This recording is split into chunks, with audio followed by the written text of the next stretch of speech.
Chapter 131. Kirito at this time was a laser focus on killing as many shinobi as he can. Thanks to his system, most of his techniques cost way less chakra than it should in reality, and this was a great boost for him. He flash and directly appear in front of a shinobi who was trying to run away. The moment he was there, he also noticed that one of his clones killed that running person before he could get to him. This made him switch his target immediately and rush towards the person in his left. A missed shinobi was watching this entire thing. He might have been so scared and he not even running away like how others were running. Kirito happened to be there and saw him. He was not holding back at all and direct at this top speed appeared in front of the missed shinobi. Before the missed shinobi could even realize that Kirito was there, his neck was cut already. On the other side, Kirito's clones were mostly using the kunai to cut enemies' necks. There were times when a simple attack like that was not enough. Especially when Kirito or his clones were dealing with a stronger opponent. One of those opponents appeared right in front of Kirito. He first thought that he killed the person who was just standing there in a daze, but in reality, he was not killed. Kirito sure did attack him and cut his neck, but in reality, this person was from the Hozuki clan. Hozuki is a clan in the hidden mist and they have this special Kekkei Genkai which allows them to convert their bodies into water. This pretty much makes them almost invulnerable from any physical attack.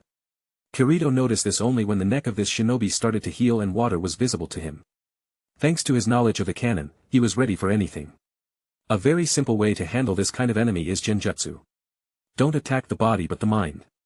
Thanks Kirito's excellent chakra control, he immediately put this mist ninja in a genjutsu. The next thing he did was to take out a seal. This seal was a Uzumaki creation. It pretty much restricts chakra flow in the body. The moment Kirito sticks this seal on top of the mist shinobi, his water technique was rendered useless and this was Kirito's chance to kill him. He did just that and directly teleport from there to find another target. He was basically targeting those shinobi who his clones were not targeting. Kirito gave them strict instructions of only focusing on reducing the numbers and not really fighting stronger opponents. After taking care of the missed shinobi, Kirito continued his killing spree. While this was happening, Raikage was going targeting Kirito's clones.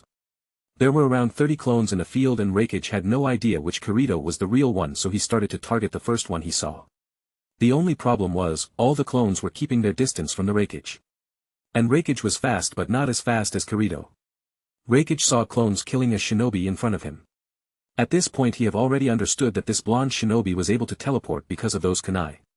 When he saw the kunai for himself he realized why he was able to.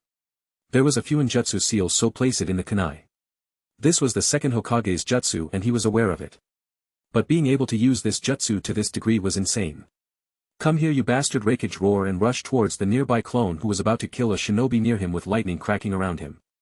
The clone senses this happening, and according to his orders, he saved himself and teleported out from there before Raikage attacked him and popped him. Raikage was not fast enough to catch Kirito or his clones at this point of time. Stop running you coward! Come here and fight! Raikage shouted. He was very angry. A vein was visible in the forehead. His army was already toned down from its original number of 20,000 to 12,000 before even the main attack began. And now this blonde kid in front of him alone was able to further reduce the number. He is not sure about the casualties, but he was sure that he had lost more than 300 shinobi already. So yeah, he was pissed at this time. Kirito saw Raikage taking action and he had a smile on his face. He wanted to take down Raikage but currently was not the time. He was already running down on chakra. His clones were also almost about to run out of chakra and pop out. But he was satisfied with this attack. He was able to tone down the enemy army to the point that at this time, there is a 50-50 chance that the Uzumaki people will win even if he did not get involved anymore. This alone was enough for himself. Soon he also started to get information about his clones pop out. Chapter 132. The troops stationed outside the entrance of the Uzumaki village were not expecting an attack from Raikage this fast. This happened right after Raikage failed to find the real Kirito, so he personally led a team to attack. It was a powerful direct charged. The attack was sudden. But that was not the real problem. They were ready for an attack. It was wartime after all. Which idiot won't prepare for an attack and won't guard the main entrance of the village? The real problem was how fast the front line which was set up outside the village was destroyed and broken. No one knew except the few people, maybe the shinobi from the enemy section, how they the front line defenses outside the village. Ideally, they should not even be able to come near the main entrance, but now not only have they entered and destroyed the main village entrance but also took control of it. What going on here? How did they enter the village? Kirito asked. Wanting to know what happened. Although it is not like he does not have an idea already. By the strong chakra, he senses just after opening his sense again. Kirito knew that it was Raikage acting himself. He was said to be the strongest spear and the strongest shield. Kirito was not expecting it. Raikage himself will attack the village's main door. Usually, the commander or the Kage of the village doesn't fight until absolutely necessary. It was the Raikage. He entered the village by destroying the main entrance. The enemy army is entering the village currently. We are trying to hold them off, but we won't be able to do that for a long time. Shit, Kirito cursed and used his Hiraishin technique to directly appear near the main entrance. There he found the army entering the village. This was not good. Guess I just have to use the last trap I set up. Kirito thought. It is almost impossible to defeat an army of 500 inside the village. No matter what the Uzumaki or Kirito do, it's going to backfire. The village will take damage either way. But if he doesn't do that, then innocent civilians will die. Kirito could already sense many of the Uzumaki had already died after Raikage and the army entered the village. Currently, the Uzumaki force and even Kashin and Ashina are trying to block the army from entering inside the village. But they were not doing that great of a job here if the continuous advances of the enemy army are anything to go by. Kirito just shuddered after thinking what would have happened if the original army of 20,000 shinobi really have entered the village, where currently even 500 shinobi is giving them trouble. It seems like even after Raikage personally created a way for the army, they have suffered from losses. Most likely from the Uzumaki traps and front defenses. Kirito was sure that the remaining enemy army had around 6,000 to 7,000 people, but currently, there are only around 300 enemy shinobi inside the village. Maybe my last trap will give us a winning chance, Kirito muttered and immediately started casting multiple hand signs. Raikage at this time was facing the combined attack of both Kashin and Ashina. They were currently the strongest in the clan, and thus they were the only ones who can hold back the Raikage, except Kirito of course. Raikage was fast. Insanely fast. Maybe just as fast as Kirito at his fastest speed without the Hiraishin technique. Both Kashin and Ashina were having problems handling Raikage's speed and deadly attacks. But the real problem was the marching army at this time.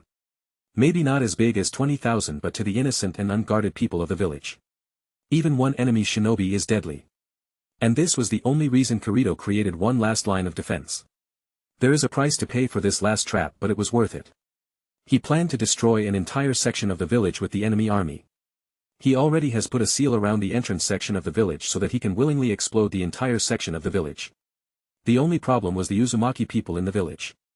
Well, this was the issue, and thus he ended up creating a barrier so that they will not be affected. Another issue was of course the Uzumaki shinobi fighting the marching army. Kirito had no plan for this. The only thing he could do was to take them all out with his Hiraishin technique and shadow clones. Kirito quickly makes multiple shadow clones. He was having a problem doing so because he was already suffering from the chakra exhaustion and headache from the earlier battle. Even Kurama chakra was taking too long to completely replenish his chakra. But in the end, Kirito was able to take out everyone from the bombing section of the village and also erect the barrier.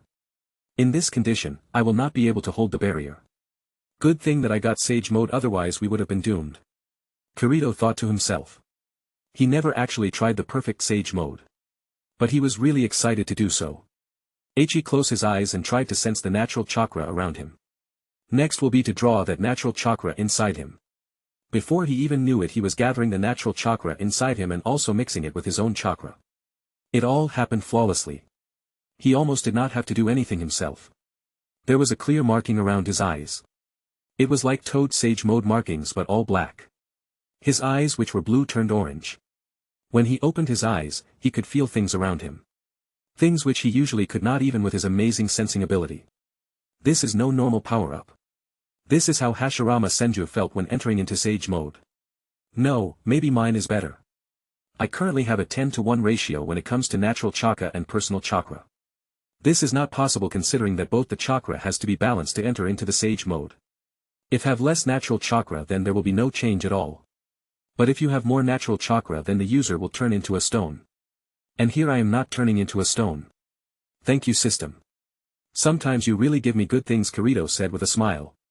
Chapter 133. After entering into the nine-tail mode, Kirito knew that the power was not enough. He can't handle the entire army of 500 with his much chakra. Only 5 tails were not enough. Not to mention, he never created a Biju Dama before. It's not like he has 9 tails to help him out here. He has to figure it out himself. His clones by now already took out all the civilians and other Uzumaki shinobi, while some of his clones were also pushing back the marching enemy army inside the Yuzu village. The only one left was none other than Kashin and Ashina, who Kirito remotely teleported from their place with Hiraition technique. So Kirito took some time to figure out the Biju Dama. He should have done this before, but he completely forgot about it. And it's not just being able to make the Biju Dama, but rather making a powerful Biju Dama that can destroy that marching army. It's time, Kirito said after making sure that no other friendly force is near. Raikage, who did not know what happened, suddenly Kashin and Ashina, who he was fighting, disappeared. He was confused, but he stopped thinking about it and looked towards his marching army. He was about to progress himself inside the village, but at this time massive barrier was erected. Again a barrier, Raikage muttered to himself. He already knew that the first army of 500 died just after the barrier was erected. He did not like this and was about to rush ahead to break this barrier, but then a massive chakra fluctuation was felt by him and all the shinobi in the army. Raikage was very familiar with this chakra. His eyes widen. He quickly turns his head to see a giant black ball of chakra appear near the army. What, but how? That is a Biju Dama.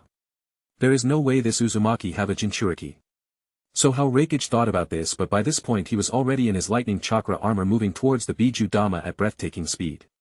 He had to stop this, otherwise his entire army would be dead. Let's be a little dynamic and call this technique Uzumaki style Biju Bomb. Surprised motherfucker. Kirito himself knew that the name is ridiculous, but he was too excited not to name this only one-time usable move, not even a technique. The evening sky at this point, which was losing sunlight rapidly, was illuminated. Everyone in the Uzumaki village had to close their ears because of the horrible sound followed by the blinding light. Kirito gritted his teeth to maintain the barrier. The barrier was the only thing which was saving the Uzumaki people and even him from the blast. And being able to form the Biju Dama and maintain the barrier was hard. Like really hard. The blast shook the very foundation of the village. It was almost like a Biju himself was causing a rampage inside the Uzumaki village. Something is not right. The blast was supposed to happen even further inside the enemy area. And it's not as powerful as I thought it should be, Kirito thought to himself. He planned to blast the entire entrance section of the Uzumaki village. That was also the reason he practiced his barrier technique. But currently, I am facing an issue. His barrier was not enough to hold back the blast. This in fact should not happen. He already calculated everything. He was sure that this barrier was strong enough. Kirito gritted his teeth and used every last bit of his chakra to hold the barrier. "Ha, don't break," Kirito shouted. It needed everything he had, but he was able to stop the blast from breaking through the barrier. After the blast was done, all he could see black smoke. He finally let go of the barrier. Something causes the Biju Dama blast before it can even completely reach the enemy area. It blasted much nearer to the barrier than it was supposed to. By this time both Ashina and Kashin came to him. "Was that your final trap which you were talking about?" Ashina asked with a stunned expression at what just happened. He was not the only one. Everyone in the Uzumaki clan by this point was either frightened or shaken by the blast. Kirito looked at Ashina with a tired expression and said, "I told you I don't want to use it, but I will if it comes to saving the clan," Kirito said with a smile. The girl with no name also ended up following her grandfather. For those who don't remember, she is Ashina's granddaughter. Ashina is the current leader of Yuzu. She also looked at the destroyed section of the village and then at Kirito almost lying on the ground totally tired. She was about to go ahead and reach her grandfather, her teacher Kashin, and finally that nasty blonde hair boy, but she suddenly stopped. She stopped because of a potent killing intent. Kirito, Ashina and Kashin also felt that. Kirito looked towards the destroyed area filled with smoke. The smoke was slowly fading and there stood a huge man with lightning cracking around him. And beside him was an army. Kirito's eyes widened. The same was the case with Kashin, Ashina and her granddaughter.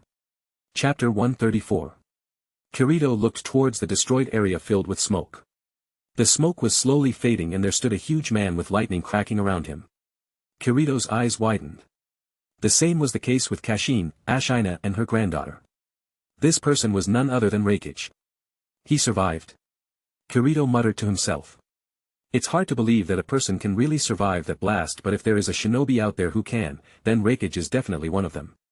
Well, not like I totally did not anticipate this. This guy did fight and won against the eight-tail after all, Kirito thought to himself.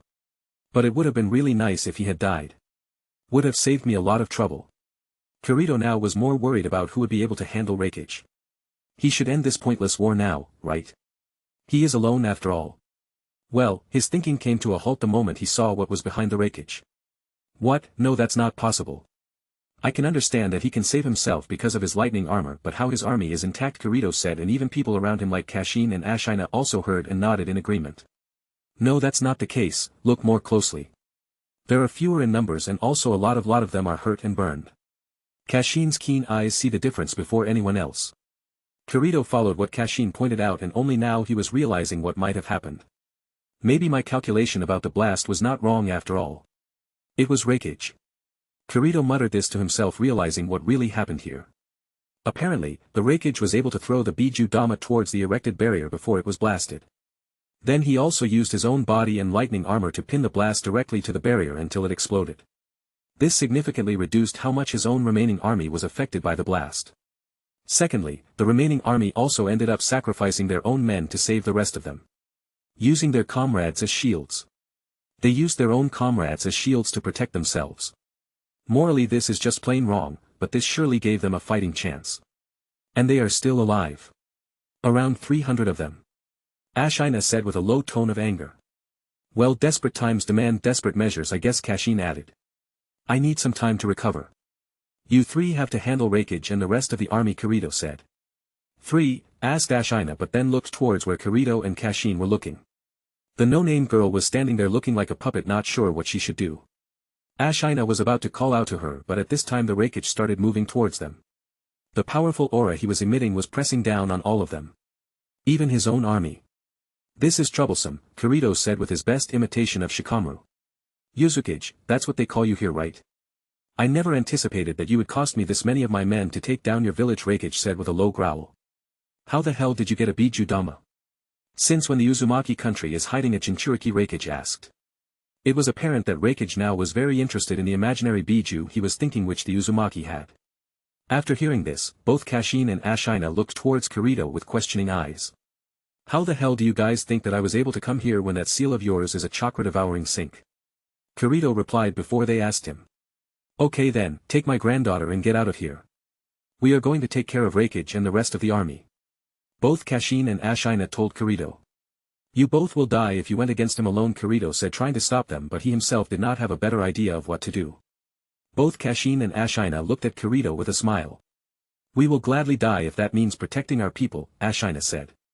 Kirito looked at this and did not say anything. He can't, because it is not his place to say. They were fighting for what they considered right. At this time, Raikage raises his hand and points out 3 fingers. There it comes. Raikage's lightning spear, Kirito thought. But then noticed something. It was not pointed towards Ashina, Kashin. But rather himself. His eyes widen. What? 1 minute, why me? Kirito was about to mutter this out, but even before that Raikage launched himself towards himself. Raikage was like lightning itself. With a flash, he disappears from his place and immediately appears near Kirito. Shit, Kirito thought. Raikage was only a little bit away from Kirito when suddenly a Kashin appeared near Kirito. The speed was so fast that it even rivals Kirito's and Raikage's own speed. Kirito was not even able to see Kashin move. But Raikage sure did notice Kashin. But he still did not care. There are not many people who can stop his strongest spear. Just when Raikage's finger was close enough to Kirito, he could practically feel it getting drilled inside him. A sword edge by the tip of the blade is connected with the upcoming finger and changes the direction of the attack upwards. This sword was none other than Kashin's. This all happened so fast that it almost looked like time slowed down for Kirito. And when he realizes that he is safe, he comes back to his senses and the time flow also resumes for him. He immediately notices who saved him. It was none other than Kashin. How you became so fast? Kirito asked with belief. Ha, there are a lot of things which I did not teach you, boy. Now let me take care of this fight. It's damn time the elders set some good standards for the new leaves like you, Kashin said. Kashin decided to fight Raikage alone while Ashina decided to take care of the remaining army. There will be no standard setting, old man. This blonde kid is the reason why so many of my men died. I will kill him even if I have to raise this entire land to flames, Raikage said with anger inside him. It was apparent that he considered Kirito much more troublesome than the other people standing there. And that too for a good reason. Chapter 135. Come on. Body recover faster. Kirito muttered to himself with frustration clear in his eyes. His body was not used to using Nine Tails' power to this extent before. After Kashin blocked the attack, he aims at Kirito. They both ended up fighting. But it was clear that Kashin was getting overwhelmed here. Kashin is not only old but none of his attacks are working on Raikage. Shit, that lighting armor of his is just insane. My hyper speed is not even close to that thing, Kirito muttered. What are you doing? Come on, let's help Kashin and grandfather, said the no-name girl. I am out of chakra. And don't go after the Raikage. You can't handle him. If you want to help, then go help your grandfather. He is blocking the army on his own, Kirito said. He was currently not in the mood of taking any kind of crap from this troublesome girl, and thus he was pretty harsh when talking to her. And why do you think that I will listen to you? Ashina's granddaughter asked. Because all of us will die before even the Uzumaki force comes here. Raikage for once can be handled, but if that army entered inside the inner section of the village, then all those innocent would die. Look at those shinobi. Do you think that they are here to make us surrender? They will not stop before totally eradicating the entire Uzumaki clan, Kirito shouted. He needed to make sure that this silly girl did not do anything stupid right now. Apparently, the said girl also knew that Kirito was right but just did not want to accept that he was right. Okay, I will help Grandpa, she said, and directly rushed towards Kashin. Good, with her skills she will survive when facing those shinobi. That would not be the case if she fought Raikage. On the other side, Raikage and Kashin were fighting with everything they got. Raikage was incredibly fast. And all of his attacks were lethal. Kashin was having trouble handling those attacks. But he was still giving Raikage a really good fight. He was handling Raikage's absurd speed with sheer skill alone. You won't last long if deflecting my attack is the only thing you can do, said Raikage. Yes, I agree, but that is enough. If I can give my student enough time to recover, then that's enough. It's not like I will live much longer anyway. I am 89 this year, you know, Kashin said with a smirk on his face. And I am sure that I can take you with me, he added in the last. Raikage just sneers at this and keeps on pushing Kashin back. While this was happening, finally the team was sent by the Konoha and led by the White Fang of the Leaf. Tsukumo Hatake arrives in Yuzu. Captain, what are our orders now? Asked a member of the team. We first need more information about the current situation of the Uzumaki. Spread and collect info. Tsukumo ordered and went ahead to check the current state of the war. He and his team, though, are not the only ones sightseeing. A shadow was still lurking and watching the entire thing. And by the angry noises it was making, he did not like what happened. Obviously, this shadow was Black Zetsu and he was angry. He never knew that Kirito would mess up with his plan this much. It took him a very long time to manipulate others to attack the Uzumaki. His mission to completely eradicate the descendants of Ashura was going well. He was able to work in the shadow and completely destroy the Senju, and his plan of destroying Uzumaki was also foolproof, but this blonde-haired kid totally messed it up. Kirito on the other hand slowly started to feel his body again. Like blood again started flowing inside him. Kirito then quickly started drawing chakra from Nine Tails as his own chakra was exhausted a long time ago. I barely had enough. Need to make this count.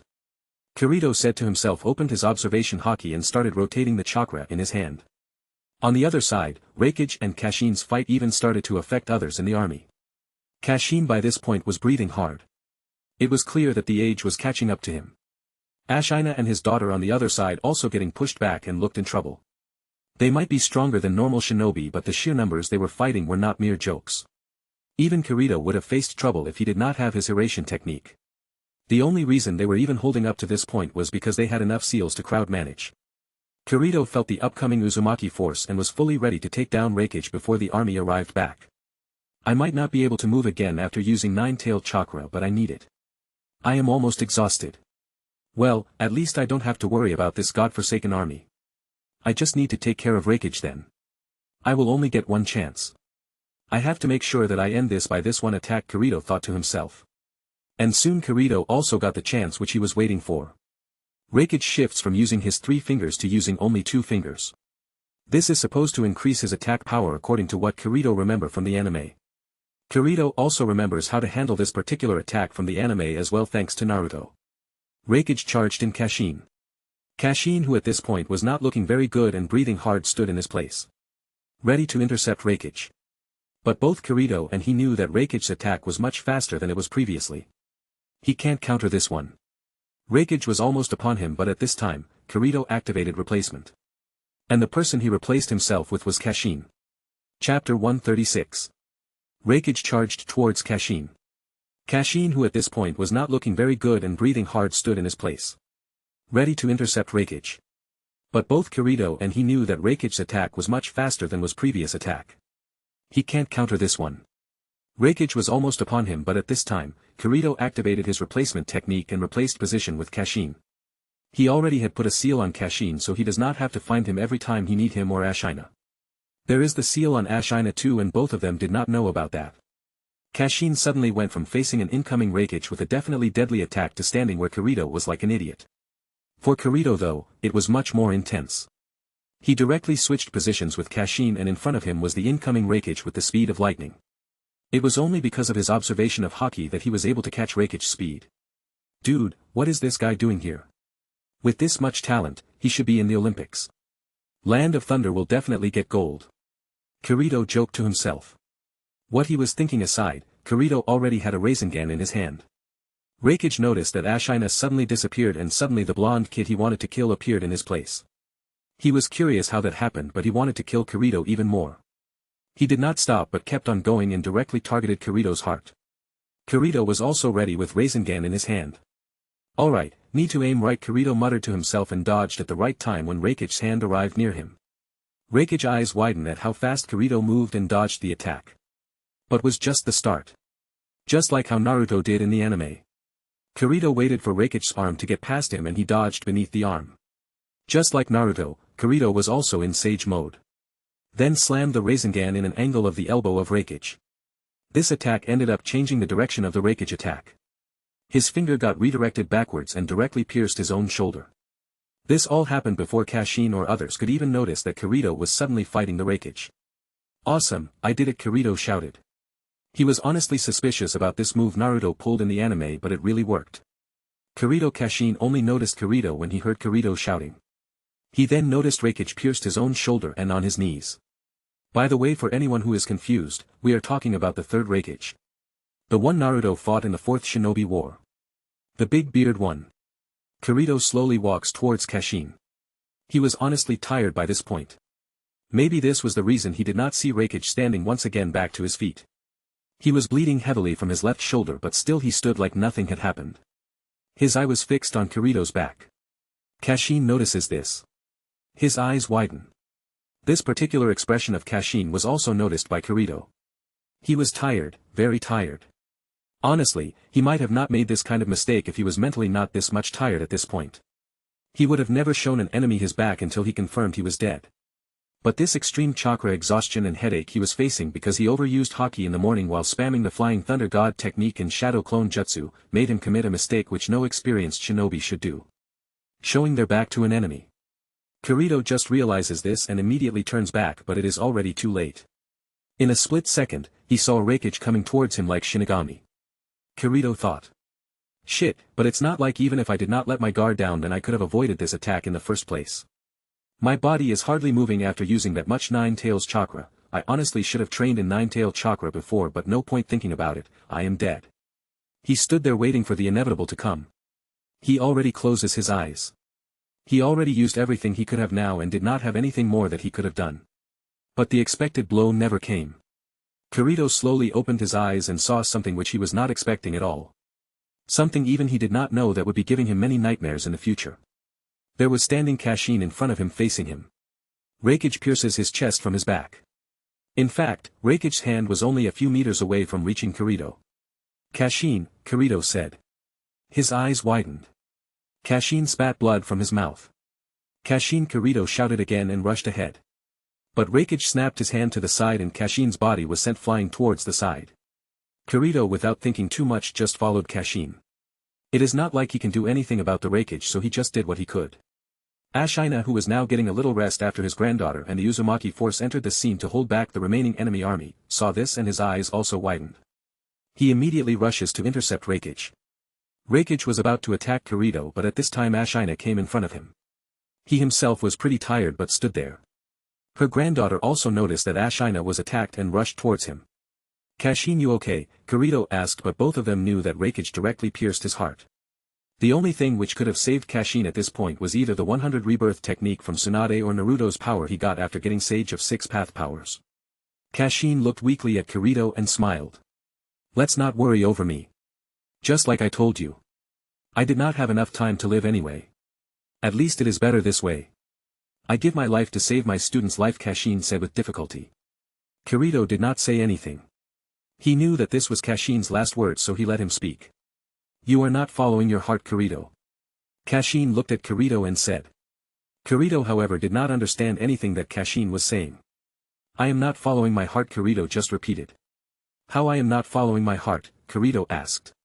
Kashin smiled knowingly. You are rushing in your life, kid. When was the last time you lived your life? Last time you did something else beside getting stronger, Kashin asked.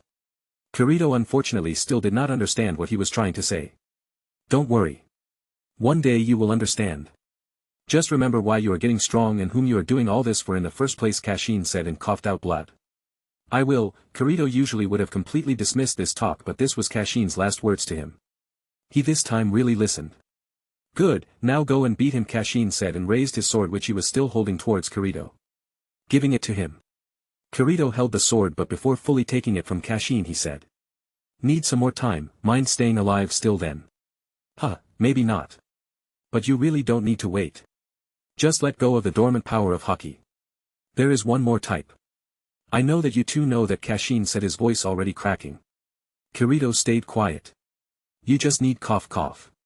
Just need to let go. Calculative mind won't work here, kid. A conqueror act as his heart says.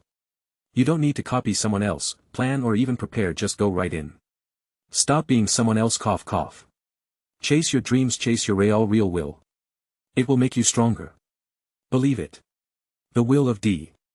That was the last thing Kirito heard Kashin saying before he with the last of his strength pushed his sword completely towards Kirito and died. By this time the no-name girl was also there and crying. Kirito thought was completely taken over by Kashin. He at this point was not even looking at Kashin's dead body. He was staring at the ground, not sure himself what he was thinking. Raikage's fight with Ashina was not going well. Ashina was getting hammered by the Raikage. After one point, Ashina could not hold the continuous onslaughts of attack from Raikage and was blasted back.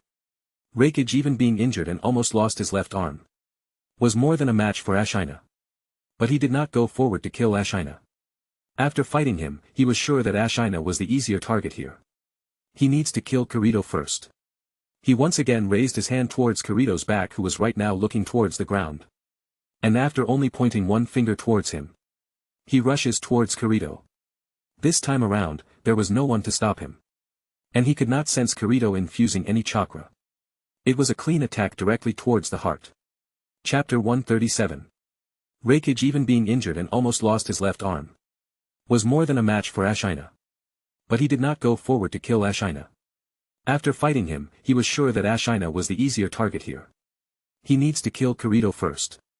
He once again raised his hand towards Kirito's back, who was right now looking towards the ground. And after only pointing one finger towards him, he rushes towards Kirito. This time around, there was no one to stop him. And he could not sense Kirito infusing any chakra. It was a clean attack directly towards the heart. But in Kirito's mind, the recent talk with Kashin was going on. He did not understand what Kashin really meant by he was not following his heat or he is copying and not acting like himself.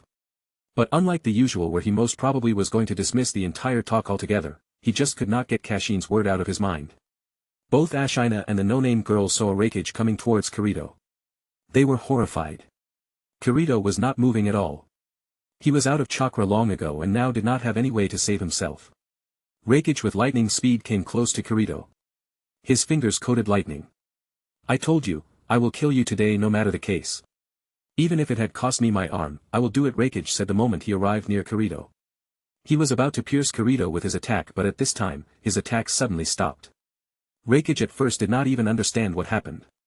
This was the first time his attack was stopped midway.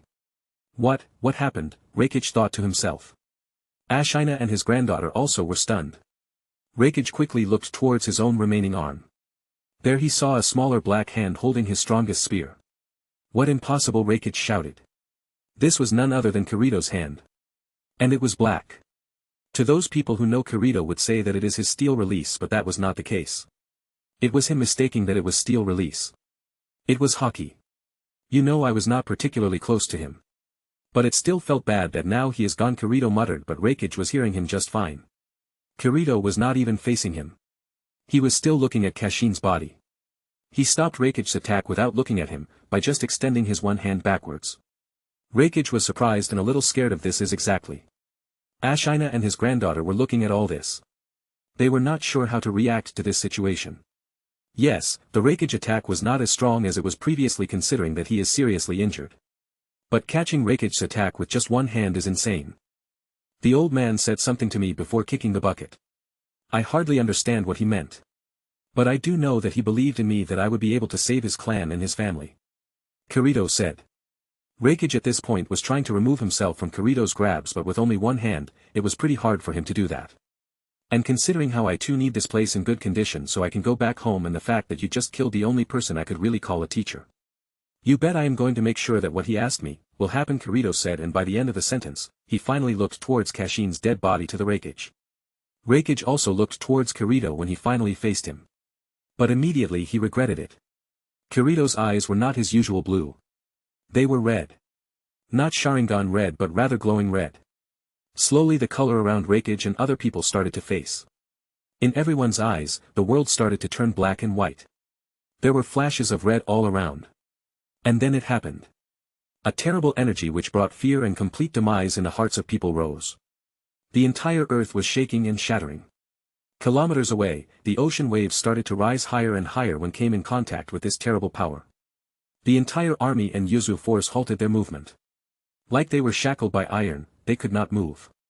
Those of the weaker will already lose their consciousness. Only those who have a strong will and spiritual power were able to stay conscious. There were not many of them. This is Haki, this is the last and the rarest kind of Haki, Kirito said. Raikage at this time was close to Kirito and he was feeling the upcoming dread. His body started to lose power. His mind was giving up. His intense fire-like fighting will be collapsing at this time. Veins started to pop up on his forehead to just stand still. I am an idiot for not noticing all the signs, but considering that this is appearing in the wrong anime altogether. I guess this time it's not my fault, it is, Kirito said, not even paying much attention to Raikage or the others. Ashina was barely holding on to his consciousness while his granddaughter had already fallen.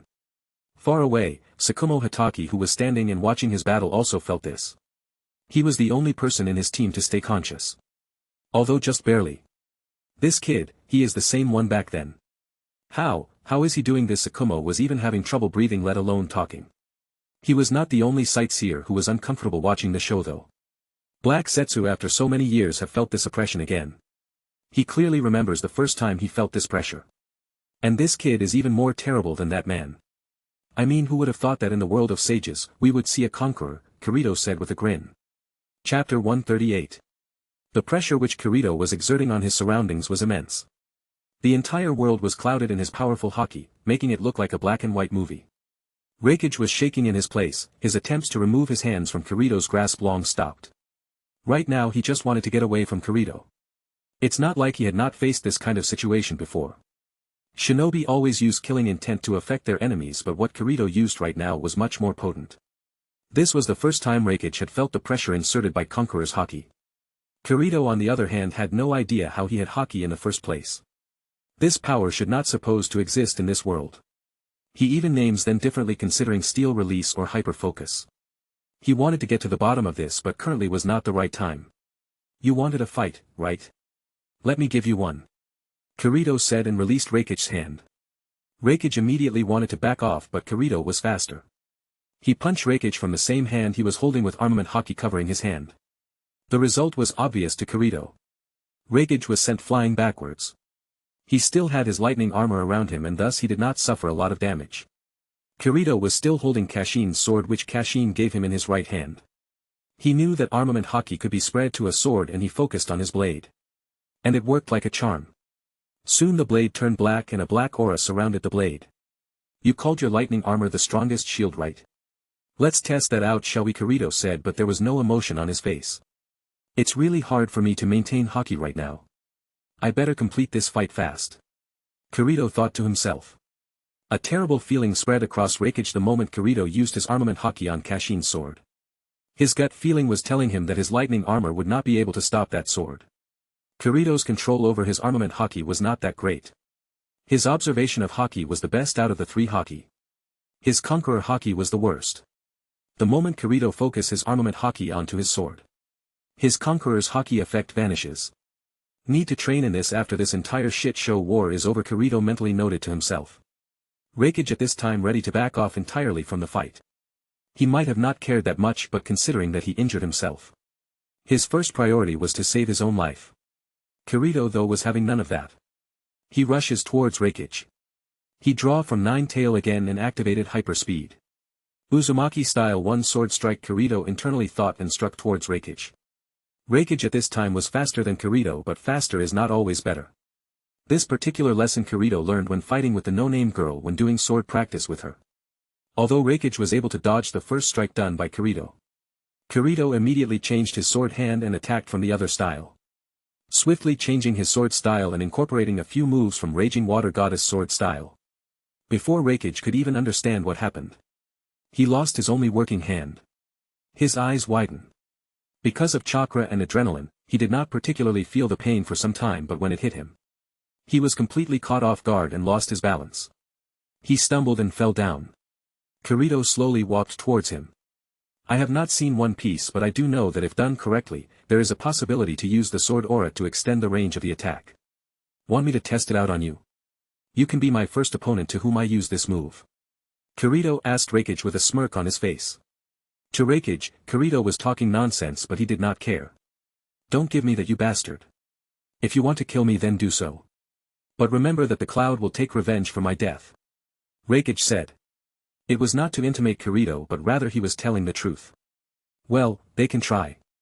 I am sure that they will fail exactly like their beloved Raikage here, Kirito said, and put his armament Haki to his sword and unknowingly also put Conqueror's Haki in the mix as well. With that, he slashes towards Raikage. The result was not like how Kirito anticipated. He did not cut Raikage in half, but still, the attack was strong enough to cut his neck. With that said, the fight came to an end. Phew, good thing that he was injured and tried fidgeting both Kashin and Ashina. Otherwise, I would have had more trouble dealing with this troublesome man. Kirito muttered to himself. Soon he relaxes and releases the effects of Conqueror's Haki from the surroundings. The world started to come back to its original color and people around him also started to breathe again. Although it did nothing for those who had already passed out because of Conqueror's Haki. Kirito looked around him and saw only a few people conscious. Most of the shinobi around him were unconscious. These people were mostly the enemy army and the Yuzu force. Well, this is going to be hard to explain, Kirito thought to himself. Tsukumo at this time was in a complicated mood. He did not like Konoha higher-ups not helping the Uzumaki. He did not know that it was the Hokage and Danzo who were responsible for this entire situation in the first place. But now he is not sure how to explain what happened here to the Hokage. But one thing was sure, he needed to go back and report about this development. And he needed to leave this place ASAP. On the other hand, Black Zetsu already left to give this bit of information to Madara. Chapter 139. After Raikage's death, the Yuzu force took captive all the remaining enemy shinobi. After beating Raikage, Kirito was completely out. Not only he was suffering from chakra exhaustion, but at the same time using Haki for the first time left him completely tired. Tired enough that he ended up passing out as soon as he made sure that the war had ended. On the next morning when Kirito finally woke up, he found himself in the hospital. After sneaking out from there because the nurse and the doctor were apparent about only letting him go only after he got better, Kirito immediately went to find Ashina. It was not that hard to find him as he always stayed in his office, especially after the war. By the time Kirito arrived in the office, he found Ashina there working like always. Geez, this is what the Kage of the village have to do every day. I don't understand why Naruto is so determined to be the Hokage. Kirito questions himself. Ah, Kirito come in. Ashina saw Kirito standing outside of the office and invited him inside. Working again, huh? What going on with the war then? We won, right? Is there any backslash from the other villages or any response from Konoha? Kirito asked, being totally out of the loop here after falling unconscious. No, not yet. Considering that you are here, meaning that you sneak out of the hospital, right? Ashina said knowingly. Yeah, Kirito was thinking about how he knew. I know because it was only yesterday night that you killed Raikage. It's not that long before you fall unconscious. No doctor will let you go out only after taking rest for one night. And that is also the reason there is no response from Konoha or other villages. It's only been one night, Ashina said. Oh, Kirito's only response was a little, oh, being he still was thinking how Ashina knew what he was thinking. So I guess we are done with this entire war thing, right? What happened to the rest of the enemy force? Kirito asked. I am not sure about the upcoming event that will be caused by this war, but yes, we won and that's the end of that, Ashina said with a smile on his face. And what about Konoha? How you are going to deal with them? Kirito asked. I will be holding a meeting of all the elders in the village addressing this topic specifically, Ashina said. By the way, you are also required to attend the meeting, he added in the end. What, why me? Kirito asked, clearly not wanting to attend the boring meetings. You have to attend because you were the core of this entire war. You were the one who gave us information about this war, which gave us enough time to prepare. You were the one who did the most in the war. To some extent, saying that we won the war just because of you is also not wrong. So of course you need to be there, Ashina said. Although he was praising Kirito, his voice was stern, like telling Kirito that his attending the meeting is compulsory and he won't be getting out of this. Kirito just sighed at this. While he was about to go out of the office, Ashina stopped him. Dude, come on. I agree to attend your boring meeting, right? Now what do you want? Kirito internally complained, but he did not say anything to Ashina. But he looked os Ashina, he seemed to understand what Kirito was thinking and directly came to the topic of why he stopped him. This sword, it's yours from now on, Ashina said while taking out a very familiar sword from under his desk. Kirito was surprised looking at the sword. That sword, Kirito muttered. While this was happening, Tsukumo with his team went back to Konoha at their best speed. The Hokage needs to know about this. This is going to bring unseen complications for sure, Tsukumo thought to himself. And he was not the only person who was thinking about this. This information has already started to travel in the shinobi world. The information about Uzumaki people defeating 20,000 shinobi. How powerful traps they use and how powerful a certain blonde-haired kid was in the war. Not to mention there were also some shinobi from the enemy army who ran away, and they will bring the biggest bombshell out of all. The fact that Kirito himself killed more than 700 shinobi and the Raikage alone in this war will bring many changes in the shinobi world. Chapter 140. This sword, it's yours from now on, Ashina said while taking out a very familiar sword from under his desk. Kirito was surprised looking at the sword. That sword, Kirito muttered. That's not my sword. It's Kashin's. I can't take that, Kirito said. Not like he disliked the sword. In fact, he loved it. It was the best sword he had ever used, but still taking a deathsman sword sounded really weird to him. Kashin gave this sword to you, did he not? It's only natural that you have it. Not to mention, this sword has been passed down from master to student for a long time in our family. Only the most talented could wield this sword. You are the most talented person I know. And you save our clan. Kashin gave you this sword for a reason. Ashina seems apparent that Kirito accepted that sword. You put it like that, then it kinda makes sense, but are you sure that you want to give this sword to me if this is a family treasure? I am not going to stay here for a long time, you know. I will be going back to my time. Kirito said, still trying to figure out whether Kashin has an angle with this move. That's not a problem, you are also a Uzumaki. I know you are still stubborn about using your father's names, but you are an Uzumaki and there is no denying it. Consider this as a gift from your people. Ashina said.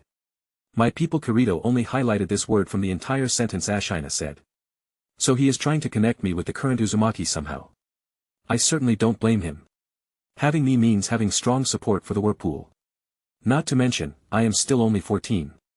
I will certainly get stronger as time goes. Kirito internally thought. Okay, I will accept the sword, but I just want to state this clearly, I will be going back to my time and that's not changing. Kirito makes sure that he is clear about that. That's totally fine, Ashina said with a smile on his face. By the way, now that you have officially taken the sword, I have to explain the long history of the sword to you. Usually, the previous wielder explains this entire thing to the next wielder, and mostly they are in the master-student relationship, so you can even say it directly passed by the master, but because of Kashin's death, it is my duty as the leader of Whirlpool to hand this sword to you with its entire history and state its significance to you. Ashina looked a little nostalgic and proud of doing this. Great, another long-ass history lesson. Exactly what I was looking for, Kirito muttered to himself, and his one eyebrow was already twitching. Young man, I know what you are thinking. Don't worry, it's not a boring history lesson which you are thinking. Ashina noticed Kirito's expression and chuckled a little. You see, this sword has been with the Uzumaki family for a very long time. So long that we now consider this as an heirloom. It's thousands of years old and still retains its edge very well, as you already experience. Ashina said, and to this, even Kirito's eyebrows rose a little. Kirito looked at the sword in his hand. He for the first time really admired the craftsmanship of the piece of metal in his hand. Kashin's sword is characterized by a sleek single curved edge design. It was not very curved like some katanas. Had a black handle which was covered with green cord wrap. The hand guard was made out of gold. It was pure gold, Kirito could say that, and the same was the case with its pommel. The blade itself was of two colors. The edge was shining steel but the offside or the edgeless side was black. It was creating a very good-looking contrast. But maybe the most interesting part about the sword was its obviously broken guard. Kirito could say it by just looking at the rough unpolished area of the handguard and the metal piece sticking out of the pommel. Yes, I have to agree, this looks really great, Kirito agreed. And to this, Ashina looked satisfied that Kirito liked the sword. But more than its looks, its origins are the real important part of the story. You see, this sword was not created in the elemental nation. It was brought here from beyond the seas. Ashina said. Kirito's eyes widened a little. Just a day ago he would not have cared about this, but after understanding that his new power is Haki, anything related to the sea or ocean is of interest to him. Ashina finally saw Kirito giving him attention. He internally was thinking about what caught this blonde's eyes. Usually, Kirito would not pay attention to anything. Even at the war council meeting, he was dozing off. The sea, you say? Can you tell me more? Kirito asked. Well, I don't know much.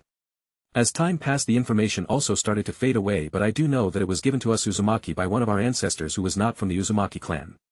He came from far away from the sea and married to our clan, Ashina said. Kirito's mind was working 100 miles a second at this point. He finally started to see a pattern here, but he couldn't say anything for sure. He needed more information. Say, Ashina, does this world have pirates? Kirito suddenly asked a completely out of the topic question to Ashina. Ashina looked a little stunned, but then he thought about it and shook his head. No, there is none, Ashina said. To this Kirito slum. Or more like they don't exist anymore. They used to exist many years ago. Ashina said. And Kirito immediately looked up. Don't look at me like that. I have no information about this. Ashina said, once again washing cold water on Kirito's excitement. Alright then, end of the story. Time for me to leave, Kirito said and was about to get out. He was now more interested in finding out more about pirates and what happened to them, but once again Ashina stopped him. What's now? Kirito asked. Well, I did not even tell you that sword's name, Ashina said with raised eyes. Do swords even need a name? Kirito complained. And Ashina just rolled his eyes at this. Gryphon. Its name is Gryphon, Ashina said while Kirito was moving towards the exit. Kirito suddenly stopped. Looked back towards Ashina. Chapter 141. Gryphon. Its name is Gryphon, Ashina said while Kirito was moving towards the exit. Kirito suddenly stopped. Looked back towards Ashina. He tried to remember this name but there was nothing. Damn it, I should have watched One Piece. I was a little too biased with Naruto. Good thing that I read some fan fiction and know a little bit of information about that anime. Kirito cursed to himself. Do you know anything more about the sword? Kirito asked. No, I don't know much, but if you're interested then you can visit Uzumaki Library for more information, Ashina replied. Okay, I will be sure to give a visit there, Kirito said and got out of the office. The first place he wanted to visit was a food court. He was dying to eat something. He exhausted all of his chakra and did not even eat anything yesterday in the middle of the war. While walking he realized that the temperament of the people around him towards him was different. He did not notice this when he was heading towards Ashina's office. Why they are treating me like a celebrity, suddenly Kirito thought to himself. Kirito did not think too much about this and directly visited a ramen shop.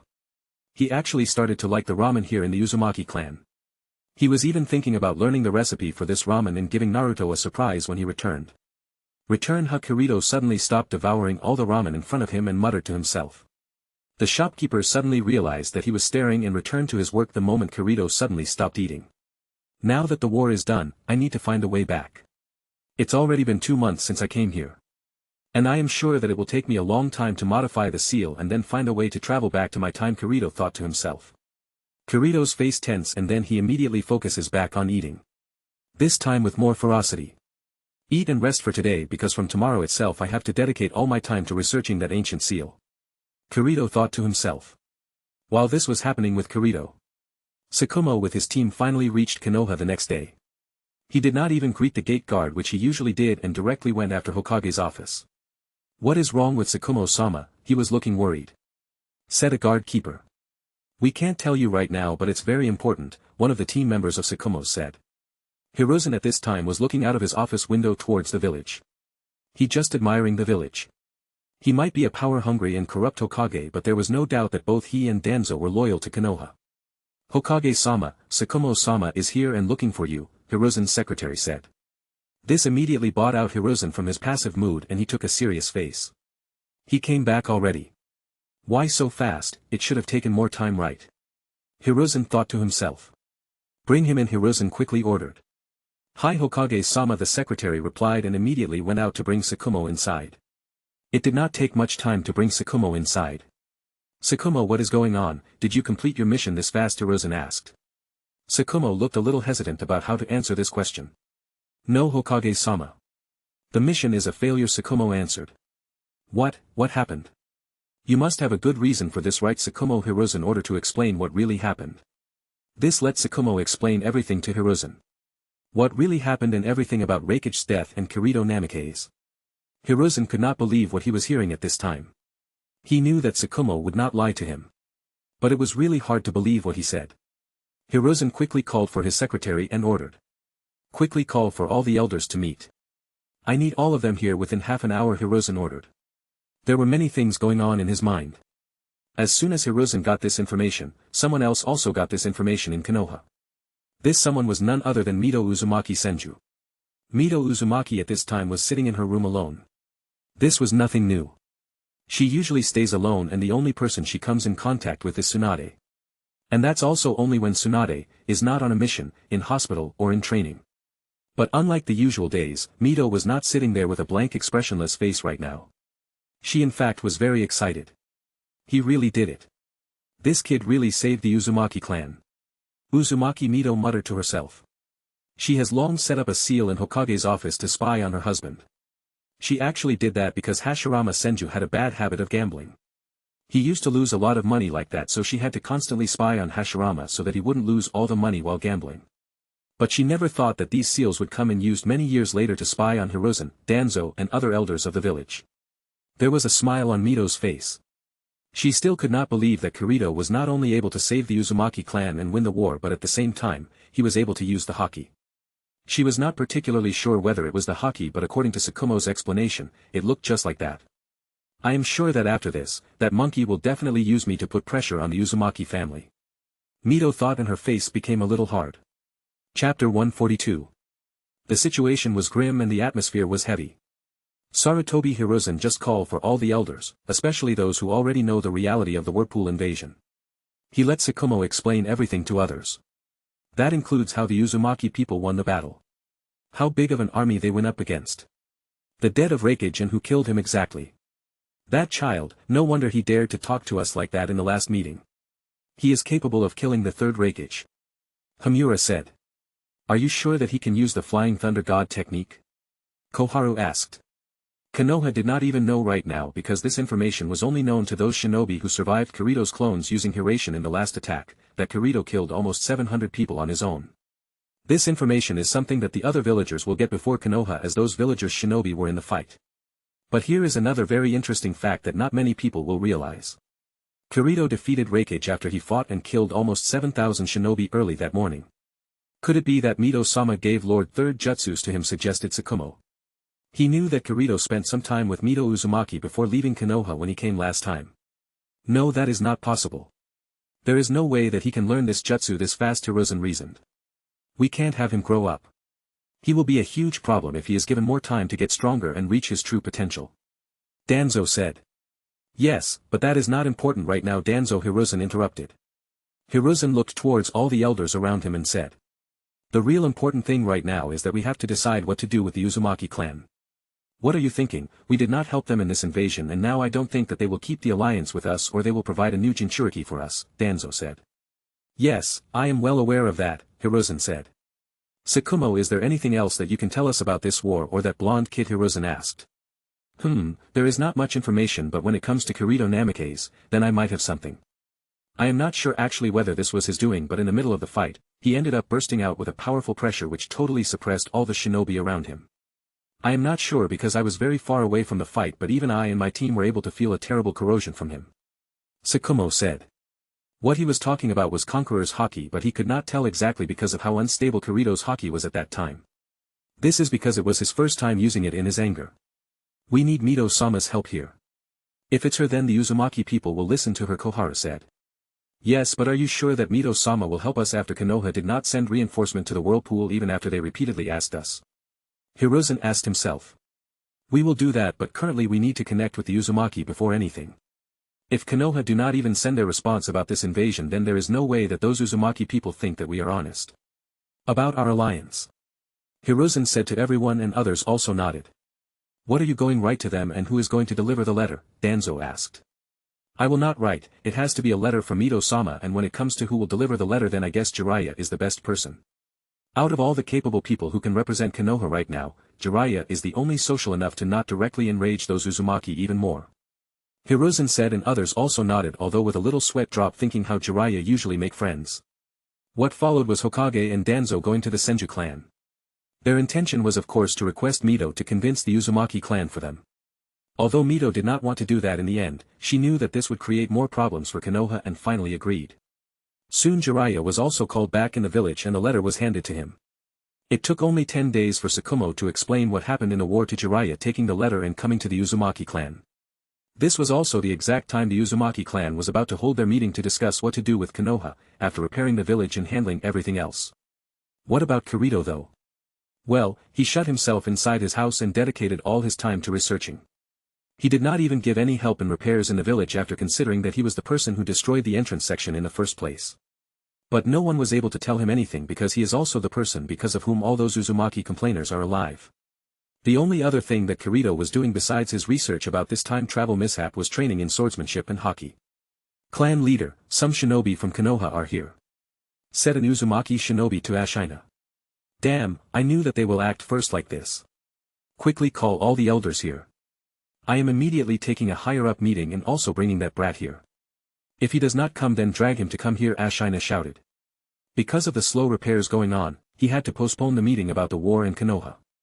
Not to mention, Kirito was giving him a headache right now. He was not even coming out from his place. Only researching ancient seals and training from time to time.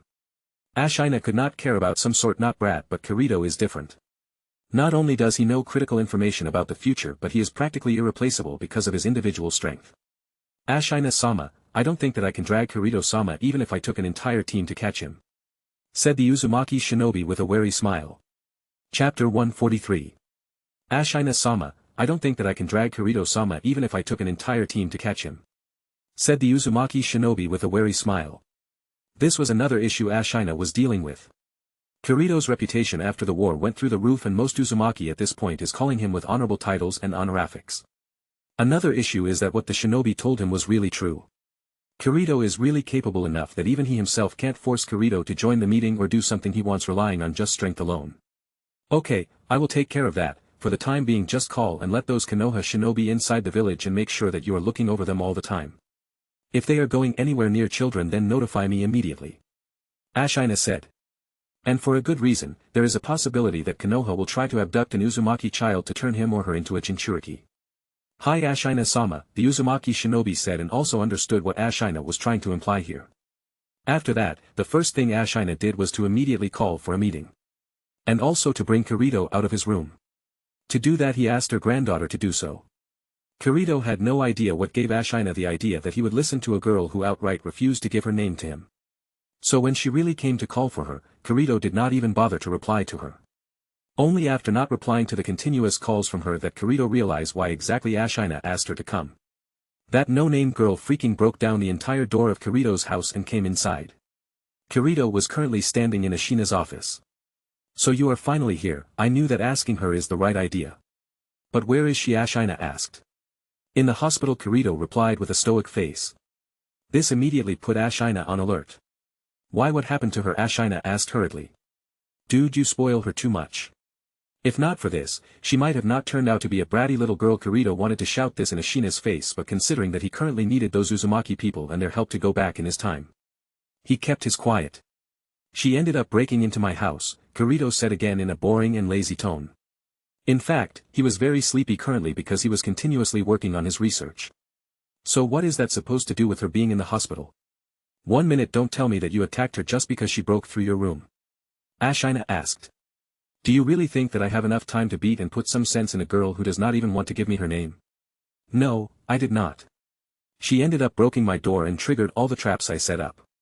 I mean, if you are going to break inside a house of a shinobi, then at least be a little prepared about it. Not to mention she ended up breaking through the door of a seal master. A seal master who was getting annoyed by you repeatedly and is willing and capable of putting his knowledge to good use, Kirito said with a very plain tone. Ashina too realized that it was her granddaughter's fault, but he was still angry. But Kirito did not care at all. In fact, he had quite a show hearing her scream when all those mice started crawling over her and then that chili paper powder getting sprayed on her.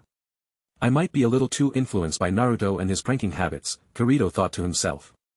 Ashina signed finally and was about to take Kirito to the meeting, but suddenly at this time, a Uzumaki shinobi ended up storming inside the office and shouting. "Enemy, the enemy just kidnapped a girl." "What, where did they go?" "Who are they?" Ashina said. Kirito just closed his eyes and started to focus on the chakra around the entire village to find out any unknown chakra around him. "Good thing that I trained how to use observation Haki with observation Haki," Kirito muttered to himself. Kirito immediately stops a few new chakras around the village. Well, not all of those were new chakra. There was at least 2 known chakra that he felt. But that was not his target. By the time Ashina was done getting the entire report from the Uzumaki soldier, Kirito was already gone. He saw and signed. Kirito directly teleported near the southern part of the Uzumaki village. Seems like they are 2 people and they really did kidnap a Uzumaki girl, Kirito confirmed after getting close to the kidnapper shinobi. He started to move towards them. He did not have any particular idea who sent those shinobi, but he will find out. By the time he catch up to the running kidnappers, they already went outside of the Uzumaki village allocated area. Chapter 144. Kirito took his leisure time to extract information from the shinobi. So Danzo was doing his backhanded work even at this time. I wonder whether the Hokage was notified of this or not. Shame I don't have any proof to point any fingers at him. This was a tough motherfucker. Even after this much torture, he did not open his mouth. Kirito muttered and started to walk towards the village.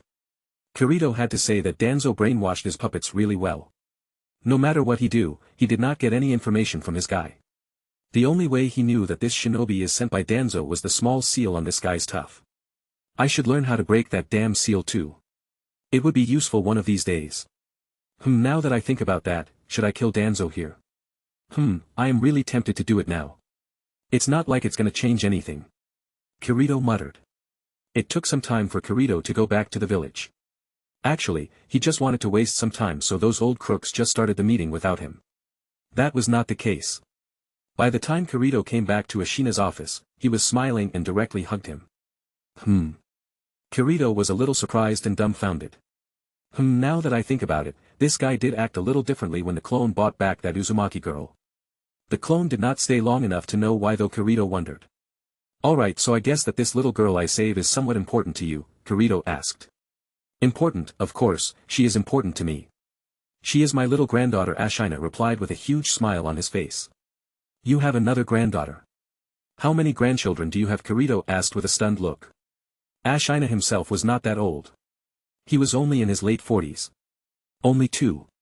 And I suppose you have now met all of them, Ashina said. I see, Kirito hummed.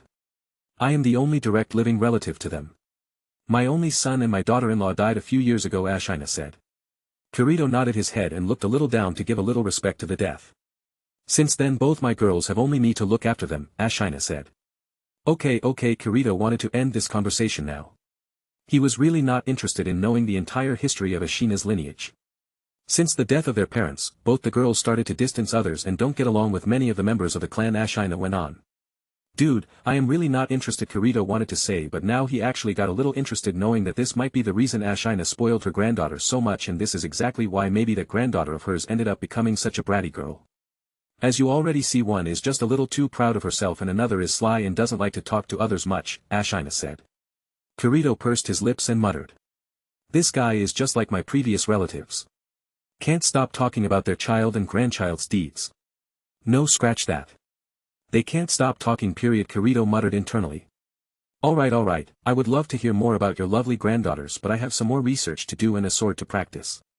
And if by any chance I am fortunate enough, I might also get time to sleep a little, Kirito said, and was about to use his teleportation jutsu, but Ashina quickly grabbed him by the shoulder and asserted his chakra. Suddenly there was pressure inside the office. Where do you think you are going? We have a meeting to attend, Ashina said with his chakra riling up, trying to intimidate Kirito, but he still had a smile on his face. Like what he was doing was only talking to a minor like an innocent and harmless grandfather. "Oh, I am sure that a kid like me has no place in a meeting where adults like you talk about important village stuff," Kirito said with an equally cheerful tone, but he too ended up adding his chakra pressure and a little bit of his Conqueror's Haki as well. Almost matches Ashina's quote-unquote subtle persuasion. Kirito currently doesn't have much control over his Haki. His Conqueror Haki is the worst among all. So he can either use it only the bare minimum, which is only good enough to give a little boost to his normal killing intent or chakra pressure. Or he can outright blast his Conqueror Haki, and that will pretty much make everyone in a village fall unconscious. Feeling an equal amount of pressure from Kirito, Ashina's face looked a little weird. The standoff was kept on for a little while until both of them started laughing. "Ha ha ha ha ha. Ha ha ha ha ha. You have to attend the meeting." "I am not attending the meeting," both said at the same time. Ashina's eyebrow twitched a little and he signed finally. "Brad, I know that you are working hard to go back to your time, but we need you in that meeting. After the war, you might not realize this, but your presence in a high-level meeting can give enough boost to any propaganda I push." Ashina asked. "What you talking what you want?" "What about me?" Kirito said with a straight face. This Brad is more shameless than those old elders, Ashina thought to himself. "What do you want?" Ashina asked. "Not like I have anything to offer. You already have scavenged everything in the Uzumaki library. I doubt that there is any Uzumaki technique left that you don't know anymore," Ashina said. Ashina has learned that Kirito is not interested in money. He mostly shows interest in learning new things and getting stronger. So he really did not have much to offer him. There is something that I might want. You see, I really like this ramen recipe, which I like, and I am sure that my brother would love it." "He is a ramen lover, you see," Kirito said with a little smile. In fact, he himself knew that currently, the Uzumaki clan did not have any more techniques which he don't already know.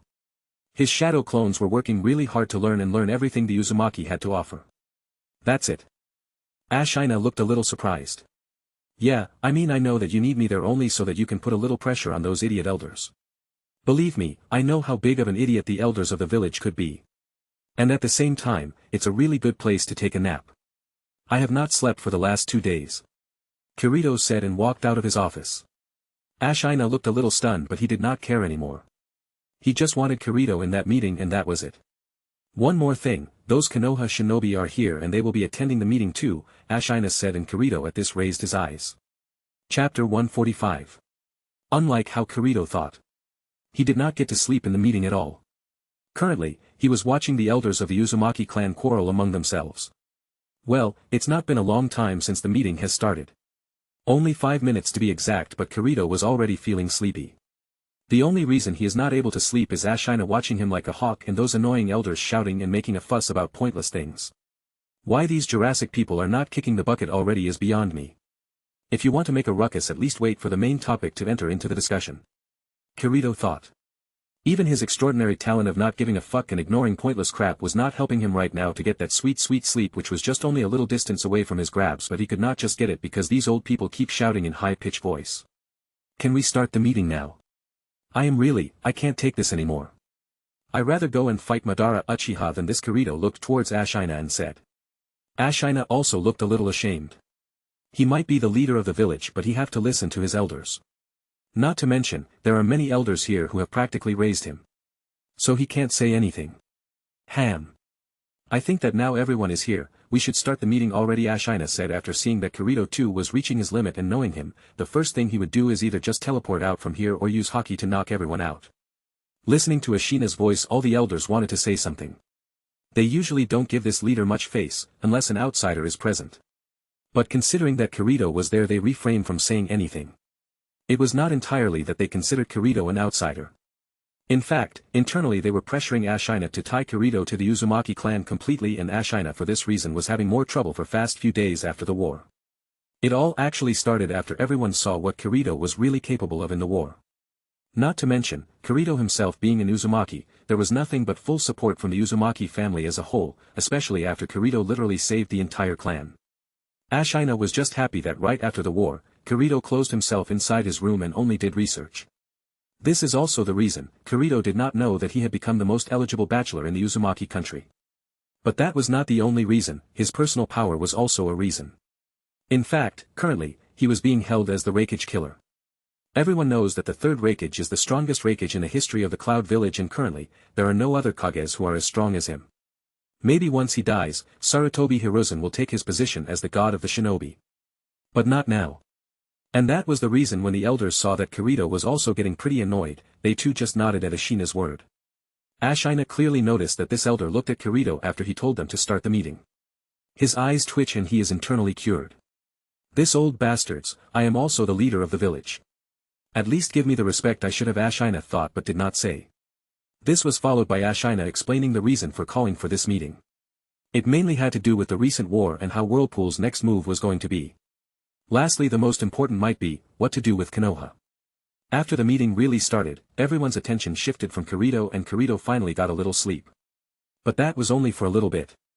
Because Kirito was woke when the last point was about to be discussed. In fact, this was the most important thing that Ashina wanted to discuss and this was the only reason he held the meeting in the first place. Kirito woke up because this was the time when the shinobi from the Konoha entered the meeting hall. Usually, they had decided to finish this entire meeting without involving those shinobi, but those shinobi came here with Hokage's message. Not to mention, his own granddaughter almost got kidnapped after they entered the village. And thus he wanted to make sure that he understood what Konoha was after right now. This is also the reason he needed Kirito here at all costs. He might be a bratty kid but he understands Konoha's higher-up thinking. Not to mention, others can't lie in front of him. His sense will pick any lie told in front of him. And besides all of this, he is the person who defeated Raikage and ended the war. His presence itself is very important and will put pressure on this Konoha shinobi. Thus Kirito sat there and saw all the Konoha shinobi entering and suddenly he saw two figures whom he sensed before. Minato, why you are here, said the mentioned person. Chapter 146. Who is Minato? Ashina and the other elders were thinking, so it took Kirito some time to explain the entire thing to them. In fact, this information was delivered to Ashina by Omai, the same shinobi who accompanied Kirito back to Konoha. It took some time for this entire thing to settle down before the meeting to really restart again. Jiraiya, who mistook Kirito as Minato, was still looking suspicious. Orochimaru was also with him. Why are you here? Konoha shinobi asked an elder. We are here to deliver an important message from the Hokage, Jiraiya replied. And why should we care? Ashina was the one who said with an enraged voice. So that's how the Uzumaki treat their friend and alliance nowadays? Jiraiya asked. We used to be better, but what can we do? The last time we were in the Konoha we had to come back without getting the help we would have expected from an alliance, Ashina said. That was a shortcoming of my village, but that does not mean that we break an alliance which was created by our ancestors, Jiraiya replied. Kirito heard the back and forth conversation going. He knew that this would take a long time to end this meeting and internally sign. It took almost 2 hours of constant political talk that Kirito was almost out of his wits and was ready to bust out. The talk from the Konoha side was handled by both Jiraiya and Orochimaru, and Kirito had to say that they were doing really good. Alright. Let's cut to the chase here, Kirito suddenly said, having enough of this shit. This sudden outburst of Kirito stunned others. Orochimaru also knew how straight and imposing Kirito was when he was in Konoha. He was now only thinking about how things would be when he was on his own turf. What do you mean, Kirito? Ashina was the first one to ask. He too knew how Kirito reacted in Konoha. However, to his eyes, this was nothing more than a child not having the patience, but he also knew that Kirito had his own strange and chaotic way to handle the situation. So he did not stop Kirito. It was not like he was afraid to offend Konoha at this time. In fact, he was kind of looking forward to seeing how Kirito responded here. He got the report from Omai that last time Kirito made Konoha higher up pretty angry. He was really looking forward to this now. None of the people speak, and after Kirito sees that he has everyone's attention, he speaks again. I know why you both are here. We all know, so let's talk directly to the point. Kirito said. There was still no response from the Konoha shinobi, and apparently, the Uzumaki also let him speak. Kirito sneakily glanced at Ashina and the other Uzumaki, and all of them were watching him with rapt attention. You are here to tell that Konoha and Whirlpool are still in alliance while having a simple, yeah, sorry for not helping. Hope you don't mind, attitude. Do you think that we are idiots? I was there when we asked for Konoha's help. And what Konoha did? They did not send and help to us on the pretext of that Konoha would help the land of Whirlpool if we really went to war. You know what, the war is over and I did not see any shinobi from Konoha. Any shinobi besides the small team that you sent while we were fighting the Raikage. And before you say that you did not send any, let me tell you that I never forget a chakra signature. I am not sure about others, but one of the shinobi who came here was Tsukumo Hatake. He was here when I was fighting with Raikage. I also know that he saw us fighting Raikage and he did not do anything. Why did you guys send that small team here? Let me guess, to go and have a peek at what is happening to your so-called alliance, or maybe to take anything useful left by us after Raikage is done with it. I remember that Konoha needed a new Jinchuriki, right? Is that your goal? Kirito said. Kirito's rant totally surprised everyone. The only person besides Kirito who knew that Konoha sent someone to Yuzu during the war was Ashina. The entire office was silent at this time. No one knew what to say anymore. Usually, these old people talk with a lot of diplomacy and politics involved. So Kirito's direct rant right now brought complete silence to the office. What proof do you have?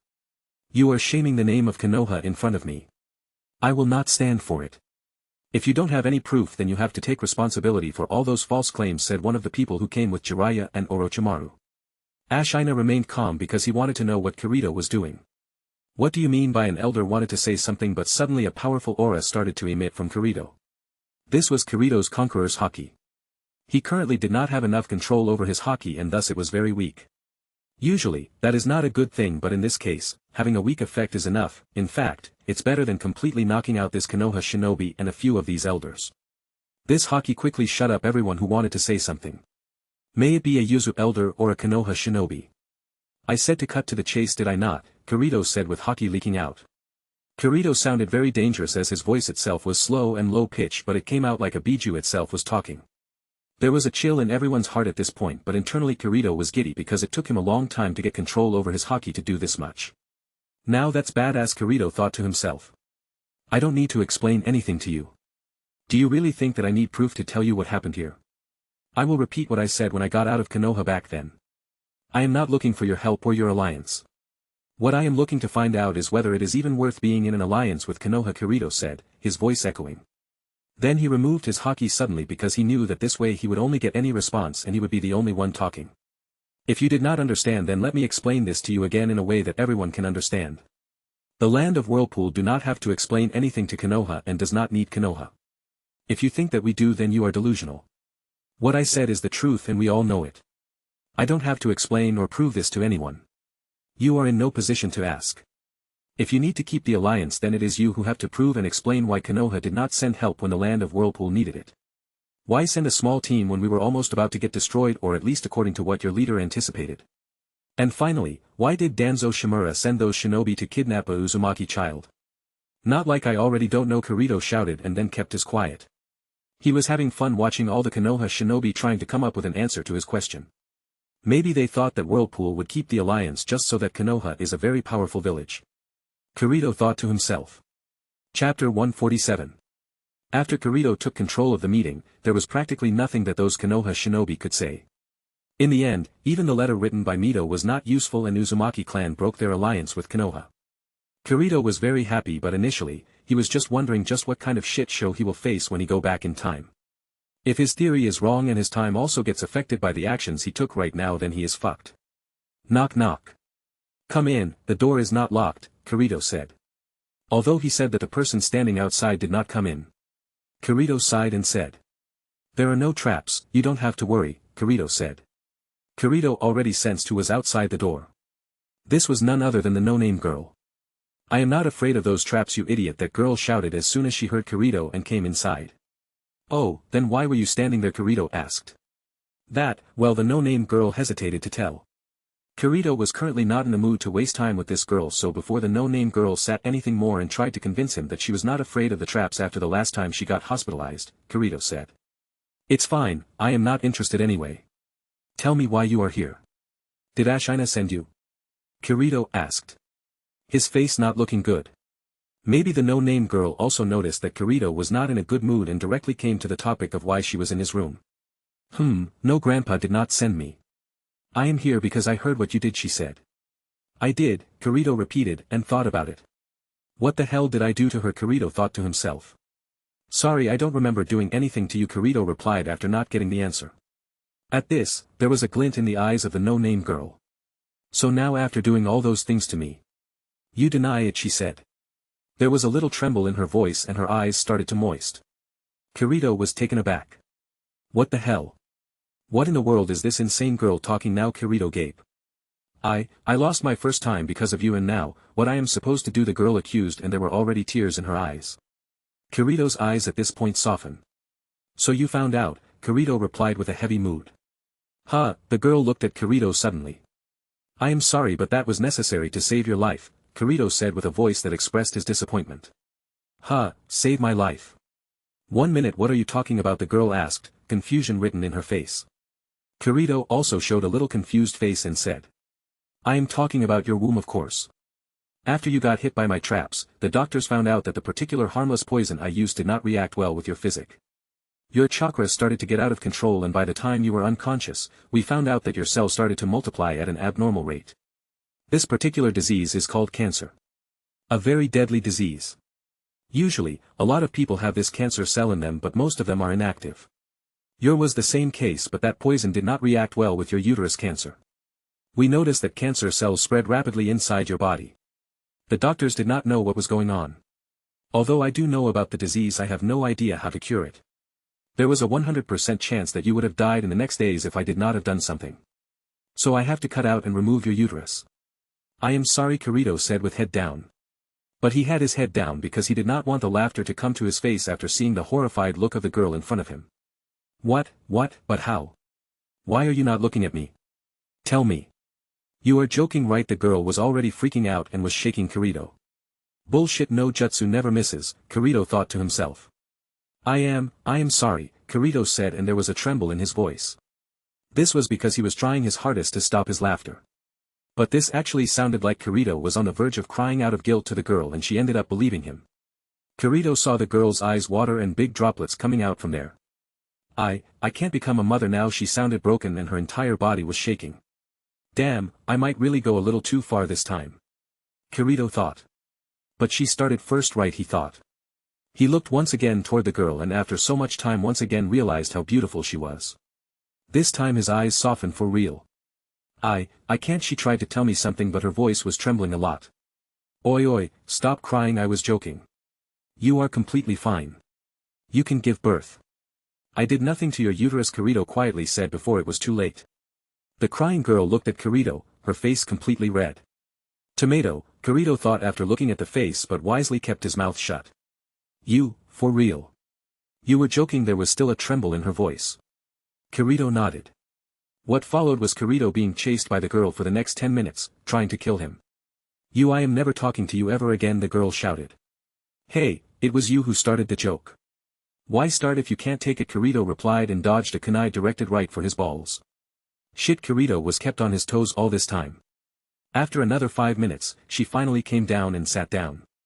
As I said, I am sorry. I was just joking. Did not mean to hurt you in any way, Kirito said once again. Hurt you, my ass. In the past 15 minutes.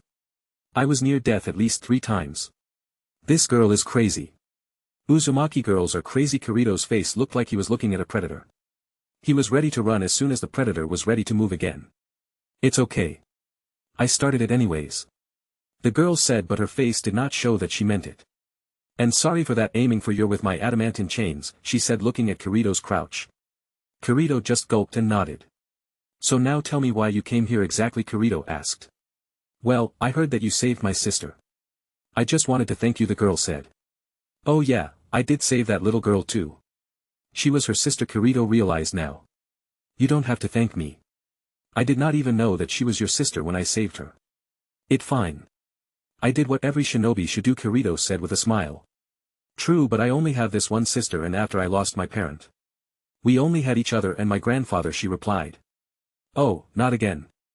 I am not interested in your family issues. Kirito thought, remembering how Ashina bored him before. So I just wanted to say that I am grateful that you did what you did, she said, and Kirito could say that she was sincere. If that is the case, then treat me to ramen sometime.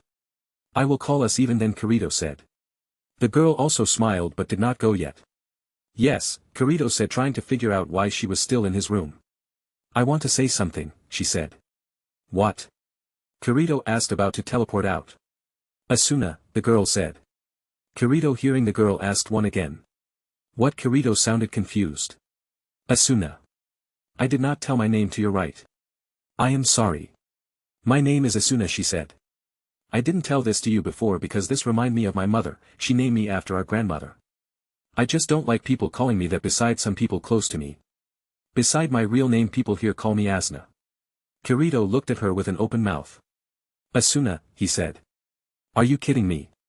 Your name, say that again, Kirito asked. Chapter 148.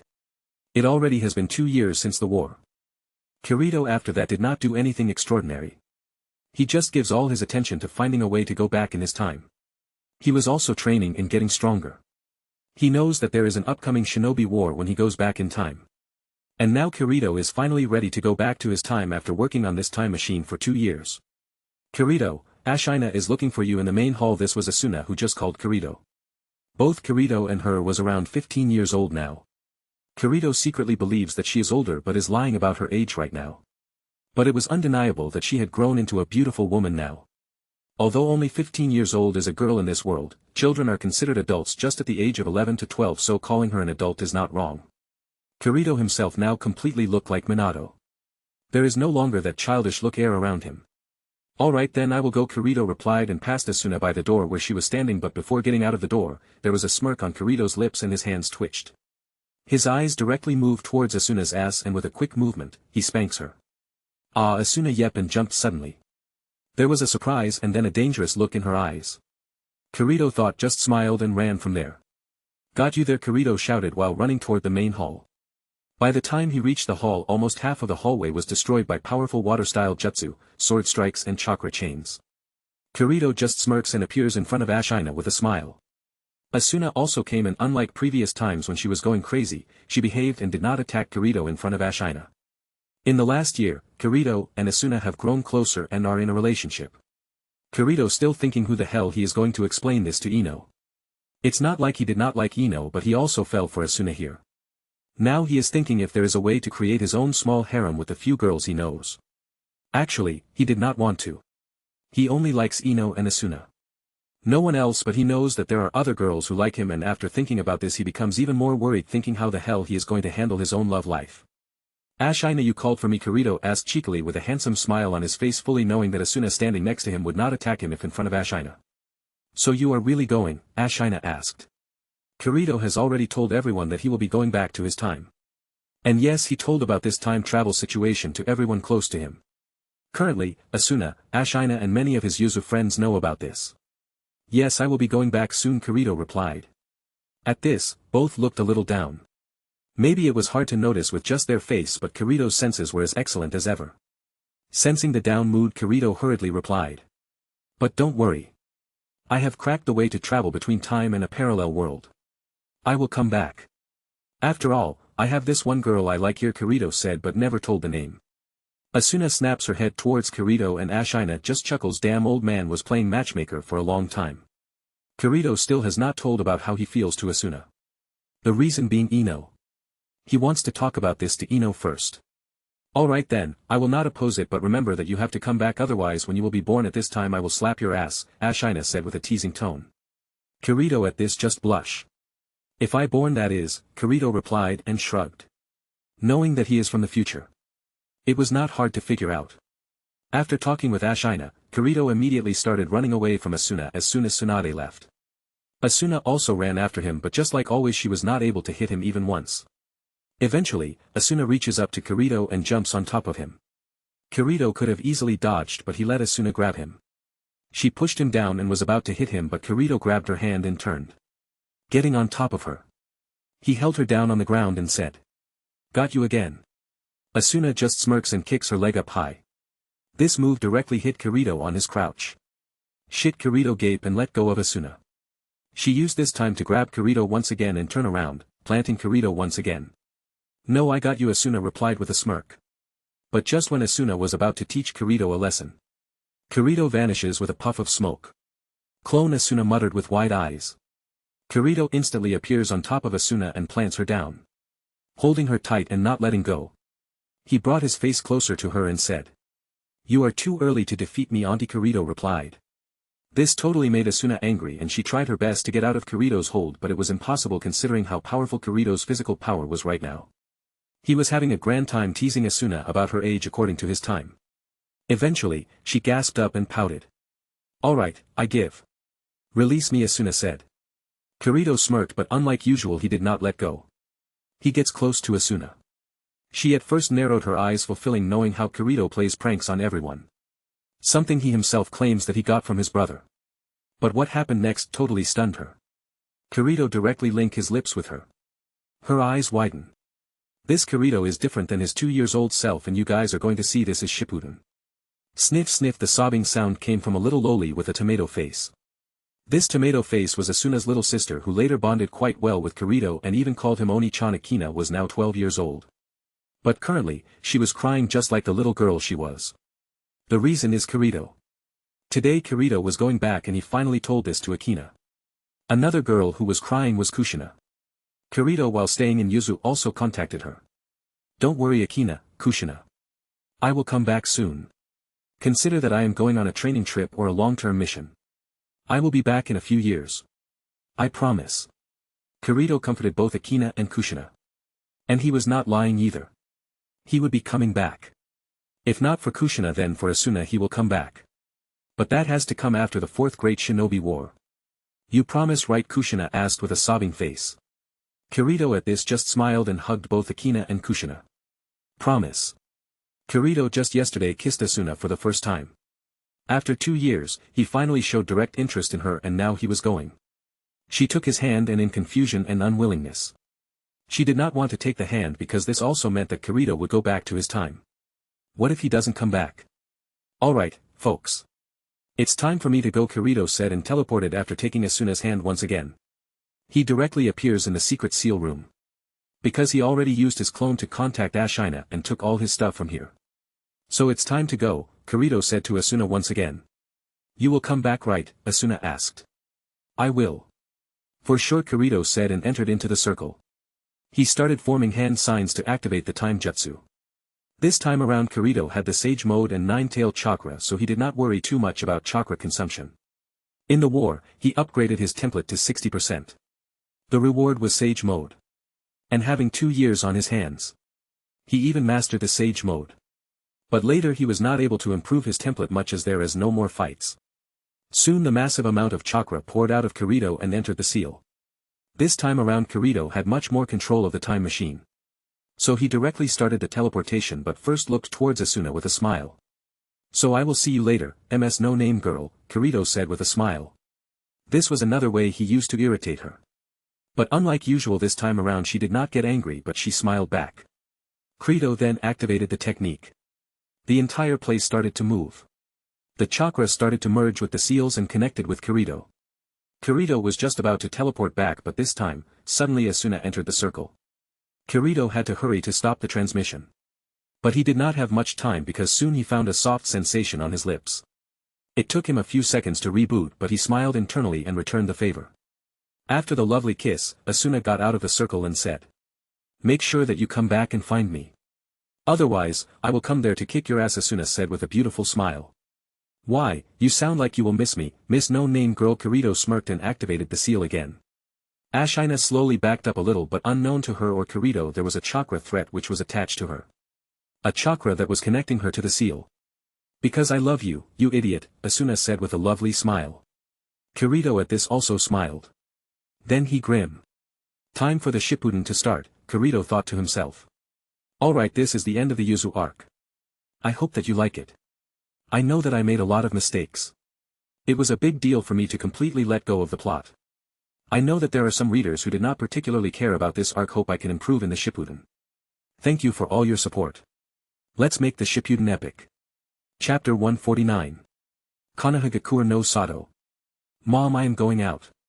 I promise Sakura that I will help her out in her medical training today. Said a beautiful girl with a smile. Today was a very important day because today a certain knuckle-headed shinobi was coming back home. This also marks the start of the 2nd season of Naruto. Naruto Shippuden. Unlike in the canon where a pink-haired girl was waiting for her teammates to come back. This time around, the girl waiting for her teammate was blonde. This beautiful and cheerful girl was Ino Yamanaka. Alright, but I need you in the shop soon, okay? I will be going out today, Ms. Yamanaka said and let Ino go. Ino, without even hearing the second part of her mother's sentence, got out of the shop. Man, when those idiot brothers are going to come back, Ino muttered to herself. After 2 years of absence, Ino really wanted to see both of them. Especially Kirito. Unlike Naruto, Kirito was her friend for a very very long time, and he is also the boy she likes. If it was under her control, then she would have gone with Kirito. Ino just sighed and kept on going to the park where she agreed to meet with Sakura. While moving towards the park she suddenly heard a very familiar voice. Now this takes me back. The village hasn't changed a bit. Someone shouted while standing on the top of the electricity pole. At this, Ino's eyes lit up and her head snapped towards the voice, the velocity which broke all the laws of physics. In front of her eyes, there was a boy in very familiar orange clothing standing and declaring. I am home everybody. Naruto Uzumaki is back, Naruto shouted, and everyone around him looked towards him with smiles and comments. After Kirito announces his real name. Everyone knew that both Naruto and Kirito were the sons of Minato Namikaze. But there were still a few people who hated both Kirito and Naruto just because they held Nine-Tail inside them. Another interesting thing is that Naruto did not change his name from Uzumaki to Namikaze. He kept his mother's name. Kirito also liked this decision because it just felt wrong to call him Naruto Namikaze.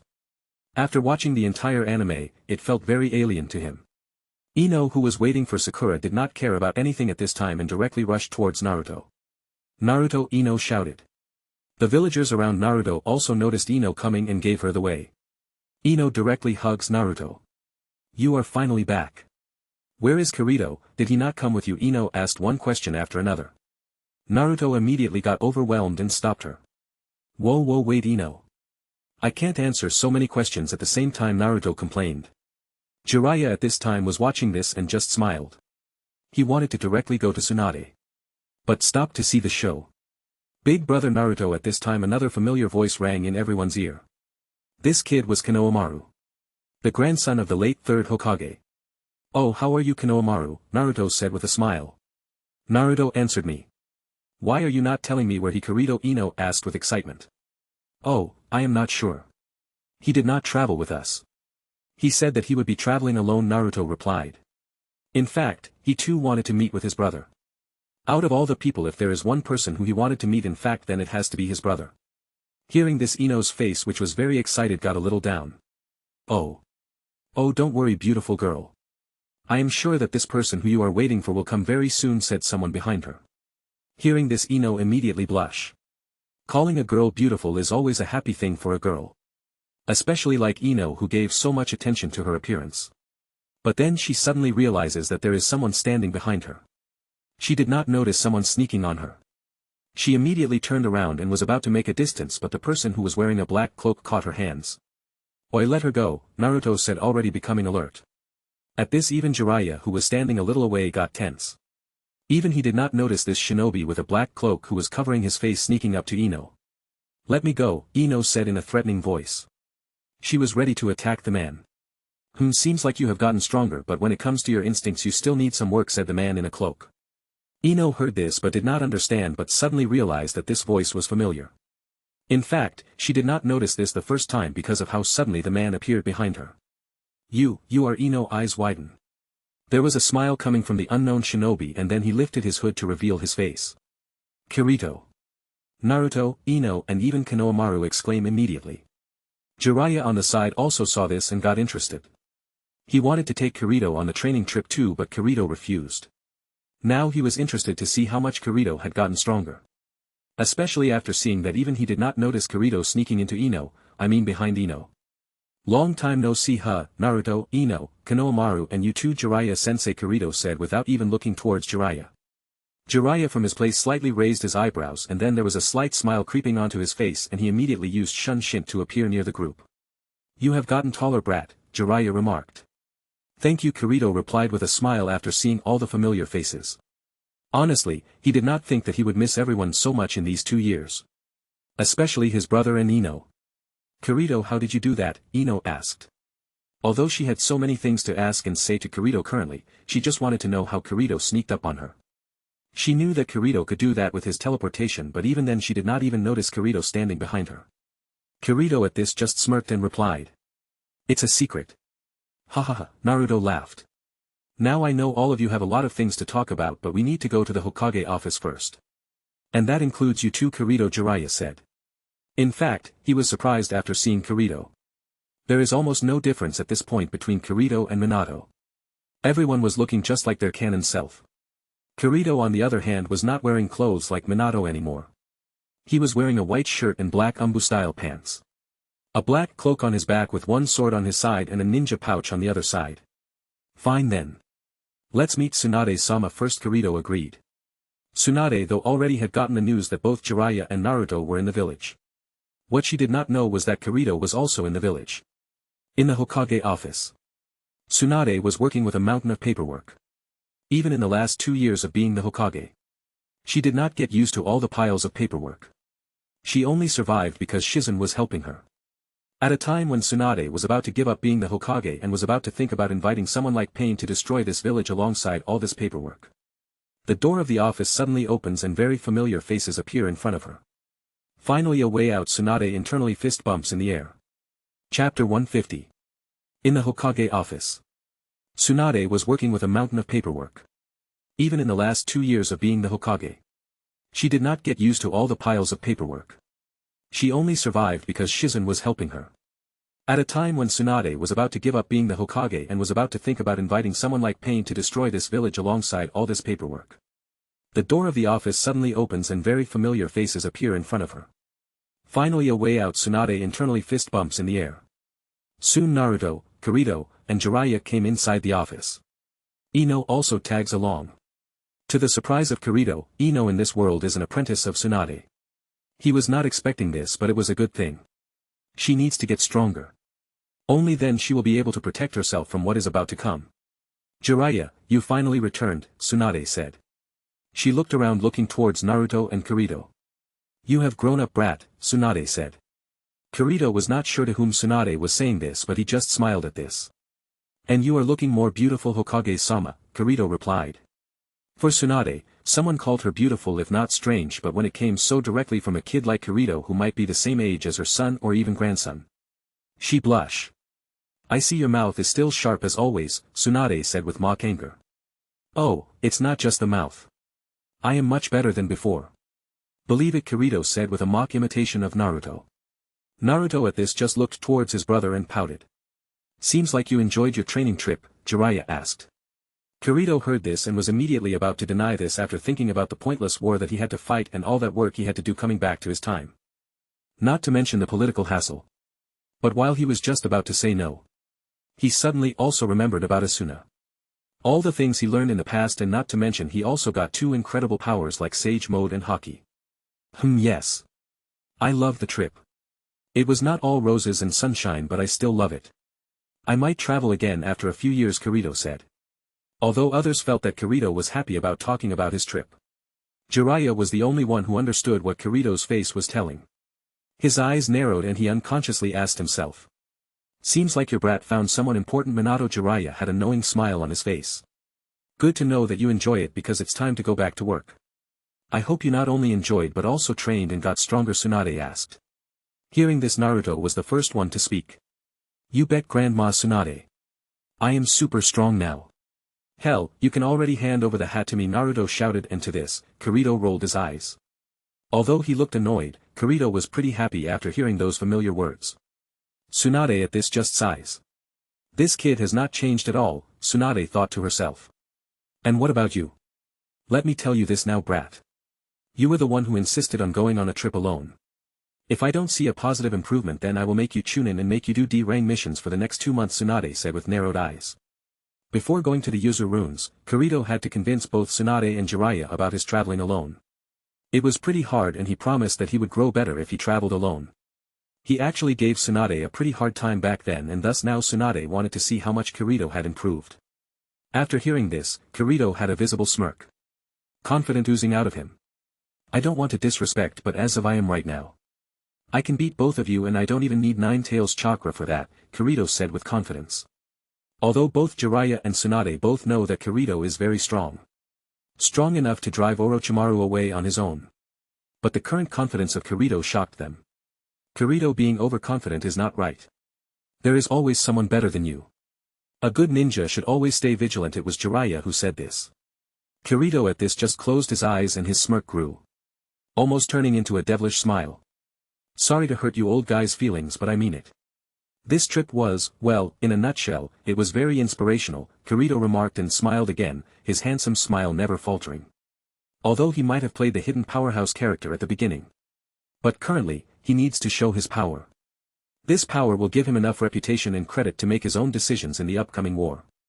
Not to mention he also needs Hokage's confidence at that time that whatever decision he takes, she backs him up. Who are you calling old, you brat? Tsunade shouted and almost broke her desk. Out of all the outrageous things I just tell and you only heard my slight remark on your own age. Kirito's eye twitched. Even Jiraiya and Shizune were the same. Shizune until now was staring at Kirito. Although maybe not as much as Sasuke, Kirito was pretty handsome. In fact, all the girls in the village after Kirito came back and showed his face, started looking towards him. Tsunade too was taken aback a little when Kirito entered. It was both because of how handsome Kirito is and how much he is like Minato. But she is not a Sannin for a reason and quickly removed all these thoughts aside. That's quite a claim, Kirito. Are you sure that you are not overselling your strength right now? A voice came. Kirito remains calm. He already knew who this person was. Long time no see, Asuma-sensei, Kirito said. Asuma just gave his patent smile. Alright then, if you think that you are really a big shot now. How about you fight with both my student and Jiraiya's student? One is your team while the other is your brother. Let's see how much you have grown. Tsunade said with a blood vein popping out her forehead. Is her age really that big of a sore spot for her? Kirito muttered to himself, a deadpan look. I don't have any problem. Kirito wanted to say that she was underestimating him, but he did not. He will just let his actions do the talking. Good. Tsunade looked towards both Naruto and Ino with a questioning gaze. Both Naruto and Ino looked a little conflicted but agreed when seeing how much Kirito was looking down on both of them. Tsunade was just looking for an excuse to put away all her paperwork. This also gave her the reason, and thus she immediately brought all of them to the training area. After coming to the training ground, Kirito looked towards Tsunade and asked. Are you sure that you don't want to add some more assistance for them? Kirito was stronger than them even before going to the past. What is the point of him fighting them right now? Hey, you are looking down on us, Naruto complained. He too knew that his brother was very strong, but he was still the man who was going to be Hokage, damn it. I wouldn't be that sure if I were you, Ino said with a heated tone. Love you too, love, Kirito said with a plain expression on his face, but Ino instantly became red at this. He was not showing any expression, and this was making not only Ino and Naruto a little taken aback but also Jiraiya and Tsunade. They both knew that Kirito previously was never like that. Oi, don't act lovely-dovely here, Tsunade shouted at this while her eyebrows twitched. Kirito just sighed at this and did not say anything more. He just raised his hand and showed a come on then motion with his fingers. Chapter 151. So what that you are stronger? I will still beat you, Naruto shouted, and at this Kirito's eyebrows just twitched. Kirito just sighed at this and did not say anything more. He just raised his hand and showed a come on then motion with his fingers.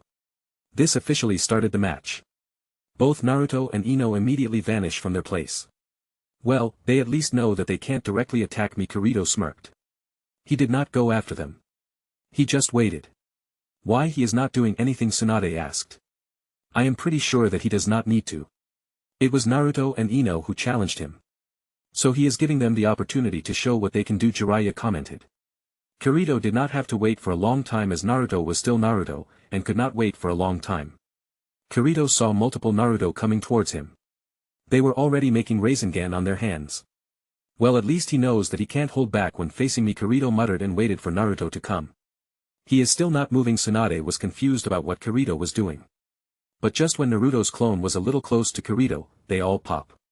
Jiraiya, Naruto, and Tsunade exclaim. Even Ino, who was hiding and watching, narrowed her eyes, not getting what just happened. Kakashi on the sides too narrowed his eyes. Kirito on the other hand just smirks at others' reactions. Focus Haki, Kirito muttered. What Kirito did was something he had been practicing for a long time. Controlling his Haki. Especially Conqueror's Haki. After knowing that the real Naruto is not among the shadow clones. He just pops all the clones with his Conqueror's Haki. Come on. I am waiting, Kirito said, looking towards where Ino was. Ino at this had a little complicated expression. She quickly took out senbons and threw them towards Kirito. Noticing the senbon coming towards him, Kirito very swiftly dodged all the needles. Are you sure that you don't want to add some more people here? Kirito asked Tsunade. Oi, don't underestimate us. The sound came from above Kirito. It was Ino. She had her fist clenched and was ready to deliver a chakra-infused punch. Kirito could tell because he too learned this technique from the past Tsunade. He didn't have much time to perfect the technique when he was in Konoha because of the impending war, but later he did. Usually, he would have used his speed or Hiraishin technique to dodge this attack. But before starting the fight, Tsunade restricts him from using Hiraishin completely and also limits his speed to Jonin at best. Her reason was, don't want to see how fast you are, brat. You and your father have shown that quite enough. Show me your power. And at this Kirito replied. Fair enough. So Kirito opened his palm and quickly gathered air in his palm. Wind palm. Kirito used the fact that Ino was in the air and blew her away. It might look pretty awesome attacking the enemy from above with a single punch, but it has many disadvantages. Kirito said this to both Ino and Tsunade because he knew that Ino learned this from Tsunade. In fact, he was aware of Tsunade's fighting style because he fought with Tsunade in the past. 1,000 Years of Death. Kirito heard this and already knew who said this. Kirito at this just internally sighs and uses armament Haki in his left leg. Naruto, who was aiming to stick his fingers into his brother's asshole, thrust his finger. Kirito at this time just slowly turned left and Naruto's finger, rather than striking the butt, aimed at the knee which was covered with armament Haki. A sharp sound came and Naruto quickly backed off. His finger was almost broken and swollen at this point. I told you repeatedly not to use those techniques. It's embarrassing. Kirito said with a huge sigh on his face. Poison style, poison mist, Ino said, blowing poison style mist from her mouth. Kirito saw this and got interested. That's new, Kirito thought. Kirito saw the poisonous mist coming towards him and got ready. He really did not want to dodge, at least at this level of fight. So Kirito just formed one hand sign in thought. Great wind breakthrough. A powerful gush of wind blew from Kirito's mouth and the entire mist was blown away. That a new trick? The mist, did Haku taught you? Kirito asked. Ino at this just nodded. Alright, I guess I can go on attack now. Get ready, Kirito said with a slow tone. Both Naruto and Ino at this got alert. Even Jiraiya and Tsunade were watching this attentively. Not so quick, but at this time a sound came and Kirito felt the temperature dropping. Oh, Kirito muttered and quickly jumped up. Just after that, multiple ice shards launched to the place he was standing. And here I was thinking of not dodging, Kirito thought. Long time no see, Haku. How are you? Kirito looked towards the ice user from a distance. Haku looked exactly how she looked in Shippuden when she was a he and came back with the Edo Tensei technique. Nice to meet you too, Kirito-kun, Haku said with a beautiful smile, but at the same time threw multiple senbon towards Kirito. That's one way to welcome a friend. Kirito created a shadow clone without any hand signs and used it as a shield. So you are also challenging me? Kirito asked, but just then he sensed someone above him. Kirito knew this chakra signature. But why she is also attacking him? Kirito turned around and saw a pink-haired girl falling from the air and her fist oozing from powerful chakra. Sakura shouted and was about to hit Kirito directly on his face. Everyone saw this and got excited. This is because they know that the punch is very powerful and if Kirito does not dodge then he will be hospitalized for sure. Sakura closed the distance pretty fast and swung her fist, ready to deliver the powerful chakra-infused punch. Kirito did not even bat an eyelid and stood there. Just when everyone thought that Sakura would be successful in defeating Kirito, she suddenly stopped midway. What going on? Sakura found herself stopping and then something wrapping around her body. It was wind. Kirito's mastery of wind was enough by now that he didn't need any hand signs to control it. It made Sakura stop and not let her fall. You are not just fighting with your own teammates but also my and Jiraiya's students, Tsuwanda shouted. Kirito just nodded like he didn't care even if Tsunade and Jiraiya both came together at him. Tsunade actually wanted to learn more about the signless wind jutsu but currently was not the time. Okay, Kirito said and threw Sakura away with the wind blast. So Ino, Sakura and even you Haku learn from Hokage-sama, Kirito asked. He immediately got a positive response. Yeah, don't think that you can defeat all of us alone, Naruto shouted. Kirito did not even pretend to hear Naruto and looked toward Tsunade. You should add more people if you really want to see what I am capable of, Kirito said with a plain tone. This brought different reactions from others. Naruto, Ino, and Sakura were angry that Kirito was looking down on them. Haku on the other hand, who has personally trained under Kirito, knew Kirito's personality and had a solemn look on her face. Tsunade, Jiraiya and Kakashi on the other had complicated expressions on their faces. They knew that Kirito was not lying but most of his strength lies in his speed and flying thunder god technique which he couldn't use in this fight. So why he is so confident? This question started to plague them and now even they wanted to know how strong Kirito has become. Asuma, you also joined, Tsuwanda said after thinking about it. Are you sure, Hokage-sama? Asuma asked. This might be a little too much for Kirito to handle, he thought. Hokage-sama, we can handle him. Let us do it. It was Sakura who said this. Actually she personally never liked Kirito that much, especially after he bullied her Sasuke-kun. Of course, she was the only person who thought like that. Don't worry, Asuma will only act if he thinks that you guys need some help, Tsunade said. Great, now with Asuma-sensei's help there is no way we can lose Databeo, Naruto said like he already won the match. Kirito just sighed and looked towards Naruto. How the hell I teach this stupid brother of mine that he needs to be a little more wistful, especially when he is fighting. I will go first then, Haku said and started forming hand signs. Kirito noticed this, but he did not give too much attention to Haku because no matter how fast Haku is, nothing gets unseen by Kirito's observation Haki. Kirito immediately turned around and found Sakura already near him. Kirito's eyebrows raised a little. She has gotten fast. Kirito wondered what kind of training Tsunade made her go through. The punch came towards Kirito and he was ready. He swiftly grabs her ankle and turns his entire body to drag Sakura with him. It was very similar to what Po learned in Kung Fu Panda 2. The real harmony of and control of external force. With skillful movement, he redirects Sakura's punch towards the ground. While I am fighting you, let me teach you something useful. Never only rely on power, your own power can be used against you. You all need skills even before power. Kirito said with a smile. Chapter 152. While I am fighting you, let me teach you something useful. Never only rely on power, your own power can be used against you. You all need skills even before power. Kirito said. The entire area was silent at this. Tsunade's entire face was getting red, but she was not able to say anything because Kirito was right. Brute force is not useful if the opponent can use your power against you. And the worst part is that she is the one who taught Sakura that straight power punching method of fighting. Kirito saw Tsunade's face and knew what she was thinking.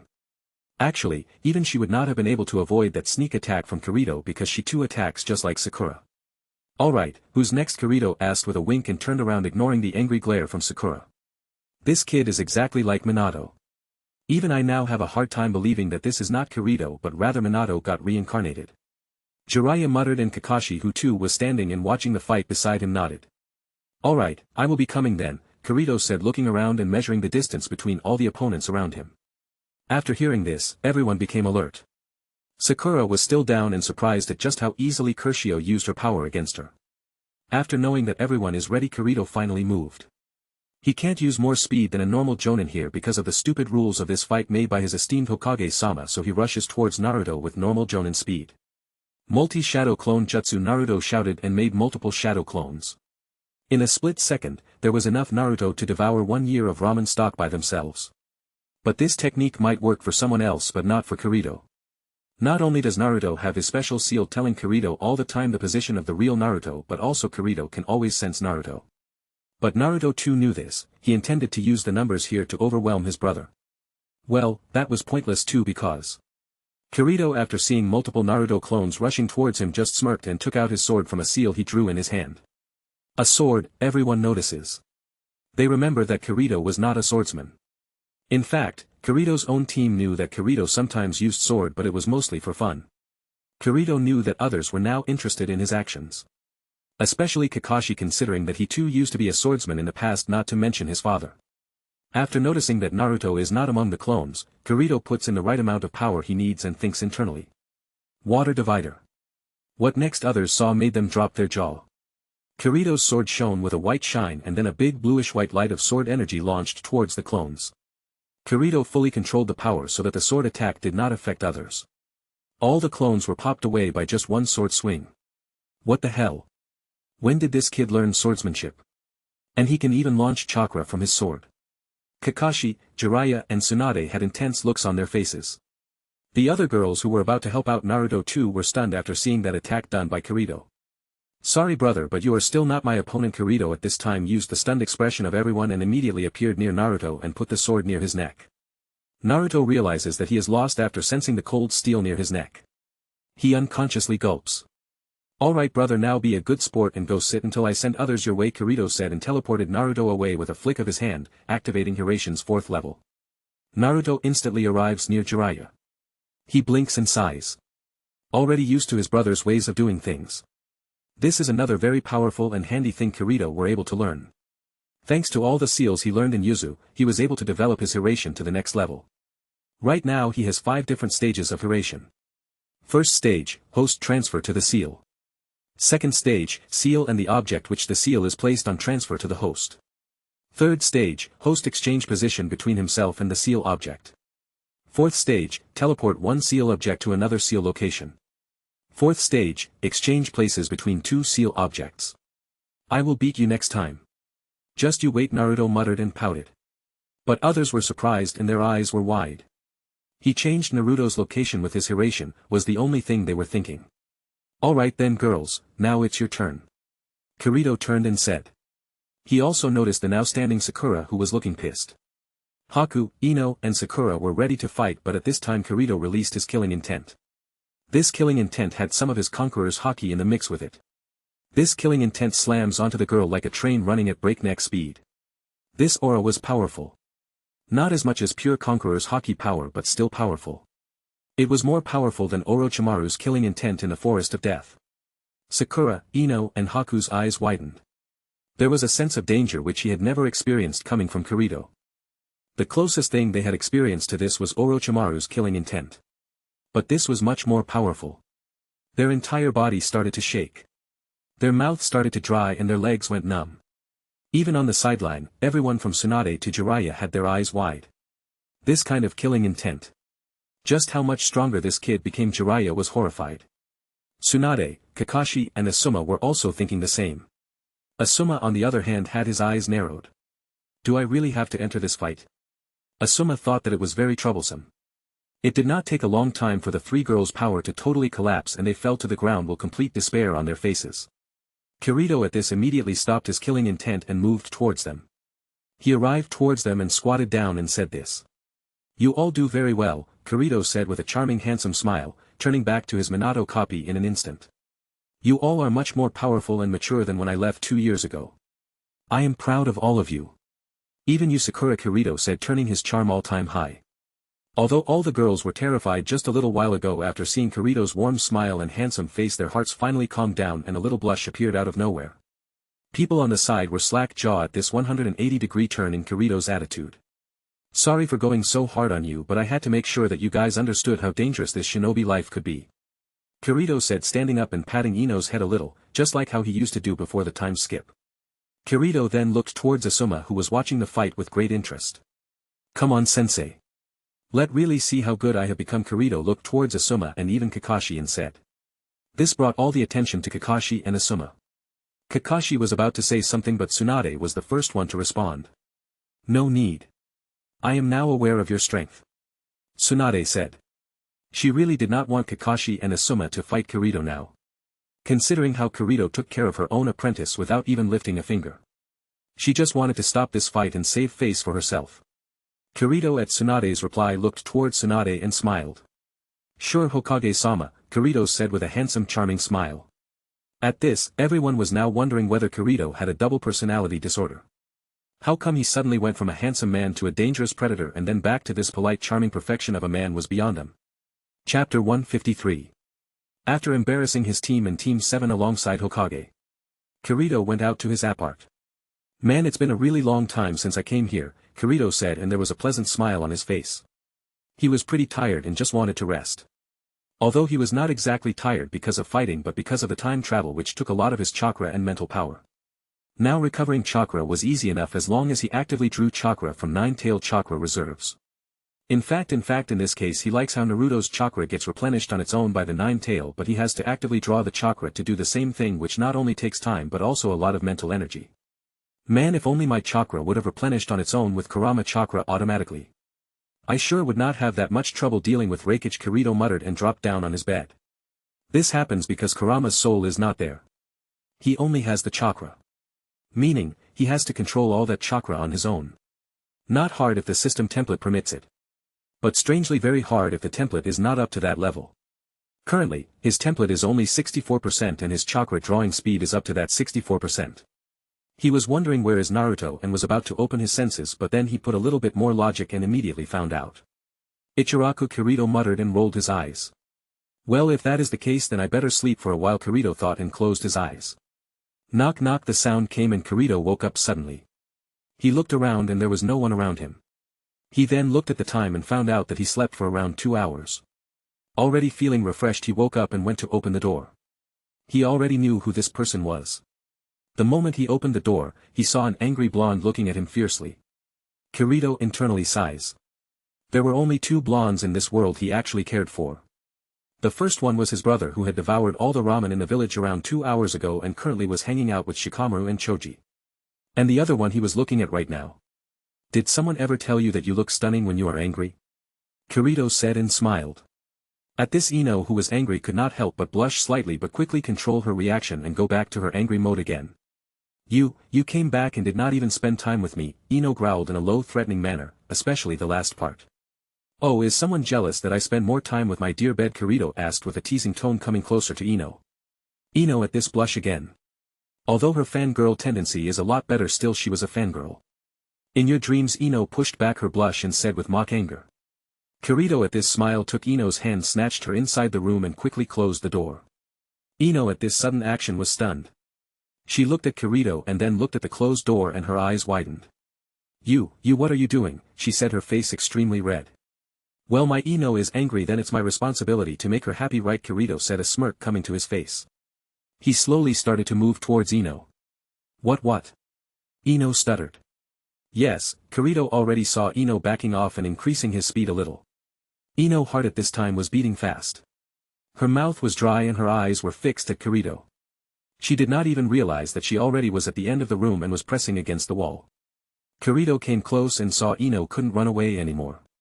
He was close enough that he could kiss Ino at any time. Remember I asked you if you feel that same way towards me after a few years, Kirito asked in a husky low voice near Ino's ears. Ino's ears at right now was only fixed on Kirito's eyes and she was almost in a daze. So do you feel that same? Kirito asked. But Ino did not answer. She was just looking at Kirito's eyes. Kirito blinked and took one step back. Did I break her? Kirito thought to himself. I know, Kirito called out. This call suddenly brought out Ino from her imagination and she hurriedly asked what after seeing that Kirito looking at her with a smile and he was now very close to her. Kirito's smile just grew after seeing Ino's reaction. And seeing this smile, Ino flusters even more. What did you say? Repeat. Repeat again, Ino asked with a cute expression on her face. Why you did not hear me? Kirito teased. Ino pouted hard and was about to mock hit Kirito but Kirito grabbed the hand and dragged it right above her head, making her fully expose her front without any defense. She panicked at this and Kirito was amused at this. He got closer to her again. This time only a few centimeters away from her face. I ask, do you still love me, Ino? Even after this long time. Will you love me if I have another girl? If I am a bad man who wants to just kiss you and do all the naughty things with you? Kirito asked. Although he really wanted an answer to the question of whether she could share him, he also remembered to tease her. Ino hesitated to say anything. She actually was surprised that Kirito himself was so forward. Just 2 years ago she was practically begging him to kiss her, but how he changed so quickly. But then she remembered what Kirito asked her when she first kissed him. Her eyes, which were panic and there was hesitation, got firm. I do, Ino replied directly looking at Kirito's eyes. In secret, she was digging this version of Kirito. He was dominating but at the same time tender. And above anything, he is for the first time showing interest in her. I do, I love why Ino said, but before she could complete the sentence, Kirito closed the last remaining distance between both of them and their lips collided. Chapter 154. I do, Ino replied directly looking at Kirito's eyes. In secret, she was digging this version of Kirito. He was dominating but at the same time tender. And above anything, he is for the first time showing interest in her. I do, I love why Ino said, but before she could complete the sentence, Kirito closed the last remaining distance between both of them and their lips collided. The soft and warm feeling immediately made both of them reach out for more. Kirito slowly caresses Ino's open thigh while Ino locks her hands behind Kirito's neck so that he can't get away. Slowly pulling Kirito a little deeper and trying to warp herself entirely onto him. Kirito too did not shy away at this time. He became a little bit bold and lowered his hand which was holding Ino by the waist too. What followed was a feeling of tender softness and firmness in his hand while Ino moaned out. To make her a little more comfortable, Kirito lifted her and sat down on his bed, making Ino sit in his lap. The kiss continued, but it was pretty obvious that Kirito was losing. He quickly started to fish for air, and with much difficulty detached himself from Ino to breathe. Damn, does this girl not need oxygen or what? Kirito was thinking.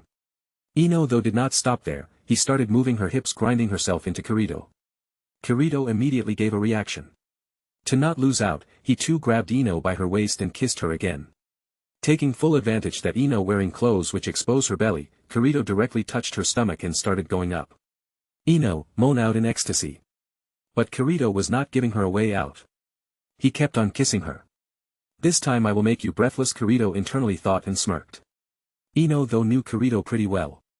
She knew that Kirito was extremely competitive. And maybe most of the time she will not even care about it, but right now there is no way that she is going to lose. She with her best effort put her pressure forward. This made Kirito stable and fell on his bed with Ino on top of him. The lip lock was still going, but Ino's hands started to wander down. Kirito's eyes widen a little in recognition of what Ino is after. Now no man would ever say no, but he knew that he would lose if he let Ino have her way. This is a very important time, and if they lose now then it will be pretty hard for him in future too. He who tries to break into Ino's top directly removes his hand and with both hands grabs Ino's butt. It was almost like he was spanking her. Ah, Ino moaned out under pressure, losing her grip and removing her lips with a wild reaction. Kirito at this smirk and internally fist bump. Well, all those spankings on Ms. No-Name Girl really paid off, I guess. Hahaha, now girls really need to be aware of my SS rank spank no jutsu. Kirito was giddy and grabbed Ino and turned around, making him come on the top. He took both Ino's hands and locked them above her head. Before she could say anything she attacked her neck. While he was kissing her furiously, one hand was holding her both hands while the other started to roam around Ino's breast. Teasing her and making her twitch and moan for even more. But even Kirito have his limits, and in the kissing game, he always loses his breath first. He finally had to remove his lip and breathe hard. But he noticed that he was not the only one who breathing hard. Ino too was panting, but her eyes were always on Kirito like begging for more. Kirito at this was a little horrified. Does this girl really don't need to breathe? I am this close to dying out of lack of oxygen here, Kirito grumbled. If only Kirito had a little more experience with women, then he might have realized that Ino was clearly asking for something more than kissing. Of course, she is not gonna say it out loud. Ino too at this time got a little sympathy for Kushina Uzumaki, who had to live with such a dense husband. Kirito at this point was pretty confused, but he did not show it. He kept looking at Ino's eyes, making it look like he was taking back his breath to start another round of whatever he planned to do. But secretly he pushed open his senses to the max to understand what Ino really wanted there. Then his eyes lit up. He with one hand removes his shirt, showing his perfectly honed body to Ino. Ino's eyes practically roam around every part of Kirito, taking all the eye candy. She too was about to remove her top, but then found herself falling. What Ino suddenly landed on something soft and quickly got up. She looked around to find that she was currently in her room. Kirito, she looked around not noticing him. She knows that Kirito uses the flying thunder god on her. Her eyes twitch. There was a tick mark on her forehead and a fire in her eyes. On the other hand, Kirito falls down on the bed alone and sighs hard. Safe, he muttered, and immediately the door of the room opened. Brother, Grandma Tsunade is calling for you. She has a mission. Naruto was about to say the whole thing, but she saw his brother lying on the bed alone, topless. When opening his sense, Kirito notices Naruto approaching fast. Glaring at him like he snatches the last cup of ramen for himself. Well, maybe that only applies to me, he thought, and looked cheap. Kirito at this time sat up and there was killing coming out of his body. Run, brother, run. Because if I catch you, then maybe the next Hokage will not have legs, Kirito said with his face darkened. Naruto had no idea what he did, but his instincts were on the spot, and even faster than some jonin he got out of the room. Hey, why are you so angry? I did nothing wrong, Naruto shouted. That day, the screams of Naruto Uzumaki, the next Hokage of the Leaf, were heard by the entire village. Chapter 155. After giving some quality ass kicking to Naruto for his astronomically bad timing, Kirito remembers that Naruto was talking about something related to Tsunade. Now he was not sure whether he should go and talk with Ino about what happened or to the Hokage office to talk with Tsunade. Well, I guess duty comes first, Kirito internally said to himself, and directly went towards the Hokage building. When he arrived, he found the entire Team 7 and Team 9 already there. Well, Naruto was not there for obvious reasons. Oh, you are finally here. You took your time. And where is Naruto? Tsunade asked. Kirito, after noticing so many people here, did not complain about getting a duty call right after coming to the village, let alone disturb his quality time with his girlfriend. Naruto will be a little late. Tell me what you have to, I will pass it to him, Akira said. Well, it's good this way anyway. I did not want to give this mission to him in the first place. Tsunade said. Kirito at this just blinked and did not think about it anymore. In fact, he already had an idea of what was going on here. He then looked around and found Kakashi, Ino, Haku, Sakura, Guy, Lee, Niji and Tenten there. He looked at Ino, decided that this was not the right time, and focused back on Tsunade. Alright then, you call all of us here for a reason, correct? What is it? Kirito break the silence. Now the content of this mission is secret, Tsunade said, and everyone understood that this information should not go outside of the room. The Kazekage has been kidnapped, Tsunade said. This drew all sorts of reactions from the people around, but Kirito internally sighed. So it's happening even in this timeline, even after so many changes I did to the story, Kirito muttered to himself. We got an SOS message from the hidden sand. It was done by a ninja organization which called themselves the Akatsuki. Tsunade went into professional mode and explained everything after that. After hearing the entire content of the mission, everyone was surprised. So that's why you don't want to include Naruto, others thought. Jiraiya was also present in the office this time. He too looked pretty serious. A big feat in Kirito's books. So we are to bring back the Kazekage safely back to the hidden sand. Is that it? Kirito was the one to ask. Yes, give all the help the hidden sand wants to find Gaara and return him back to the hidden sand. Also about those Akatsuki members. Kakashi, Guy, and even you, Kirito. You all have faced them before. So I am sure that I don't have to tell you all to be vigilant. This time you all be facing Sasori of the red sand and Deidara of the hidden rock. Tsunade said with a serious look. But Kirito long stopped listening to her. He too was a Jinchuriki, but he was allowed to go after the Akatsuki people. There were only two reasons. He is strong with ability to get out of any situation with Hiration. And lastly, Akatsuki doesn't know that he is a Jinchuriki. Not many people really that he is one. Yeah, rumors were always there, but those rumors are spread by civilians who don't understand anything about Biju. Common sense says that one Biju has only one host. Not to mention, Kirito hardly uses nine-tail power in public. Unlike Naruto, who can't control his nine-tailed powers yet. Kirito can control his limited amount of power perfectly. He was currently expanding his senses. Trying to pinpoint where could Gaara be. But it was hard. Pretty hard considering the distance between him and those Akatsuki members and Gaara. But he knew that it was possible for him to pinpoint his location because he left a Hiration tag on Gaara when Chunin exams were going on. And those Hiration tags don't remove themselves. They always stay. Nope, no, can't do. With just my sensing capabilities I can't find him, Kirito muttered, and then took a sneak peek at Jiraiya there. Man, maybe I have to show my cards early, Kirito complained and activated Sage mode. People around him did not sense much. They were not that good at chakra sensing. But Jiraiya was different. Being a user of Sage mode too, he immediately senses the natural chakra gather around Kirito and his eyes widen.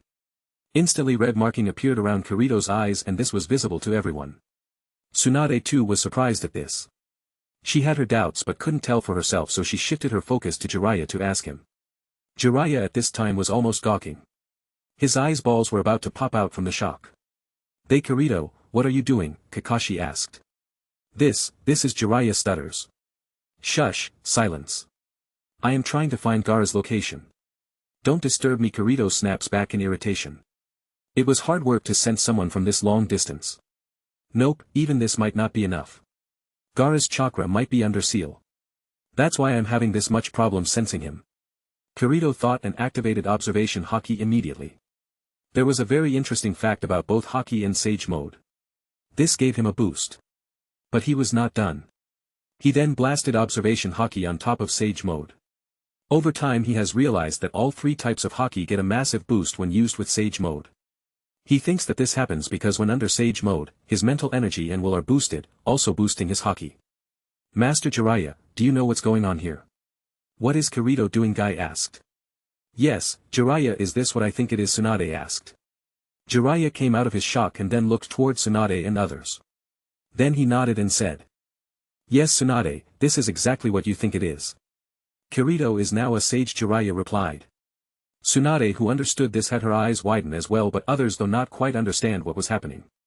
This led to Jiraiya explaining the sage mode to others. By the end of it, all of them were flabbergasted. Wow, that's awesome, Naruto exclaims. He came to the office just before Jiraiya started explaining the sage mode, looking like he was beaten by someone, which he totally not gonna admit. When did you come? Sakura asked. That's a very powerful ability to have, Guy exclaims. It's just like Minato sensei, Kakashi thought. Ino too was surprised at this. Found him, Kirito suddenly said. What? Tsunade exclaims. Even Jiraiya was surprised. He knows that Sage mode give user powerful sensory powers, but that does not mean that a person can sense someone from this long distance. Did you really sense Gaara from here? Jiraiya asked. Yeah. It was hard but I did it, Kirito replied. Kirito said it like it was no big deal. Others at this were gawking at Kirito. Now what do you want to do, should I bring the Kazekage directly here, Kirito asked Tsunade. Tsunade at this blinked in confusion. What you mean bring him here, Tsunade asked. I left a Hiration tag on Gaara. I can directly teleport him here, Kirito said in a nonchalant manner like it was nothing, but Tsunade's eyebrows with everyone else at this time went up. Did you do that? Tsunade asked in a hurry. In the Chunin exam. Put one on all important characters. Thought it would be useful later on, Kirito replied. So you put a teleportation seal on a Jinchuriki in the sand and the current Kazekage.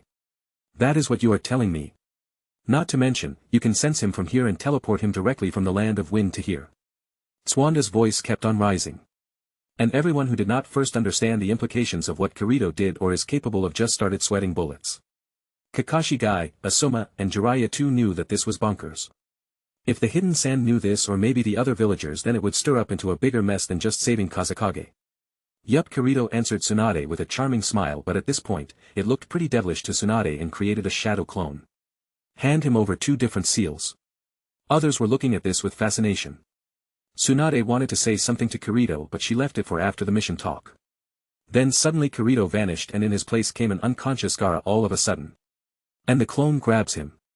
This immediately grabs everyone's attention. Not only did Gaara suddenly appear but the real Kirito now was gone. What, Tsunade once again asked in confusion. Chapter 156. Then suddenly Kirito vanished and in his place came an unconscious Gaara all of a sudden. And the clone grabs him. This immediately grabs everyone's attention. Not only did Gaara suddenly appear but the real Kirito now was gone. What, Tsunade once again asked in confusion. Hiration level 3, the clone muttered in an equally ridiculous manner. You are the clone, right? She was trying to figure out what exactly happened here. Yup, Kirito did not give too much attention to Tsunade and put Gaara down. And then he started to cover his hands with wind chakra. He rotated the wind chakra around his finger making it almost as sharp as a knife. And then with 2 fingers, he with one fell swipe cut open Gaara's shirt. Wait. What are you doing? Where is the original Kirito? Isn't he supposed to go there and bring back Gaara? Why now he is gone and you are here? And how come Gaara suddenly came here all of a sudden? And what with these seals he gave you? No, scratch that, why make you in the first place? Tsunade quickly asked. Geez, that's a lot of questions. Clone mutters and does not directly answer Tsunade. He first looks for any injuries on Gaara. After checking all the injuries he placed the first seal on Gaara's head. And second seal he placed on his stomach. As soon as he placed the second seal, there was a green light emitting from the seal and slowly Gaara's wound started to close. Tsunade at this was wide eyes. Now after seeing that this seal of Kirito was actually healing Gaara. She wanted to change her questions entirely and ask more about this seal. But before she says anything, Sakura was the one to talk first. It's amazing, this seal is actually healing Gaara's injuries. How did you do that? Sakura asked with curiosity in her eyes. Well, these 2 seals I created when I was traveling alone. And when I say I, that's mean the real Kirito. The clone replies. These 2 seals target both the chakra network and also the physical health of a person. The seal I placed on Gaara's head helps Gaara to start rotating his chakra again and also removes any foreign chakra inside his body. While the second seal is your straightforward healing technique put inside a seal, the clone replied. How did you do that? For years I have tried to create something like this which can save our shinobi's life in time of emergency. Tsunade asked with excitement and wonder in her eyes. Had to dig up some Uzumaki lost seal arts. Much of the knowledge you see here came from there. I just learn it and apply it correctly. But yes, there is much of my own handiwork here, clone said, taking a little pride in Kirito's invasion. Actually, this was pretty hard when Kirito started. Took him a long time to make, so even the clone is proud of these seals. Especially the healing seal. I expect that you share this with the village, right? Tsunade asked with a little sharp glint in her eyes. Clone at this with a look at her and then nodded. Yes, sure, but it will cost you, clone added this in the end. Tsunade wanted to scold Kirito but did not because she knew that she was not in the position to do that when it was originally Kirito's own seal. Having a Uzumaki grandmother made her know how fierce the seal master could be when protecting their seals. Not to mention how hard it could be to make a new seal. Her grandmother tried to teach her seal and she was no better at seals than Naruto in the academy. Secondly, this was not the right time either, she had more questions. Okay, brat, you will get your rewards. Not tell me where exactly are you? The real you. And what with this weird flying thunder god technique you use? What is Hiraishin level 3? Everyone else were also getting a little impatient and wanted to know what exactly going on. And where is Kirito exactly? Well, you see. After learning the flying thunder god technique, I did not stop there. I ended up upgrading it. So the Hiraishin technique you know came from both Tobirama Senju and my father is the very first level of flying thunder god.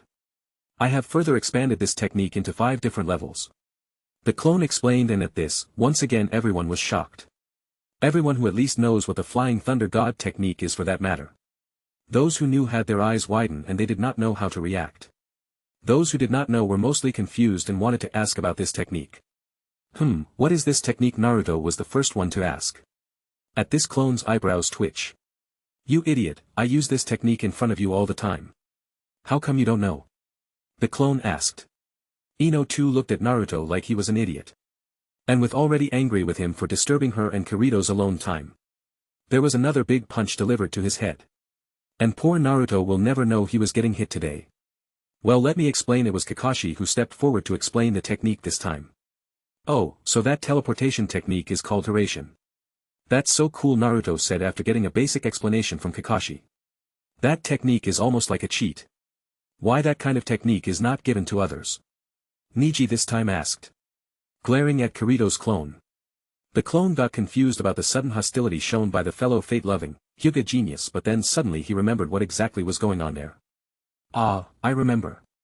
Boss kick his ass in the Chunin exam. Is this guy still holding up to that? Clone wonders. Alright, now that we know about Hiraishin, explain more about this different version you just talked about. Tsunade got impatient and asked. Yeah, well, as I said, I expanded the jutsu after learning it. The first level is the basic Hiraishin technique where the user is teleported to where the Hiraishin seal is placed. That level 1. Level 2 is when a sealed object is teleported to the location of the user. That's level 2. Level 3 is when the user and the seal object trade their location with each other. This is exactly the real Kirito did with Gaara here. Level 4 is when an object with a Hiraishin seal gets teleported to the location of another seal without the need of the user or him to personally teleport it. And lastly, level 5 is when 2 seal objects interchange positions without the need of the user. The clone explains the entire thing to everyone. After this, there was silence in the office. No one was talking. Everyone was just thinking about the implications of what this clone told them and shuddered internally. These 5 levels of Hiraishin. It is nothing less than controlling the entire battlefield. They all started to really understand just how dangerous the kid standing in front of them was. Brat, if you were this strong then why ask me to be Hokage anyway? Tsunade wanted to ask but she did not. Minato, your son is no longer just a genius. He is becoming a monster. A 15-year-old Kage Jiraiya thought, letting that sink in for a minute. This time he gets more and more confident that Kirito is the child of prophecy. The mood of other shinobi present in the office at this time was not that good. Clone at this time was internally grimacing. He did not want to tell others about his powers and technique to others. But he had to, because that was the only way to quickly let the village put him in a high position. In a position in which he can actually bring some change in the upcoming war. And what about the real you? You said that he used Hiraishin level 3, which means he traded his position with Gaara. Why, he could just have teleported him here, Ino asked. Already have a bad feeling about it. After hearing this, everyone who were internally calling themselves worthless after getting surpassed by their peers and juniors by this much, again shifted their attention back to Kirito, or to be exact his clone. Well, isn't it obvious? He is there to give those Akatsuki bastards a royal ass kicking, the clone said and disappear with a puff of smoke. Chapter 157. Well, isn't it obvious? He is there to give those Akatsuki bastards a royal ass kicking, the clone said and disappeared with a puff of smoke. At this time, the 2 Akatsuki members are technically the male version of both Ino and Sakura. Well, at least Deidara is. They took Gaara to a special meeting spot. This place was where the entire team of Akatsuki were about to gather and extract the one tail from Gaara. Both Deidara and Sasori were almost done preparing for everything, and they had Gaara enclosed by a puppet from Sasori. While they were waiting, suddenly the Gaara disappeared and a blonde person appeared there out of nowhere. Hey, do you guys have seen a red-haired man with raccoon eyes? There is also a love tattoo on his forehead. Kirito said jokingly, easily getting out of the encasement trap which Sasori built with his puppets. What the? Where you come from? Deidara asked. Both of them were stunned. Oh, you are Deidara, right? The biggest explosion artist according to Kishimoto-san, Kirito said, still joking. Who is Kishimoto? Both of them wondered but did not ask. Oh, you know me. Deidara's eyes immediately lit up and stopped making the explosion attack he was preparing. Deidara, do not let your guard down, Sasori said with caution. And you? Kirito said. Waited for a while and then said. Sorry, I don't remember those who get beaten by Sakura of all people, Kirito said. This confuses them, but internally Kirito fist bumps. Oh, I always wanted to say that, Kirito muttered. Alright then. Let me introduce myself before we start, Kirito said. I am Kirito Namikaze. When you reach hell, tell this name to that Uchiha bastard that I am waiting, Kirito said with a smirk. That remains to be seen, who is going to hell, Sasori said and attacked with multiple projectiles towards Kirito. Kirito also finally got serious and activated his observation of Haki. With this and his speed, he was able to dodge all the upcoming attacks. Man, those blades are poison. I better not get in touch, Kirito thought. But that is not my real problem. This red-haired puppet bastard is easy enough to handle. The real issue is that pyromaniac. I need to take care of him before he pulls a Vegeta on me. Kirito took out 2 kunai and threw one towards both Sasori and Deidara. Well, it was easy enough for both to dodge that attack. Kirito was not going for that anyway. Kirito without any hand signs created a shadow clone and both of them then vanished. While the clone targeted Sasori, Kirito himself came near Deidara. When was the last time you got punched? Kirito asked while delivering a mean punch towards Deidara. Deidara was totally caught off guard because the Hiraishin widened his eyes. He uses all his speed to move aside from the upcoming punch. It was hard, but he dodged the punch with a hair length. Too bad he did not understand what it exactly meant when Kirito had markings around his eyes. Frog kata, Kirito smirk. He was already in sage mode thanks to him using this for sensing. The natural energy around Kirito reacted and sent Deidara flying towards the edge of the cave, but that was not the end. Kirito, who grabbed the Hiraishin kunai he threw earlier with his other hand, twisted his body from the punching position and threw the kunai once again towards Deidara's direction. Before Deidara completely threw himself, he saw Kirito suddenly falling down on him with his hands all black. Shit, Deidara said. Iron Fist of Love, Kirito shouted and smashed the ground with Deidara. This attack was no worse than Sakura's punches. The entire area was destroyed. Kirito at one point was afraid that he might have brought down the entire cave. Thankfully that was not the case. Then he looked down on Deidara, who took this punch, and had to say, poor bastard. Deidara, who was totally roughed up at this point, looked up towards Kirito. When was the last time you got blasted? Deidara asked with a smirk on his face. Kirito did not understand what he meant, but then there the Deidara in front of him started to shine. Oh shit, Kirito cursed. What followed was an ear-shattering explosion which brought down the cave. At this time, the real Deidara was outside. I got you, bastard, Deidara said with his unique laughter. Now you know how powerful my art is, Deidara shouted. Swoop, a sound came and suddenly the laughing Deidara stopped. His eyes widened. I guess you really don't understand when I say that you guys are going to hell today. Kirito's voice came from behind.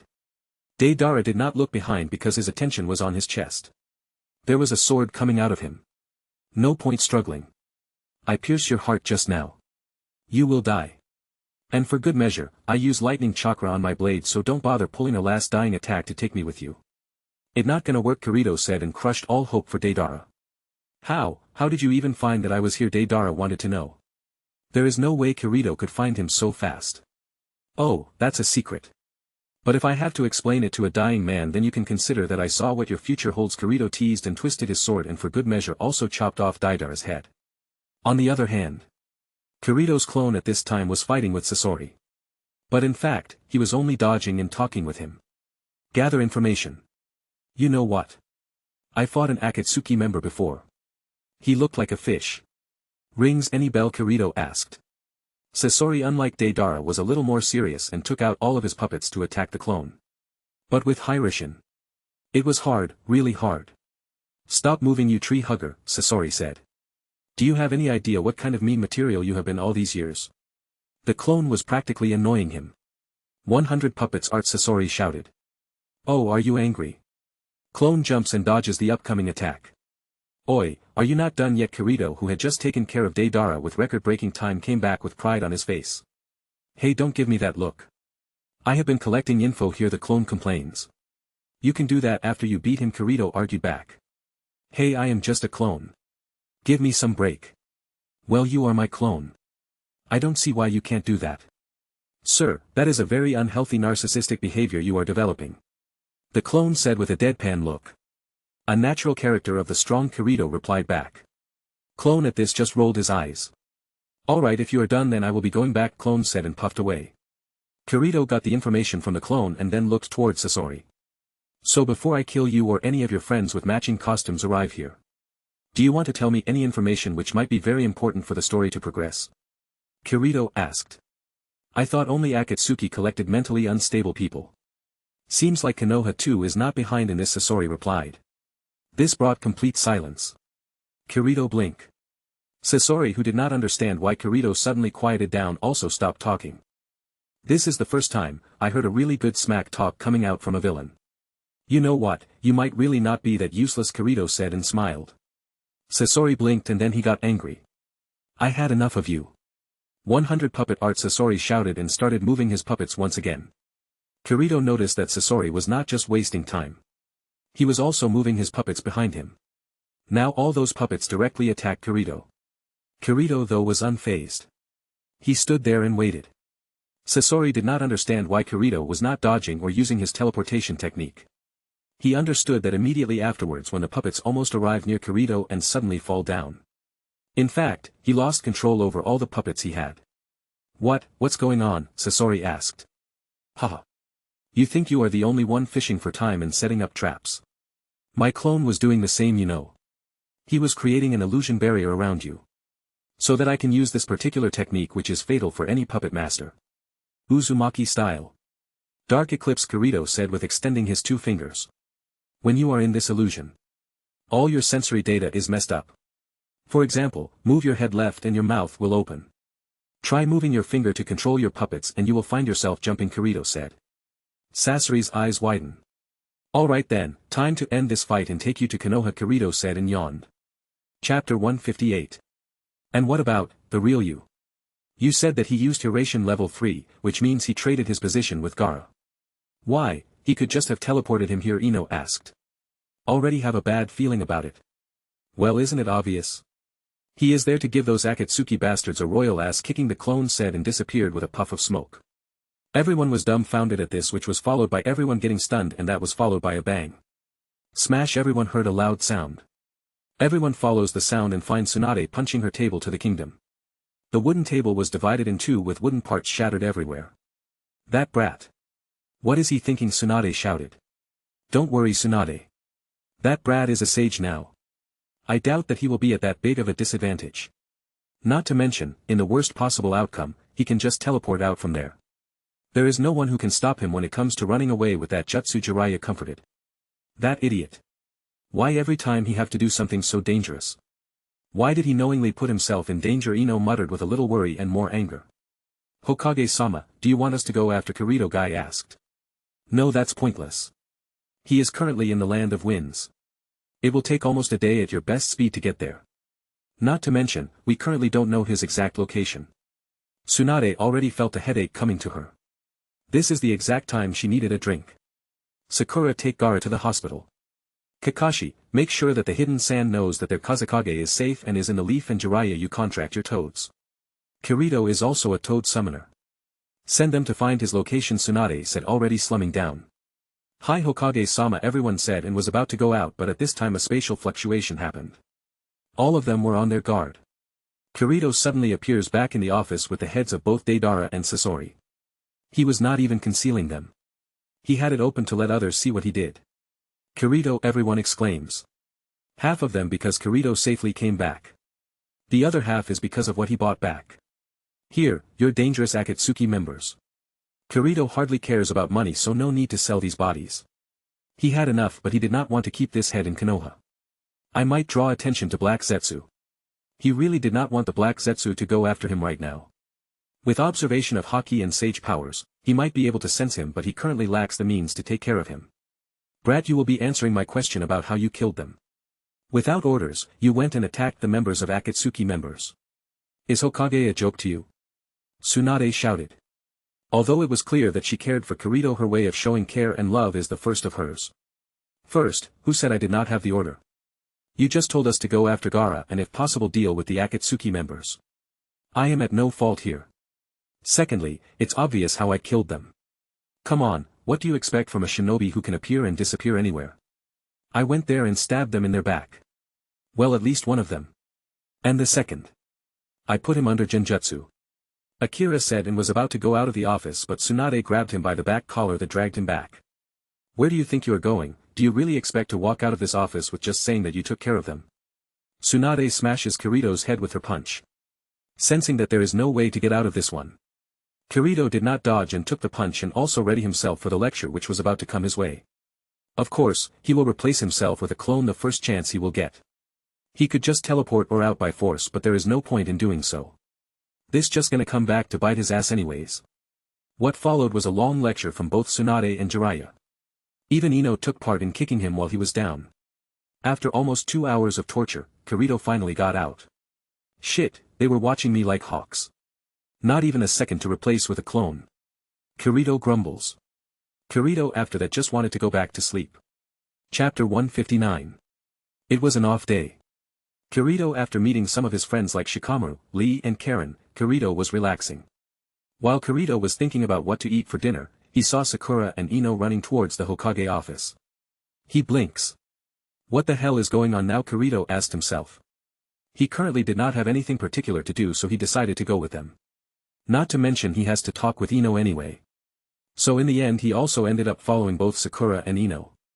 Kirito acted just like Kakashi and entered the office from the window like Jiraiya. Brat, why are you here again? Tsunade asked. I have nothing important to do. So I thought, why not join the two beautiful girls who ran here for some reason. A totally valid reason, I am sure, Kirito joked. This makes Sakura and Ino blush while Tsunade twitches her eyes. So what's going on? Kirito asked. We just received info from the hidden sand. Besides the help, they asked to find their Kazekage. They also mentioned that Gaara's brother, Kenkuro, is poisoned, Tsunade said. But we got another message now. Apparently, no one in the sand village is able to heal Kenkuro. That poison is a little too much for them. They want Konoha's help to save Kenkuro, Sakura continued. Oh shit, Kirito just realized that because of his own intervention. The canon change. Was he just unconsciously about to kill Kenkuro? Okay, so you are going to help him out. You going to the hidden sand? Kirito asked Sakura. Because he knew that in the canon she was the one who saved Kenkuro. Yes, I have to send Sakura and Ino there. But considering that you have so much free time here, why not go with them? Not only this way I will not worry about them, but at the same time, you can directly teleport them in the hidden sand. Tsunade asked. I can do that, but I currently have only one seal near Sand Village. And that on Gaara. If I teleport there, well, you know what will happen, Kirito replied. Although he has the chakra, that does not mean that he can let others use him as a transportation. Okay, never mind. Tsunade immediately said not want to open Pandora's box. She can't even think about the consequences of Kirito placing a Hiratian seal on the Kazekage. She too understands this cheat-like ability. Now when I think about it, I wanted to ask you to teach me medical jutsu, Kirito said. This brought silence to the office. Medical jutsu. Why all of a sudden you want to learn medical jutsu? Sakura suddenly asked. It has nothing to do with you, Kirito wanted to say, but he thought otherwise. It's most likely that Sakura and Ino will be the ones teaching him the basics when he starts. Tsunade, if she agrees to teach him, will only help him in the later stages. Well, I wanted to branch out. I believe that I am already pretty strong when it comes to offense. But when it comes to support, I am lacking. Kirito said. Medical jutsu, especially because while I was traveling, I met many people who became good friends with me. One of those friends ended up dying in a fight. He died while protecting me. There is a possibility that a medical shinobi of your level could have saved him. Kirito said. He said everything with a plain tone. No emotion, but he still feels guilty after all this when he thinks that Kashin gave his life to save him. So that's the reason why you suddenly asked me to teach you, Tsunade said. Being a medical kunoichi. She knows that many of the shinobi feel like this. If he knew medical jutsu, then he might have saved someone important to them. I refuse, Tsunade said. Kirito was not surprised. He already knew how Tsunade was. He already has learned a lot about her and medical jutsu through her in the past. He was unable to learn more because he mostly invested his time in finding a way to come back to his time and the war itself. May I ask why Kirito is not going to give up? He will make this old woman teach her no matter what. I don't have time, Tsunade said. Kirito wanted to say, really, that's your excuse, but refrained from doing so. I see, Kirito said. So, as long as I can fix your time issue. You are willing to teach me. Is that it? Kirito asked. Took out the real big guns. Kirito knew what exactly hoarding all of her time. He just needs to reschedule and delegate some work. It's actually very simple. Just need some careful planning. Tsunade, who didn't believe Curcio, looked suspicious but nodded nonetheless. Kirito just smiled at this. Well then I can help you with that, Kirito said and smiled. Chapter 160. In a dark place, multiple figures in shadow were standing. All of them were strong criminals. They were the members of Akatsuki who were waiting for the signal from Sasori and Deidara.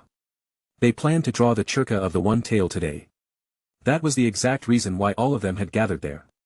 What happened? Why those two have not contacted us yet? A man with the face of a shark asked. This naturally was Kisame. Uchiha Itachi was also there, brooding just like his brother. Black Setsu. Is there any news from Sasori and Deidara? Pain asked. No, there is none. Zetsu, who was lurking, had no idea. Did you go there and check it out? Nagato was getting annoyed after waiting for this long time. Yes, but I could not find them anywhere. There is no clue about them. Like they just vanish. The cave they decided to use as the temporary hideout is also destroyed. But I could not find any traces of chakra. At first, I thought that it would be a bomb, but that was not the case either. I can't even sense their chakra anymore. Black Zetsu was honestly confused about this. What happened to the One Tail? Someone among the Akatsuki asked. Not sure. He is gone too. Zetsu shook his almost non-existent head. Pain at this just narrowed his eyes. Are you sure that they kidnapped him in the first place? Haiden smirked and asked. Yes, there is no mistake. I was there when they captured the Kazekage. Zetsu ensured. This is not good. Without the One Tail, we can't start with other tail beasts, Nagato said with grim voice. Tobi and Zetsu. I want you to figure out what happened to both Sasori and Deidara. Also, find out the location of Kazekage. He ordered. At this, both Zetsu and Tobi nodded and went out. Pain just narrowed his eyes and asked. Do you know the location of the 2 and 3 tail? Pain suddenly asked. At this, a female voice came. Yes. Then start working on that. We can't delay our plan anymore. If the One Tail is not found, then we can only remove him from the equation. Nagato looked gloomy and said. While this was happening, the people in the Sand Shinobi village were working hard. They had been in a panic ever since their Kazekage was kidnapped. It was only after they got the message from Konoha that their Kazekage was safe that he relaxed. But that was not the end of their troubles. Currently, Conqueror was suffering from the poison, and the only person who could have saved him was either Tsunade or Sakura. Ino currently, although is pretty good at medical jutsu, she is not as good at Sakura. Is there any response from the Konoha? Are they sending help to cure Conqueror? Asked Elder Chiyo. Yes, my lady. Konoha just replied that they will be sending the direct disciple of the current Hokage to help Conqueror. Someone said this and Chiyo just nodded. She was not sure whether they would be on time or not and just prayed that this disciple of the Hokage could actually skilled enough to cure Conqueror. In Konoha at this time. After 2 hours of helping Tsunade rearrange her entire schedule and help her delegate some work, Kirito was exhausted. Damn, this is hard to believe that I came back from almost 30 years from the past. Almost got my first time with Ino. Killed 2 Akatsuki who almost killed the Kazekage. Kirito muttered to himself and signed out of exhaustion. I really need to rest now, Kirito thought, and was moving towards his apartment, but at this time he saw Jiraiya standing there in front of his apartment door. Great, Kirito rolled his eyes. Yo Kirito. Are you free? I wanted to talk with you. Jiraiya waved his hand. Yes, Jiraiya-sensei. How may I help you? Kirito said. Not here, let's get out. You are now big enough to share a drink with me, Jiraiya said. No, it's not 20. That is according to Japanese current law. I don't drink, Kirito said. Then we will go and eat something. Let go, Jiraiya said and took out Kirito. Kirito took, having no other option, went with him. It was almost night. Kirito had to say that he missed the village. Although at times he used to miss the modern world, he has to say that this world has its own charm. So Master Jiraiya. What you wanted to talk with me? Let me guess. It has something to do with my sage mode, Kirito asked. Jiraiya at this just smiled. You are just as smart as your father, Jiraiya complimented. Kirito at this just smiled. Where did you learn sage mode? Jiraiya asked. Well, it's a technique I got from my father's information. While I was traveling, just say that I finally got an opportunity to practice this sage mode technique. Took me a long time but I was able to accomplish it. Kirito did not say everything but did give Jiraiya a hint. Seems like I won't get more about this from you. Jiraiya did not push for more information. So, can you enter into sage mode? Jiraiya asked. Yeah, Kirito said, and immediately in front of Jiraiya, marks on Kirito's face appeared, confirming he entered into perfect sage mode. Jiraiya's eyes widened. So fast Jiraiya wanted to shout. He himself had to build up chakra and then summon the two freaking toads to enter into the sage mode. That too is not the perfect sage mode. The only reason Kirito was able to enter into sage mode this fast, was because he got mastery after he completed this technique. Not only he can maintain sage mode as long as he wants but can enter into the sage mode instantly. Anything more, Jiraiya-sensei? Kirito asked. Yes. Jiraiya immediately closed his hanging mouth and quickly said what he really wanted to say. Kirito, I want you to visit Mount Mayaboku. This came too suddenly for Kirito. He already had an idea why Jiraiya was asking him to do that. Any particular reason? Kirito asked. Yes, I want you to meet the Elder Toad. I want to check out something, Jiraiya said. Kirito at this got interested. He too wanted to know what the Toad Sage thought about this existence in this world. Okay, I will go there. Once I get some time. Jiraiya at this just nodded and kept walking with Kirito to eat something. After eating and even at Jiraiya's insistence, he drank a little bit. And now he was finally back in his apartment. Finally it's time to rest. Sweet sleep. Oh, I missed you so much. Kirito immediately fell asleep the moment he fell on his bed. Chapter 161. Kirito for the last 2 days of his unpaid holiday was literally doing two things. Eating and sleeping. Man, I now feel like the last 2 years of tiredness have finally been removed from my body, Kirito muttered and stretched his body. He has to put seals so that others don't disturb him in his restoration time. So when finally he came out of his hibernation, the first face he saw was Kakashi. His eyes twitch. Why is it that when I go to sleep, I see a pervert and now when I wake up, I see another? Kirito complained.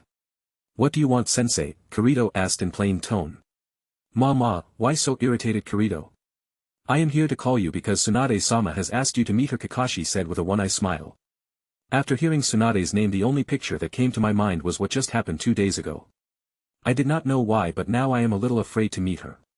What if he removed me from the shinobi enrollment and kept her as her personal secretary? I can't believe just how much work they do in the Hokage office. But still, I just nodded at Kakashi. Thank you for telling me this, Kakashi-sensei.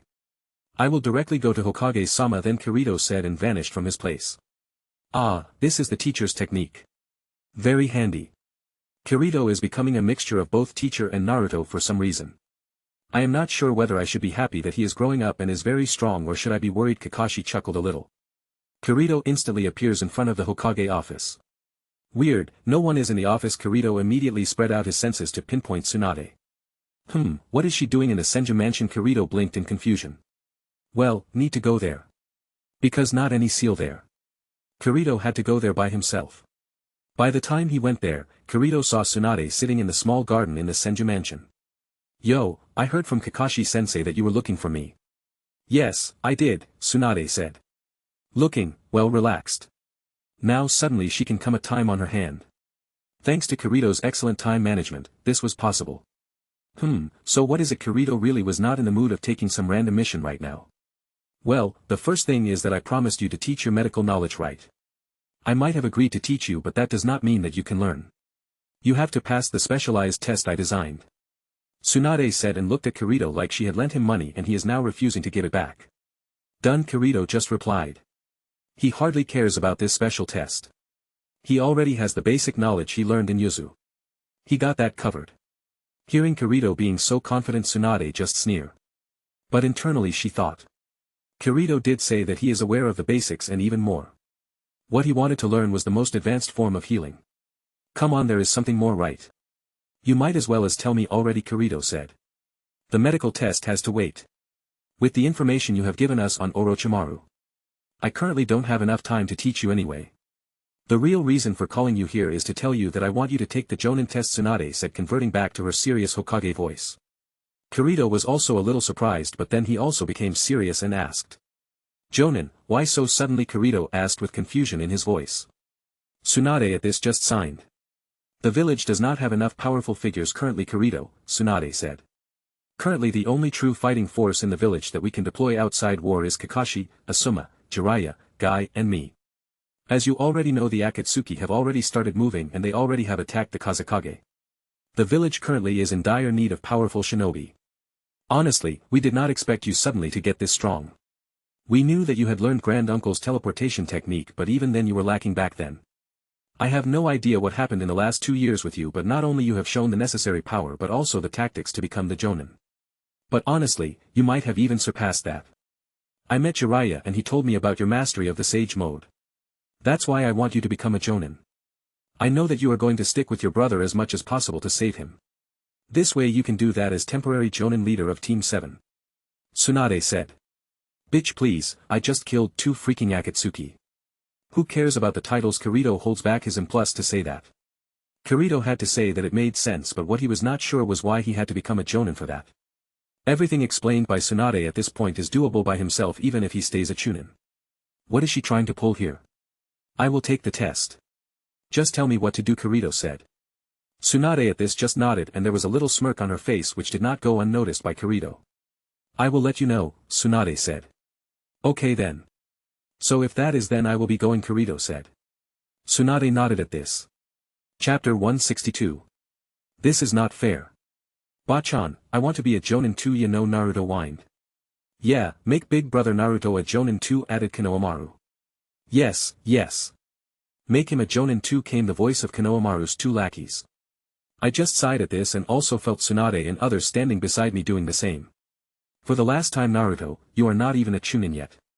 There is no way that I can promote you directly to a Jonin. Tsunade massaged her temples and said in irritation. Then why you are making him a Jonin, Naruto said pointing towards me. Because 1, your brother is already a Chunin and can be promoted to a Jonin. And 2, he is strong enough to actually get this position. Tsunade replied. Naruto pouted at this. Man, this troublesome, a lazy Nara said from the sideline. Shut up Shikamaru, you are just saying this because you are already a Chunin. Naruto pouted more. Currently, Tsunade brought to the training ground 7 to test whether I am a Jonin material or not. Of course, this information was known to Asuma as being one of the opponents I had to overcome, but also to the current Jonin sensei of Team 10. He ended up leaking this news to Naruto and Ino. And all the rest is history. But now when I think about this again, Naruto is surely at least Chunin material at this point. At least power-wise, he is. Why not let him take the test? We will know if he can really do it, Hokage-sama. Even if you can't directly make him a Jonin. This could be a really good opportunity to see whether he is a Chunin material or not, I said, trying to stop Naruto's whining and start the test. Honestly, I was itching to kick all those Jonin's ass. It was getting hard to control the smile on my face after thinking how great that would be. Hearing my words, there was a megawatt smile on Naruto's face. Tsunade at this just looked at me and then signed harder. Alright Naruto, you go first. If you can handle the Jonin test like 30%, then I will make you a Chunin, Tsunade replied, already feeling like a headache coming. Ha, leave it to me. No matter what. I will not lose, after all, I will be the Hokage. Naruto said this trademark line and jumped into the test. Alright then, who is going to come first? Naruto shouted. How about you start with Kurenai? Tsunade pointed towards an attractive red-eye sensei of Team 8. No problem, Naruto said and directly went towards Kurenai. I looked towards Tsunade to find that he was not even looking at Naruto's examination. Seems like I am not the only one who has no expectations from Naruto. Although Naruto is strong, that does not mean he can always walk on by force, I muttered under my breath. Don't you think that directly sending him for the Genjusta test is a little cruel? Kirito asked. Not at all. That brat needs to learn that not every time he can win by just throwing Raisingans at his problem, Tsunade said, and almost everyone nodded at this. Well, until he comes, mind explaining the test to me? Yeah, it's pretty simple actually. Tswanda motioned towards all the Jonin and their team standing there. You have to have all the aspects to become a Jonin. Taijutsu, Genjutsu, Kenjutsu, Ninjutsu, and in your case even Fuinjutsu and Senjutsu. I know that you are proficient in all of them. This is a little rarity as most of the Jonin focus on one art and master it to perfection. So I have gathered the mastered in all those arts. You just have to pass in 2 of the said arts so that I can make you a Jonin. But remember, that does not mean that you hold back in others. I this time want a real estimation of your power, Kirito. Don't hold back. Those 2 damn elders for some reason are against your promotion. I need to have some positive results to promote you, Tsunade said and looked a little dignified. Elders? How come those prehistoric creatures are still alive? I asked, mentally taking note to strangle those bastards later, and this drew laughter from pretty much everyone around me. Huh, this kid might look like Minato, Tsunade, but he sometimes acts just like Kushina. Jiraiya laughed, and there was a smirk on Tsunade's face too. Seems like your brother is done. Tsunade pointed. I looked back to see Naruto's already lying flat on the ground. Surely he could not take the genjutsu. Man, if only that damn Nine-Tail actually help him out. Falling for a genjutsu for someone like a Jinchuriki is shameful. They literally have a partner inside them to wake them from the genjutsu like a nanny. Alright then, I am up, I said, and approached Kurenai first. I am not really that big fan of genjutsu. And currently, this is the only area where I lack. I only have one genjutsu technique which too needs a lot of preparation to do. I might wanna a little more about genjutsu in my free time, I thought. Yo Kurenai-sensei, I said. Hello, Kirito-kun. We did not have much chance to meet in the past. But I have learned a lot about you from my own team, Kurenai said and smiled. I smiled too and said. Yeah, I too hear a lot about you from Hinata, Kiba, and Shino. From Asuma-sensei too. I said, especially the last part, narrowing my eyes a little and a little smirk coming on my face. This was caught by Kurenai, but she did not react. Okay then let's start your test, Kurenai said. There was little hint of red somewhere in her face, or maybe that was because of the heat. I can't quite say. After that, I felt chakra infusing in Kurenai, and then foreign chakra suddenly entered into my system. Most genjutsu work with eye contact. I was not avoiding the eyes for this particular reason. The test is to break the genjutsu and not to avoid it. I felt the chakra and immediately I was able to break it. That genjutsu. Let me guess, AB level at best, I asked. There is no way that her genjutsu talent is so poor that I identify the chakra fluctuation and break the genjutsu so easily. Yes, this is the exact genjutsu your brother fainted, Kurenai said with a smile. What did he see in the illusion? I removed mine so quickly that I was not able to see what the genjutsu was about. I was now curious. What could make Naruto fail? The genjutsu show what the person fears the most. Naruto show ghosts, Kurenai said and chuckled. Yeah, Naruto is afraid of ghosts, I nodded. How about using some powerful illusion? If you say so. Kurenai's lips curved in an arc and then she made hand signs. And then suddenly the time stops. Or it was more like I entered into an illusion in which the time stopped flowing. I have to say, this is pretty dope. I might even try to pull a prank on her if I did not know that this is a genjutsu and she actually can see what I am doing in that genjutsu. Her knowing what Naruto saw is proof, I muttered, and then built up a little chakra and tried to break this genjutsu. Nothing happened. Guess I need something more powerful to get out of here. I concentrated and then released a little bit of Conqueror's Haki. Immediately the time-frozen world started to shake and cracks appeared everywhere. I just smirk at this. It's not because of my Haki. I am not using enough power to have this kind of effect on my surroundings. This is happening because this world is not real and Kurenai is being shaken by my little bit of Conqueror's Haki at this time. Suddenly, before I knew it, the entire world collapsed and shattered like a mirror and I was outside of the illusion. I saw forms of sweat appearing on Kurenai's face and her legs were numb. Almost about to fall. Oh yeah, she might be pregnant at this time. I am not sure with all this timeline madness. But I might not want to use conquerors against normal people like her in the future, I internally noted and felt sorry. Thank you for taking this test, Kurenai-sensei. I passed this test, I suppose, I asked. She just smiled faintly, seemed still shaken and then nodded her head. Great. Then who comes next? I turned towards the other and asked. Everyone looked at each other. Guess they too felt that Haki. I will go next, Asuma said and came out. Chapter 163. Great. Then who comes next? I turned towards the other and asked. Everyone looked at each other. Guess they too felt that Haki. I will go next, Asuma said and came out. So you are testing my kenjutsu, Asuma-sensei. Not only me but Yugao here will also help me. Asuma pointed towards a woman hiding in the trees nearby. She had purple hair and when I first saw her, I already knew who she was. Okay then, come on, I waved my hands as if asking them to attack me. Asuma did not waste any time and directly took out his pair of special hand blades and attacked Kirito. Yugao was just observing from the sideline. While Asuma was testing Kirito's fight with kunai and short blades. Yugao was here to see how good Kirito was in the swordplay. As the kunai of Kirito and Asuma collided, multiple sparks rang in the area. The speed was really insane. Asuma, who primarily fights with his chakra blades, was pretty confident in his mastery of his close combat power, but now he was getting overwhelmed. Yup, this kid is surely fourth son alright. This speed is insane. Asuma immediately after the first interception was met by relentless fast attacks from Kirito. In the side where everyone was watching the fight narrowed their eyes. Having trouble understanding the close-range fight at this speed. What do you think, Guy-sensei? Who is winning? 1010 could not help but ask after not understanding what exactly was happening in the fight. To her, it looked like both of the fighters were swinging hands at each other like kids do in a fight. Focus 1010, you will realize that Kirito is overwhelming Asuma. Just see the speed he is moving. Is astronomical that a human can be so fast. Niji and Lee nodded. Yes, Niji. In fact, without opening an inner gate, achieving this kind of speed is impossible, even for me. Guy said. And it's not just speed which can be achieved by a technique like Flying Thunder God. This is Kirito's own speed.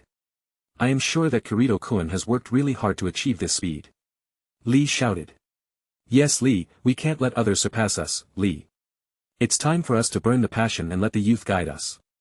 I will do 100 laps around the village after this test is over. Guy said.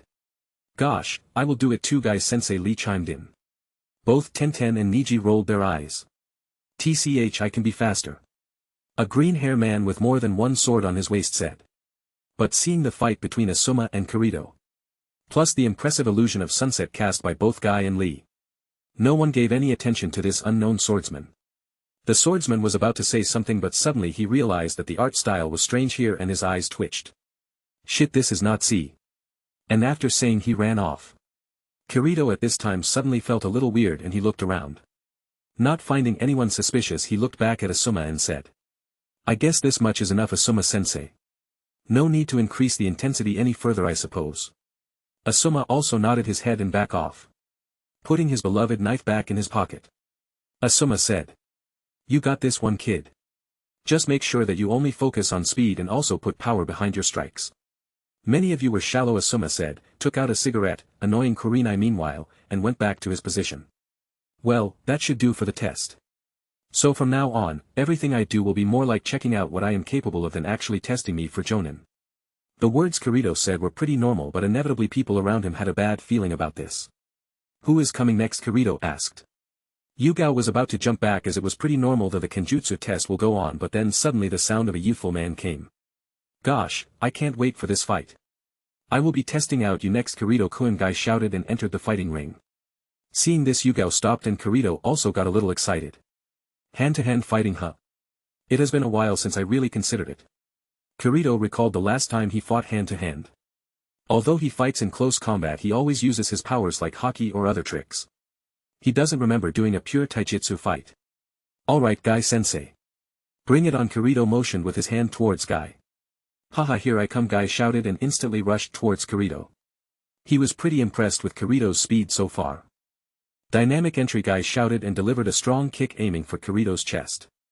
Kirito was quick to dodge the attack and then next he went for a punch while Guy was still in motion.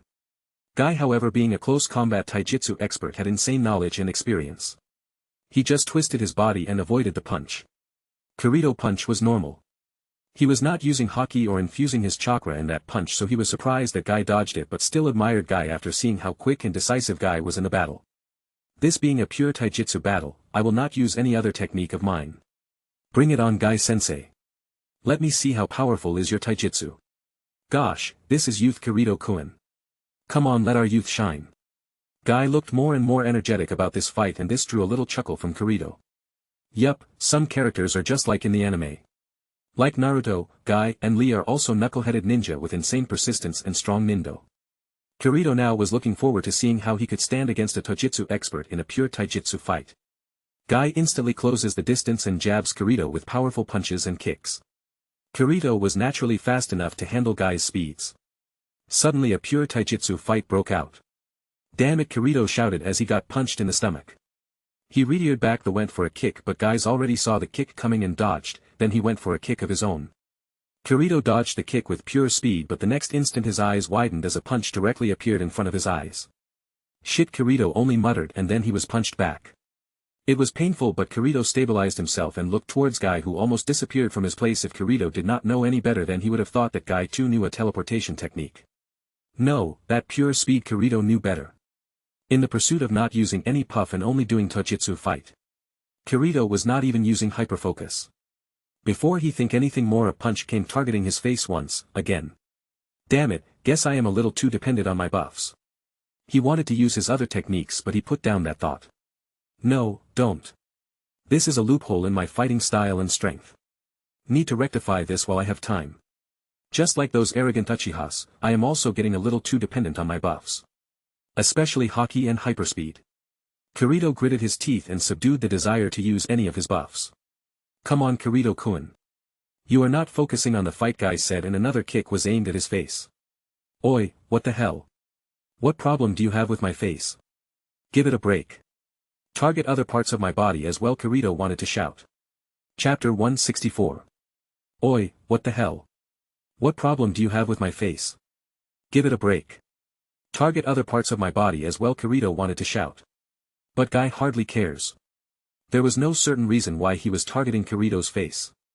Kirito felt like that was the case. But he did not give up. He did not use any of his buffs.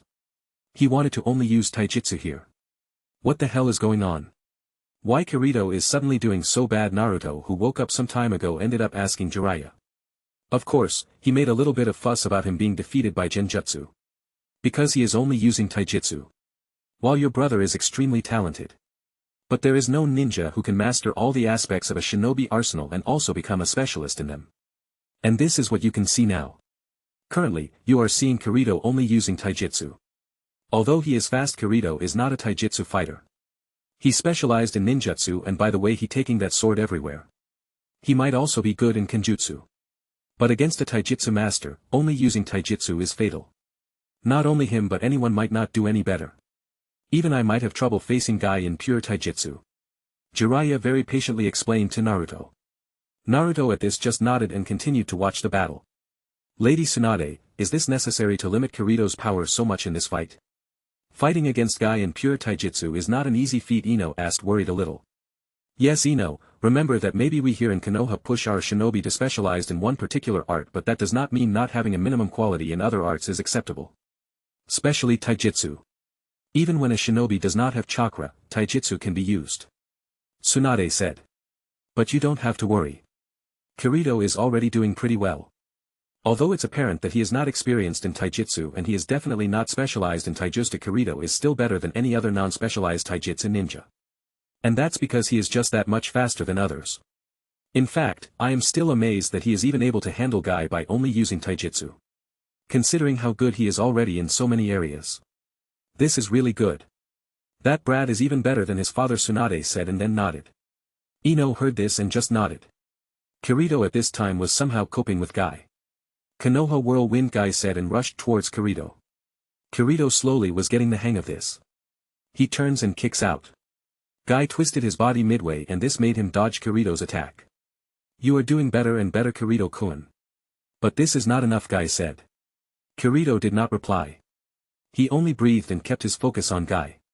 Man, I am so used to using cheats like hyperspeed, Haki, flying thunder god and sage mode that this fight is really turning out hard for me, Kirito muttered. But then suddenly, a Guy stopped. Kirito at this was a little surprised. What happened, Guy-sensei? Kirito was not sure Guy stopped, but maybe if he did not then he just had to use one of his cheats. Gosh, Kirito-kun. You are good. You were able to last this long in a pure taijutsu fight. You passed, Guy said. Kirito at this just blinked and then nodded. Ah, okay.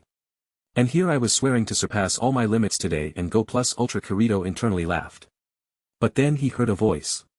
Ding, system template update 64% to 65%. Kirito read this and then his eyes narrowed. This is interesting. Kirito thought. Alright then, I will take that, but honestly this fight with you has made me realize that my taijutsu skills are lacking, Guy-sensei. I surely need to get better in taijutsu, Kirito said. Gosh, Kirito-kun, that's the power of youth. Make sure that you always remain youthful and don't become like my eternal rival, Guy said with his trademark smile and thumbs up. Kirito at this just smiled. He really likes Guy characters in the anime. It was simple and straightforward. He can't say if Guy is a good ninja or not, but he is sure is a strong person. And Kirito respects that. Not to mention now he really wanted to learn taijutsu from him. He just saw that his template increased after learning taijutsu. Maybe there is a possibility that by learning taijutsu, he can further increase this template. But that comes later. Alright, who comes next? Kirito asked. That would be me. Kirito-san. Yuga walked towards Kirito and took out her sword. Okay, I guess you will be testing my sword skills. Right, Kirito pointed to the sword in Yugao's hand. Yes, she just nodded and took a fighting stand. Kirito too took out his sword and got ready. And both of them immediately rushed towards each other. Kirito just waited for the right time and then with a smirk, he muttered to himself. Raging Water Goddess. And then the moment when both the swords were about to connect. Kirito's sword disappeared. The next moment, Kirito's sword appears on his other hand and with one swift strike, he makes Yugao's swords fly away. The audience who were talking and cheering suddenly quieted down when Kirito put his sword on Yugao's neck. This one, I win. Many of you guys ask me in Webnovel or even here whether this FIC is a Chinese novel. Well, that's not the case. The problem is that I am heavily influenced by Chinese novels. I read them in my free time. I just recently also started to read some non-Chinese novels and realized that the writing style is very much different. So, I am trying to improve my writing. Add jokes. Make the FIC a little more funny. It will be still serious, but I will try to make this less Chinese novel-like. Thank you. Chapter 165. The audience who were talking and cheering suddenly quieted down when Kirito put his sword on Yugao's neck. This one, I win. Yugao's eyes widened and she could not believe what just happened. How did you do that? It's a lost Uzumaki sword technique called Raging Water Goddess. If you want to learn, then I don't mind teaching you. This is especially suitable for girls anyways, I said, although I was not expecting that she would really come to learn from me. Yugao just nodded and then directly went out. Who is next? I muttered and looked around. I found Kakashi, Yamato, and Jiraiya still left. Damn, this gonna take a long time. Oi, Kakashi-sensei, Yamato-sensei, and Jiraiya-sensei. I don't have time to deal with you all one by one. All of you come together, I shouted. Then there was silence. No one was talking and everyone was looking at me like I was a fool. What, I have other things to do too, you know, I said when everyone around me looked at me like I was a fool. I know you are strong, but overconfidence is not good, Kirito Asuma said, thinking that he failed to teach Kirito this. Kid, you are already doing good, don't push your limits, Jiraiya added. I just rolled my eyes and looked at Jiraiya. I am not overconfident. I am just good at calculating. The moment you enter into the battle, I can use Sage Mode. By the time you enter into the Sage Mode, I will be done with these two, Kirito said, and others realized what was going on. Kakashi and Yamato at this looked back to Tsunade. I too did that. Brad, are you sure that you want to do that? Tsunade asked. Of course, I have my own way. Just let them come. Tsunade after hearing this pondered a little and then he directly nodded towards Kakashi, Yamato, and Jiraiya. With that said, although feeling a little weird, they followed Swanda's order. Jiraiya decided to test my ninjutsu later on, as doing it in a fight is pretty hard. Thus it's only fighting. Meaning all three of them immediately attack me. Would style Yama's hand turn into wood and pillars of wood rush towards me. I this time around was not holding back and opened by buffs shamelessly. I quickly made a clone without any hand sign and then performed a combination jutsu. Wind style Great Wind Breakthrough. Fire style Great Fireball. Yamato was not expecting this. In fact, even Kakashi, who was closing the distance, was not expecting this. Both of them have to jump back as a huge wave of fire rushes towards them. I did not have enough time to see back as Jiraiya was already on me. I looked at him coming in Rasengan he had in his hand. I at this time just smirk. I am sure that you are very used to these punches, right? I said, and my fist was oozing with chakra. Jiraiya's eyes widen. I knew that he could tell that what I was doing was a chakra-infused punch. I also can tell that he was about to replace himself with a log the moment I connected. But I connect the punch nonetheless. The log which appeared ended up becoming dust in a second the moment the punch connected. I for the time being did not want to fight with Jiraiya.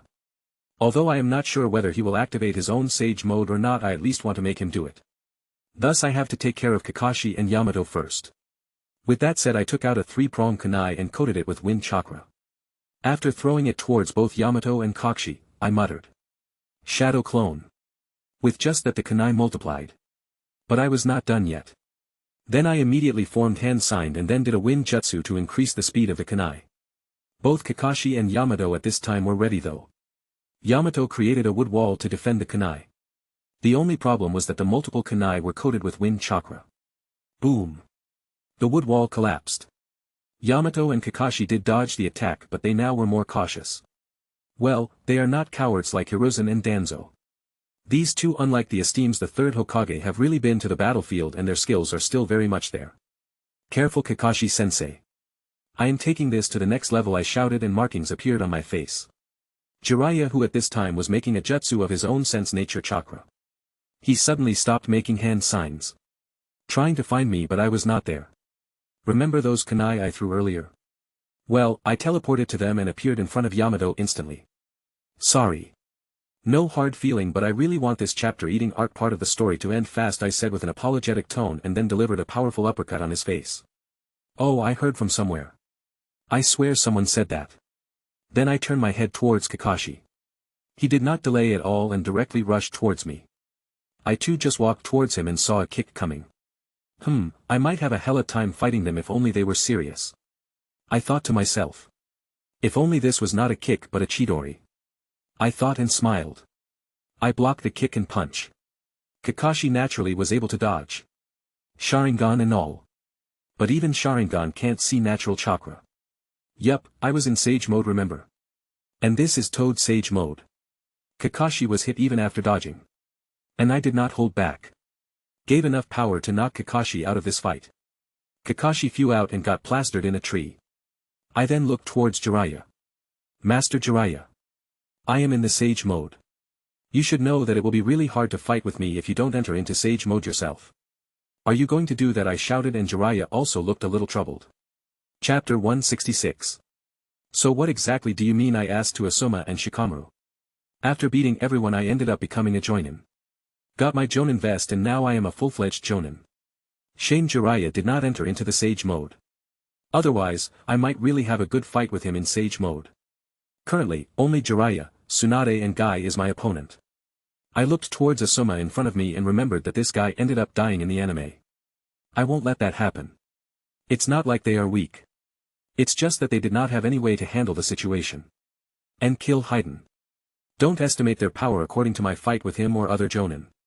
They are strong. Neither I nor them were fighting seriously. If it comes to really a serious fight, then I am sure that only Jiraiya and Kakashi can completely occupy me. Although you are a jonin now, but still I want you to join this mission. There is a possibility that we will face Orochimaru. You have already fought him and honestly, you are very strong. If you are with our team then I will feel secure, Asuma replied.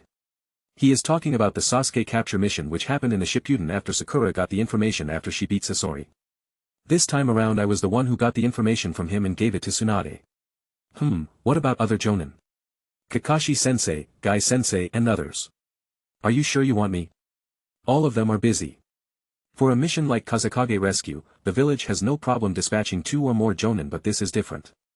To rescue Sasuke and capture Orochimaru. Tsunade-sama can't dispatch more jonin. You are though an exception. You just became a jonin. Currently, you don't have any mission under your belt. You are the only one currently I can ask, Asuma said and looked at me with expecting eyes. Kirito was previously in Team 10. After becoming a jonin, that team placement does not matter, but still he will help a team out. Honestly, Kakashi should be on his mission. Sasuke was his student, Kirito wanted to complain. Who else are going? Beside me, it is Shikamaru, Sakura and Choji. Fine then I will come. But you got to treat me with some barbecue later, I smiled. He too at this just smiled and nodded. After he left I just closed my eyes and tried to remember the plot. I remember that originally this mission was done by Naruto, Sakura, Sai and Yamato. I killed Sai long ago when I took care of Danzo. I at first thought to keep him alive, but then considering that in future he married Ino in the canon. Now that guy is better dead than alive, I shook my head. Naruto won't be coming with me. I am sure that Tsunade will not send him. So the only person who really might want to bring Sasuke back will be Sakura. Shikamaru and Asuma might attend the mission, but that does not mean they will risk their lives to bring him back. Well, then I might as well tell this to my team before I leave. Time skip Kuin. So that is how I ended up coming to this mission. Long time no see, Shika, and Choji, I said to both Shikamaru and Choji. Yeah, it's been a long time since I saw you, Kirito. You now look exactly like Lord Fourth. Man, this mission is such a drag. What did you say, Shika? Nothing. Choji, Shikamaru, and Sakura said respectively. So any idea why Sasuke went with Orochimaru back then, I asked, keeping the conversation going. For power, Asuma said with narrowing his eyes. I am not sure exactly, but apparently he wants to kill his brother because he killed all his family. Choji chipped in. Let me guess, we are talking about Itachi Uchiha, right? The one who is now a member of Akatsuki, right? I said, giving more information on the table. Yeah. 1 minute you fought with him when he entered the village 2 years ago, right? Shikamaru suddenly remembers what happened. Yes, I did, I nodded. Then tell me, you have fought both of them. Do Sasuke have any chance of beating Itachi? Well, there is no way in hell he can touch Itachi, let alone beat him and kill him the way he was 2 years ago. But I bet that he is much stronger now. It's hard to say, but I'll say that Sasuke will lose even if he is as strong as Itachi right now. It's not the pure power which makes Itachi strong. It's his mind, I said with exaggeration. Asuma at this just nodded. What are the chances that we can bring Sasuke back? Sakura asked with a concerned voice. I am not sure, Sakura, but considering that Kirito has fought both Sasuke and Orochimaru, he might be able to answer this question better than me, Asuma added. Everyone then looked at me. Well, let's put this in this way. If Sasuke is alone, then even if he is stronger than Itachi, bringing him back will be possible. But if Orochimaru also enters the fight, then it will be hard. I am not particularly worried about the power of both Orochimaru and Sasuke, but rather their means of doing things. At that time, it's mostly likely that both Sasuke and Orochimaru will just run away. I did not even consider Kabuto at this. He has been my spy for a long time. I too agree with Kirito. And don't forget that bringing back Sasuke is just a part of the mission. The real mission is to capture Orochimaru, Shikamaru added. And this just everyone nodded besides Sakura. Well, that's the issue. I am a little confused about this part of the story. How the story will change if I bring changes here. Alright then, let's get going. Increase your speed. We need to be at the Tenchi Bridge. Chapter 167. Are you sure that this is edible? Shikamaru asked after seeing what Sakura giving him. Of course they are. They are my special recipe. They restore chakra and also improve training gains. Sakura said these were the facts. Eat one yourself and then we will take one. Every good chef should do that, I said, pointing towards the black ball of death in front of me. All my senses are really good. Even smelling this makes me want to puke. Eat, but I make this for you all, Sakura said. Give me one, Choji asked. Give me one too, I said. Sakura gave a bright smile and then handed one to me and one to Choji. I saw Choji eating it without any problem. Well, maybe only he can eat it. But I did not eat mine. By the way, there is something stuck in your teeth, I said to Sakura. Ah, really? Sakura asked. Yeah, open your mouth a little, I ask. With my handsome smile, I am not just working its charm. Sakura blushed a little and then opened her mouth. I smirk and then put the black ball of death, which exactly looked like a miniature version of Biju poop, in her mouth. Eat it. This incident delayed our travel speed by an hour and completely destroyed a section of the forest thanks to Sakura's punches. That girl has the gall to raise her fist against me while she expects us to eat this monstrosity which she calls food. Time skip. By the time the nightfall, we arrive at a small town. Asuma took us to a public bath. Man, this is the best, Choji said.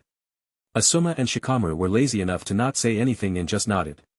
I at this time was just feeling the hot temperature of the bath and relaxing. By the way, guys. You know the girls' bath is on the other side, right? Choji said. So he does think about other things besides food. A smile crept up to my face and I added. While I was away, I focused on learning Fuinjutsu. One of the seals I created was pretty interesting.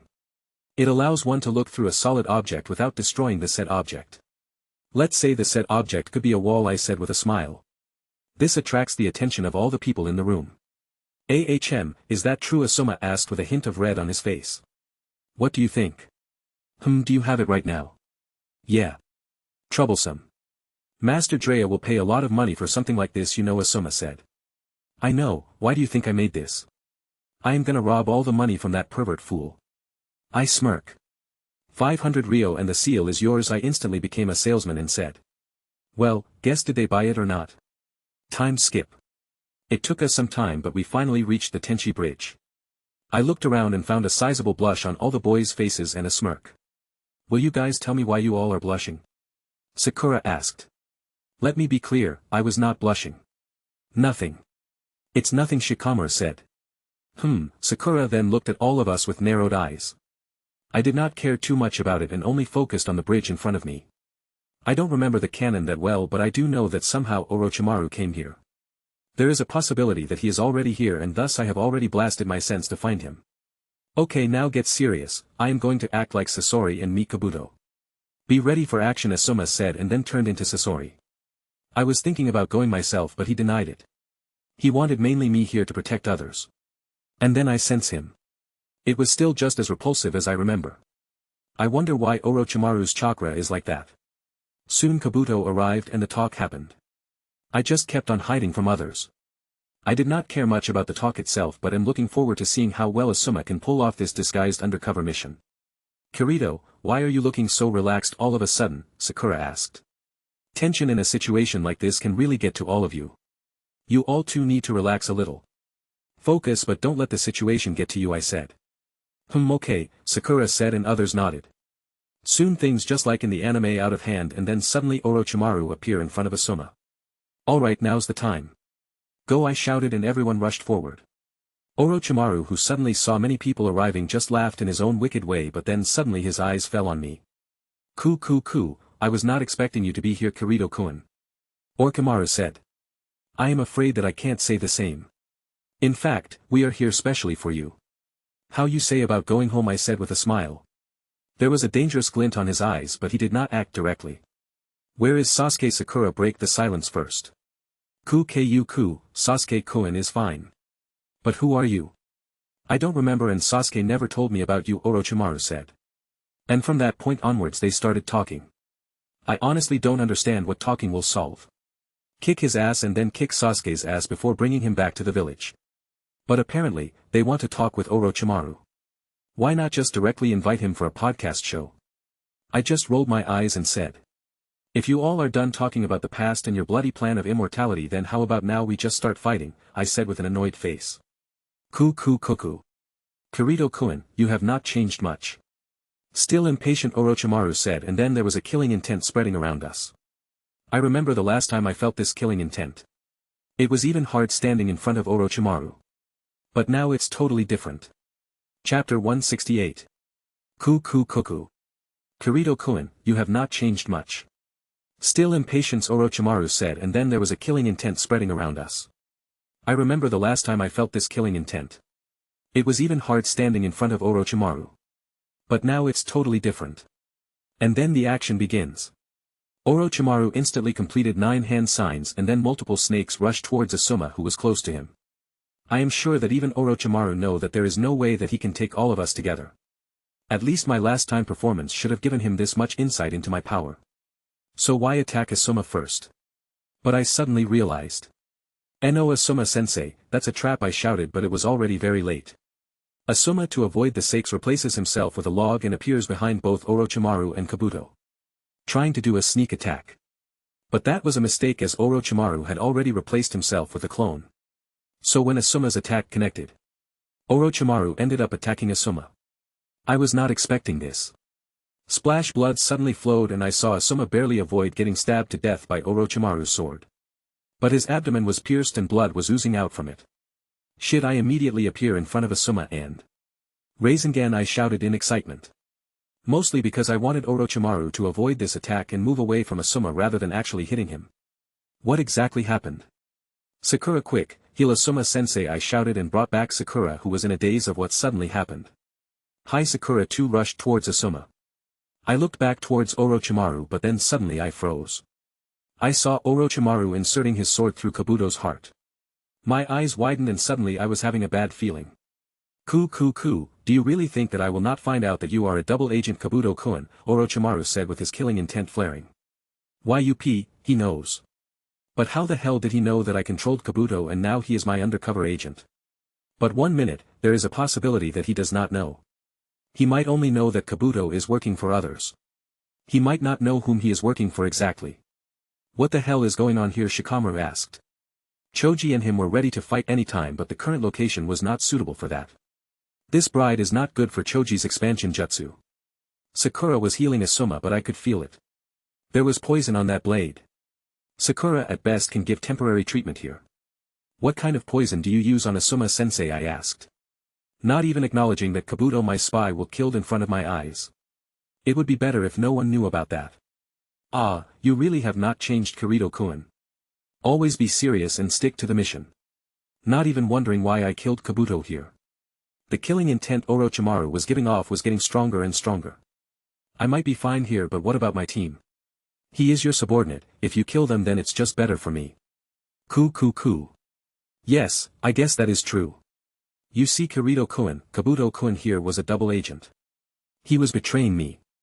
I had a hint about this for a long time, and I finally find out that he was sending my information to someone in Konoha for a long time. I secretly gritted my teeth. What kind of poison do you use on Asuma-sensei? I just repeated my question, completely ignoring what Orochimaru had to say. Although it is not impossible for Orochimaru to find out about Kabuto betraying him, there is no way that Kabuto will leak my own info to him. He was completely loyal to me thanks to Koto Amatsukami. Guess you really don't care about poor Kabuto-kun here. Fine, I will tell you about the poison, but you of course have to beat me first. Or you can just change the side, Kirito-kun. You are one of the most optimistic shinobi from the new generation I have seen. You should join me. I was about to retort to that, but suddenly I heard Sakura shouting. It's not good. The poison is spreading fast. Can you treat him? Shikamaru asked with urgency. He might be the closest to Asuma beside Kurenai, so he is the most anxious.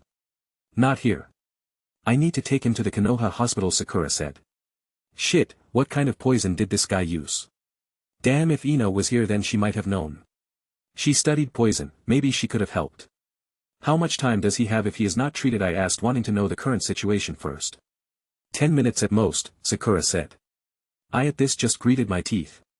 Quickly making a clone, I handed a seal to the clone and then it went to Sakura and Asuma. Here, put this seal on Asuma-sensei's wound. The clone said. No, normal heal seals which you make won't work here. Sakura shook her head.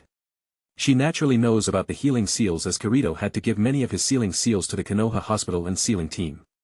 Thanks to Tsunade. No, they are not healing seals. This seal will slow down the poison from spreading to his body. I say it can give him another 10 minutes at most, clone said. What, when did you make these seals? Sakura was shocked that Kirito also had a seal like this.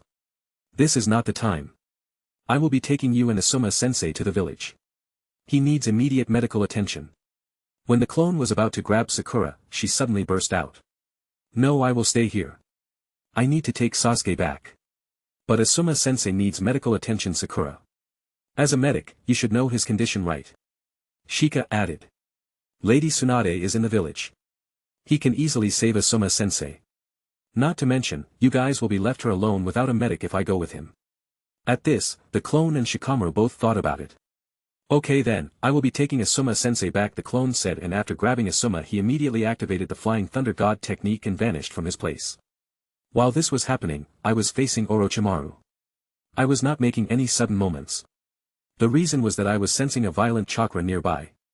Pretty hard to tell who this person really was. No, there is not just one. There are two. All of you got ready and be vigilant. There are more people here, I shouted. Coo. You are sharp as ever, Kirito-kun. Orochimaru laughs and then suddenly someone appears on the other side of the bridge. My eyes narrowed in recognition, but I was honestly surprised. This person was none other than Sasuke Uchiha, but the problem is that his chakra signature was completely different. It's like he is a different person. No, I have sensed this kind of nasty chakra signature before. It was Obito. I muttered under my breath. I looked at Sasuke directly. He was wearing the same clothes he wore in the anime.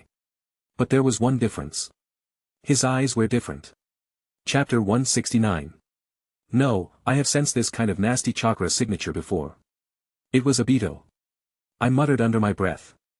I looked at Sasuke directly. He was wearing the same clothes he wore in the anime. But there was one difference. His eyes were different. Sasuke-kun. Sakura, the moment she saw Sasuke there, immediately wanted to rush towards Sasuke. But only after taking 4 steps and barely passing me. A shadow connected with her and stopped her. Thanks, Shika, I internally muttered and smiled. What are you doing? Release me now, Sakura shouted. Calm down, Sakura. He might be Sasuke, but just looked at him. That dangerous feeling. Tell me you are not feeling this, I said with a stern tone. This brought Sakura out of her stupor. Go back. This situation is getting dangerous. The real problem is Sasuke's eyes. They are Mangekyo. And sensing his chakra. I am sure that Orochimaru has implanted Hashirama cells in Sasuke. I am so sure because of how much Sasuke's current chakra is similar to Obito's. Man, this is not good. This not only brings vast changes to the story but also the difference between both of the Sons of Destiny. My best bet here is that Sasuke have similar characteristics to Obito. This means his Sharingan is not going to lose its powers anytime soon. But there is a possibility that he might develop Rinnegan on his own. I gulped and shook my head. No, right now those things are not important. Need to focus on more important things. How the hell I am going to fight these two? Especially while they all are here. I subconsciously looked back. You looked nervous for some reason, a calm voice came. When I looked back I found Sasuke standing beside Orochimaru and staring at me. I narrowed my eyes and already gathered a little bit of nature chakra to avoid any nasty genjutsu this Uchiha emo threw at me. I am sure that I can beat both of them together if I am serious, but capturing them alive is the issue. Not to mention doing all that while saving my team is the real problem. Not at all. Just got a little surprised seeing you, that's all. I thought you already lost your mind chasing behind that kinslaying brother of yours. At this, I saw a sneer from him, but surprisingly he was pretty calm about it. Well, I might have been fooled if I could not sense the chakra violently twisting inside his body. There are definitely two different types of chakra in his body. No, scratch that, there are 3 different types of chakra. His own, then there is the Mukatan chakra, and then finally the natural chakra from the Cursed Seal. This made me tense a little, a moment which was noticeable to not only Orochimaru and Sasuke but also my team. Shikamaru takes everyone out of here, I shouted. At this all 3 of them were stunned. They did not know why I said this, but I knew that they were not going to follow the order that easily. Why, it's been a long time since we have seen each other, stay. Let's have a talk before going, Sasuke said, and then he vanished from his place. My eyes widened as I saw Sasuke going past me. Shit, that fast. I could not help but mutter. He was still not as fast as me but faster than most. The only faster opponent I have seen beside him was Raikage. I quickly calculated his target and acted. Sakura, who was constantly looking at Sasuke, was stunned when he suddenly disappeared from his place, but then her eyes widened when he appeared right in front of her with a sword targeting her neck. Fast, that was the only thing she could have thought before dying. Slam, a loud sound came of iron clashing. Sakura opened her eyes and saw 2 swords clashing with each other. Since when did you become this fast? I asked Sasuke. A change of teacher can do wonders. But what about you? Since when you became a swordsman? Sasuke asked. Same, but my teacher was a little less insane than yours. And with that, both Sasuke and I started a sword fight. Sakura, we need to get out of here now. Shikamaru immediately came to the frozen Sakura and said. What but Sasuke and Kirito? Sakura shuddered, still feeling the cold edge of the death near her neck. Kirito can handle himself. But he won't be able to do that if we hold him back. At worst Kirito can just teleport out from here, but if any of us become hostage in this situation then we are safe.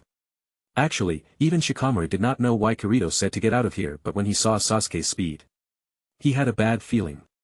Sakura at this just pursed her lips and then immediately started running with Shikamaru and Choji. I saw at this time, Orochimaru looking at the 3 of them running away. I had a bad feeling. Quickly making a clone without a hand sign. I sent a clone after the 3 of them. Kirito-kun, you are always faster than others. I have to say that even your father was not as good as you at your age. Ah, Orochi uncle praised me. Now I am finally feeling that I have accomplished something in life. I rolled my eyes. I don't think you should talk when you are fighting me, Sasuke said, and suddenly electricity came alive around him. My eyes widened. This cheater, I couldn't help but mutter. On the other hand, Shikamaru, Choji and Sakura were running away. But before they can go any further they hear a voice.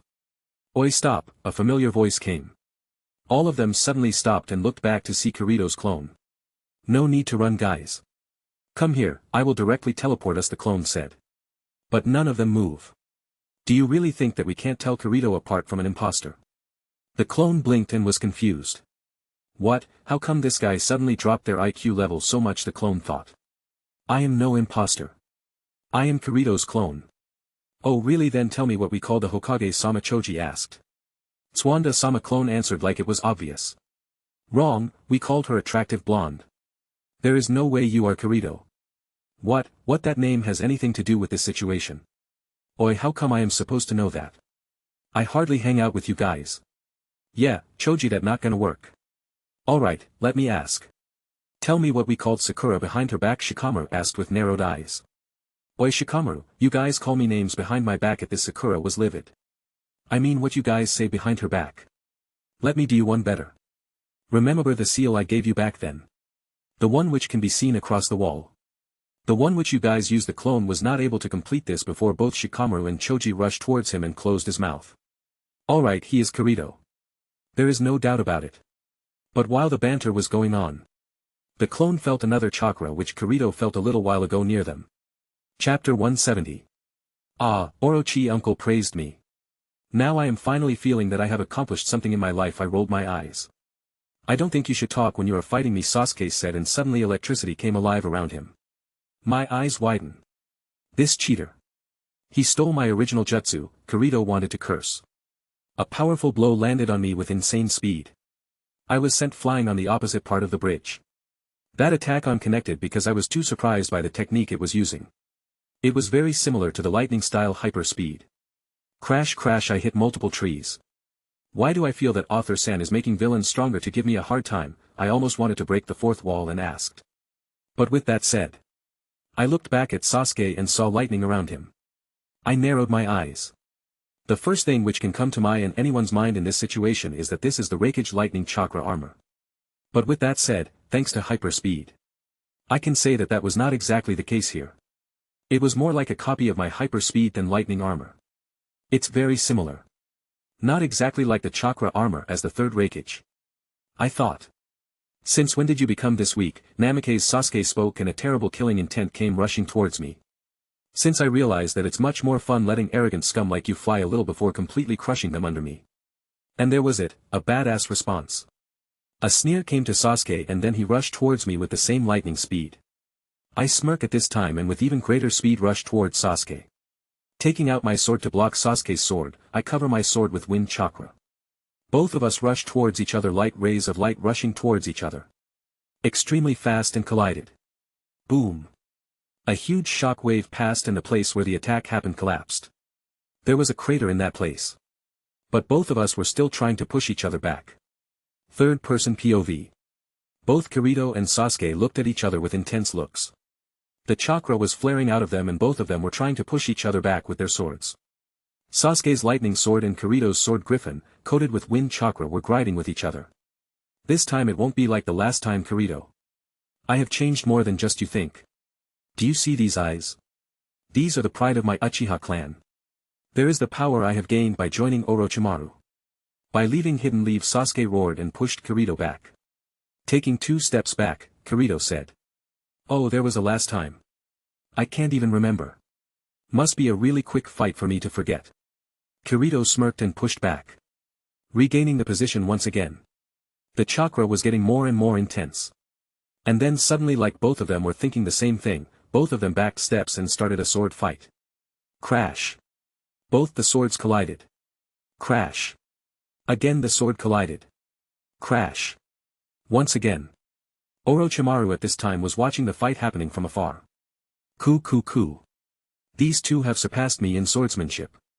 Tsukumo-senpai, maybe they are already as good as you were back then, Orochimaru mutters to himself and then laughs again. Swiss, a sword barely passed Kirito's face. He dodges with his lightning reaction and then swings his own sword towards Sasuke. His sword was giving off a buzzing sound. Sasuke noticed this immediately with his Mangekyo and then dodged with fast reaction speed with his version of lighting chakra mode. Water divider, Kirito shouted, and a long sword energy rushed towards Sasuke. Chidori streamed Sasuke to tackle with sword energy with his own attack. Both the attack connected and a terrible explosion followed. But both Kirito and Sasuke did not even bat an eye on that explosion. They both directly rushed toward each other once again and fought. You are going to die here, Namikaze. I will not gonna lose again, Sasuke roared, and suddenly the chakra around her became more intense. Narrowing his eyes, Kirito only mutters this. Your optimism is placed, Uchiha, Kirito said with a smirk. Man, I always wanted to say that. Kirito was smug about it. Sasuke frowned and internally decided that he wouldn't be talking with him anymore in this fight. With that said, both Kirito and Sasuke clash once again. Fire style, Sasuke thought, and in an instant, there was fire rushing towards Kirito. Kirito noticed this and created a small Rasen shuriken and threw it directly towards the fire. When both the attacks collided. Soon the big fire dome was erect and both Kirito and Sasuke had to back off because this attack power could really damage them. My turn, Kirito said. Combination Jutsu. Kirito created a clone and then both of them performed a combination jutsu between wind and fire. This attack was much stronger than Sasuke's fire. And the range was much wider than the previous attack. The huge fire rushed towards Sasuke. The attack was pretty wide and hard to avoid. But Sasuke honestly did not want to avoid it. Wood style. Deep forest emergence. At this Kirito's eyes widen. Wood style, huh? Maybe I should not hold back and play with him, Kirito thought. While this was happening, the situation with Shikamaru and other were not much better either. Just a few minutes ago. Let me do you one better. Remember the seal I gave you back then? The one which can be seen across the wall. The one which you guys used the clone was not able to complete this before both Shikamaru and Choji rushed towards him and closed his mouth. Alright, he is Kirito. There is no doubt about it. But while the banter was going on, the clone felt another chakra which Kirito felt a little while ago near them. He immediately became vigilant and then opened his senses. Guys, stay focused. Someone is here. Someone dangerous. The clone said, and others also became vigilant. Soon the person who the clone felt came out. The clone looked at this person and his eyes narrowed. This guy was. Cliffhanger Kuin. Chapter 171. Guys, stay focused. Someone is here. Someone dangerous. The clone said, and others also became vigilant. Soon the person who the clone felt came out. The clone looked at this person and his eyes narrowed. He saw a person wearing Akatsuki clothes. He was also wearing an orange mask as well. Obito clone mutters and sighs. What with this guy? How come when I fight with Orochimaru every time he appears like a Jin clone, was thinking. Kirito Namikaze. No, you are just a mere clone, Obito said. Same kind which killed your once clone, taunted. Kirito, you know this guy, Shikamaru asked. He is a member of Akatsuki. A very tricky guy, to be honest. This guy actually attacked me in the Chunin exam. The clone said. Actually, he wanted to take all the members out of there. Another problem is that Orochimaru looked towards his team just a little while ago and now Obito has come here. Is Obito and Orochimaru working together? I still haven't gotten my revenge about that time, Obito said. Well, currently the real me is busy, but I don't think that I need to tell you that. So I am afraid that you have to settle with a mere clone for the time being, clone teased. Obito at this did not say anything. Clone also sensed, and there was it. His seal which he placed all that time ago was still active on Obito. But it's weird that he was not able to sense him earlier from Konoha. Maybe his sensing range is not enough. Or Obito's other dimensional power is interfering. It was Konoha who killed the Sasori and Deidara. Who did it? Obito asked without any nonsense. Well, it's not a secret that Konoha killed 2 Akatsuki members. They in fact openly announce it if they sell their bodies to the underground market. Well, actually Kirito never sold it. He exchanged the body for the money and then quickly used the Flying Thunder God to take the body back behind the merchant's back. He was a cheat, so what? There is a reason he has so much money at this young age. Yeah, so what? Clone asked. Who did it? Obito asked. A Konoha ninja. Why you care? Clone replied. While this banter was going on, Shikamaru was planning with Choji and Sakura to take down the Akatsuki member in front of them. Back to the real Kirito. Wood style. Deep forest emergence. Sasuke internally mutters and then slams his hands to the ground. From Kirito's side, a powerful wave of fire was rushing towards the upcoming forest. Kirito's eyes widened not only after seeing wood style from Sasuke but also the outcome of the collision of his combination of jutsu and wood style attack. The upcoming forest was badly damaged and was set on fire, but it still continued to advance towards Kirito. This guy is still as troublesome as always, Kirito mutters under his breath. Wind style Rasen Shuriken, Kirito said to himself, forming a dangerously rotating ball of wind chakra. Sasuke Mangekyo narrowed at this and Orochimaru too narrowed his eyes from the distance he was watching this fight. This jutsu again, Orochimaru mutters in a deep voice. Kirito in their previous fight actually used this jutsu against him and thus he knows the power of this attack. Kirito then against Sasuke's common sense, threw the attack towards the upcoming forest. The terrible sounding and looking ball of wind immediately showed its magic and started cutting all the wood forming on its path when it reached the center of the emerging forest. It detonated. Expanding, it created a huge dome of wind and obliterated all the wood in the sounding area. Even the ground was not spared. This time it was Sasuke's turn to widen his eyes. He was also breathing a little hard as he did not have enough chakra to maintain a powerful wood-style chakra like Hashirama Senju. Sasuke gritted his teeth. He rushes toward Kirito once again. Again taking out his sword, he used his fast power and directly targeted Kirito's neck. Water divider, Kirito shouted, and then a powerful sword energy rushed toward Sasuke. Not having any other choice, Sasuke dodged. Amaterasu, Sasuke said, and Kirito's hair instantly stood up, feeling the danger coming. With a simple thought, he replaced himself with a log. Soon the log was surrounded by black flames. Those eyes are complete cheat, Kirito cursed. Wind style, tornado. Kirito then suddenly thought of something and immediately formed hand signs. The wind soon started to follow Kirito's command and started to rotate. Kirito intentionally targeted the burning log. And just like he expected, his wind tornado picked up the black flames. Here, take these flames back, Kirito shouted, and then the tornado burning with black flames moved towards Sasuke. Sasuke's eyes widened. He tried to control his fire, but the winds were too strong to do so. He gritted his teeth and poured chakra into his eyes as fast as he could. Kirito noticed suddenly the chakra around Sasuke changed and a purple ribcage appeared around Sasuke. Susanoo, Kirito knew this jutsu. But the initial stage won't save Sasuke. He needs at least the incomplete version to protect himself. And there it was. Soon the purple ribcage spread and a skeleton appeared. When the skeleton was covered with muscle, clothes and armor. Soon the entire upper portion of Susanoo was formed. And then the black flames tornado smashed into the Susanoo. The entire Susanoo was covered in black flames. After the violent wind was gone, only Sasuke was able to control the black flames and remove them from the Susanoo. Coo. This fight is getting more and more interesting.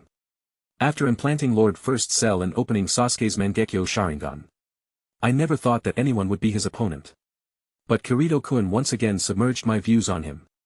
No wonder he was the only other candidate on my list besides Sasuke-kun. Shame how he does not have a Sharingan. Orochimaru thought and laughed.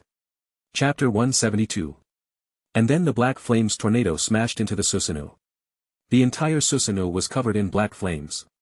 After only the violent wind was gone, Sasuke was able to control the black flames and remove them from the Susanoo. At this time Kirito was standing in front of a 50-meter tall Susanoo appear. In front of that Susanoo, which was staring at Kirito like a god. Kirito himself looks like an ant. Taking out a kunai. Kirito immediately drew his blood and then threw it upwards. Summoning jutsu, Kirito shouted. Although there was a need to shout, he liked doing so. Especially because he knew that once he did that, Sasuke would focus on the place he is and not the kunai's throw. And just that happened. Sasuke did even give attention to the kunai thrown by Kirito. Maybe because he was in the Susanoo, he thought that Kirito, even if he used Hiraishin, couldn't touch himself. But that is not why Kirito threw the kunai. Kirito instantly appeared where the kunai was and then the summoning activated. A 40-meter tall toad was suddenly fall on the Susanoo. The weight was enough to temporarily immobile the Susanoo. Before the big toad says anything, Kirito was already moving. Let me show you my hero punch, Kirito said, and then Haki was covered in his fist. Chakra was compressing inside. He vanishes and appears in front of the Susanoo and then. Aura, Kirito said, but he only delivered one punch. At this time even Star Platinum might be rolling his eyes on Kirito. But name and antics aside, it was a mighty fine punch. Boom. The Susanoo cracked and then like a shattered mirror it collapsed on itself. What Sasuke could not help but exclaim. Even Orochimaru from the side had wide eyes. Tsuanda's chakra-infused punch. How many tricks does these kid know? Orochimaru was seriously asking this question himself. Sasuke was smashed out and was sent flying. Yup, who needs Rasengan if you can just fucking punch the enemy to death, Kirito thought to himself. But he knew that this was possible because of Haki. If he was able to add Haki to his Rasengan, then maybe Rasengan might be the strongest technique in his arsenal. Sasuke although was hit but was not hit hard enough that he was wounded. Kirito wanted to directly attack and end the fight, but at this time a loud voice came. Brat, why did you summon me here? Gamabunta shouted. Nothing, you can go back now. I will explain later, Kirito said, and totally disregarded Gamabunta and directly went towards Sasuke. Sasuke too was ready at this time. Although his powerful jutsu just failed, that does not mean that he cannot win. But he still has not given his all. Good. You are a worthy opponent. I will show you my true power. Let me show you the real power of a Uchiha. Sasuke roared, stopping the Kirito in his tracks. Actually, Kirito stopped because suddenly the chakra around Sasuke started to change. Kirito noticed black markings started to spread around Sasuke. First, it was only the right section of the body, but then it started mutating and then the markings completely took over Sasuke. Soon the entire body started to change and Sasuke's appearance started to look like a demon. His skin became dark and there was a star mark in the middle of his face. Kirito kept looking and could only say that this might be the first transformation he had seen since he came to this world. It was pretty gross. I am thinking of a way to make fun of your look but can't come up with anything besides saying that after this all those fangirls of yours won't be chasing you anymore, Kirito said. But internally he sensed the improved power Sasuke had. He narrowed his eyes and decided that he needed to stop holding if he really wanted to defeat Sasuke here. Especially with this curse formed in Mangekyo. Another fight was about to start where Kirito's clone were. The clone and Obito stare at each other and gotten ready. Obito, the masked man, stood on one side, his Sharingan glowing ominously beneath his mask. Clone stood on the other side with Shikamaru, Choji, and Sakura, ready to support him in this battle. So, you really think you can stand against me, clone? You're just a mere shadow of the real, said Obito. That remains to be seen. The clone replied.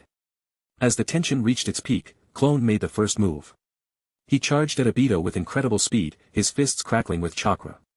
He can't use Haki, but that does not mean that he can't use chakra-infused punches. Obito reacted quickly, summoning his Kamui to dodge Clone's attack. But Clone was relentless. He split into several shadow clones, surrounding Obito from all sides. The clone was not saving chakra at this time. He needs to find an opening to take out his team from here. Obito activated his Sharingan and countered with swift strikes, attempting to dispel Clone's clones one by one. Shikamaru analyzed Obito's movements, looking for an opening. Choji, we need to think strategically. Keep an eye on Kirito's clone and Sakura. I've got a plan. Shikamaru whispers.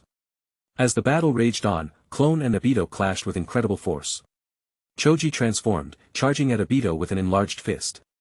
Obito narrowly avoided the attack but found himself cornered as Shikamaru used his shadow possession jutsu to bind him temporarily. Clone saw his opportunity. With a Rasengan charged in his hand, he rushed towards Obito. Obito tried to evade but was still partially bound by Shikamaru's shadow. The Rasengan struck Obito, causing a massive explosion. Smoke filled the air, obscuring everyone's vision. Impressive, but you underestimate me, Obito said.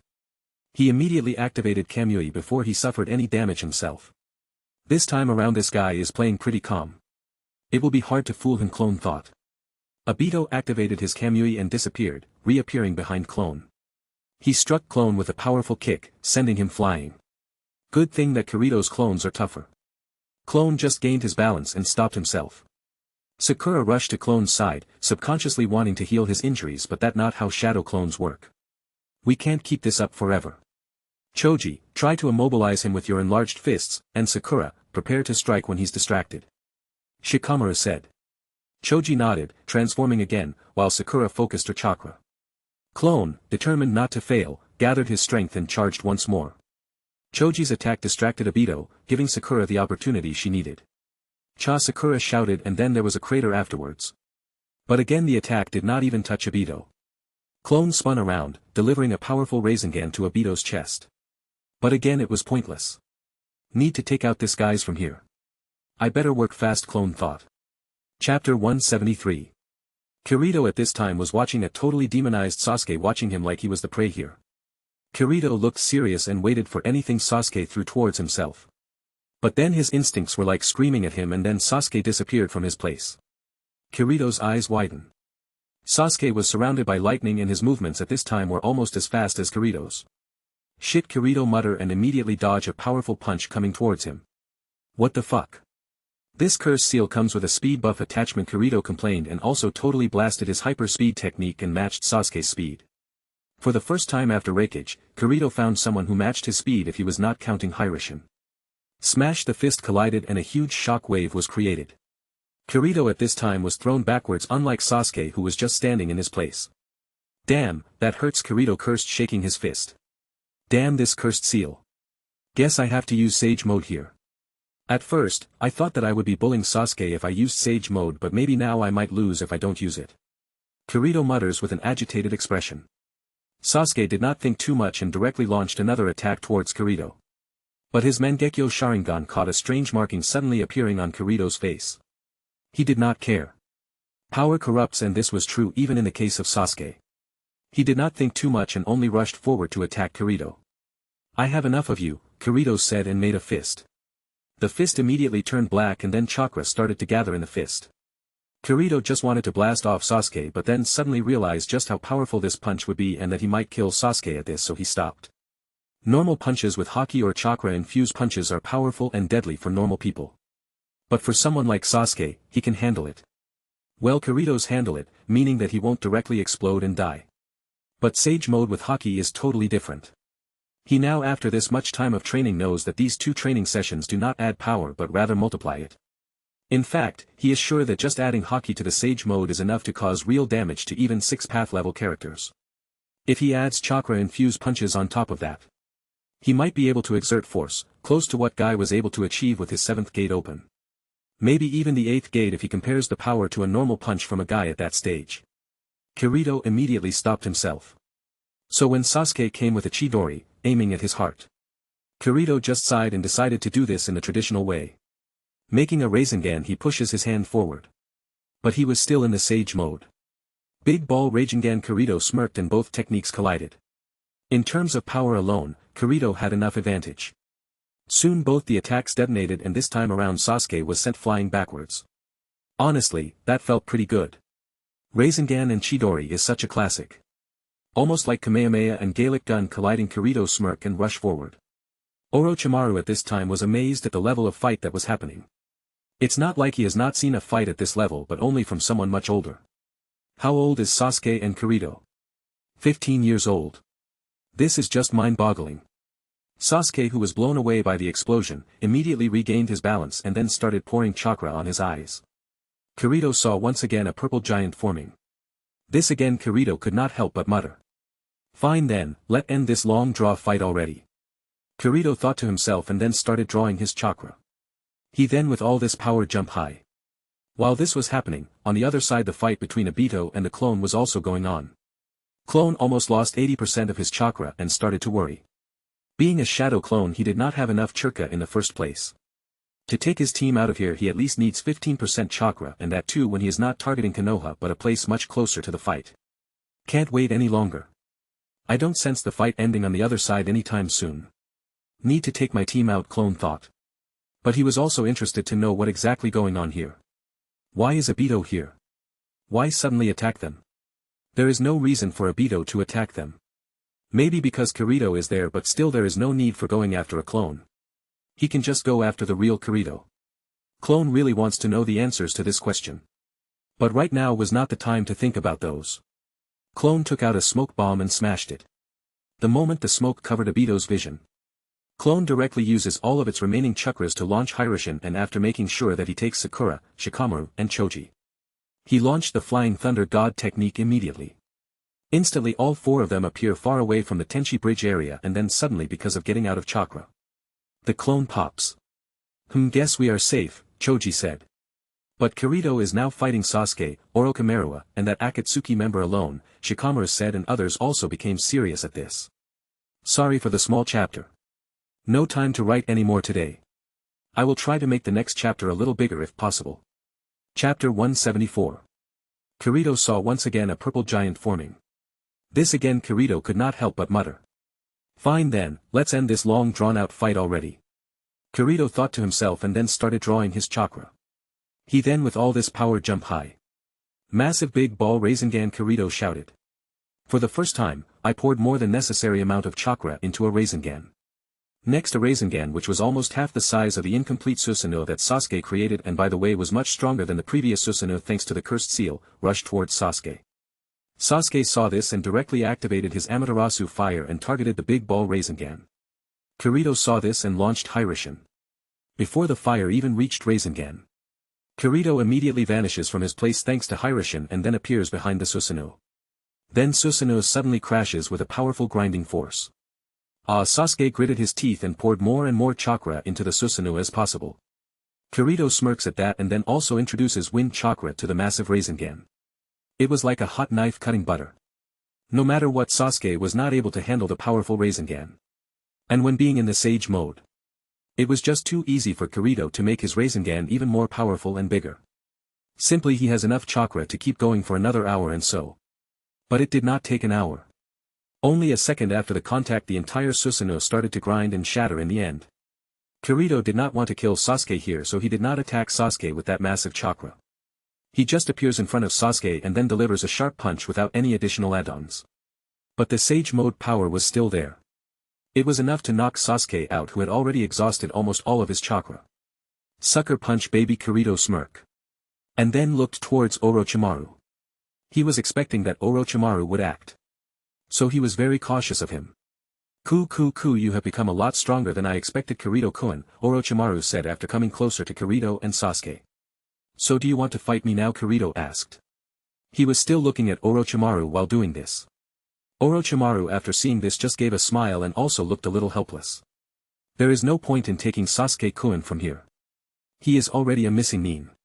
What the point? Orochimaru said. The village still has not declared him a missing nin, Kirito replied. Then I guess a fight is unavoidable, Orochimaru said. Kirito was ready to fight Orochimaru too, but he suddenly sensed a distortion in space. Kirito immediately jumped, and then there was a swirling circle where Kirito was standing there previously. Abito, Kirito mutters to himself, but before he can do anything, a hand came out and grabbed Sasuke. Shit, Kirito muttered and wanted to rush, but it was already too late. Sasuke at this time was already inside the swirling distortion of space. If he does anything at this time, then he might even kill Sasuke. I am gonna kill this troublesome guy one of these days, Kirito thought to himself. Orochimaru saw this because he was a member of the Akatsuki previously. He knew about this ability before. His eyes widened. He still wanted to take control of Sasuke's body, so seeing Sasuke being taken away in front of his own eyes really made him angry. Man, I did put a Hiraishin seal on Sasuke, but I can't sense him. Meaning that the seal is either not in this dimension or not in the range of my sensing capabilities. Kirito thought to himself. Man, now there is no way to take Sasuke, Kirito muttered and then looked back towards Orochimaru. Well, one part of the mission is to take care of Uncle Orochi, right? Kirito thought and was about to attack, but then he realized that Orochimaru was already gone by this time. TCK. Nothing is easy nowadays. Kirito wanted to follow Orochimaru, but he also sensed that his team was not there. Guess I need to find them first, Kirito thought and instantly vanished from his place. 2 days later. Kirito POV. After failing the mission, we finally came back to the village. The first thing we had to do was to give the entire report. So you want to say that Sasuke is already an elite Jonin or borderline Kage level shinobi? Tsunade sounded astonished. Yeah. But that was not the reason I was not able to bring him back. The real reason is Akatsuki. I replied without any delay. Akatsuki? Tsunade sounded more surprised. Then it took more time to explain what exactly happened. Not only from my side but from also Shikamaru, Choji and Sakura's side. It took some time, but finally, it was done. After I was done reporting, the second place I went was directly to the hospital to find out how Asuma was doing. Tsunade really is worthy to be the best doctor in the current era. She fixes him up real quick. After my talk with Asuma was done, I ended up going to the top of the Hokage monument. I just wanted to think a little about the current situation of the world. I was not sure, but slowly I felt that this world was turning from normal difficulty to hard difficulty. Sasuke was never supposed to learn lightning armor like Raikage. But he did, and this is most likely because of me. He might have learned that because he wanted to handle my speed. He was able to go toe-to-toe with me when it came to speed today. Not to mention, there is also that Mangekyo. In the anime, Sasuke only got that after killing Itachi. But here he has Mangekyo, most probably because he implanted Hashirama's cell inside him. Then there is the wood style. How does the story change like this? I could not help but wonder. After spending some time on the top of the Hokage monument, I finally made up my mind. I need to quickly complete this damn system, I muttered to myself and then spread my senses. My goal was to find a man who could help me. The moment I sense him, I saw a man practicing some intense training. Guy-sensei, I wanted to talk with you, I said. The guy suddenly stopped his training and then suddenly looked towards me. Gosh, Kirito-kun. Why are you suddenly here? Guy asked. I just bowed and then asked. Please train me in taijutsu, I said. Chapter 175. Gosh, Kirito-kun. Why are you suddenly here? Guy asked. I just bowed and then asked. Please train me in taijutsu, I said. And the rest is history, guys. After this many years in Konoha, I am pretty aware of Guy's personality. If a fellow Konoha Jr. wants help from him, then there is no way that he is not gonna help. So from that point onwards, my training in taijutsu began. So we are fighting first. I was a little excited to see whether I could improve the template by learning taijutsu. I am not sure why the last time when fought against Guy my template was updated by 1 point, but if it's possible then I would like to upgrade it as fast as possible. No. We need to first make our body strong. The most important part of taijutsu is the body. Here wear this and lap around the village 20 times the Guy hands over weights. Oh man, don't tell me that I have to train like Lee before fighting with Guy. Guy sensei. I was expecting to fight with you and get a little more experience in taijutsu. Called me Guy. Now we are colleagues. Guy said with a trademark smile. Well, I understand what he is saying. I am also a jonin right now so it makes sense. Okay, I said and then waited before he said anything about my question but he did not. I just sighed internally, put the weights on and started my laps. It took me 10 minutes to complete the 20 laps. I say it's pretty okay considering the size of the village. Gosh, you are already done. Great. The guy sounded excited. Now how about you do another 20 laps but this time in 5 minutes, Guy said and went back to his training. I just kept staring at him, trying to pressure him to say a little more and actually fight with me, but he did not even notice that I was standing. I shook my head and started another 20 laps. Why the hell I am doing this? If it's just taijutsu then there are other people whom I can fight and gain experience. Kakashi, Asuma, and even Jiraiya will do, I thought to myself, but in the end, I ended up completing the 20 laps he told me to do. Within 5 minutes I was done. Done, I almost shouted at his face. Great, that was a good warm-up. Remember, before starting the training a good warm-up is very important, Guy said. My eyes twitch at that. Man, do you really hear yourself? 40 rounds around the village in under 15 minutes is only a warm-up. Alright then, let's start with the training. Here about I give you my special ninja taijutsu jumpsuit. It's elastic and breathable, Guy said, showing the same green jumpsuit he and that disciple of his wears every day. My mouth widened a little bit but then I quickly closed it and then used my strongest technique to get out of this situation. That I would love to, Guy sensei, but these clothes suit my fighting style well. I am not just a taijutsu master like you and Lee. If I were then this tracksuit is perfect but my particular fighting will be restricted by this, I said. See bullshit no jutsu in its full glory.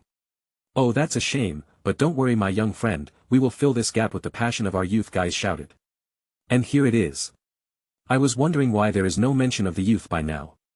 5 hours later. I am going back home. I am not sure how I am alive after that hellish training, but somehow I am alive. No, the more important question I need to ask is how the hell those two are still alive. But honestly, I did not have enough energy to think about this either. 500 push-ups. 500 sit-ups. 500 squats. Another 100 laps around the village. And many more exercises whose name I don't even know. I am just happy that I am alive. By the time I reach home, I found Naruto there. He had a serious face like he was thinking about something. So what's going on? Ah, Kiritos, I wanted to ask you something. Naruto looked at me like he was really thinking about something.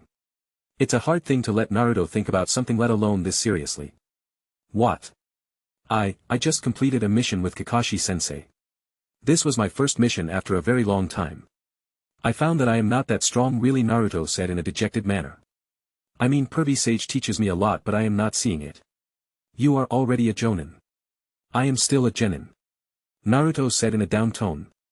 This was the first time I am seeing him comparing himself with me.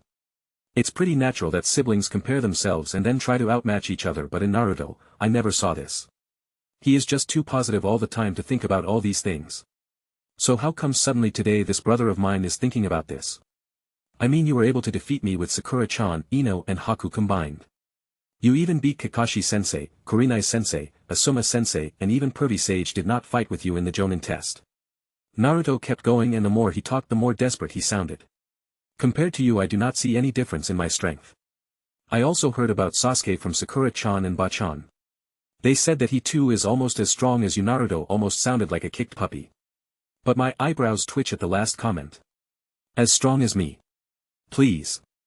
I saw that Naruto going to talk more, but he was not exactly saying what he really wanted to. Maybe this is because of the power gap that he suddenly saw between himself and Sasuke. To this date, Naruto never compared himself with me.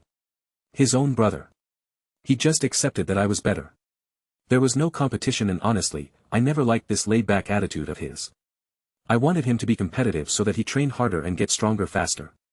This is one of the major problems I was facing. Naruto actually had no one to compare to. And compete against. Meaning he was not getting as strong as he should have, definitely not a good thing for the future. But finally he is showing some interest. Finally, I have a chance to make the real main character strong. There was a little smirk already forming in the corner of my mouth. Maybe this destiny shit is real. If one son of destiny is getting stronger, another one just can't stay still. You get it right. You know, I just wanted to ask. Naruto was still going on, so I just stopped him. You want to get stronger and need my help to train you. Is that it? I directly said what he wanted to say. Hearing me, he suddenly looked a little stunned, and then there was a bright smile on his face and nodded.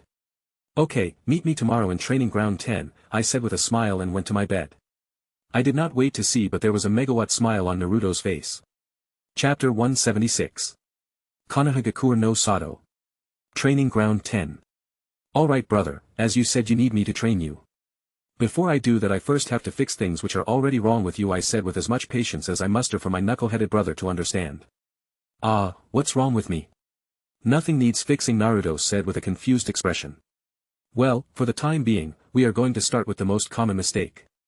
After saying, I raised my hand and soon a Rasengan was forming on the top of my palm. You see that? Now you do it too, I asked. What, that's just a normal Rasengan. I know that it's a rank jutsu, but still, it's not enough, Naruto said with a dejected tone. Just do it. Okay, Naruto pouted and instantly made a shadow clone. He was about to make a Rasengan, but I took out my sword and swung directly towards him. Pop. The clone blasted. Hey, what are you doing? Naruto shouted. I said to make a Rasengan.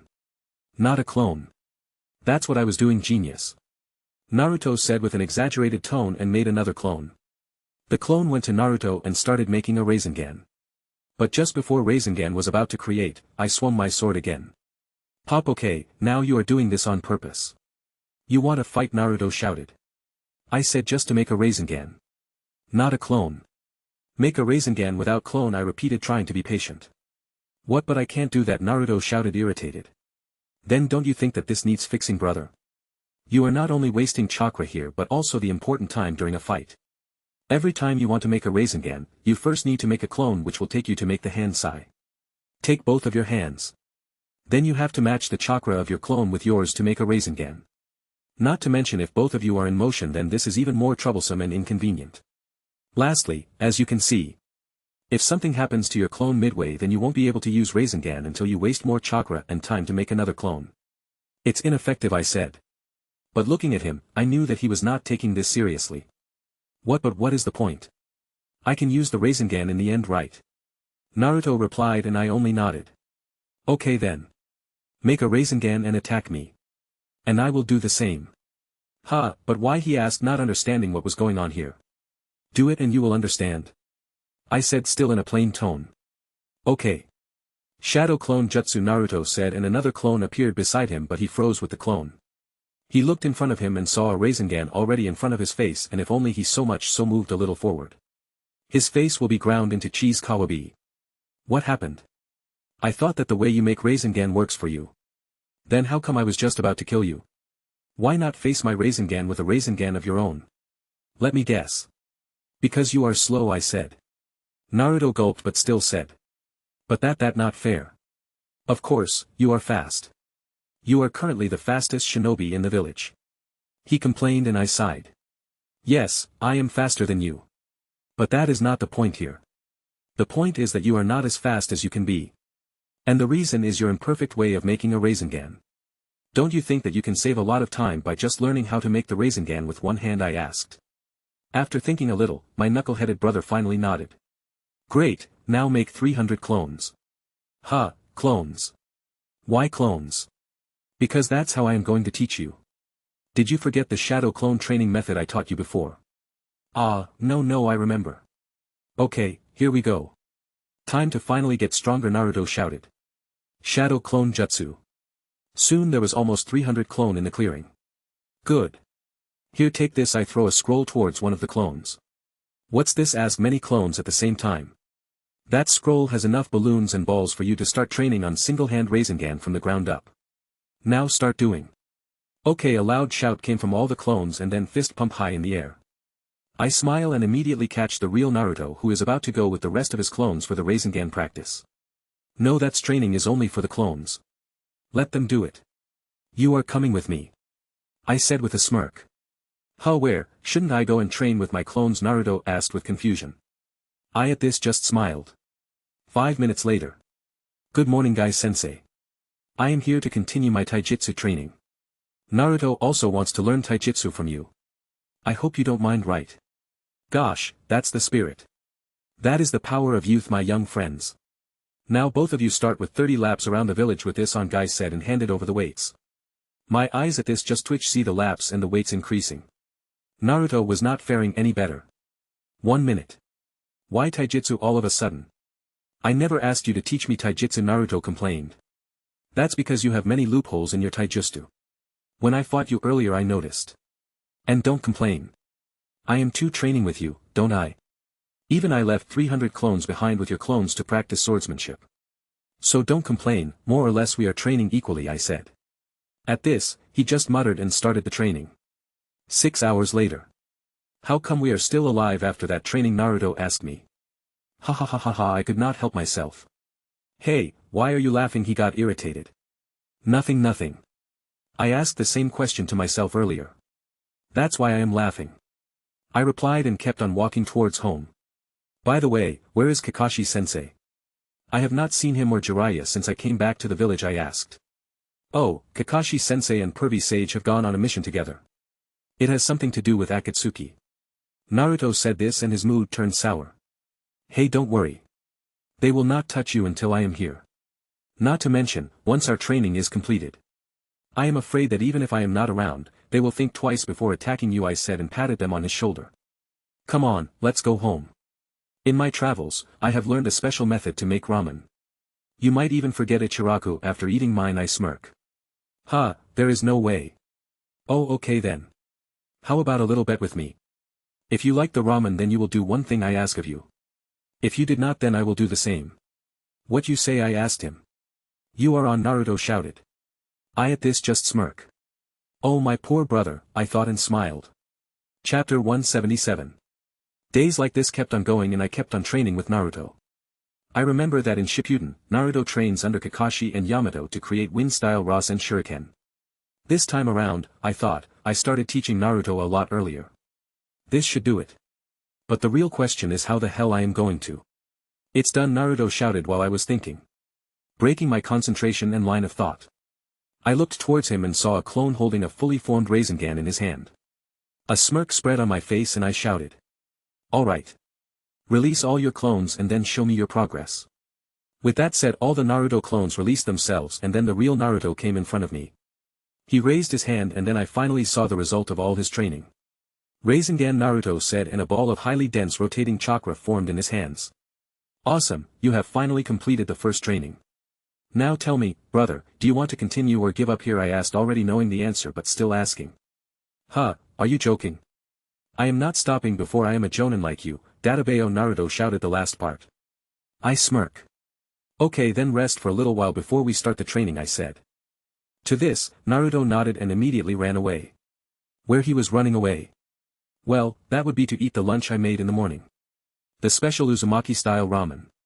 Guess I won that bet, huh? Ha ha ha. But this is not the right time to think about this. The real question is what I am going to teach Naruto after this. In the anime, he created wind-style Rasen Shuriken with the help of Kakashi and Yamato. And I already have learned that technique, meaning I can teach him, but the problem is that unlike me, he does not have absolute control of the technique. If he learns the Rasen Shuriken then Naruto will face the same issue he did in the anime. This attack will make his hands useless. The damage is gonna be a little too much. So should I teach him Sage Mode before this? Or there might be another way to handle this situation. I looked towards Naruto who was devouring ramen like a demon inside. Well, let's not worry about that right now. I have to teach him wind-style chakra before anything. With that said, I walked towards Naruto to eat my own lunch but then noticed something. Bastard, you eat my lunch too, I shouted. 1 hour later. After kicking my brother's ass and getting something to eat from the village. We were finally ready to start the training once again. Okay, then Naruto. Now we have improved your Rasengan, which I can say is your only high-end way to damage an enemy, and also your taijutsu to some extent. More work will be done there, so no problem, I said, and also heard a click sound coming from Naruto. I can understand why. This is because, for the last few days, both of us have been tortured by the hellish training from Mr. Guy. But we did it nonetheless. And for a good reason. I thought and saw the system notification which was in front of me. System notification. Ding. Template update 68%. I smirked. So finally now I can start teaching you something new, I said with a smile. At this, Naruto too just smiled. Alright, let's get started, he shouted. Okay then look at this, I said with started making hand signs. Wind style, great wind breakthrough, I said and did all the hand signs so that Naruto could see it. And then there was a powerful gush of wind blowing in the area. Whoa, how did you do that, Naruto asked. Well, that chakra nature transformation. Chakra can be transformed into one of the 5 basic elements. It took me some time to explain the entire thing to Naruto, but in the end, he understood everything about chakra nature change and also the Kekkai Genkai transformation. That's so cool. Teach me. Teach me, Naruto sounded pretty excited. Okay. But let's start with seeing what kind of chakra nature you have first, I said and took out a chakra nature paper and gave it to Naruto. What is this, Naruto could not help but ask. Put your chakra in that paper and we will find out about your chakra nature, I said and took out another piece of paper and put my chakra into it. See, like this I show Naruto my paper. The entire paper was cut and both sides were burned and crinkled. As you can see, I have 3 different types of chakra. Not everyone is like this. Like Sasuke has 2. Fire and lightning. Although having more is always good, that also means we need to master more chakra nature, taking more time. Now put chakra to that paper, I said to Naruto. Well, from that point onward, everything was very similar to what happened in the anime. Naruto had the wind nature. I taught Naruto wind style training instead of Asuma. And Naruto started to train just like in the anime with multiple of his clones. Trying to cut leaves. I also left around 300 clones with Naruto's clones to train in swordsmanship. This was not only because of learning swordsmanship but also to keep an eye on Naruto.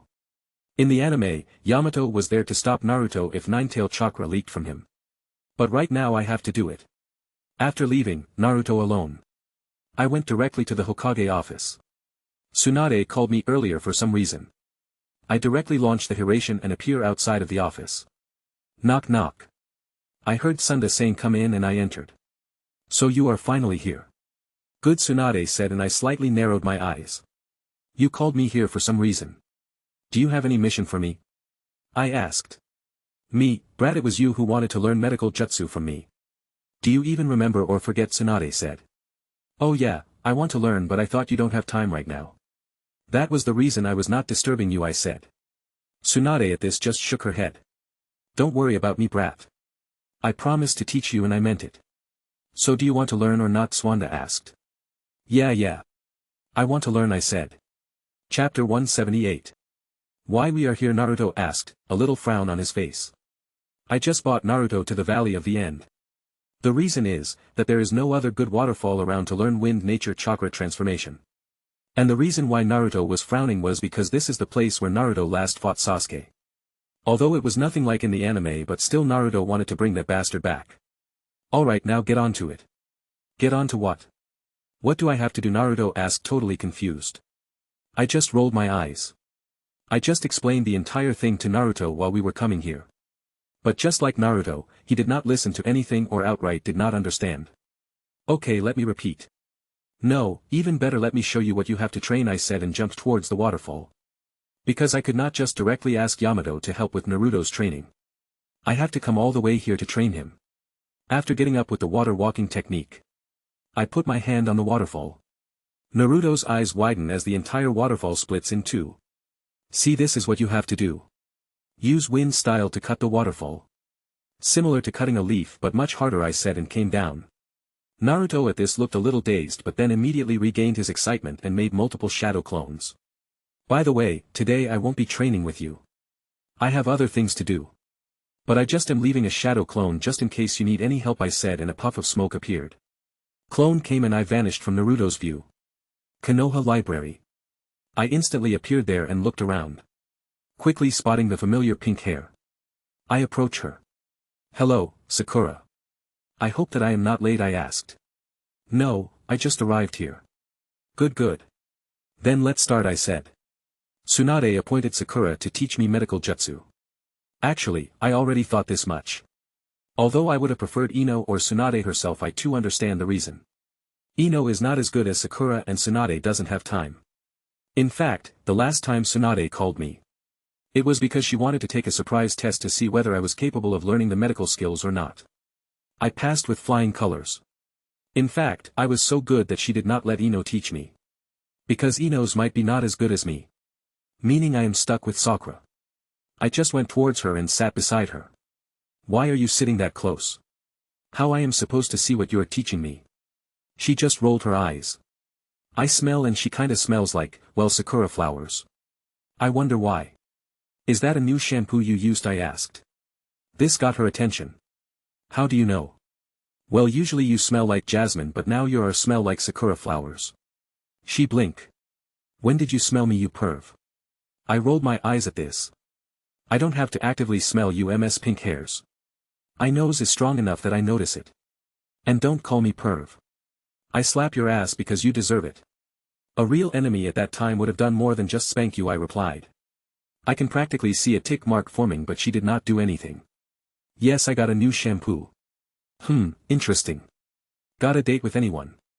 Huh, why you say that? Sakura suddenly perk up at this. Well, you are not wearing your usual shinobi outfit. Have your hair done in a different way. I guess this much is enough to explain that you are meeting a boy. I said. Well, I am not, okay. Today is my free day. After that mission in Tenchi Bridge, I did not have time to get any rest. So Lady Tsunade said that as long as I teach you, I can get the rest of the day off, she replied. I see, sorry for causing you trouble then.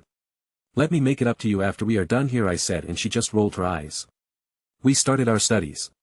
But Sakura did not know that the Kirito she was talking to was just a clone. Training Ground 9. Gosh, you have improved so fast, Kirito-kun. I can't believe that you learned my strong fist technique this fast. Guy said with his trademark thumbs up. Yup, all this time, I was also training with Mr. Guy. All for increasing my template. And it works too. It's already 69. But it's not going any higher than that. Is there anything else I need to know, Mr. Guy? I asked. He told me not to call him Guy-sensei as we are the same rank, so Mr. Guy is the best alternative I can come up with. Well, there are many fighting techniques I know, but that will now suit your fighting style. However, I have another trick which I can pass to you. It's very hard, and if you can't control it then you might even die. Do you want to learn? Guy asked. My eyes could not even widen a little. Is this what I think it is? Will he really teach me? I looked back at my 69% update status and thought. It stopped at that and not progressing further. Maybe this technique can help me. Yes, please teach me, I shouted. Training Ground 1. Another one of my clones was here, and the reason was this blue scarf kid in front of me. Big brother Kirito. You said that you will teach me a new jutsu. Teach now, Konohamaru said. I sighed at this. Well, this kid was annoying me and Naruto while we were training. So I just to drive him away told him that I would teach him a powerful jutsu if he left. I never thought that he would really make me do it. Well, not like if I don't teach me then Naruto won't. This kid in the future not only takes down one of the pain but also becomes the team sensei of the new Team 7. I better teach him a good technique, I muttered to myself and take out a water balloon. Here, take this. What I am supposed to do with this, he asked. This, I took out another balloon and popped it in front of him. Do this with the rotation of your chakra. This is one of the 3 steps to learn this technique. And remember that this technique is pretty strong. The 4th Hokage himself created this technique. It's called Rasengan. Currently Naruto is trying to learn a powerful technique too. Let's see who do that faster. I said and smirk, knowing fully well that this will hook up the kid. Chapter 179. So you are training Naruto in wind style and then you will teach him the wind style Rasengan. Kakashi, who just come back from his mission with Jiraiya, asked. After coming, Swanda directly put Kakashi responsible for Naruto's security. Although she never asked me, I was always around Naruto nowadays to stop any attack from the Akatsuki. But still, she felt relieved if Kakashi was also by his side. And that's how, after not finding Naruto in the village, he panics and summons his dog and ends up coming to the Valley of the End.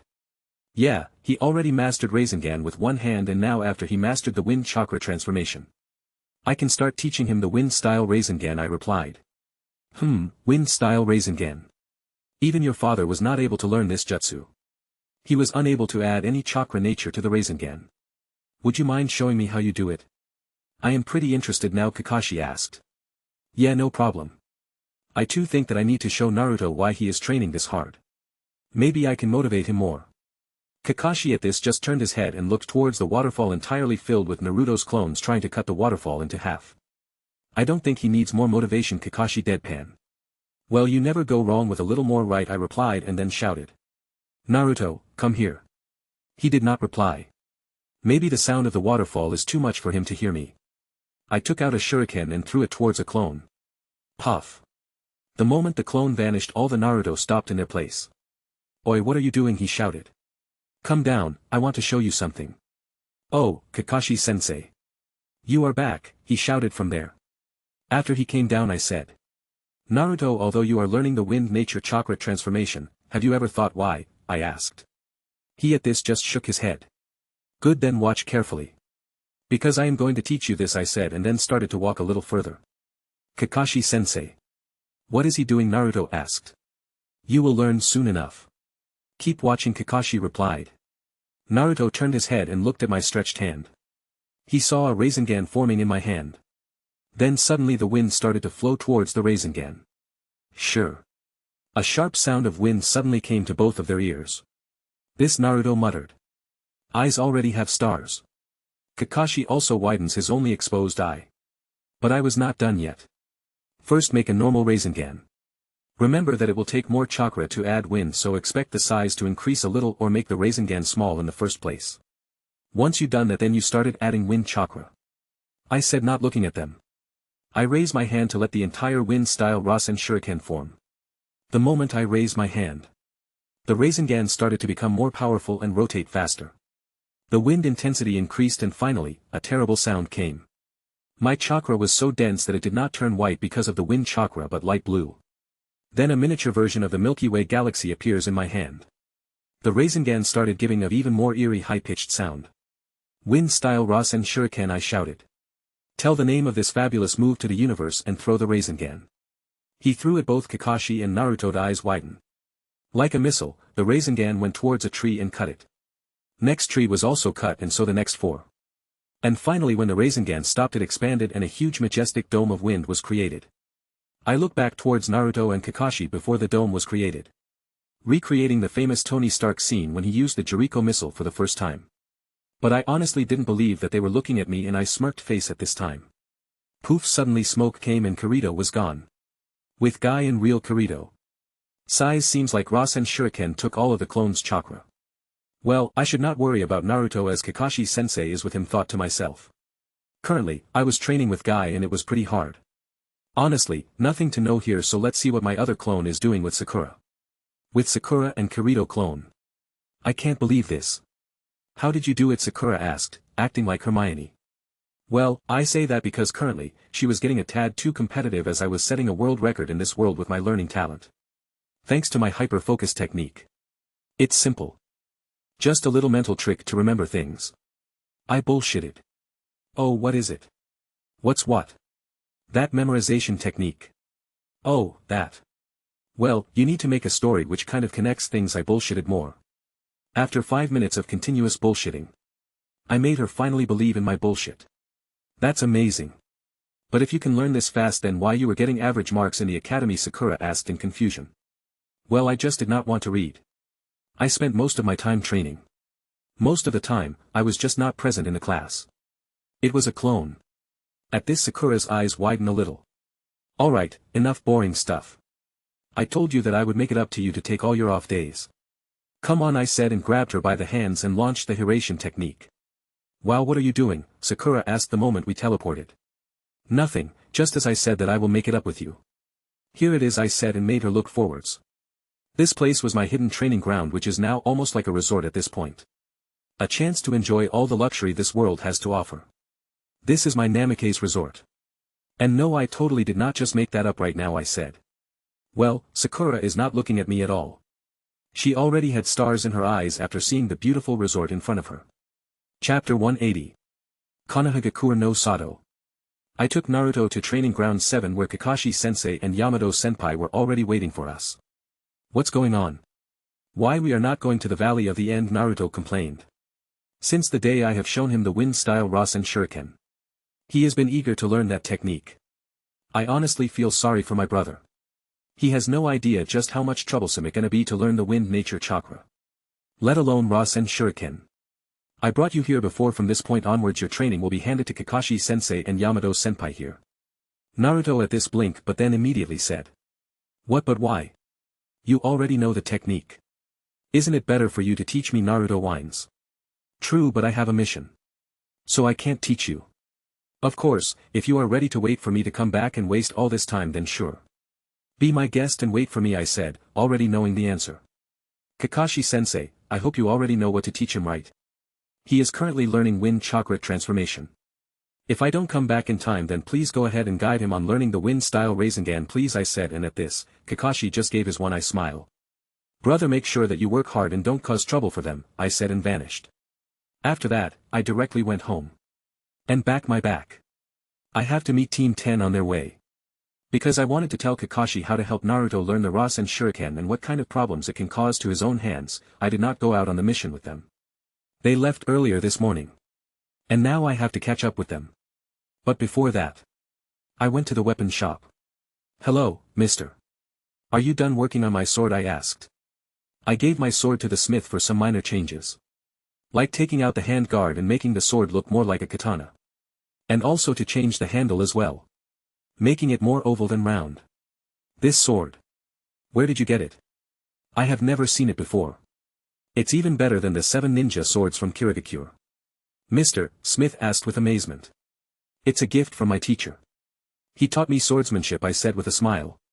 After seeing his eyes I could say that he have a lot more to talk about. So I just quickly handed over the money to him and took the sword from him. After that, I directly left the village. From the village to the fire temple it's a 3-day journey. But that is only for normal people. For shinobi, 1 day is more than good enough. With my speed, I can reach there in half a day. Time skip Kuin. After 1 day of journey and meeting up with Team 10 and other Chunin and Jonin of the village, we finally reached the fire temple. It's completely gone, said Asuma. What we were seeing was a destroyed fire temple. Tombs were laid everywhere. I am sure that hundreds died here. It's awful. Ino put her hands on her mouth. Shikamaru and the temporary member of Team 10 Choji also frowned. After some investigating we finally found out that Akatsuki did it. They even killed one of the former guardian shinobi and Asuma's old friend, Chiriku. They took his body, Asuma asked. Yes, replied an old monk. Bounty, I said, and Asuma nodded. We need to find the nearest bounty office. Most likely that we will find those Akatsuki there, Shikamaru advised, and all of us nodded at this. It turns out that there is 2 bounty office in the area. Meaning the team has to split. There are 7 of us.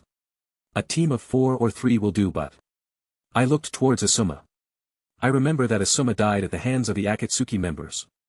If I am not wrong then this might be that mission. I know because this is exactly like when Naruto learned this Rasen Shuriken technique and killed one of the Akatsuki. His only kill is shown in the anime. Well, I have a better idea here. Give me some time. Considering that they are still inside the border of the land of fire. I might be able to sense them, I said. What you can do that? Asuma's eyes widen. Maybe, last time it was easy because Gaara had my Hiraition seal on him. But this time, it's a 50-50 chance that I will find them. With that said, I entered into sage mode and spread out my senses as much as possible. I thought it would be harder but I found them on the first try. Did not even require me the observe Haki. Maybe the distance is not exactly the factor but the person I am trying to find is. Last time finding Gaara was hard because he was sealed away. I only found him because of my seal. I thought to myself. Found them but there is a 20% chance that I am wrong. I will advise you to send 4 people there and 3 people to the other bounty office, I said with confidence. Well, there is no mistake, I know, but I just don't want everyone there. It's gonna be a deadly fight. Better only take strong people. The last time was different. I was able to kill them easily because I sneak attacked them when I changed my position with Gaara. But this time around, I have to be serious. I am not worried about myself but that's not the case with others. Alright then, here is the team division. Kirito, Shikamaru, Ino, and I will go to the bounty office, which Kirito said, and the rest will go to the other bounty office. Asuma said. All of them agree. Here, take this kunai. If you face any problem just throw the kunai somewhere and I will come to your location. I said to Choji and handed him the Hiraition kunai. Alright then, let's get moving, Asuma said, and all of us vanished from our place. Chapter 181. Let's find a black coat with red clouds made on it. Weird black nail polish on the nails. There is no doubt about it. This is a member of the Akatsuki, alright, Asuma said with confirmation. So you really sense them from all the way from Fire Temple. That's really insane, Ino said with amazement in her voice. Well, I am a man with many talents. More like cheats, I wanted to say. Focus now. We only have spotted one. They travel in pairs. There must be another one somewhere here, said Asuma. I took Asuma, Ino, and Shikamaru as a four-man squad to the place I sensed the Akatsuki. Other jonin with Choji went to other bounty offices. This guy is called Haiden. He is a cultist of the evil god Jashin. Apparently that god in exchange for sacrificing others grant this guy a sort of immortality, I said with a serious tone. No way, are you serious? Ino was stunned. Even Shikamaru could not believe this. Are you sure, Kirito? How do you even know about this? Asuma asked. When last time I took care of those two Akatsuki, I extracted some information. However, I did not include it in the report because there was no credibility in the info now after seeing this guy. Maybe that guy Sasori was not telling lies. Once again the bullshit no jutsu doing wonders. So how we are even supposed to kill him if he is immortal? Ino asked. Yes, you can't kill him, but sealing him is a different thing. I can seal him up, I said with confidence. I will say that leave this Haiden guy to me and all of you take care of that other Akatsuki member, I asked. What, that's dangerous, Kirito. You might have killed two Akatsuki members before, but even you said that it was because you were able to sneak attack them when their guard were down. This situation is different, Asuma advised. Believe me, Asuma-sensei. I know what I am doing. Among all the information I extracted from Sasori, one important piece of info was about this guy. We can't let him draw our blood. I am not sure why, but that is dangerous. Among all of us, only I am fast enough to dodge anything he throws at me. You guys take care of the other one and leave this guy to me, I said with a firm tone. Asuma, after thinking about it a little, nodded and decided to believe in me. At this time the other member of Akatsuki came out. There he is. Get ready, I said, and took action. Wind style, great breakthrough. A powerful wind gush of wind escaped from my mouth and went directly towards both the Akatsuki members, making them separate. Good job, Asuma said, and all of us immediately took action and went towards our pre-assigned targets. You did not notice that they were spying on you, Kakuzu asked Haiden with an annoyed tone. Hey, give me a break. This place stinks so much that I can't even think straight. Let alone look around for a bunch of Konoha shinobi, Haiden replied. Well, I have to agree with you on this one. This place stinks. Who the fuck thought that it a good idea to make a bounty office inside a toilet, I added. See, I told you that, not right, Kakuzu. Now even this leaf shinobi is looking down on us, Haiden said in an exaggerated tone. Focus, Haiden. Finish that shinobi quick. We have more important things to do, Kakuzu replied. Asuma was also about to say something. Mostly like to reprimand me for talking with the enemy and quickly attack him and seal him up, but before that Haiden suddenly spoke. Hey, Kakuzu. This guy, tell me again what that nine-tail brat looked like. This made both my team and Kakuzu focus on Haiden and then me. Blonde hair and blue eyes. Is a Konoha shinobi and say, believe it, Databeo, after every sentence like an idiot, Kakuzu said. At this mine and most probably the eyebrows of my team members twitch. Is that verbal tick that famous? Believe it or not, but people outside your little boy brand group don't identify a person like that, I said with amusement. It's him. He just said believe it. Haiden pointed towards me. No, I did not. I protested. You just did, he said. Shut up, Haiden. He is not the nine-tailed Jinchuriki. This shinobi is his brother. Kirito Namikaze. Be careful. This guy is troublesome, Kakazu said, and then looked towards the enemies he himself was facing. See, I told you that I am not.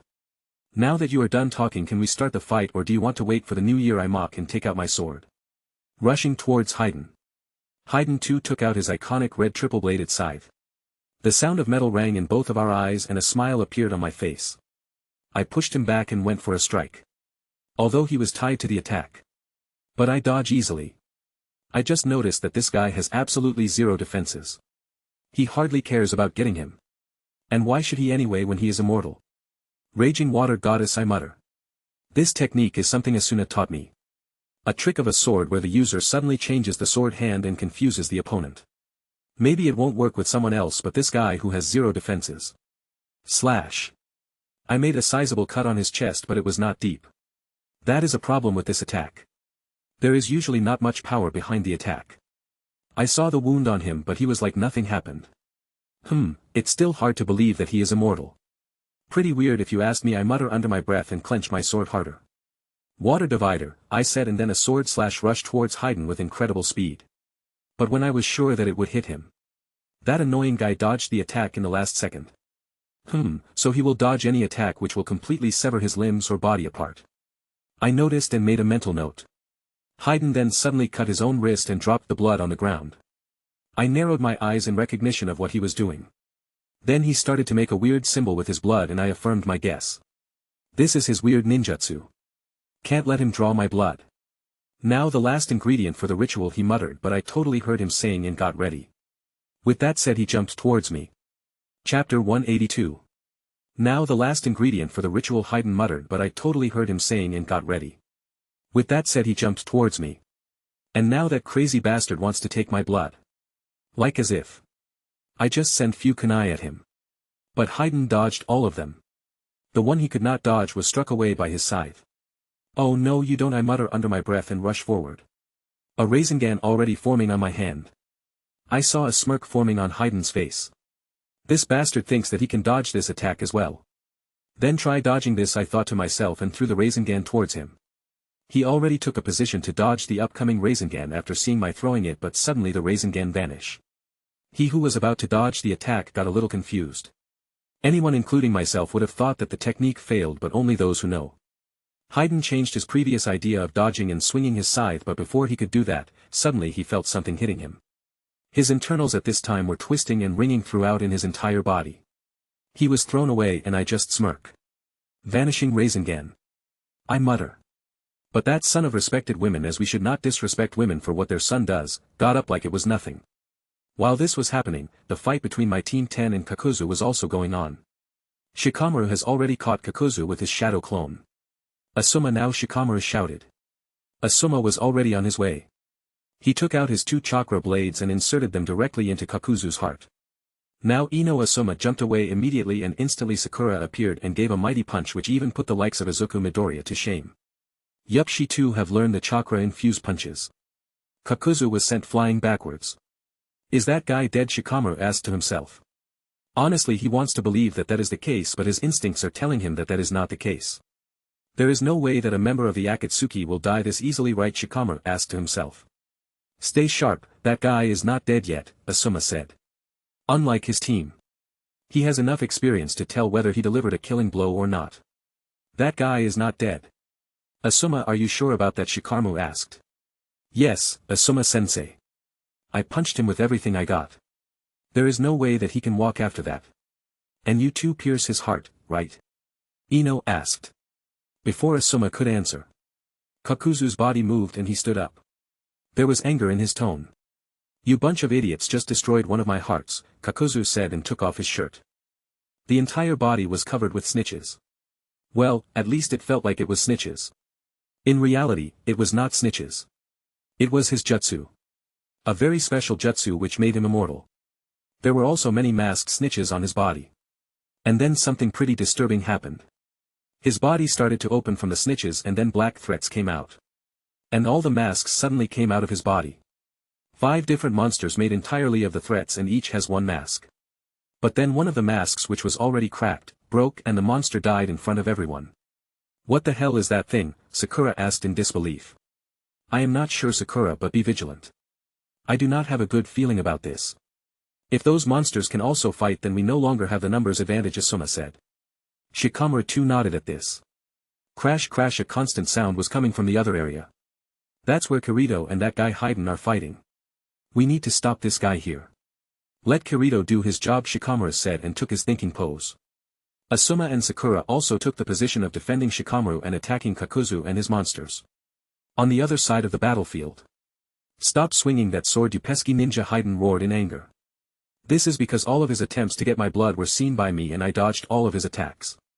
Sometimes it's a replacement technique, it's iteration, and sometimes plain old clones. But he was not able to connect the attack. Not even able to draw a single drop of blood. Not to mention, I was attacking him. There were many wounds already on his body. although I was still not able to cut one of his limbs. "Sorry, not gonna happen, buddy," I said and then formed hand signs. Fireball jutsu. A big ball of fire flew towards Haiden. He dodged it and came to me with his scythes, but at this time I again took ninja wire and bound him. He, seeing that, stopped his attack and dodged back. "TCK, now who is being pesky here? Just stand there and let me cut you," I said and suddenly increased my speed.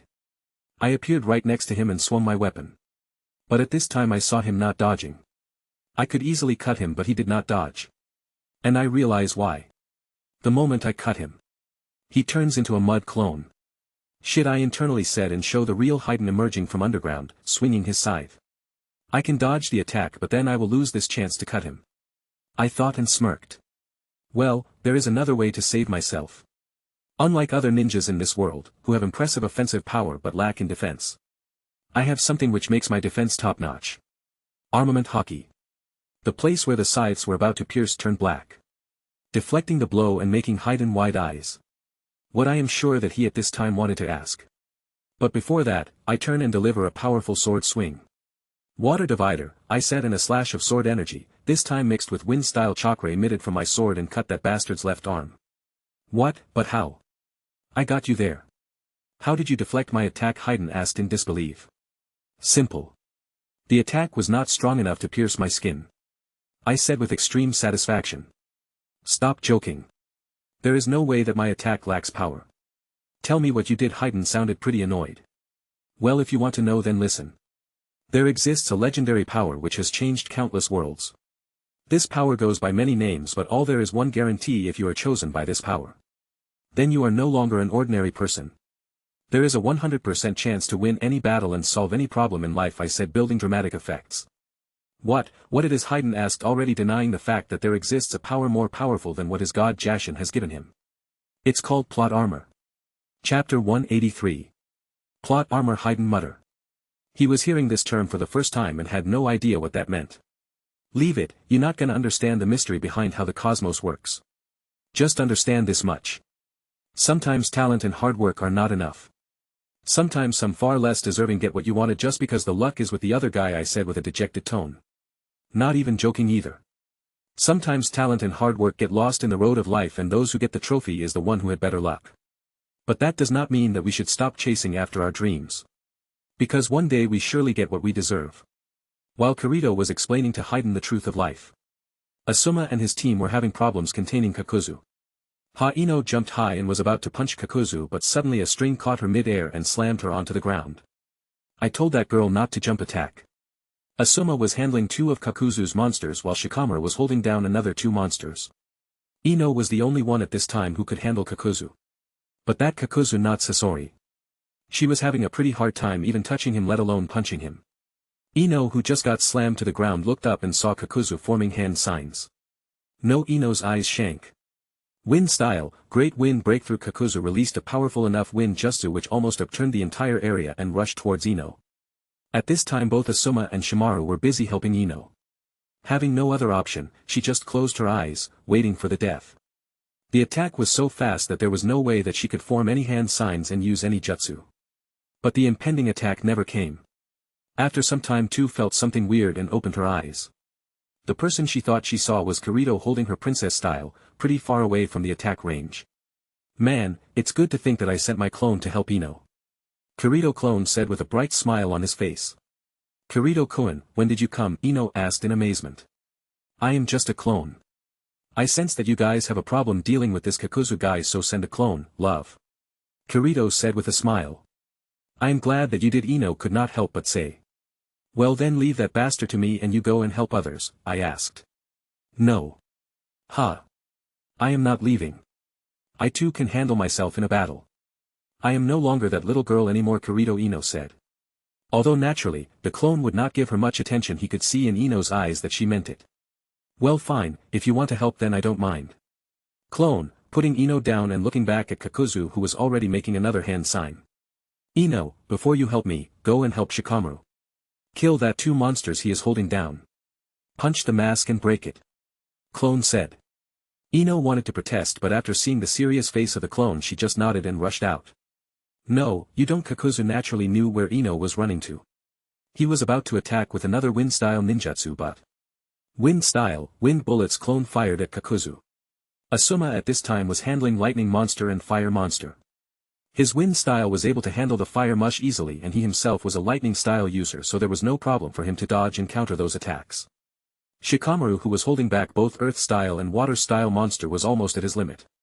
This is troublesome. I can't hold them down for much longer. My chakra is almost empty. Good thing that we took care of the wind monster before they separated. Shikamaru whined.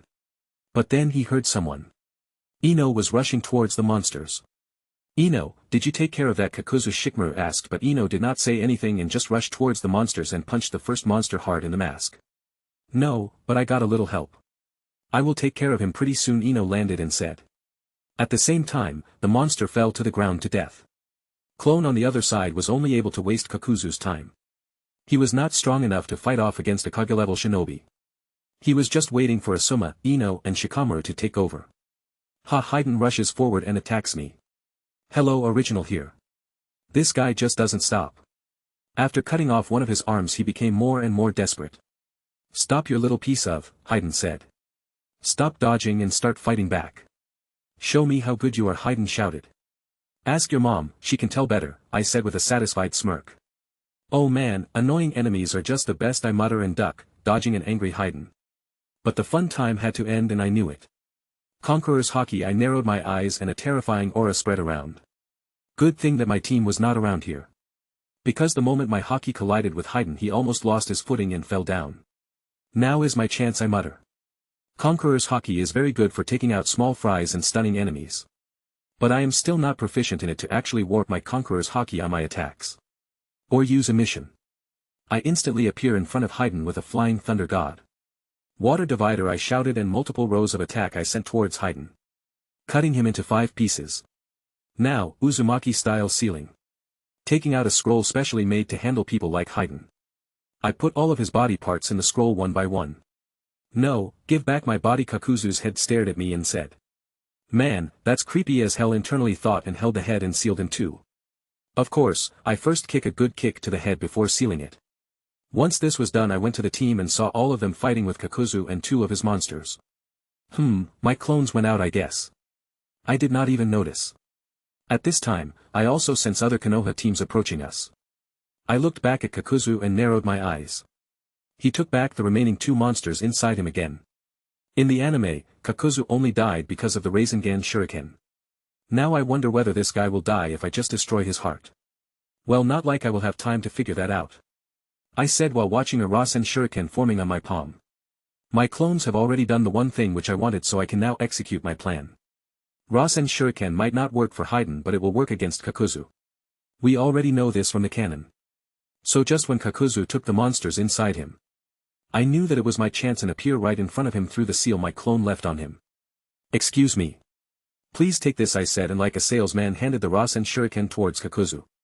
Of course, he did not take it, but the speed of my coming to him and throwing the wind-style Rasengan towards him so fast that there was no time left for him to react. By the time I flash out from there, a big dome of wind already was erected. Chapter 184. Konoha no Sato. Training Ground 7. The sun hung low in the sky, casting long shadows across the training grounds as Naruto stood with a determined expression on his face. He just completed his wind nature chakra training after cutting the waterfall into 2 and now he was totally ready to learn this new jutsu. He was on a mission to master the wind-style Rasengan, a jutsu that would take his skills to a whole new level.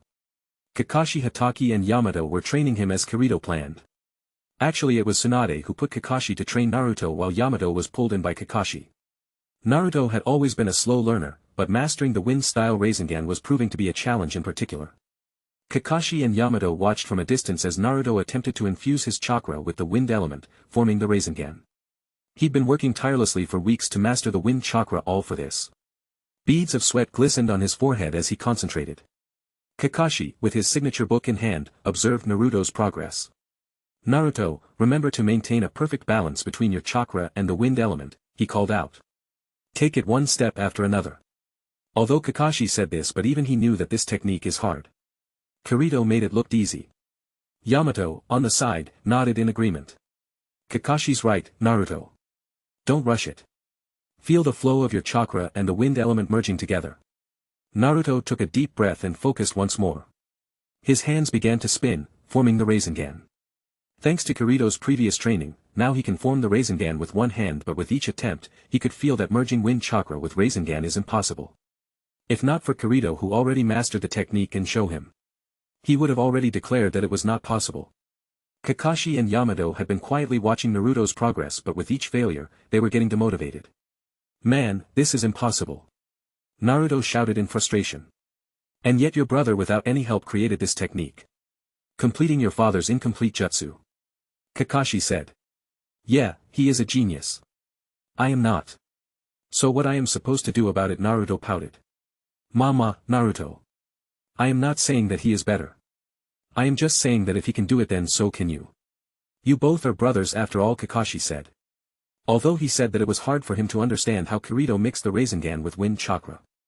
Kakashi and Naruto both remember when Kirito demonstrated the wind-style Rasen Shuriken to them.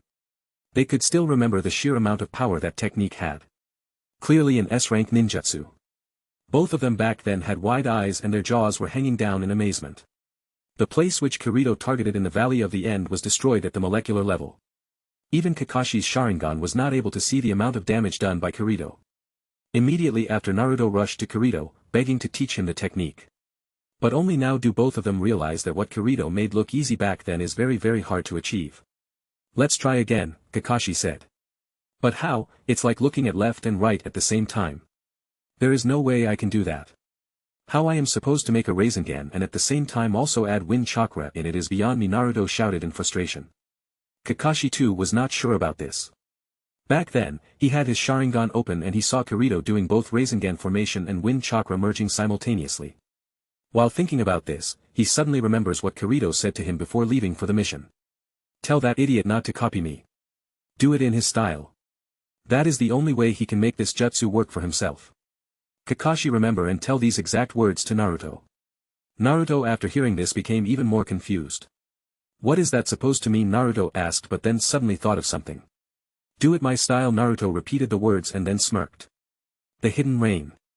When news reached the Akatsuki headquarters of the deaths of Sasori, Deidara, Haiden, and Kakuzu, a profound sense of shock enveloped the remaining members. First it was Deidara and Sasori and now it was Haiden and Kakuzu. As the word spread throughout the organization, the members couldn't quite believe the gravity of the situation. Zetsu, who was always lurking in the shadows, brought the news to the others. Zetsu began, both Haiden and Kakuzu are dead at the hands of a hidden leaf shinobi. But although they sent a team, apparently the shinobi Kirito Namikaze was the one who killed them both. The room fell silent, an eerie stillness that had rarely been experienced in the Akatsuki hideout. Konan and Pain just stood there. Kisame, the shark-like swordsman, couldn't believe the deaths of Haiden and Kakuzu. Kirito Namikaze, he is the brat who caused us trouble back then, Mr. Itachi. Toby seemed to be in shock. Haiden's curses, or Kakuzu's greed, this is a terrible loss. Although he said that in reality, he was raging inside. His sensei's son has already caused him too much trouble. He was practically watching his own plan getting destroyed. First in the forest of death. And now in this. He somewhere also suspects that the death of both Deidara and Sasori has something to do with Kirito. Itachi was emotionless as ever. Konan added, we should take this seriously. Losing 4 members, we are not only down in manpower but there are still 4 more Jinchuriki to trap. Pain finally spoke, his voice resonating with an air of authority. We will find out who is responsible for these deaths, and they will pay for their actions. But for now, we must complete the plan. 1 tail. 3 tails.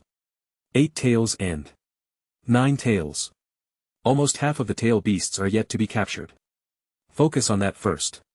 Itachi and Kisame, you go for 1 tail. And this time I want results. White Zetsu and Toby, search for 3 tails. As for 8 tails and 9 tails, I will take care of them myself. Pain said. But then he suddenly turned towards Toby and asked. What about the new members? Are you gathering them? Asked Pain. Toby did search but Toby did not find many. There is that Uzumaki girl. And that Uchiha boy, and lastly we also have Orochimaru. Toby said. The world Uchiha boy immediately made Itachi react, but he did not show any movement. Even Pain knew the history behind Itachi and Sasuke and he was not planning for those two to meet anytime soon. He will manipulate Sasuke another way. In the hidden cloud village, a sense of unease permeated the atmosphere as the news of the Akatsuki's capture of Yujito Ni, the host of the 2 tails, spread like wildfire. Raikage was left seething with anger and frustration. Yujito was not only a respected kunoichi but also a symbol of strength for their village. And more than anything, Jinchuriki are the pillars of a village at this time. Taking them away is unforgivable. In the Hidden Rock village, the Akatsuki's capture of Han, the host of the Five Tails, sent shockwaves through the community. The Tsuchikage, the village's leader, was known for his stoic and unyielding demeanor, but the weight of the situation was evident in his eyes. Han was a loyal and dedicated shinobi, and his loss left a void in the village's defense capabilities. And this time the next danger was to the Sand Village. Although Gaara was prepared after being kidnapped one time, but was the preparation enough? Chapter 185. I remember Jiraiya telling me that the Grandpa Toad wanted to meet me. Naruto also wanted to learn a way to use Rasen Shuriken. This was the best situation to bring Naruto to Mount Myaboku and teach him the Sage Mode. And guess what? I already asked Jiraiya to come here and help Naruto learn the Sage Mode. This way I can make sure that Naruto is learning Sage Mode. He is safe and Jiraiya is not going alone to pain. Not gonna let him die just like that. But with that said, someone has to take care of pain. I might go after him, but before that, I better go and talk with the Grandpa Toad. So leaving both Jiraiya and Naruto in their training, I in fact riled up Jiraiya so much that now he wanted to complete his Sage Mode and master it. Good, the ninja world will need more fighters in the future anyway. I enter in room and show a giant toad sleeping there. Oh, I forgot that he is an old geezer and forgets very easily, I mutter. I knew that this was going to take time. It took almost 30 minutes. Man, that old toad has to have some screws loose. I cursed, but then I narrowed my eyes and thought about it more and more. I was thinking about what the old toad told me. This world can't contain me. My blood is much more than I think. There lurks a power inside me that he is unaware of, and thus he can't see my future. What the fuck that even supposed to be? If you can't see my future, then how come you have so much to talk about me? I just shook my head and sighed. But all of his words somehow connect with me. This world can't contain me. Well, this one is a little understandable. For those who already know where the author going with this. My blood now, that makes me interested. What about my blood? I am not sure what the hell that is supposed to mean, but I have to be careful. I thought about all this after coming to Konoha. I was currently lying on top of my bed and thinking about all of this and messing with my system notification. In front of me was the template progress. Minato template 72%. I got Shiki Fujin. Well, I have to learn how to use that technique, but the only difference here is that I got mastery before I even use it. Understandability, so as I will most likely die if I use that technique. After mastery though, it's not a problem. I won't die, but it will cost me 1 year of my life. I will consider that much better than immediately dying. While this was happening, Jiraiya was training Naruto. Sage Mode, a powerful and advanced technique, allowed a ninja to harness natural energy, enhancing their physical and sensory abilities, Jiraiya explained, but by the look of Naruto, it did not seem like he understood much. The training was not just about mastering a new jutsu but also about imparting important life lessons and wisdom to Naruto in the anime. Jiraiya was the ideal mentor for Naruto for many things, but not when learning the Sage Mode. The unique environment of Mount Myaboku offered Naruto the perfect setting to harness the natural energy needed for Sage Mode. The process of learning Sage Mode was rigorous, demanding Naruto to perfect 3 key components: balance, focus, and control. Naruto had to synchronize his physical and spiritual energies with the natural energy surrounding him, achieving a state of perfect balance. Jiraiya emphasized the importance of being in harmony with nature, teaching Naruto to remain still and patient and to observe and connect with the world around him. Then comes staying still. Any sudden movements or distractions could disrupt the process and lead to failure. Jiraiya even used unorthodox methods, like tying Naruto to a toad's back and having him hang upside down over a waterfall, to help him develop the concentration needed to control the vast amounts of natural energy. If only Kirito had seen this, then he might have thanked his system. In addition to mastering the technical aspects of Sage Mode, Jiraiya also passed on invaluable life lessons to Naruto. He shared his wisdom about the responsibilities and consequences of power, the importance of understanding oneself, and the significance of protecting one's loved ones. Again, the best teacher for Naruto. Another knuckle-headed and never-giving-up ninja. Everyone else who Kirito taught was also training really hard. Kirito himself, after getting the Shinigami summoning, he directly went to Tsunade to get a more class on medical jutsu. Chapter 186. Well, Tsunade sounded a little hesitant. Kirito was asked by Tsunade to visit her. But now she was hesitating to answer. Finally, after some time, she opened her mouth. Jiraiya is going on a really dangerous mission. It is to find the headquarters of the Akatsuki. Mostly like he will face all the members of the Akatsuki there and even the man behind Akatsuki. Tsunade said. I see, you want me to go with him. Right? Kirito said. Actually, he himself was planning to get a little vacation and follow Jiraiya, but now he does not have to go through all that trouble. Done, I will go with him. But I have a favor to ask, Kirito said. What? Tsunade asked. You are going to teach me that 100 healing creation rebirth seal, Kirito said with a smile. Actually, this seal is something she only teaches to her students. Kirito was not her student exactly. But she knew that besides Sakura, only Kirito had the talent to learn that technique. She was planning to teach this to him nonetheless. Deal, but you have to follow Jiraiya completely. Your usual record of doing things out of order will not work here. This is a very dangerous mission. Do you understand? Tsunade said with narrowed eyes. Okay, I will follow Jiraiya, Kirito said and flashed out from there. Traveling. So where we are going exactly? Kirito asked with a question mark on his face. I told you, we are going to the Hidden Rain. Most likely the Akatsuki's headquarters is there. Jiraiya replied. And how did you learn about that? Kirito asked with confusion. You are too young to know the mystery behind the great toad sage of Mount Myaboku. Jiraiya just boasted at this. Kirito could not help but just roll his eyes. Kirito at this point has already forgotten many of the small details which he saw in the anime.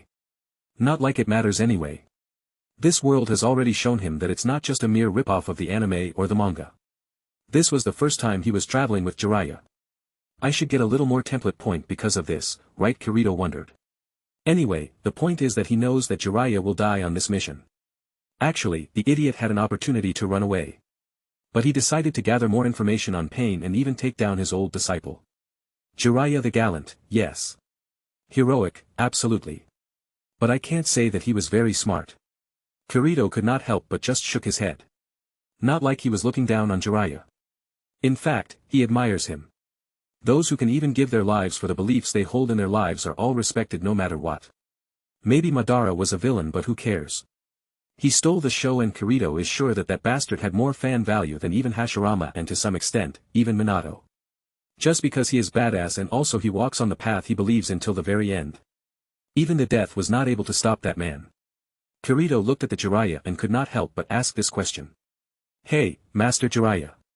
May I ask you one question? Jiraiya, who was already getting ready to do some of his research, was suddenly taken aback and then looked at Kirito. Sure, asked away. Let's say that this is your last mission. Maybe we both die here for some reason or can't continue our ninja life after this. If that were to be the case, then what else would you do? Kirito asked. It was not only a time pass question. He really wanted to know. Wanted to know what the life of Jiraiya the gallant would be if only he had a chance. Maybe I might be able to give him this chance, Kirito just thought to himself. How come you suddenly asked me this question, kid? Jiraiya asked. Nothing, I just want to know. Recently I just asked myself this question. What would I do if I were no longer a ninja? Where I am going in my life? And actually, I have no answer to that. The teacher who taught me swordsmanship told me before he died that I needed to start acting like me and not someone else. That is the persuasion of power. I should not forget why I need the power in the first place, Kirito asked. So I asked this question and I could not answer at all, Kirito said. Your swordsman master sounds like a wise man then. Indeed, man forgets the real reason of getting strong in the pursuit of power. Well, since you asked me, then I will say it. I am most likely going to continue my book writing and increase my research. Getting an early retirement also does not sound bad. Jiraiya said with a laugh. And that what you want to do? Kirito asked meaningfully. Jiraiya quickly was about to agree, but after seeing Kirito looking at him exactly like Minato, who once he told his dream to, Jiraiya could not lie. He wanted to say that that was all he wanted but could not. What about the Hokage-sama? You love her, right? Kirito struck when the iron was hot. Jiraiya was taken aback. How did you? Jiraiya asked, but Kirito pretended to not hear him. He just kept on talking. What about Orochimaru? You wanted to bring him back, right? Kirito asked again. Jiraiya, who was walking, suddenly stopped. He was not sure how Kirito knew this. And what about bringing peace? You wanted to, right? Kirito said the last words and then looked at Jiraiya for the answer. Jiraiya on the other hand just kept on staring at Kirito with a complicated expression on his face. Tell me, Master Jiraiya. If you die today or in this mission, will you die happy like a soldier who gives his life for his country? Or will you have regret in your life? Kirito asked. Kirito, although asking this question to Jiraiya himself, wanted to know this answer.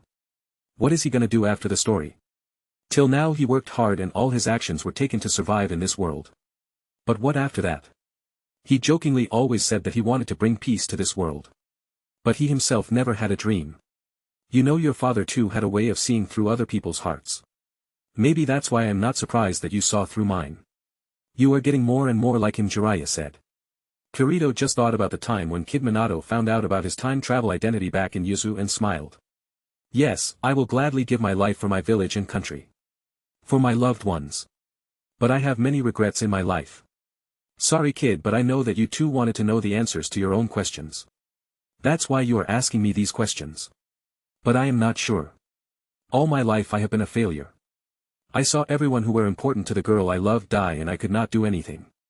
I saw my disciple die and I could not do anything about it. I could not even bring back a friend to the right path.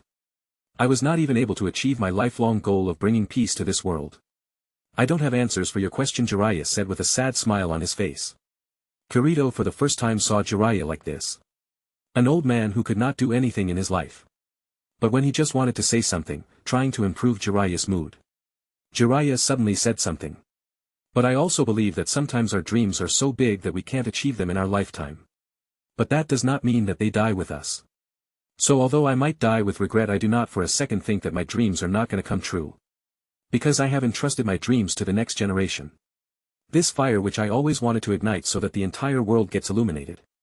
I might or might not stay alive to see it brighten up the world. But as long as someone holds my ideals in their heart.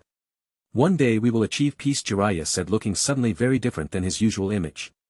Wise. Kirito could not help but for the first time in his life really believe in the will of fire. And who did you entrust your mission to, Master Jiraiya? Kirito wanted to know. Jiraiya at this smiled. Well, of course it's Naruto and you, Jiraiya said with full confidence. I see Naruto doing that. But Kirito did not complete the sentence. Hahaha. Kid, what do you know? You might be like your old man, but I am the person who taught your old man.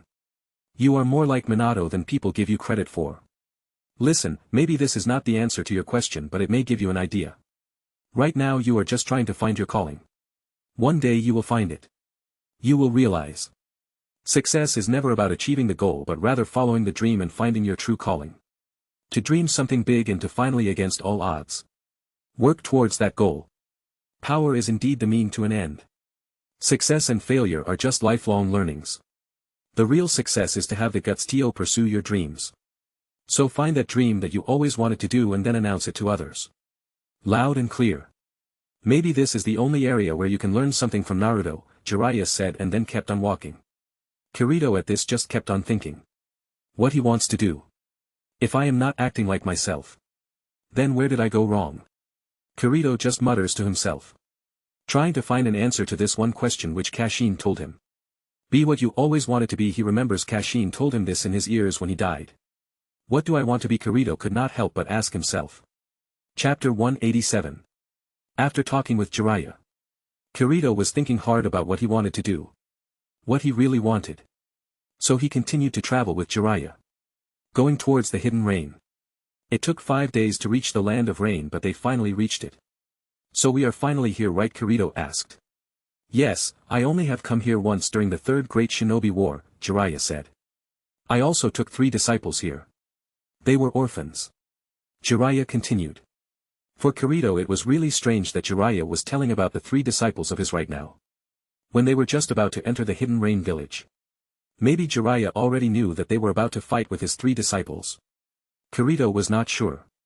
But right now he was close enough to launch his Haki and sense how many Akatsuki members they are going to face. So he did exactly that. But then suddenly his eyes shot up. None, Kirito mutters. Jiraiya heard that and asked what Kirito suddenly is talking about. None, no chakra signature is detected there. I don't think so that the members of Akatsuki are in the village currently, Kirito said. He himself was surprised that this is pretty much the last outcome he expected. If not one, then at least Nagato should be here. That guy can't walk. He normally won't travel without any good reason. Not to mention, completely leaving their main base like this. What is going on here? Kirito could not help but ask. Are you sure? Jiraiya too was a little surprised. It took him a very long time to find the base of Akatsuki. Although he is here to gather information in name, that does not mean that he planned to leave there quietly. If he can do any damage to the Akatsuki, then he wanted to do that. I am positive, Kirito said. After facing COVID, this was the last word he wanted to hear, let alone say himself. But no matter how many times he tries to sense, he can't find any chakra signature inside the village. Let's go inside. Standing here will give us no answers, Jiraiya said, and summoned a toad. Kirito was not planning to do that. He just leaves a Shiraishi seal on Jiraiya, and when Jiraiya reach inside, Kirito teleported himself. Okay, you search around the streets. I will use my ways. Kirito said this to Jiraiya, who after hearing this wanted to say something, but Kirito was already gone. Kirito first made several clones and transformed them, making them search all around the place. The strange thing to him was that there was no rain currently falling in the village. He remembered that it always used to rain in this village. Maybe it's true. The rain is a jutsu to censor enemy ninjas. And now that they are not in the village, the rain has also stopped. Kirito wondered. But it's not like there is no member of Akatsuki in the village. There is one. Black Zetsu, Kirito thought. He currently is trailing Jiraiya. Kirito made sure to hide his presence from him. He honestly just wanted to capture the bastard already, but the special seal is not completed yet. According to him, Black Zetsu is the product of ECCHI creation. It's really hard to seal him, but he doesn't even know whether he can kill him. So after that, Kirito makes sure to hide his presence as much as possible from Black Zetsu, and started to find any traces of Akatsuki.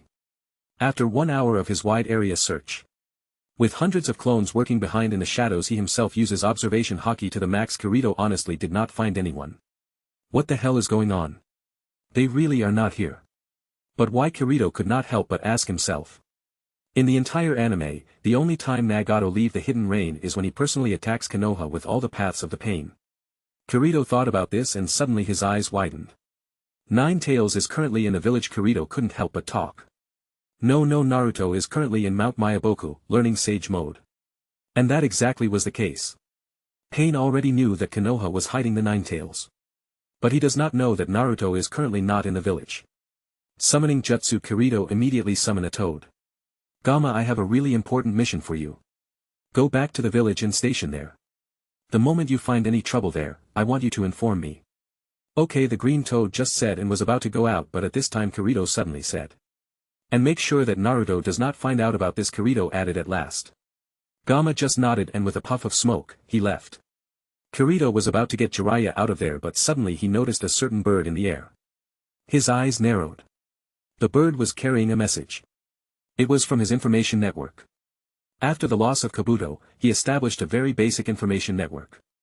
He took the small piece of paper in his hand and suddenly his eyes widened. Raccoon lost to weasel and shark. That's all that was written in the message. Shit, Kirito said. The message meant that the current Kazekage, Gaara, was kidnapped again, and this time it was done by Itachi and Kisame. Then he saw another bird coming to him. TCH, not being in the village means the birds have to find me and the information is delayed. I just should have created a seal for long-distance conversation, Kirito could not help but say. After that, the message he got was not that good either. Apparently, 1 tail, 2 tails, 3 tails, 4 tails, 5 tails, 6 tails and 7 tails are now under Akatsuki's control.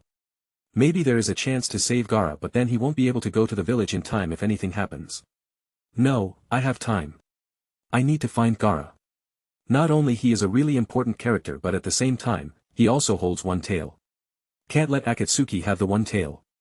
There is currently no problem in the village anyway. And I will go there the moment something happens, Kirito just said, and immediately went to Jiraiya to tell him this. Chapter 188. After telling Jiraiya that he is leaving, there is a possibility that the members of Akatsuki might attack Konoha. Kirito immediately vanishes from his place. He sends the message in a way that Black Zetsu following Jiraiya does not notice. Another very important thing which he told Jiraiya was the kidnap of Gaara, and he himself will not be going back to Konoha directly, thus Jiraiya had to go back as soon as possible. After making sure that Jiraiya understands the gravity of the situation, Kirito immediately tries to sense Gaara again. But there was no luck at all. Kirito just sighed at this and directly teleported himself to the sand village. He did not contact anyone in the village. There was no time for that. Just looked around and tried to find a way to find Gaara. Work this time, Kirito said in frustration. With putting his sage mode and observation Haki in max level, he spread his sense around and picked a little chakra fluctuation. Got it. Sorry Kisame, but it's your fault for having massive chakra. Kirito smirked. But the problem is also there. There is no seal around where both Itachi and Kisame are. Not only is Kirito currently unsure whether Gaara is with them, but at the same time, it will take a long time for him to reach both Itachi and Kisame. Time which he does not have, considering that there is a possibility of Konoha getting attacked. Kirito at this time was a little torn about what to do. But in the end, he just gritted his teeth and chooses to go after Gaara. The main reason is that at least right now Konoha is not attacked. And with Jiraiya there, Kirito really does not think that there will be an issue. So Kirito immediately started running towards both Itachi and Kisame. 2 hours later. It took around 2 hours for Kirito to reach the place where he sensed Itachi and Kisame. But there was no way that Itachi wouldn't sense Kirito coming, especially when he was using his full speed. Kisame and Itachi both were just returning to the hidden rain after taking care of Gaara. Obito this time round came in person and took Gaara away. And this was the reason why Kirito did not sense Gaara. Itachi too was totally drained because of the fight. As Sand Village was ready for Akatsuki attack this time around. It was really hard to kill and take Gaara from the hidden Sand Village. Kisame, a powerful chakra is coming, Itachi said. Still had trouble walking as his chakra was drained too much. Not to mention, his sickness acting up. You are in no condition to fight Itachi-san. Get going. I will handle this guy soon and catch up with you, Kisame said and turned around. Itachi also did not say anything. He believes in Kisame's power. But he sensed this chakra and knew who this person was. Kirito Namikaze. And was a little nervous. The person already has killed Akatsuki members before. But that has nothing to do with Itachi. He never was loyal to the Akatsuki.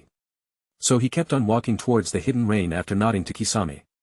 In only 10 minutes Kirito arrived and saw Kisame waiting for him. Mr. Kisame. What a coincidence that we met here. Tell me you don't happen to be the one who kidnaps the Kazekage.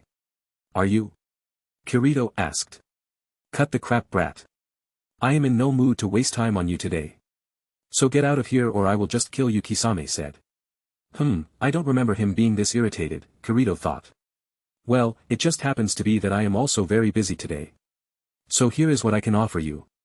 You tell me where Gaara is or I will kill you and go for your dear partner to get this information. Kirito said. Well, this much was enough to start the impending battle already. Kisame and Kirito faced off in a fierce battle, their eyes locked in a deadly dance of combat. Each wielded a razor-sharp sword, and the air crackled with tension as they prepared to clash. With lightning speed, Kisame lunged forward, his Samahata blade gleaming in the dim light. Kirito too, who wanted to first see how strong Kisame is, did a killing move, met him head-on, their swords clashing with a resounding clang. Sparks flew as the two warriors locked in a test of strength, their muscles straining. Kirito's eyes, determined and unwavering, bore into Kisame's intense gaze. With a sudden burst of energy, Kirito twisted his blade and unleashed a flurry of strikes, each one aimed at Kisame's vital points. Kisame parried the attacks with his monstrous strength, his chakra-infused blade warding off Kirito's assaults. Kisame countered with a devastating swipe of Samahata, its serrated edge slicing through the air. Kirito's reflexes saved him as he narrowly dodged the lethal strike, the wind from the blade grazing his cheek. He retaliated with a dazzling display of swordplay, his sword dancing through the air, creating a blinding whirlwind of steel. Kisame's shark-like grin never wavered as he absorbed the kinetic energy from Kirito's strikes with Samahata. He stepped back, assessing his opponent. Kirito, undeterred, charged forward once more, his attacks relentless. The battle raged on, a symphony of clashing metal and grunts of exertion.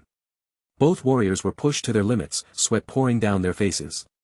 Kirito's agility and precision clashed with Kisame's raw power and mastery of Samahata. Obviously, Kirito was holding back. He did not want to end the battle without seeing how powerful Kisame really was, but at the same time clock was ticking and his rational mind was telling him not to waste time this time around. In a final, Kirito unleashed a whirlwind strike that sent Kisame staggering backward. Fine, I will use this technique to take care of you. Consider this as me paying my respect to the Kashin's teaching. Kirito said and then crossed his hands. Uzumaki sword style, divine departure, Kirito shouted. Chapter 189. I will end this in one move, Kirito said and sheathed his sword. Armament Haki covered his hands, legs and sword. Observation Haki spread, finding the best way to deliver the attack, and then he shouted. Divine departure, Kirito said. Kisame on the other hand was already forming hand signs. But he was pretty late. He did not even have the time to see what happened when Kirito appeared behind him. His eyes widened, not sure what happened, but then suddenly his consciousness went out. Thump, the head falls. Phew, Kirito almost fell to the ground. This move still took too much out of him. It's powerful especially if used with Haki, but it's also completely exhausts him. Pure terror, Kirito smirked. But I have to wait until I go after Itachi. My body is strained after using Haki. Kirito muttered and sat down, deciding to wait for 5 minutes. Maybe I should use Sage Mode. My body is much stronger with Sage Mode. But the amount of concentration I need to use Haki and that sword style together is already immense. Adding Sage Mode on top of that will take a lot of practice and hard work. Konoha Hagakure no Sato. Unknown to many shinobi in Konoha. Multiple Akatsuki members right now were moving towards Konoha. Pain in all its paths, Konan. White Azetsu. Obito Tobi. Sasuke and his team. It was a normal day in Konoha, but soon it was about to turn into the most horrible day in the history of Konoha. Never before was the fight brought inside the walls of Konoha. Jiraiya at this time was rushing to Konoha. He was able to reverse summon himself to Mount Myaboku, unlike Kirito who already sent Gamma to reverse summon himself if anything happened. Jiraiya was not prepared. Thus he had to ask the two great sages to go to Konoha with their summoning technique and then reverse summon himself there. Actually, Kirito only needed someone to tell him that something happened in the village. He already had some clones there to inform him. He sends Gamma there just to save his own chakra so that he does not have to teleport himself that long. Soon the Akatsuki members entered the village. As for the guards, well, they are all dead. No less than 13 members entered Konoha wearing Akatsuki clothes. As the sun began to set over the Hidden Leaf village, Konoha, an eerie silence fell upon the village. Konan descended from the sky with her paper wings, fluttering gently as she touched down on the outskirts of Konoha. With a mere flick of her wrist, she sent paper shurikens slicing through the air, causing trees to splinter and buildings to crumble. The village was under siege, and the chaos was only beginning. Obito emerged from the shadows. His allows him to slip through the village unnoticed, manipulating space and time with his Kamui technique. But he was mostly hiding in shadows. He had a special target, so he directly went towards that person. White Zetsu, with his plant-based abilities, emerged from the earth itself. His monstrous, tree-like form wreaked havoc, smashing through the village's defensive structures with ease. He extended his long, gnarled limbs to strike down anything in his path, as his spore-based minions blanketed the village, sowing chaos and fear. Sasuke was the real problem here though. The Uchiha had a bone to pick with his former home and had no qualms about causing widespread destruction. Naturally, Obito has not told him that Itachi was not responsible for the massacre. He will only tell this to Sasuke after both brothers fight.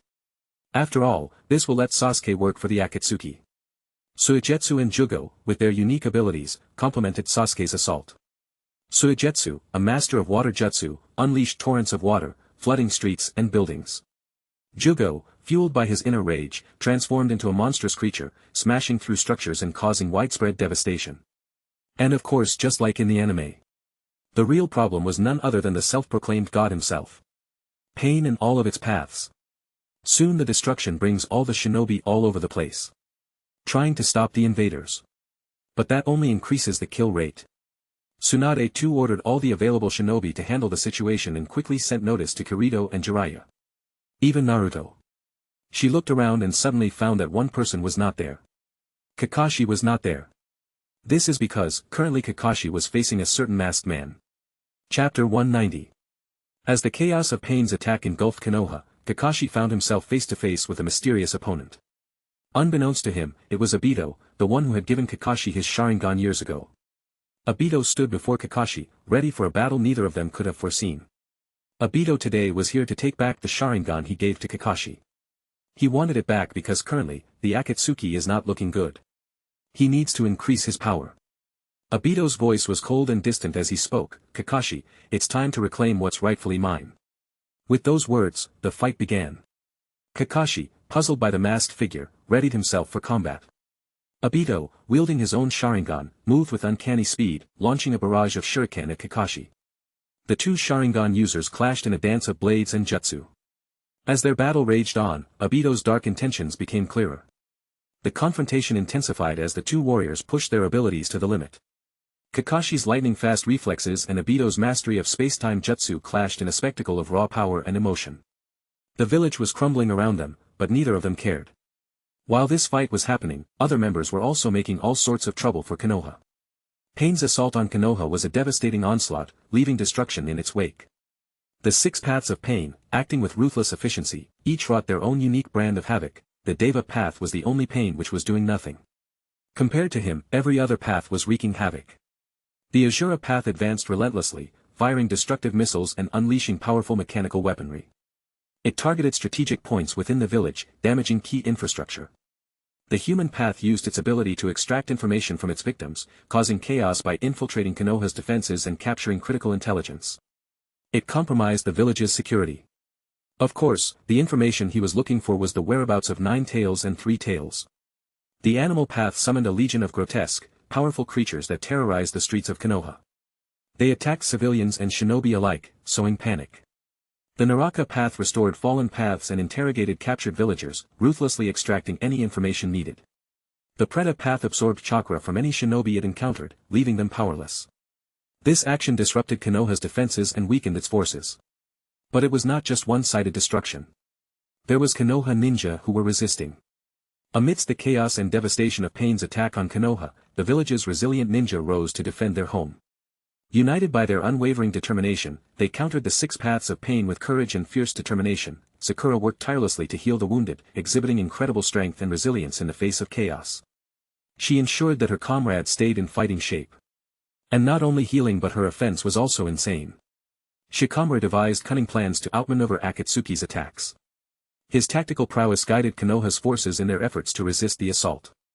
Rock Lee and Guy, this dynamic duo engaged the animal path, showcasing their superior taijutsu skills. Their fierce determination and unyielding spirit proved crucial in repelling the summoned creatures. Konohamaru, inspired by Naruto and Kirito's example, stepped up to protect the village. With his Rasengan, he confronted the human path, preventing it from compromising Konoha's defenses further.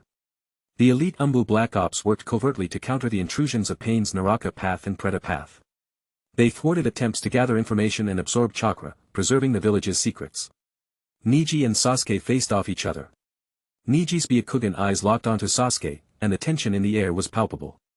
Out of my way, Hyuga's Sasuke was wearing bandages right now. You are not looking very good, Sasuke. Think about yourself, Sasuke shouted. This injury happened because of Kirito. Sasuke was angry. Sasuke ignited his Sharingan and swiftly lunged at Niji, his speed and precision matching the Hyuga prodigies. Niji deftly dodged Sasuke's initial strike and countered with a series of precise gentle fist strikes. Sasuke's Sharingan allowed him to predict Niji's moves, barely evading each attack. Sasuke unleashed his Chidori, aiming to pierce Niji's defenses, but Niji's gentle fist disrupted the flow of chakra around Sasuke's hand. The clash continued, each blow and counterattack revealing their exceptional skills. At this time, somewhere away, jumping onto Gamabunta's back, Jiraiya urged the toad to hurry back to Konoha. Wind and rain whipped through the skies as Gamabunta leapt across the forested landscape. Jiraiya's heart raced with every passing second. Not only because of Kirito's notice, but even this toad gave him the notification that the village was under attack. Pervy Sage, what going on? Naruto asked. He brings Naruto because right now the village needs his power. The journey back to Konoha felt like an eternity, but Jiraiya's determination never wavered.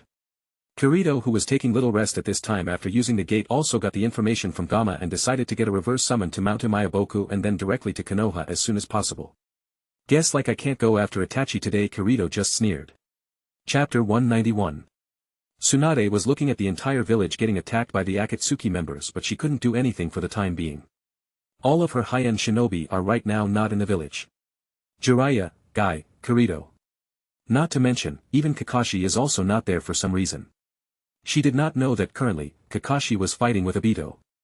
Both of them were fighting all out at this point, but Kakashi now was getting tired. In this world, Obito doesn't rely on his Kamui but also has really powerful fighting power. Not to mention, he was not using Kamui in front of Kakashi for the time being. He knew that his genius classmate, after once he saw his trick, would not let his guard down. Then taking that Sharingan from him will be really hard. After checking out Kakashi's current fighting power, Obito could not help but sneer. Kakashi was much stronger when he was a kid than this. The only reason Kakashi can maintain this strength is because of his own Sharingan. Obito's eyes, filled with the crimson Sharingan, locked onto Kakashi's gaze.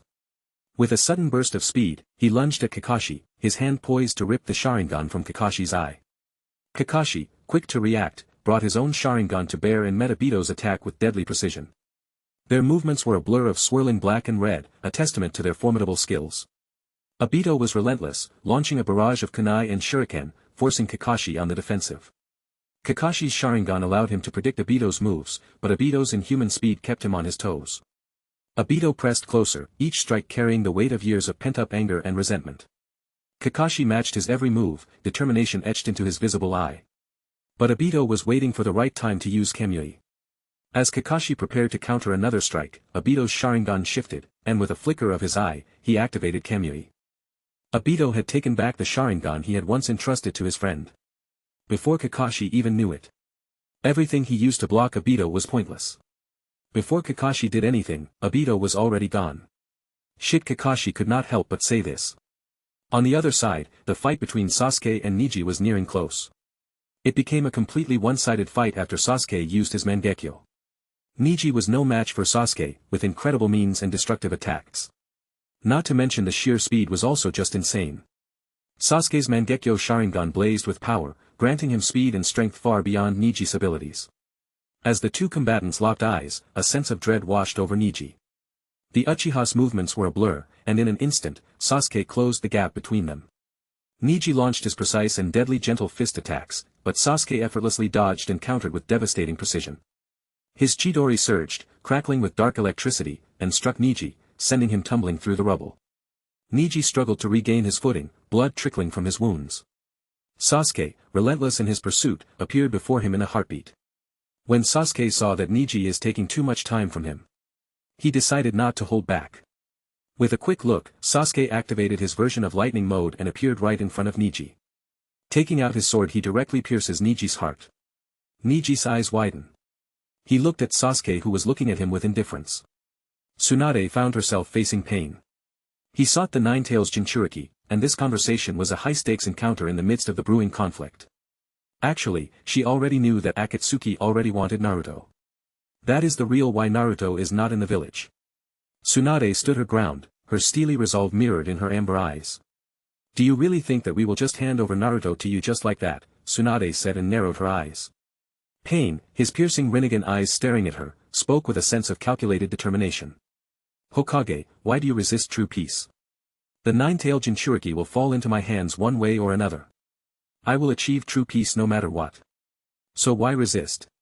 Just give me the Nine Tails and no harm will come to your village. Pain said.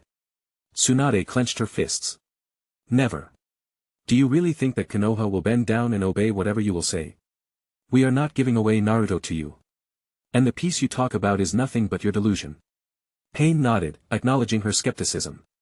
The path of finding true peace is pain. The only way to save this accursed world is pain. Those who never know the pain will never understand true peace. It does not matter if you don't believe, but I will establish peace. Chapter 192. Pain, who had waited for a long time now, was getting more and more angry and impatient. Finally, when he was not able to take it any more, he again flew toward Tsunade. Tsunade saw Pain coming and bit her own lips. Why you are taking this long? Tsunade mutters. No one knew who she was talking about. Maybe it was Naruto. Maybe Jiraiya. Or maybe Kirito. But right now she was desperately waiting for them. She too has the power to fight with Pain, but the problem is that, right now only she can heal all the injuries of the village and minimize the casualties. Hokage, I will not wait anymore. Tell me, where is the Nine-Tailed Jinchuriki? Pain asked. While this was happening, on the other side White Zetsu was finding where Naruto was hidden. Well, there was no way that he found out about Naruto. He is not here in the first place. I searched all the places and I can't find him. The Nine-Tail. There is no traces of them around here, White Zetsu said. Is he really not here? Obito, who just took his eye off Kakashi and with the help of Zetsu put it back, said. What going on? Where can the Hokage send the Nine-Tails? Obito was confused. Meanwhile, the situation with Tsunade and Pain was getting out of control. And finally, Pain could not wait any longer. Feel the pain. Accept pain. And no pain. I will never forget the pain that Yahiko suffered. And now this world shall know pain. Pain, who flew up, was about to release a powerful almighty push, but then suddenly something happened. Tsunade's eyes widened in a familiar feeling. She was suddenly feeling this powerlessness. This time the feeling was much more than before. The pain almost froze in the air. He could not say the last word of his attack. All the people in Konoha at this time were stunned. Their legs were getting numb. It was like Shinigami himself appearing in Konoha today to fight this self-proclaimed god. Well, they were not that wrong. It's just that there was not Shinigami but rather a conqueror. The pain slowly turns around, still very shaken by the sudden shock. He saw in the top of the Hokage monument, a person was standing. But before he could even understand what was going on here, a loud sound came and with puff, smoke arose. What's going on? All of a sudden Tsunade was not sure. The great oppression was gone after the smoke appeared, but she still could not see what was going on. Only after the smoke disappeared, that everyone was able to see what was going on. Tsunade saw 3 big toads appear. And on the top of that toad was standing Jiraiya and Naruto. The entry was almost heroic at this time. But that was not all. Because on the top of the Hokage monument at this time was standing Kirito with Conqueror's Haki leaking a little bit. He was once again wearing the 4th Hokage's cloak. He would not have used Conquerors, especially in the village, but this situation was dangerous. To stop pain he had to do it. Everyone was watching this at this time and was stunned. Although both Naruto's and Jiraiya's entry was shocking, not many people were giving them much attention. All the attention was on Kirito. This is because of the Conqueror's Haki he was leaking. Sakura, who was really injured and was healing herself, saw both Kirito and Naruto appearing and almost cried out. Ino was the same. She already saw many people dying in front of her and just could not take it anymore. Haku at this time was completely exhausted by the continuous onslaught of the enemies. She was fighting Hago. Others were also very exhausted. Kakashi at this time, who got injured by Obito and left dying, also saw Kirito from the angle he was lying. He only had one eye left and his other eye was also becoming hazy pretty fast. But he still was to see the familiar figure of his teacher. Sensei Kakashi could not do anything but say this and then died. Kirito naturally observed everyone the moment he came and saw many people he knew already dead. There was anger building inside him. If Naruto's talk no jutsu did not work with Nagato by the end of the battle, then they all are lost, Kirito mutters slowly. Naruto and Jiraiya too at this time are in the sage mode, since many people around them are injured, and worst of all, they could not sense many people they knew in the village anymore. Pervy Sage, Naruto asked worriedly. But Jiraiya could not reply. His face was getting ugly and looked towards the flying orange-haired man in front of him. This person was Pain, but to Jiraiya, this person was Yahiko. Tsunade finally, after seeing that all 3 of them are here, sighed and immediately bit her thumb. Summoning jutsu, Tsunade shouted with the help of the diamond mark on her head. A huge smoke rose and then a towering slug came. Katsuyu, quickly divide and start healing others, Tsunade shouted. She was holding back till now because she was the only one in Konoha who could fight Pain. But after those 3 sages are here, she just fully focused on healing others, leaving the fighting to Jiraiya, Kirito and Naruto. God, you say, Kirito shouted. Pain still watching him. I would like to see what's so godly about you. Kirito smirked and looked directly at Pain. Chapter 193. Currently, the situation is pretty tense. Kirito, Jiraiya and Naruto were looking at the destruction caused by the members of the Akatsuki and could not help but grind their teeth. Kirito, after coming, directly launched his observation Haki to detect all the enemies. Are you kidding me? Less than 15 people and they almost destroy the entire village. Kirito almost wanted to curse at this point. Kirito then saw Tsunade using her summons to heal others. Naruto, go and handle Sasuke. He is currently on the northern side of the village, Kirito shouted. Naruto, after hearing this, immediately nodded. Although he wanted to fight Pain too after hearing Sasuke's name, all his thoughts concentrated on Sasuke. With lightning speed, like he won't then Kirito might stop him. Naruto rushes towards Sasuke. There was no need to find him. He was in sage mode. Finding Sasuke was a piece of cake. After that, Kirito looked at Pain, who was still flying, and also the other paths of Pain. Besides Sasuke and Pain, the most problematic members of Akatsuki right now present in Konoha is Obito. Only I can handle that guy. But the problem is that Jiraiya can't fight Pain alone. It's better to remove him from this fight altogether and send him to handle White Zetsu and Konan. Kirito, after understanding the situation, told this to Jiraiya. What? I am not going anywhere. Jiraiya was stubborn. This old man, Kirito's eyebrows twitch. I am here trying to save you, old bastard. Do you really want to die as a 50-year-old virgin? Kirito calmed himself after internally muttering this and then looked at Jiraiya with a little bit of Conqueror's authority. You are no match for the person in front of you, Master Jiraiya. And if both of us stay here, then there is no one to take care of other enemies. Leave this person to me. I know what I am doing, Kirito said. Jiraiya, who was getting pressured by the Conqueror's Haki after hearing Kirito's words, thought about it. He looked at the person flying in front of him. Exactly looking like his student Yahiko. Then he looked at Kirito, the son of his student who looked just like Minato. His mind at this time was torn. Kirito was not his student. But Jiraiya believes from the bottom of his heart that Kirito and Naruto are the children of prophecy. Jiraiya, after looking towards his destroyed home, finally made up his mind. Then I will leave this guy to you, Kirito, Jiraiya shouted and ran out. Finally, Kirito and Pain were looking face to face. Pain, who was listening to all this talk, was getting a little impatient. But after seeing the nine-tailed Jinchuriki, he finally decided not to attack Konoha anymore. It's pointless, not to mention he might have to use a lot of his own power for this pointless task. He was in fact about to go after Naruto, but at this time another blast of Conqueror's Haki launched towards him. His attention then shifted towards Kirito. This time around Kirito was not holding back. He hardly cares about others. Almost all the civilians are already out of the fighting zone, and for some shinobi, they, after Tsuanda's order, went far away from the main fighting zone anyway. You are the Namikes who killed many of our members, Pain said. A pleasure, Kirito smirked. Pain did not want to waste any time and directly launch an attack. Shinra Tensei, Pain said. A powerful gravitational attack rushes towards Kirito. But before it can even hit Kirito, Kirito vanishes from his place and appears a little further where he has a seal already placed. Huh, you want to beat me, dude? This is my home. There are seals in almost every corner of this place. There is no way that you can stop me here. Jean wanted to brag but did not, because that almost meant telling the enemy his weakness. Do you know, I have been holding back my power all this time. I even play along with Sasuke once and act like I am having trouble. But I am afraid that you don't have that luxury, Kirito said. Pain, who saw Kirito appearing somewhere else and heard him, also got serious. Then let me show you, mortal, what a god really is. Pain said. TCK, there is only one god in this world. And believe me, Mr. Shinigami does not want to be disturbed by the likes of you, Kirito said and rushed towards Pain. But the only problem here is that there is just not one Pain. There are 6 of them. Deva path, Asura path, human path, animal path, Preta path, and Naraka path. Once the Deva path came down in the ground, Kirito rushed towards the Pain stop as all the path of the Pain came forward. Need to first kill that Naraka path. If I leave that guy alone, then no matter what I do, I will keep on getting bombarded. Kirito thought. Naraka's path is the one that revives others, by the way. Kirito looked around, trying to figure out which is the Naraka path. The only girl is out. He remembered that the girl was the animal path. The Asura and Deva paths too are very simple to identify. Then there is only 3 more left. Kirito, after thinking about it, immediately made multiple clones. Shadow clones. And launch an attack on Deva path. It's simple, the Preta path will absorb his jutsu, giving away his identity.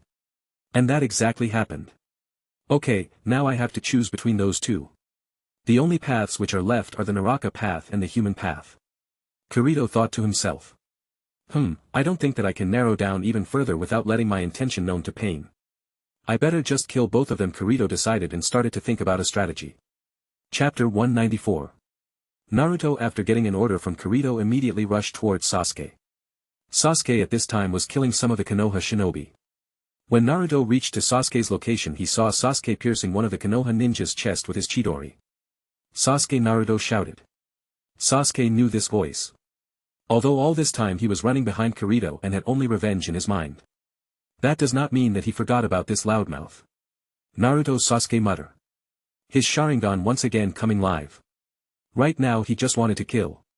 Obito promised him that if he helped out with Konoha's destruction plan, then he will tell him the location of Itachi. And when it comes to Itachi too being a part of Akatsuki. Well, Obito lied to him that Itachi left Akatsuki. And of course, he never let anyone tell this to Sasuke or let those 2 to meet. That is also a big reason why Sasuke is here. Even Itachi does not know that Sasuke currently is destroying the village, otherwise he would have never let that happen. And this is the only reason why Sasuke even bothered to come back. Naruto currently was in sage mode. And in this world, thanks to Kirito's intervention, Naruto was not close to Sasuke either. So he did not even bother to talk to Sasuke about coming back to the village after watching him kill a Konoha shinobi in front of him. Rasengan, a loud shout came and then a big ball of rotating chakra rushed towards Sasuke. Naruto has long perfected his Rasengan. It's not only faster than before, but also he can perform it with a single hand. Sasuke already had the lightning crackling in his hands. Chidori stream. Sasuke rushed towards Naruto.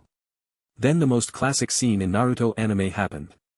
Both Rasengan and Chidori smash into each other. And the result was also interesting. Naruto won without any issues. Sasuke was sent flying back. His hand was already badly damaged. Remember that Naruto right now is in Sage mode. Naruto was not trying to kill Sasuke. Sasuke in midair regained his balance and then activated his curse seal. The moment that happened, Sasuke's damaged hand started to heal slowly. Then Sasuke activated his Mangekyo Sharingan. Both of them looked at each other and then rushed towards each other. Sasuke takes out his sword and adds lightning chakra. Give a power slash towards Naruto. Naruto, who was by now used to Kirito using a sword in their training session, immediately took out a kunai and then wrapped wind chakra on it. Crash. Both the weapons collided and a sound of iron rubbing each other came. Amaterasu, Sasuke said, looking at Naruto with his Mangekyo. Black flames immediately wrap around Naruto. Puff. It turned out that it was a clone. Sasuke looked behind and noticed Naruto coming towards him with a big Rasengan on his hand. His eyes widen. One good thing about being brothers with Kirito is that Naruto, after he started training with Kirito, got a lot faster. Not having enough time to dodge, Sasuke launches his Susanoo. The first stage of Susanoo activated and a rib cage made out of purple chakra came alive. Boom. The giant Rasengan slammed into the chakra structure and started to grind. Sasuke, unlike the anime, was not that aware of the Rasengan. Because he has not fought with Naruto that much. And Kirito hardly uses Rasengan. Sasuke, after seeing that the Rasengan is piercing through his defense, he pour more chakra into his eyes. Strengthening the Susanoo. I am not done yet, believe it, Naruto shouted, and suddenly a shadow appeared out of nowhere. Sasuke looked up and saw a huge S-toad falling on top of him. He wanted to make the Susanoo more stronger, but that would have taken even more of his chakra. So he immediately bit his finger. Summoning is less chakra intensive in the long run. Not to mention, this way he can also handle Naruto while his snake handles that toad. Summoning Jutsu. Puff. Smoke appears around the clearing and a big smoke appears around the area. Sasuke and Naruto were able to avoid that collision, but both were giant toad and snake. While their own fight was started, Naruto and Sasuke went for round 2. While that was happening, Jiraiya on the other side was fight off to White Zetsu and Konan. In the heart of the chaos that enveloped Konoha during the pain attack, Jiraiya faced an unexpected alliance, Konan, the paper jutsu expert, and White Zetsu, a formidable force of nature. The air crackled with tension as Jiraiya, the Toad Sage, assessed his opponents. Konan's paper wings fluttered ominously as she unleashed a barrage of razor-sharp origami. Jiraiya deftly evaded, summoning toads to shield himself from the relentless assault. As he maneuvered through the air, White Zetsu emerged from the shadows, his multiple tendrils extending menacingly. Jiraiya's eyes narrowed, a smirk playing on his lips. With a swift hand seal, he unleashed a powerful Rasengan, aiming for Konan. Yet, she transformed into a cascade of paper, reforming unharmed. White Zetsu lunged, vines reaching for Jiraiya, who danced gracefully between them. The Toad Sage's strategy unfolded. He summoned Gamabunta, the colossal toad, to the battlefield. Konan, seemingly unfazed, responded by coating herself in an impenetrable layer of paper armor. The clash intensified, with Gamabunta's brute strength countering Konan's precision. Amidst the chaos, White Zetsu sprouted clones, each mirroring Jiraiya's movements. The Toad Sage's eyes darted between the duplicates, his experience guiding him to the real threat. In a swift motion, he unleashed a series of precise strikes, dispelling the clones and leaving White Zetsu vulnerable. Seizing the opportunity, Konan unleashed a torrent of explosive paper tags, forcing Jiraiya to retreat. Yet, his mind worked like a well-oiled machine. With a strategic leap, he positioned himself behind Konan, narrowly avoiding the explosion. As the battlefield raged on, Jiraiya's prowess became evident. His summonings, combined with his unpredictable combat style, kept Konan and White Zetsu on the defensive. However, the adversaries adapted, exploiting Jiraiya's momentary lapses to counterattack. The fight continued to escalate, the trio locked in a dance of jutsu and strategy. Chapter 195. Kirito has already come up with an idea to handle both the Naraka path and the human path.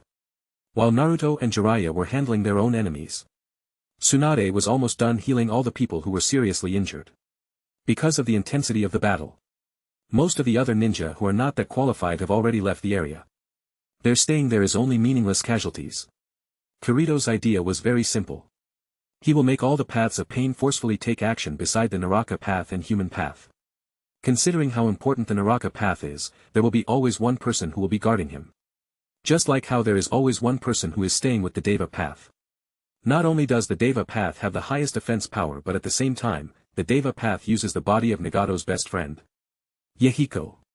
So after making enough clones, Kirito ended up attacking from all sides and exactly the same thing happened as he thought. Human Path and Naraka Path ended up cornering the side as Kirito specifically used an attack which attracted other paths to come forth. Like summoning. Animal Path himself came forth to handle the big toad. Preta Path and Deva Path pretty much stick to each other. Kirito clones handle the Azura Path. And the only two which were left were huddled together. Seeing that at the time, Kirito finally decided to attack the Naraka Path. Kirito rushes towards the Deva Path. Multiple clones were already working hard to distract the other paths of pain. Even the Deva Path and Preta Path were currently getting bombarded from all sides. With a little help from observation Haki, Kirito took action. Find the right angle, he threw a Hirashin kunai towards Deva Path. The moment that kunai arrived near Deva Path, multiple clones immediately teleported in front of the Deva Path. Combination Jutsu. Wind style, great breakthrough. Fire style, great fireball, the clone said and sent a huge combination fire jutsu towards the Deva Path. But at this time, Deva Path just narrowed his eyes. Shinra Tensei, he said, and a powerful gravitational push was not only the fire jutsu but also pop all the clones. It was very powerful. But Kirito did not care. In fact, he was happy. Because his plan already worked. The angle he threw the kunai was exactly in the opposite direction of both the Human Path and Naraka Path, in front of the Deva Path. And with the gravitational push, that kunai also was sent directly towards them. Kirito's eyes narrowed. He spread his observation Haki and started to run towards the Deva Path. There was a 5-second window in which the Deva Path couldn't use Shinra Tensei. Chakra started to rotate around his hand. Wind style, Rasen Shuriken, Kirito mutters, and a powerful Rasen Shuriken are already in his hand. He aims it towards the Deva Path. And just like he thought, Deva Path was not able to use the Shinra Tensei. But that is the only reason Deva Path is always guarded by the Preta Path. This path can absorb all the chakra. The moment Preta Path came forward to absorb the chakra, Kirito smiled. Because the kunai already have reached close enough to both the Naraka Path and the Human Path. Only a second before Preta Path was about to come in contact with Rasen Shuriken. The Rasen Shuriken vanished from Kirito's hand. Kirito's open palm then turns into a fist. And a black color armament Haki was coated on his fist. Boom. Boom. Two sounds of huge impact came. All the Path of the Pain was surprised at what just happened here. But then something incredible happens. On one side, where both Human Path and Naraka Path were standing, was now covered with an impressive massive dome of wind chakra. Kirito and others did not even have to think about what just happened. Kirito's Rasen Shuriken was teleported to the kunai, which was redirected thanks to Deva Path, killing both the Naraka Path and the Human Path. At the same time, Kirito, who was already in Sage mode, punched the Preta Path with Haki, causing not only Preta Path to explode on the spot but at the same time, the impact pressure was so much that even the Deva Path behind Preta Path and even the other paths were blown away. An entire small section of the village was destroyed by the impact of these two attacks. With one single move, Kirito was able to kill 3 of the 6 paths of pain. Not only pain but even Obito, who was hiding in the side, frowned at this. Kirito Obito spat out these words like it was poison. These 2 attacks were so powerful that almost everyone's attention in the village was shifted towards Kirito and his fight with pain. You will pay for that, Pain roared in anger. We will see, Kirito replied and took out his sword.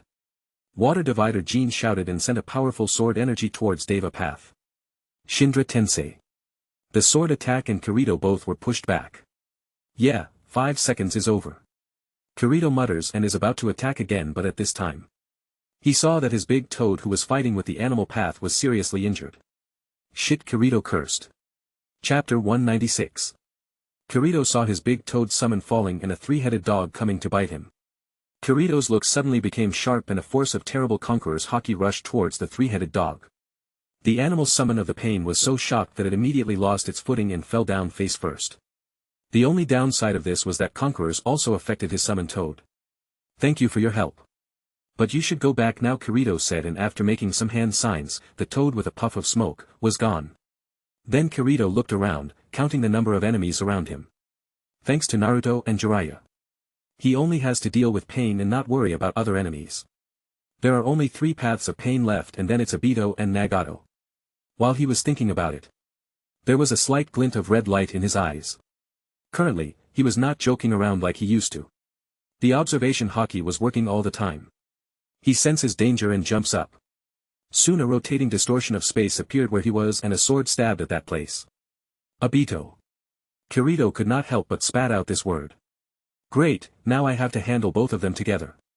Kirito frowned. But that's it. Killing Obito might be hard, but that does not mean Obito gave him much trouble. He himself does not possess any attack which Kirito is afraid of. Kirito decided to just forget about him and keep on dodging all of his sneak attacks until he took care of pain. With that thought in mind, Kirito rushed forward towards Animal Path. After the Naraka Path, and Deva Path. The Animal Path is the most troublesome. All the summons that guys have are pretty much bugs. With lightning speed, Kirito appears near the Animal Path. Shindra Tensei. Deva Path shouted and a powerful gravitational force rushed towards Kirito. Sensing this, Kirito had no other option but to teleport away from there. The moment he appears a little further, he notices another sneak attack coming from Obito. TCK. This guy is like a pest. Kirito cursed. Wind style, wind bullets. Kirito said, and before the attack hit him, he spat out many wind bullets towards Obito. And to his surprise, Obito did not activate Kamui. In fact, he took the powerful wind bullets and Kirito could tell that he really wounded him. Kirito's eyes widen a little. This guy wants to kill me so much that he is even ready to get hurt. Kirito doesn't know whether to laugh about it or cry. The sword tip was coming towards Kirito's neck. It's not that easy to kill me. Kirito wanted to say, but he kept his mouth shut. Armament Haki covered his neck and the sword collided with the armament Haki. With the sound of iron clashing, the attack was stopped. What? Obito too was a little surprised. But he did not say anything and let go of his sword. He opened his palm and reached out for Kirito. Kirito's eyes at this widened to the extreme. Shit. Kirito knew what Obito was trying to do here. He is trying to suck him into his Kamui world. Before Kirito do anything, he felt getting sucked by the rotating space of the Kamui. The next moment, he was gone. Haha. Finally done. Obito laughed. But before he could do anything more, there came a sound. Rasengan. He quickly looked around and found that the Azura Path getting attacked by Kirito. He was stunned at this. What, I just suck him in Kamui world. Obito was confused for a second but then realized what just happened. Shadow Clone. Kirito intentionally put the Shadow Clone in Obito's Kamui space. That's a special clone with space seal on him. He won't pop when entering the Kamui space. This means Kamui is pointless as long as that clone is inside Obito's world. The clone will attack Obito from inside just like how Kakashi did in the anime. The only problem is that that's only a clone. If Obito realized that, then he could just go there and take care of that clone. But that's fine. As Kirito saw his Rasengan falling on the Azura Path. He was sure another path of pain was pretty much gone, but at this time another Shindra Tensei came towards him. Kirito in anger launched his Hiraishin and teleported away. Man, this guy is so annoying. This paths of pain and Obito is just. Kirito's eyebrows twitch a little. He looked at Deva Path and then after entering into the Sage mode once again because he lost removed Sage mode so that his Conquerors does not spread too wide when stopping the three-headed dog. He activated Conquerors. Haki with Sage mode is much stronger than normal Haki. Kirito himself does not know why, but that's the case. He only has used the full power of his Conqueror's Haki with Sage mode once. And that's also in a place where no other was there. The result, his Conquerors pretty much divided the sky and shattered the earth. Kirito was about to use his Conqueror's Haki in full force, but then after seeing that he was still in the village, he calmed himself. If he uses Haki at full force, then there is a high possibility that not only he will seriously hurt many people but also might kill some very weak-willed people. Shadow Clone Jutsu. Multiple Kirito appear and then rush towards both Obito and Azura Path. He needs to distract them before he can actually kill the Animal Path. And while this fight was happening, on the other side, both Sasuke and Naruto were fighting. Their battle too has started to cause a lot of noise. In fact, in the entire Konoha, there were only 2 fights which were going on. And both fights have already surpassed the Kage level. Fire and lightning were in the air all the time. But besides that, there was one more place where the fight was happening. That place was Jiraiya, who was fighting with both Konan and White Zetsu. Chapter 197. Naruto currently was facing Sasuke. It was a hard fight, honestly. Although Sasuke can't use the full power of his Mangekyo because it's not eternal Mangekyo right now. But at the same time, he is not losing his eyesight because Orochimaru has implanted Hashirama cell inside Sasuke. Not to mention, Sasuke also has the cursed seal. In canon, this Sasuke could have easily beat Naruto who just had to learn the Sage Mode. But here the situation was different. Not only because of Kirito's training, Naruto was more skilled, but at the same time, Naruto had all the information about Sasuke. Kirito knew that these two fightings were pretty much fate, so he trained Naruto in a way that he could counter Sasuke. Rasengan. Chidori. Again both the attacks collided. But this time around the power on both sides was pretty much equal. Both attacks cancel out each other. What happened to you, Sasuke? Why kill people from your own village? Naruto asked in anger. Naruto, although very different from his canon self thanks to Kirito, is still the person who loves his village and can't stand his important people dying. It has nothing to do with you, loser. Sasuke sounded very indifferent. This made Naruto's anger grow even more. Shadow Clone Jutsu. Naruto said, and multiple clones appeared out of nowhere. Amaterasu. Sasuke immediately activated his Sharingan technique and stopped most of the clones before even they took a few steps towards him. Rasengan. Those few clones which did not get burned by the black fire rushed towards Sasuke. Naruto learns how to make Rasengan without the help of a clone. He was able to multiply how many Rasengan attacks he could do with his clones. Because he doesn't have to waste hundreds of clones and chakra to make the Rasengan. Sasuke was easily able to dodge all the upcoming attacks and then rush towards Naruto. He took out his sword and added lightning chakra. He directly went to cut off Naruto's neck. The speed was so fast that it was hard for Naruto to avoid the attack. Cut. The moment Naruto's neck was cut, the Naruto in front of Sasuke was blasted in his face. Sasuke noticed this and did not have time to do anything. So he quickly poured chakra into his eyes and activated Susanoo. Instantly purple skeleton appears, saving Sasuke. Kirito has taught Naruto the exploding clone jutsu. I mean, he is literally a one-man army.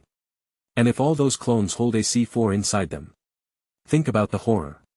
And now take this Uzumaki special. Naruto shouted from his face. Sasuke looked around and noticed a very familiar version of Rasengan in Naruto's hands. Wind-style Rasen Shuriken.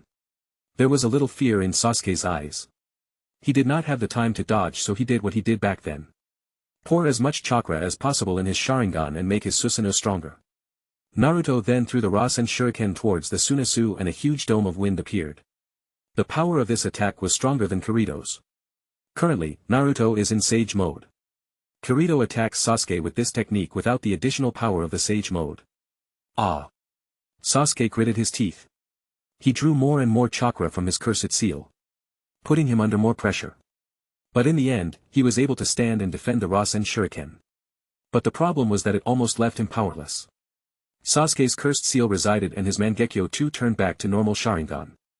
Naruto too at this time turned back to his normal state. In his fight with Sasuke, he ended up using all of his Sage Chakra. He already has made a clone to gather more Nature Chakra, but that will take some time. Sasuke staggered a little bit. Currently, Sasuke's Mangekyo might not be losing its eyesight, but that does not mean that it does not have other side effects. Side effects like losing chakra a lot faster than Eternal Mangekyo Sharingan. Sasuke was already injured by Kirito before. He was not fully healed yet, and then he joined in Pain's attack on Konoha. On the other hand, Naruto was fully healthy and had all of his chakra. The result of this was apparent in front of others. Sasuke was losing. But he still gritted his teeth and rushed towards Naruto. Sasuke wanted to end this fight with one attack. He was thinking about using Kirin, but after seeing just how many times he mistook Naruto's clone for the real Naruto, he scratched that idea. He can only do that attack once, and if he misses then the fight will be over. Thinking about this, Sasuke decided to focus more on hand-to-hand fighting. Both of them then collided into the hand-to-hand fighting. Naruto punch, Sasuke dodge. Sasuke kick, Naruto turns out to be a clone. Naruto use Rasengan. Sasuke counter with Chidori. Sasuke used his sword, Naruto took out his kunai to defend himself. This kept on happening until suddenly a certain clone which was gathered nature chakra popped. Instantly the toad-like markings appear on Naruto's face. The moment he entered into Sage Mode, Naruto was easily able to dodge the upcoming attack and then threw a punch of his own. Sasuke thought that with his Sharingan, he dodged the attack, but that is where the real problem lies. He remembers something similar happening when fighting with Kirito. The next moment was sent flying backwards. That toad caught up for you. Naruto smiled. But Naruto, just like in the anime, was torn between killing Sasuke or taking him hostage. Kirito repeatedly has told him that if he can't kill an enemy, then that enemy will kill him and his friends. But is Sasuke too an enemy? Naruto could not help but ask. While this fight was coming to an end, the fight between Pain, Obito and Kirito was heating up even more. Chapter 198. After Kirito made clones and sent them to distract both Obito and the Deva Path, he directly targeted both Animal Path and Asura Path. One of the features of Rinnegan is that all the paths are a shared vision. This is a problem. This is also the reason Kirito had to make a complicated plan to get rid of Naraka Path. He just happened to make a plan which took down 3 of the 6 paths at the same time. But that kind of plan won't work again. Now not only Pain is much more cautious, but at the same time, Obito is causing trouble for himself. After thinking about this, Kirito just signed and then rushed towards Animal Path. The most annoying and dangerous path after Naraka, Preta and Deva Path. Kirito's clones at this time were working really hard. Many clones were fighting against Deva Path. Actually, multiple clones have been working on Deva Path himself. On Obito's side, there were only 2 clones. And that was enough. Right now even Kirito's clones are faster than Obito. Kirito first targeted the Animal Path. Instantly appearing near the Animal Path, Kirito formed a Rasengan. Animal Path, who after noticing that Kirito is targeting himself, has already summoned 2 big summons. While the dog summons was already out thanks to Conqueror's Haki. The 2 new summons were a big-ass rhino and an ugly bird, equally big. The moment Kirito appears near the Animal Path, the Animal Path was taken by the giant bird. Man, Kirito whine. But then he heard earth-shaking sound. He turned around and noticed a rhino coming towards him. He quickly took out a kunai and said, "Advance Hiraishi teleportation." Kirito mutter. Instantly seals appear in the air. A very advanced skills, and only the most proficient seal masters can do this. Like Minato when fighting the 9 tails. Kirito just stood there and waited for the rhino to come. He knows that there is no killing this summons. So he has to make them immobile. Like Conqueror's Haki or sending them somewhere else entirely. Soon the rhino touched the floating seals, and then like he entering into an invisible tunnel, he disappears. That will at least keep the trouble away for a little while. Kirito muttered to himself. Both then he saw a shadow. Oh man, Kirito the next second vanishes from his place and the big bird crushes that place the next second. Now try this is my original. Kirito said with a smile. I call this Rasen bullets. Kirito said. He then stretched out 2 fingers, and then a small yet dense Rasengan started to form in front of the tips of his fingers. Fire. Kirito said in a comical manner, but the attack itself was pretty good. It really acted like a bullet. Not like the handgun which he was imitating. He can't make Rasengan what fast either way. Not to mention, the power of the Rasen bullet is much stronger than some powerful sniper guns. The small Rasengan then get blasted towards the Animal Path. Out of the 2 shot, 1 hit and the Animal Path fell to the ground from the big bird's back. Kirito was already prepared. The moment the Animal Path touched the ground, multiple seals appear. Kirito planted them with the help of his clones. Those were high-intensity explosion seals. Uzumaki Special, C4 seal. Kirito smirked. Boom. There was nothing to say anymore. Animal Path was gone. Finally, now only 2 are left. Kirito sighed. He rushed towards the Asura Path. Taking out his sword, he directly used a big move. Water Divider. A powerful sword energy rushes towards the Asura Path. Asura Path, who was getting pestered with Kirito's clones, saw the attack coming. He instantly backs off and sent a rocket flying towards the sword attack. Boom. A resounding noise came. But Kirito was not done yet. Let me show you a technique I recreated from my past life. Kirito had a smug on his face. 6 style, shave, Kirito said, and disappear like a flash of light. In the slit of a second, he appeared in front of the Asura Path. Even the Pain was surprised at this. He has seen how fast Kirito is. He knows that Kirito can teleport. But this was insane. He did not teleport, but the speed was not that much different. His eyes wide extremely. Even the Deva Path, who was angry and at the same time handling multiple of Kirito's clones, was surprised. Hey, I finally named my Haki power with Sage Mode. You are the first one to hear it. I called it Super Haki Punch. Kirito's hands turned jet black. The power was almost visible in his hands and red lightning crackled in his fist. Sage Mode was already on. He wanted to add the chakra-infused power but he right now can't control it. One punch. A bald with a red fist somehow appear beside Kirito. Punching out with Kirito. Boom. It was nothing less than an explosion happening. The entire place was uprooted. The only thing left of the Azura path was small pieces. Naruto at this time, who was panting and looking at the almost downed Sasuke in front of him still somehow resisting, smiled a little bit. Well, I am not that behind. Naruto wanted to say, but at this time he heard another big explosion happening. What the hell is happening there with Kirito? Naruto could not help but ask. If he was not able to sense that Kirito is fine, he would have already rushed towards his brother to help him out. Nagato at this time, who was controlling the pain, was also sweating. He gritted his teeth and focused entirely on his Deva path. He did not want anything to happen to Yahiko's body. Chapter 199. Kirito now was facing both Deva path and Obito together. These two are the most powerful people in Akatsuki. So, shall we start the party? Kirito asked. Of course, they did not reply to Kirito. Kirito was sure that if Obito was not wearing the mask right now, then he might be able to see him making an angry face. Pain, on the other hand, is just a puppet. To see what he really is feeling, he needs to go and find Nagato. But he wants to let Naruto go there. His bullshit no jutsu is not going to convince Nagato to bring everyone back to life in exchange for his own life. He was betting on Naruto's talk no jutsu for that. If not, then he gonna blast Nagato's and Obito's ass to the hell. Kirito now wanted to focus on the Deva path to end all the path of the pain and then handle Nagato. But that bastard Obito gonna cause trouble. With that said, Kirito rushed towards Obito first. Although he does not have any idea how he is gonna handle both of them, he rushes to fight anyway. Deva path is simple enough. In fact, he is the target. But to kill Deva path, Kirito have to kill at least Obito once. Waste his Sharingan once and that will give him some time. Around a few seconds and Obito will not attack him and need some time to come back. And that's why he needs to target Obito first. With that in mind, Kirito rushed towards Obito and created a shadow clone. Creating around 50 clones and sending most of them towards the Deva path. Those shadow clones were doing the same thing as before. Distracting the Deva path. Only 2 clones with Kirito himself rushed towards Obito. Another very interesting thing about Shadow Clone is that if the user is very proficient, then when making the clones, he can hide himself among the clones. So right now both Obito and Deva path did not know where the real Kirito was.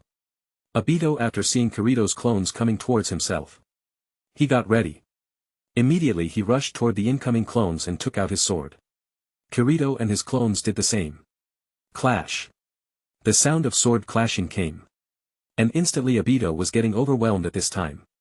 Not just because of the clones but because of Kirito's raw speed and power. While fighting, one of the clones acted like it slipped up and Obito took the chance to attack the clone, making it pop up.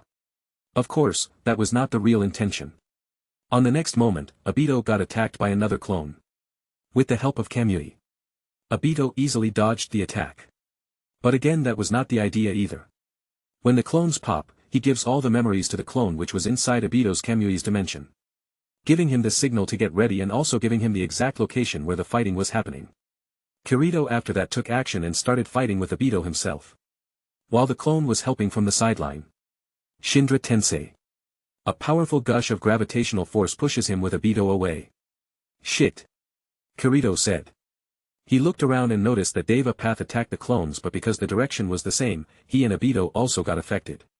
This also means that the location of the fight in the Kamui world is gonna change. Kirito and the clone rush toward Obito. He uses the same tactic to let the clone pop and tell the location of the clone inside Kamui's dimension. After a little back and forth with Obito, Kirito finally got the chance he was waiting for. He did not attack Obito but rather tackled him. Of course, Obito will not get tackled to the ground and immediately use his Kamui. The idea was to give the clone enough mass to attack. A narrow sword or a fist won't make Obito transfer a huge mass of his body to the Kamui dimension. Bluff. Obito suddenly spat out blood. Kirito on the other side smiled. The clone did awesome. He directly attacked Obito's heart. Kirito after that did not focus on Obito at all. He directly rushes towards the Deva path. Almost all of his clones were dead anyway. Hyper shave. Kirito mutters and vanishes from his place. It was a combination technique between his hyper speed lightning speed and 6-style shave technique. Instantly appearing in front of Deva path and lightly throwing a Hiraition kunai upward. And just like he thought, An almighty push was followed. Kirito before gravity can affect him vanishes from his place. There was a clock ticking inside Kirito's mind. The moment Pain attacked with Shindra Tensei. His cooldown time started. For the next 5 seconds, he won't be able to use Shindra Tensei again. That was enough for Kirito. He instantly appears in the location of the kunai he threw before. And here, take this, massive Rasengan, Kirito shouted. A huge Rasengan was created on top of the Deva Path. Deva Path currently did not have the power to stop that attack, and before his cooldown ends, the Rasengan would surely crash on him. But this time, suddenly multiple pieces of paper appeared and created a wall above Deva Path. Oi, where did you come from? Kirito could not help but after seeing the paper angel appearing out of nowhere. Conan was fighting with Jiraiya. How come she came here all of a sudden? Kirito wanted to ask this so much. Maybe to save Yahiko's body. What that damn old pervert is doing. Kirito really wanted to know. But he did not know that he had a helper of his own. He saw multiple needles rush towards the Deva Path and connect with him. But what can Senbons do? He also has an idea of who could have done this. But then he noticed something very interesting. Deva Path after that falls to the ground like a puppet whose stings were cut. Both Conan and Kirito were surprised. What happened? Kirito asked to himself. He saw the person behind this. Haku, what did you do? Kirito asked with confusion. Chapter 200. What happened? Kirito asked to himself. He saw the person behind this. Haku, what did you do? Kirito asked with confusion. Kirito saw the beautiful girl who was supposed to be the boy but turned out to be the girl. He was really curious about what Haku did. How can Haku paralyze the Deva Path just like that? It can't be poison, right? Pain is just a puppet. Poison should not work on him. Haku did not say anything but started making hand signs. Ice barrier. Haku said, and the Deva Path was sealed under a beautiful yet strong ice pillar. Kirito at this just make a thumbs up to Haku. It's because of Kirito-kun that I am able to do this, Haku said. Me, Kirito asked after dodging an attack from Conan and stopping her from moving closer to the Deva Path. The mental clock inside Kirito was still ticking. Obito was about to get resurrected soon. Because of me, what do you mean? Asked Kirito. It's because of you that I was able to come up with a senbons with restraining seals, Haku said from the sidelines. Seal, Kirito muttered to himself and thought about something. It was the seals which he taught her before. Awesome. Kirito could not help but say this. Being able to put a seal on tiny senbons is actually a very good idea. Not only senbons can directly target a person's chakra network, but at the same time it's harder to avoid a sneak attack from his senbons. But there is also a problem. Like being able to put a seal on a tiny senbon in the first place. How the hell is one supposed to do that? Kirito just looked at Haku with appreciative gazes and then looked back at Conan.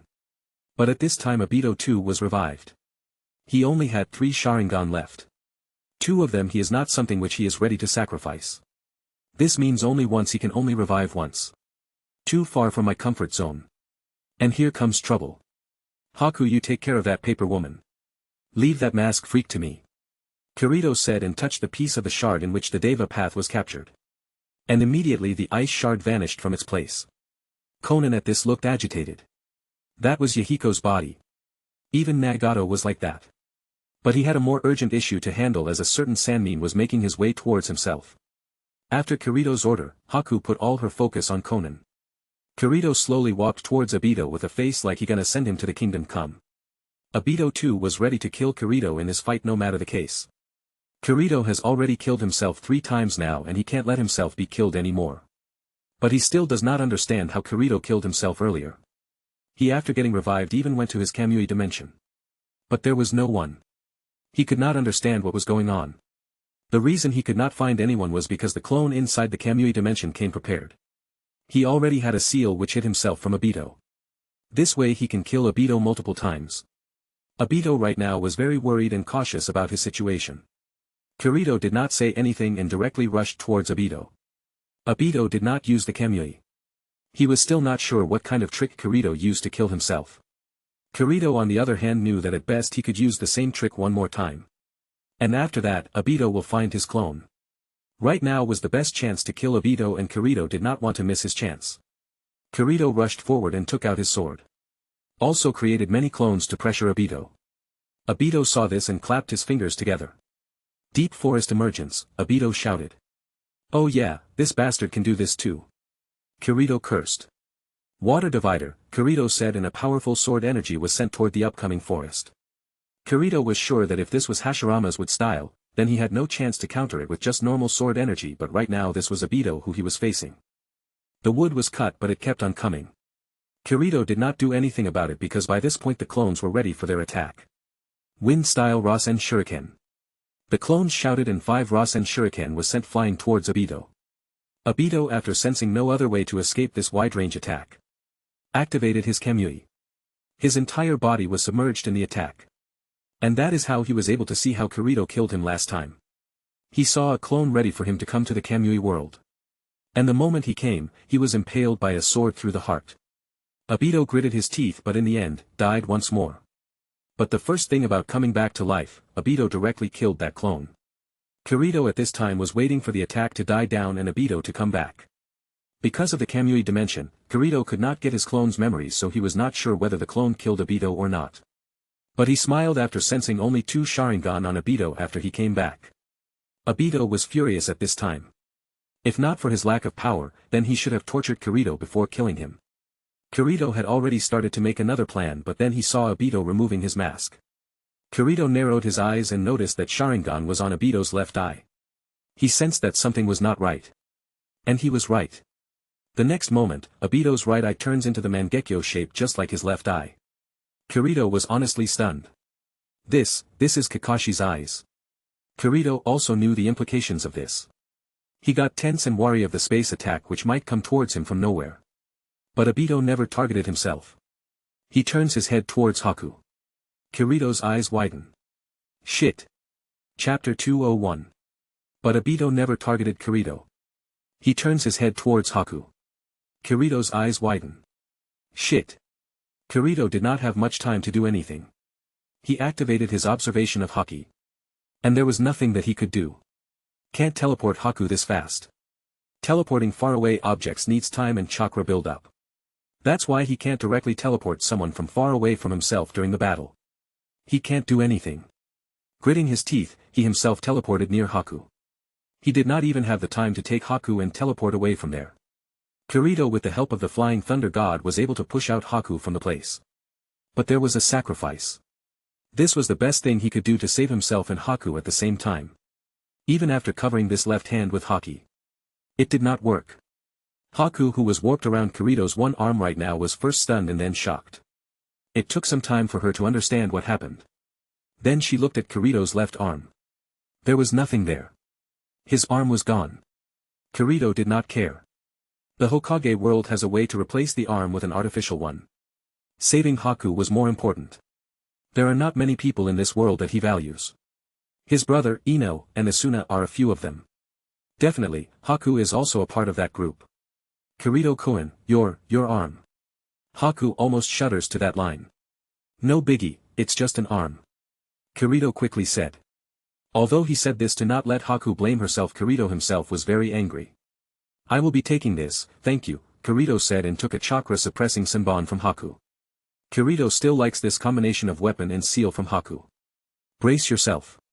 From this point onwards I can no longer hold back any more for the sake of others. Kirito said slowly, but a dangerous aura was coming out of him. It was like a nuclear bomb was about to erupt. Obito too felt this and was on alert. Kirito was already in sage mode. The Conqueror's Haki, which he was holding back all this time, was about to erupt.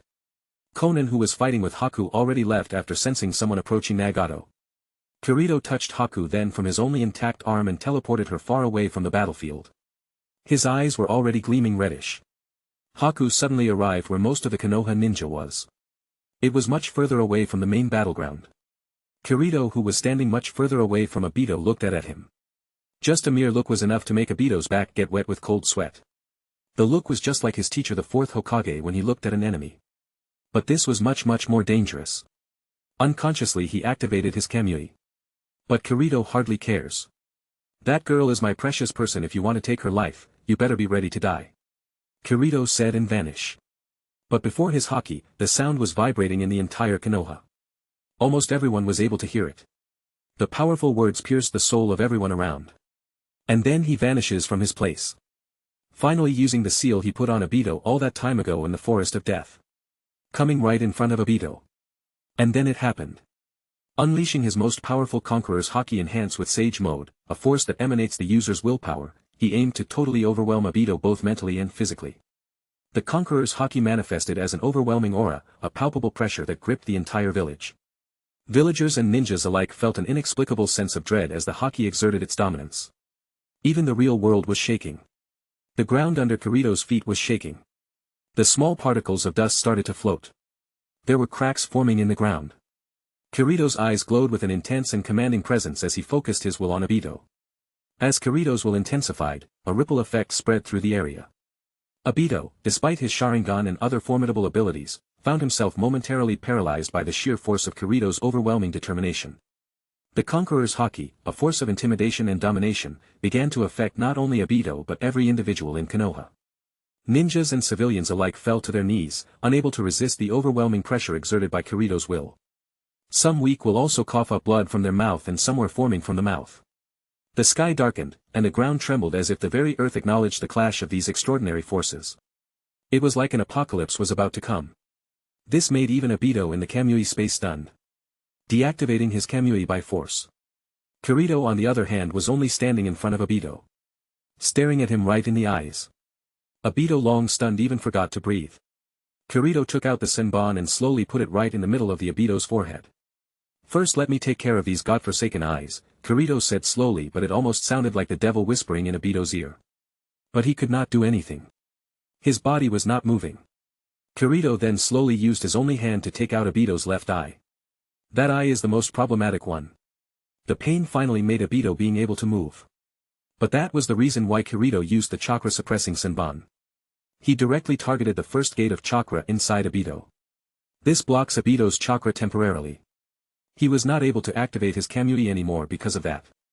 Kirito still did not hurry. He has calculated everything with the help of Haki.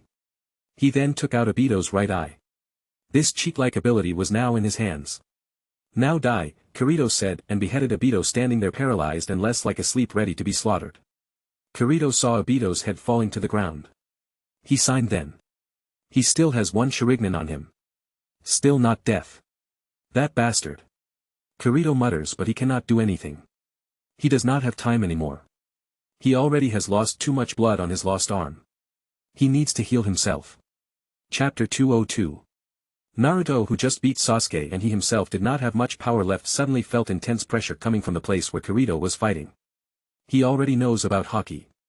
In fact, Kirito has tried teaching him. They both are brothers and have the same blood.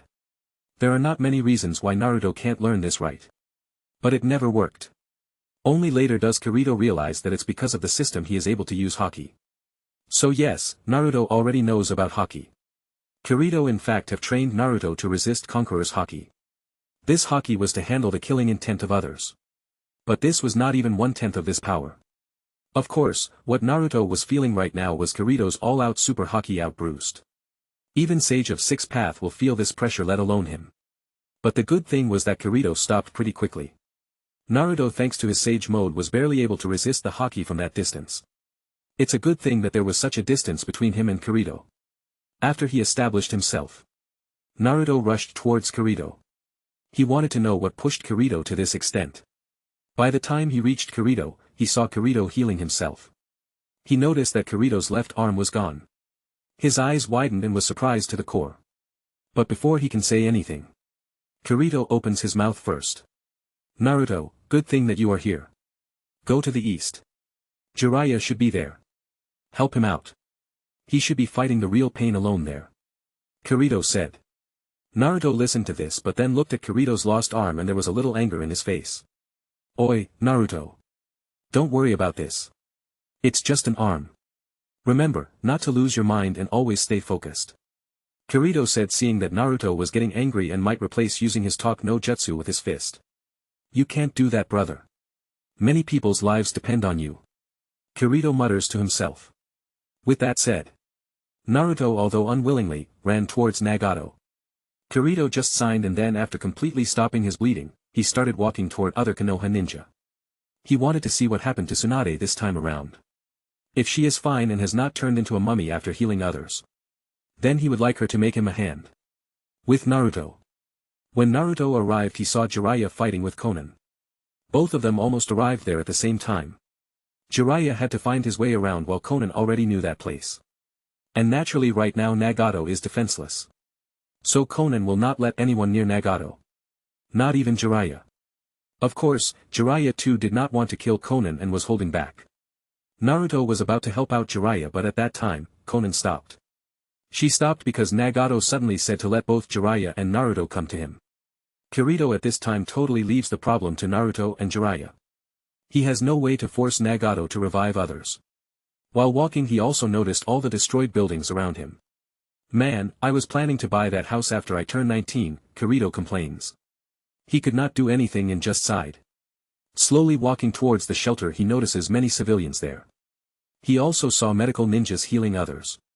Even Tsunade, Sakura and Ino were doing the same. Oh my god, Kirito. What happened? It was Ino who saw Kirito's arm and said this. Nothing. My arm decided to do some cross-dimension travel without me. Kirito rolled his eyes. Ino and others also by now were completely used to Kirito's sarcasm. She just rushes towards Kirito and looks at his arm. But there was nothing. Kirito too is a really powerful medical ninja. Of course, he can heal himself. Kirito after seeing the flustered Ino just signed and then patted her head. I am fine Ino. Don't worry. I am just here to see whether others are fine or not. Kirito said and smiled. Ino only then let Kirito go. Kirito then looked at Tsunade. She was not in her mummy form. Maybe not healing the entire village saves her a lot of chakra. Naruto after understanding the situation said. Nagato, I get it. Pain, loss, suffering I've been through it all too. But revenge won't bring anyone back.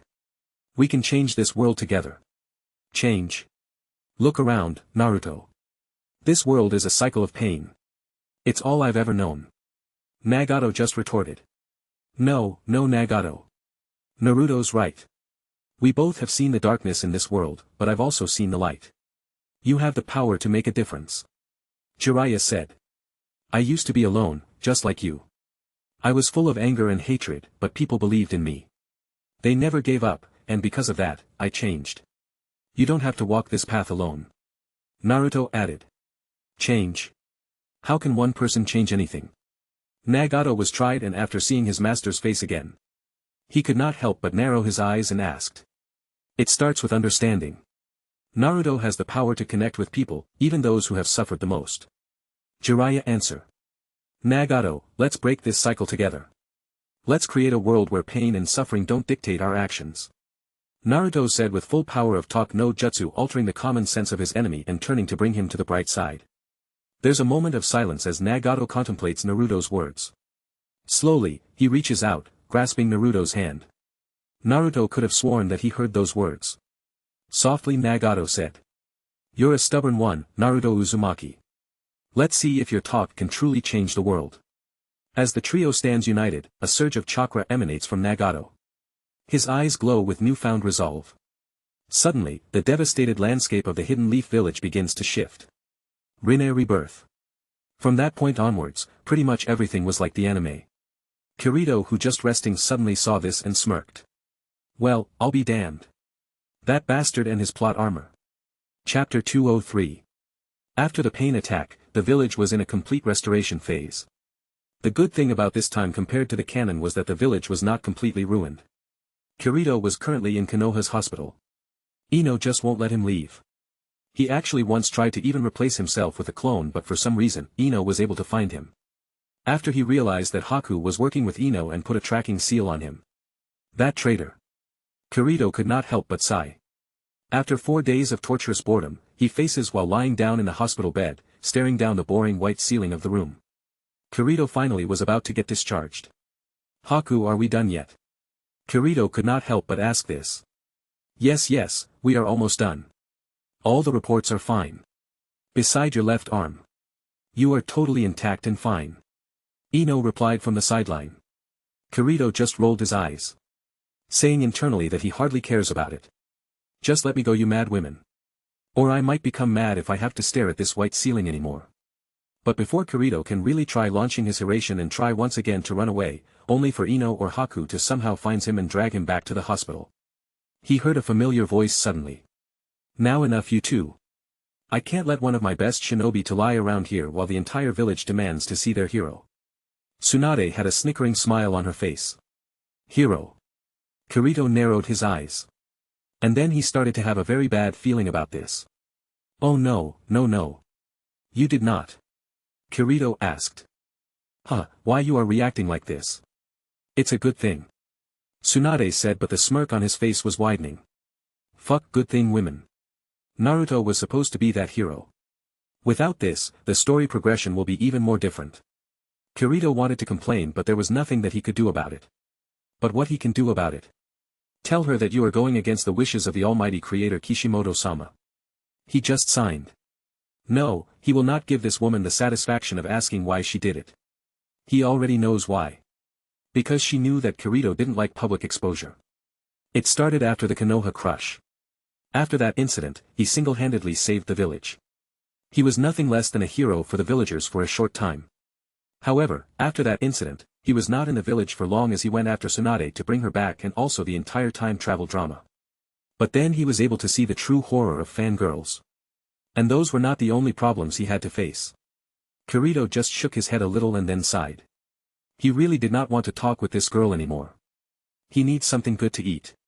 Eating Sakura's food for the past 4 days was a bigger battle than fighting pain for him. The only grace of mercy he found was Haku. Her good is quite delicious. Ino wasn't there as she immediately had a mission to complete. So, I am off. And don't come after me. It's pointless, I have already found that micro seal you put on my forehead protector. Kirito said and vanished from his place. I am even surprised that you both even able to keep him here for this long. Tsunade genuinely was proud of her 2 disciples. Kirito's first mission after getting out of that damn hospital was to raid Ichiraku ramen. 30 minutes was more than enough to devour the entire food stock they had for an entire week. He was damn hungry. After that, he went out to find Jiraiya. He wanted to know what exactly happened. But after sensing that Jiraiya is not in the village for some reason, he had to settle for Naruto. Yo! Kirito appears in front of Naruto out of nowhere like a ghost. Naruto, who was balancing on top of a wire, immediately lost his foot and fell down. 10 minutes later. After doing some makeshift bandaging, Kirito finally asked Naruto what exactly happened after he and Jiraiya went to find Nagato. Kirito was honestly surprised by just how much what Naruto said to him was similar to the canon.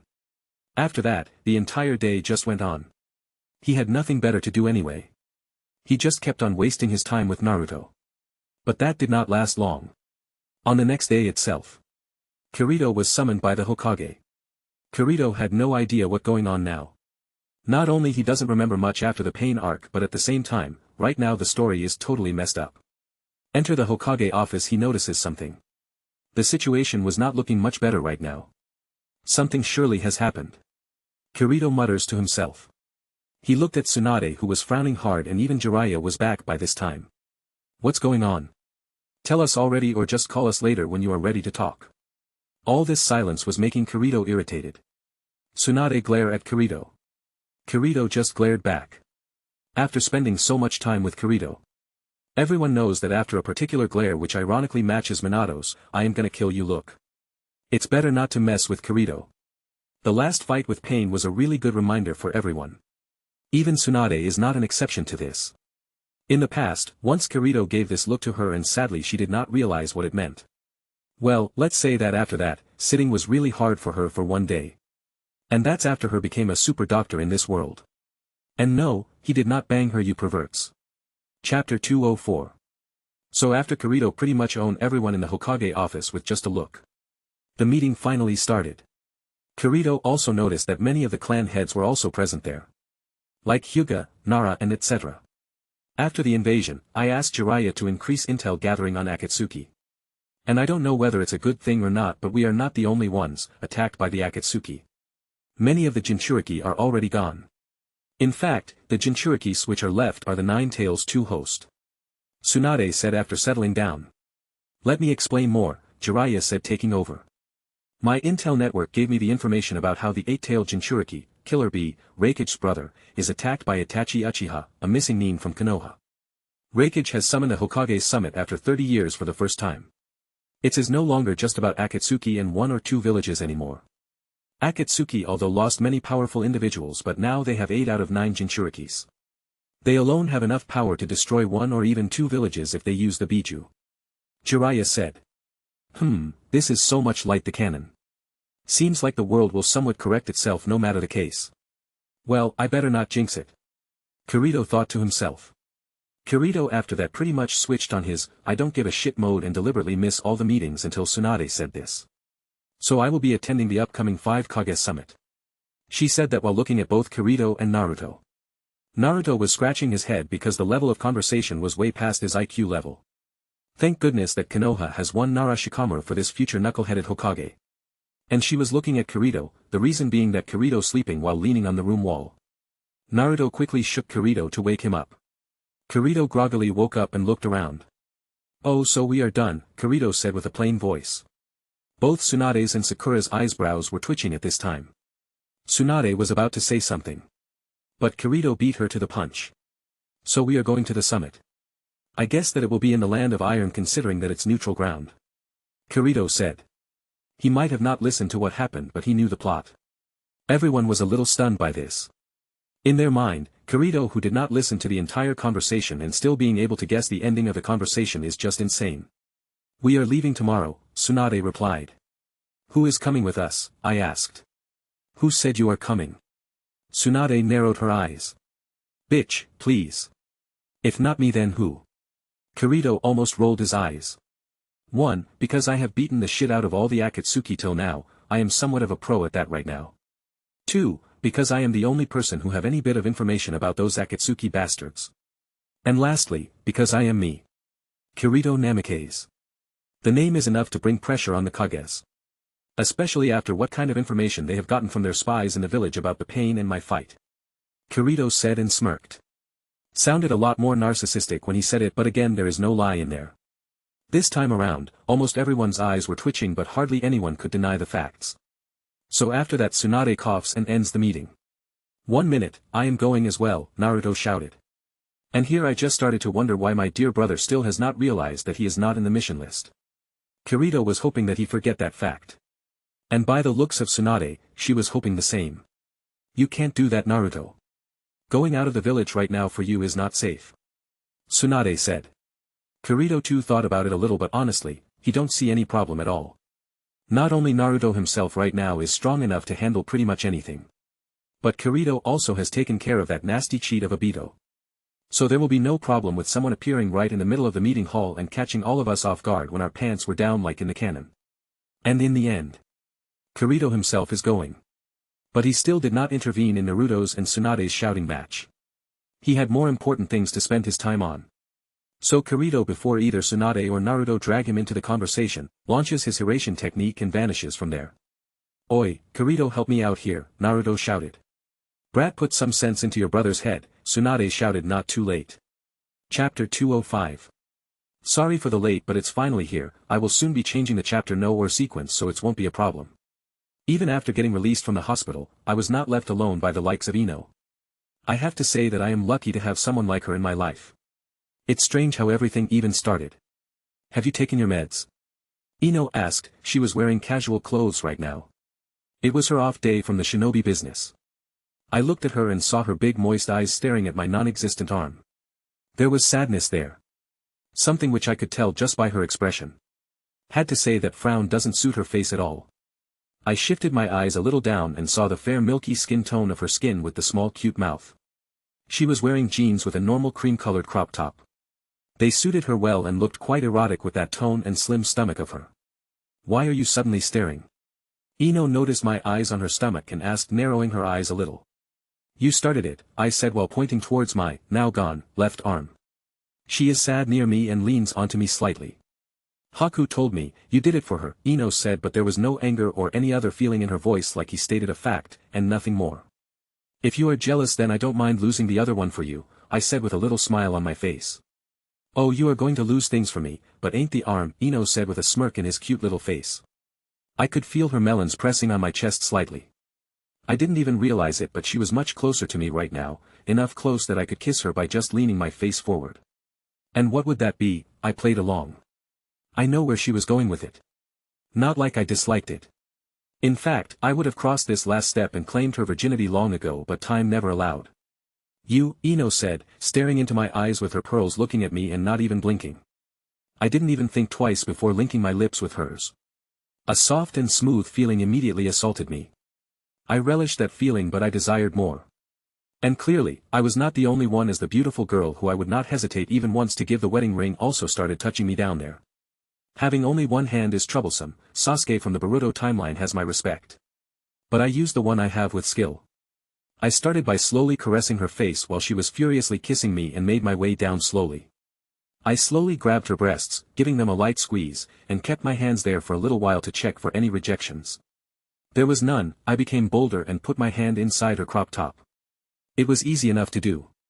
She too was not holding back. In fact, she looked more desperate than me. I didn't waste any time and directly pulled out her small crop top, which was barely holding on to her giant melons. After Hinata, she is best in this area. The moment they got out of the restraint of the top, I saw two big soft mountains jiggling in front of me. No matter how much physics I learned in my last life, I couldn't understand their physiques. I am not sure why, but from then on I turned off my logical mind and my little brother took over my movements. I wanted to taste them. And so I did. A moan brings me back to reality. I found myself not only sucking on Ino but biting her. Sorry, I wasn't thinking much, I immediately said. But she didn't reply. She just kissed me. Maybe she too had stopped thinking for herself and now her womanly instincts were in control. Putting my body weight on her, I put her down to the bed. I couldn't wait anymore. With one hand, taking out my pants was a hard task. Funny thing, Ino smacked my hands away. She looked to be in more hurry than me. I just decided to step back to let the girl take the lead. Not like I couldn't have stopped her even if I wanted to. But then suddenly I remembered something which brought me out of my lust, and I quickly grabbed Ino's hand. Ino, who was just one step away from removing my underwear and ravishing me, at least by the look she was giving me, stopped when I grabbed her hand with force. What? Ino asked in confusion. By her tone I can say that she was thinking that she did something wrong, maybe acted too forceful or something. But before her thinking takes her to multiple outcomes which are far worse than, she is being a little too assertive, I said. I love you, and that's why I wanted to tell you this, Ino. Never got a chance, but I said, but before I couldn't complete what I wanted to say. Ino spoke first. You like someone else as well, Ino said, completely breaking my plan to slowly break this news to her. You know, I couldn't help but ask out loud. Ino at this just gave me an "are you for real" look. Girls have very good instincts, you know. They can say when their man is cheating on them, Ino said with narrowed eyes. No, I didn't cheat. I didn't do anything, but, I said and mumbled my last words. But you ended up falling for her, didn't you? Ino said like she already knew what I was thinking. Yes, coming clear with her. I understand if you don't agree. Chapter 206. The next day, a really strong lineup of excellent shinobi was ready to travel with Tsunade and protect her. Dude, she is the Hokage. And above that, she is Tsunade fucking Senju. What kind of protection does she even need? Kirito really wanted to say this, but he held himself back. Looking around, he notices Kakashi, Haku, Naruto, and many other Umbu ready to depart. But Kirito is not so bad in politics that he does not understand what exactly going on. It's not for defense as much as it is for showing off. Kirito was sure that all the Kages would be bringing their best shinobi as a guard. It's almost a dick measuring contest. Well, Tsunade and may have none, but still. Kirito in fact was more interested in the current Kage of Sunigakure. Last he knew that Gaara was kidnapped and there is no other Kage level shinobi in the village right now. Okay, we should be going now, Tsunade said. But before any reply comes, she notices Sakura running towards her. Sakura, what happened? Tsunade could not help but sighed. Why kids are so unmannered these days. First this Kirito, who became a complete opposite of that brat Minato, and then her own disciple who have same anger issues as her. So you do agree that you are old, Kirito muttered slowly, but Tsunade heard him loud and clear. What did you say? There were already veins popping on her forehead. How the hell did this bastard know what I was thinking? Tsunade had no idea. Kirito just smirked a little and replied. Nothing. Just thinking of a punchline for the time when suddenly the Akatsuki bastards will infiltrate the 5 Kage summit and then I will have to fight them. You know, saving the day and being the hero. Kirito said. Tsunade, including Sakura, Kakashi, Haku, and even Naruto rolled their eyes. What should I say? Maybe. This is as far as you go. I just recently beat the shit out of that ugly eye masochist of your group who likes pain so much. So you better fuck off or I will show you a whole new meaning of pain. Kirito said with a sage-like voice. Others were looking at him with deadpan looks. What? You think that I come up with amazing punchlines out of thin air? Kirito rolled his eyes. After the daily dose of non-CC, everyone had enough and was ready to depart, but then suddenly Kirito noticed a bird coming towards him. It was not an ordinary bird, of course. It's a messenger bird. Others also noticed and stopped. They knew that Kirito had his own spy network thanks to Jiraiya. By the way, for those who are thinking what will Jiraiya do in all this time? He will be playing part-time Hokage while we are away from home. There is always a Stark in Winterfell. I mean a Kage in Konoha. Kirito quickly took the piece of paper the bird was carrying and then fed some homemade candies to the bird. Yes, his bird-like candies. Deal with it. Kirito, what is it? Tsunade asked. Kirito looked at the piece of paper and the only thing written there was brothers. Kirito instantly took a serious posture.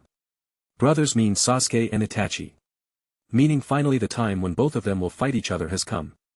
But how? Sasuke is in a Konoha prison. There was already a bad feeling in Kirito's gut. Man, why the hell, this plot twist is getting worse and worse, Kirito mutters slowly. And this time he didn't deliberately let Tsunade hear him. But the sudden change in his facial features was enough for Tsunade and others to see that whatever was written on that piece of paper was not good. What happened? Tsunade asked. Just got disturbing news. Say, Sasuke is still imprisoned, right? Kirito asked with doubt. Of course he is, Tsunade said with confidence. I see, then do one thing. Send someone to check on him. Tsunade wasn't sure why, but she did it nonetheless. Result? He wasn't there. How the hell this happened? Tsunade shouted. Yes, it's terrible. Now I have to come up with another good line when I find that Imo and beat him.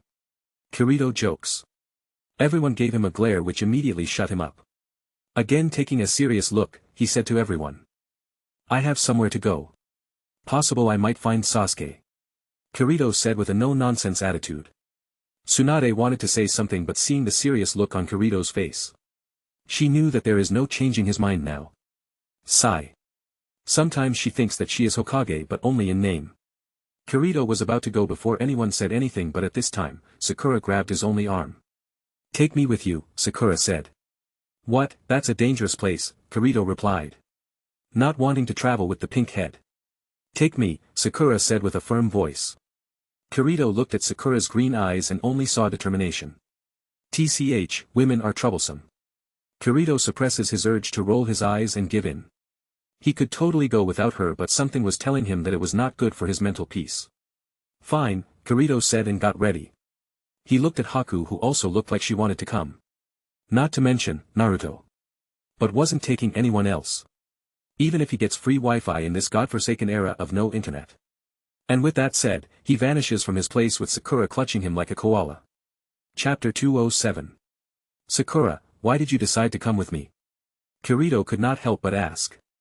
Sakura seemed to ponder about Kirito's question, or at least Kirito felt like that. I am not sure. Sakura could not help but mutter this. Kirito too didn't say anything then. Currently, both of them were teleported to the nearest Hiratian tag, to Sasuke. Both of them then started to run silently. You want to say something? Said it already. Kirito couldn't help but look toward Sakura and say. Sakura at this just pursed her lips and looked down. I'm not sure. Sakura said slowly. Maybe others couldn't tell but Kirito could. What does your heart say then? Kirito asked. It's fine to say if you love him. There is no wrong in that. But remember that you might be disappointed when all this shit is over. Kirito couldn't help but say. Honestly speaking, this version of Sasuke has gone a little too far to come back and turn into a green leaf. Kirito glanced at Sasuke, the poor girl was now not even sure what was right and what was wrong. It's fine, don't worry too much about it. There are times when we can't do anything. Just let the time do its thing. It will either fix things or break them. No point worrying about it. Kirito said and then shut up. Sakura, when not hearing Kirito talking anymore, looked towards him one more time. I myself am not sure what I want anymore. Sakura clenched her fist and then Sakura sped up to keep up with Kirito. A little further away from both Kirito and Sakura, two men were glaring at each other. These two men were none other than Sasuke and Itachi. Today, I will kill you. came an angry voice. This idiot brother, Itachi could not help but suppress his urge to roll his eyes. A very interesting fight was about to start. Sasuke right now was much stronger than his canon counterpart.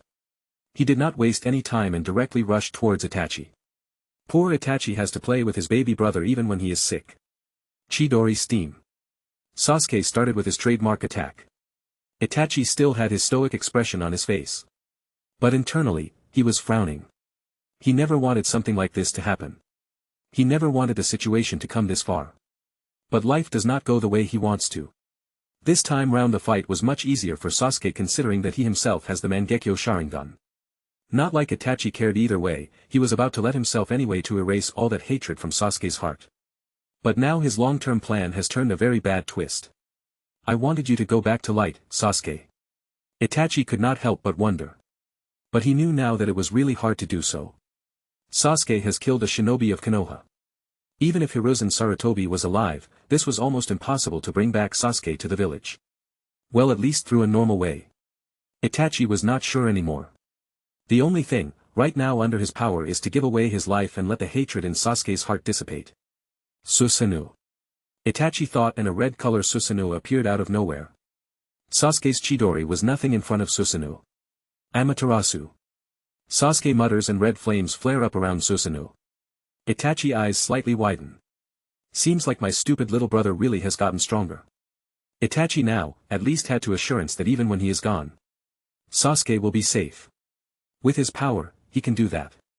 You are still weak as ever, Itachi said, and black fire around Susanoo got sucked inside his Susanoo's sword. Sasuke too was pretty surprised at this.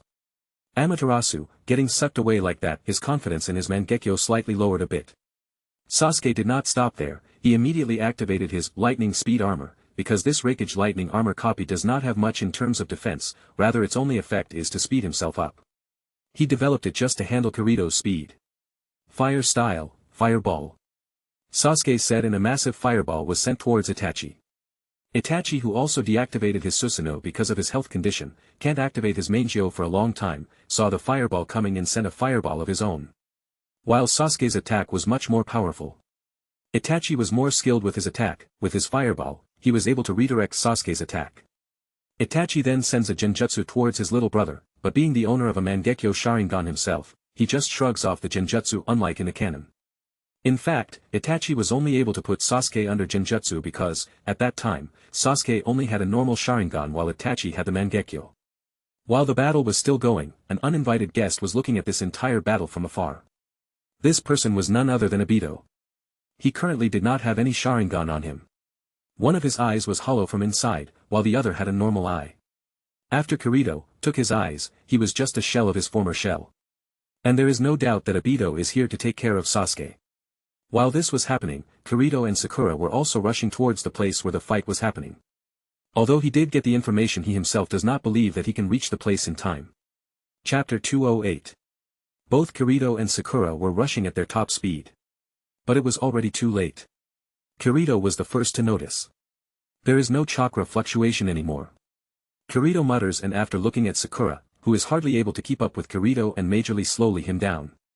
Sakura, we need to increase speed, Kirito said, and then grabbed Sakura suddenly. Ah! Sakura was startled by the sudden jerk of moment from Kirito. Kirito did not even give Sakura a second look, and the princess carried her. Hold on tight, Sakura. I'm gonna speed up. Kirito said. For some reason, he saw Sakura's face turning red. But, right now he didn't care about it. 10 minutes later. In just under 10 minutes, Kirito crossed almost 50 kilometers distance. He was still carrying Sakura, who was clutching on Kirito for her dear life. Her neatly combed hair was in dismay. Her face with light makeup was looking horrible, and clearly, she was the one who was out of breath out of the two people. What happened to her? Like a princess carries at that speed. Well, not that speed. Maybe a little slower, but still. Kirito pondered. He did not give too much attention to the poor girl anymore and turned around to notice the area. He couldn't help but frown. Kirito could notice the sign of a fight happening here. Amaterasu. Kirito saw the black fire still burning on the side. Susanoo. He noticed a huge handprint. Something which most likely happened through Susanoo. Kirin. The chakra signature was left behind after a powerful lightning-style jutsu. Fire style, earth style, lightning style and even wood style jutsu. Kirito frowned. He almost could see the entire fight happening in front of him. Spotting the blood all around, he can also figure out where Itachi exactly died. And yes, there is no way that Itachi killed Sasuke. TCH, I am late. Kirito could not help but mutter to himself. Kirito really wanted to get Itachi's body if possible. The first thing which came after him was to go after Sasuke, but then he looked at Sakura. Well, maybe, I should not. Kirito could not help but wonder. Not to mention, he has to go and join Tsunade soon. Another thought came to his mind and suddenly he became angry. That damn Obito now not only have Sasuke on his side, but there is a possibility that he take either Itachi's or Sasuke's eyes after this. Kirito thought and then signed. There is nothing left here, Sakura. We need to go back. Rest up a little bit and then we are getting out of here, Kirito said, sitting beside Sakura. Sakura by this time has calmed down. Hey, I wanted to ask you something, Sakura asked. Kirito at this moment was not in the mood, but he nodded to her to go on, anyway. How did you carry me with Princess Carry with one hand? Sakura asked. Kirito, who was not paying attention, suddenly looked at Sakura. Good question. How the hell did I do that? Kirito opened his mouth to say something but nothing came out. He himself looked confused now. After a few days of travel. Good, let go. We better not waste more time, Sakura hurried. Kirito just rolled his eyes and finally activated his teleportation technique. Soon, both Kirito and Sakura appear in front of both Tsunade and others. Good thing that Naruto was with them.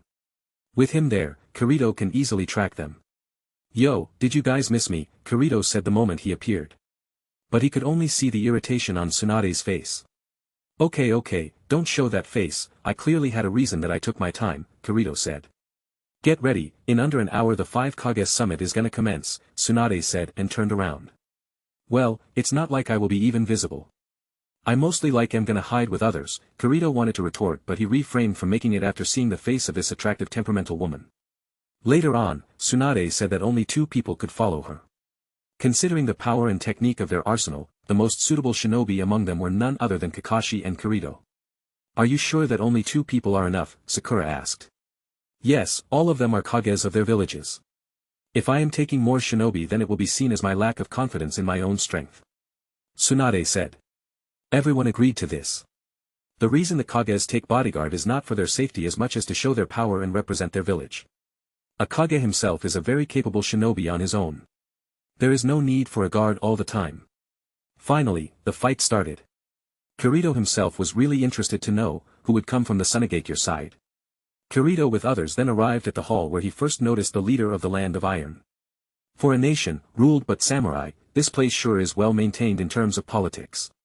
Kirito thought. Nice to meet you, Hokage-sama, you are the last one to arrive.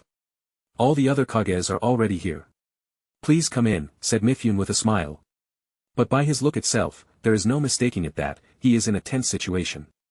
So many powerful shinobi in his land, all of a sudden. Of course, everyone will be tense, Kirito knew this. When Kirito finally enters the meeting room, he notices all the Kages already there, ready to start the meeting. Hokage, you are late. Shouted a big black man with blonde hair. That gotta be the Raikage, Kirito thought.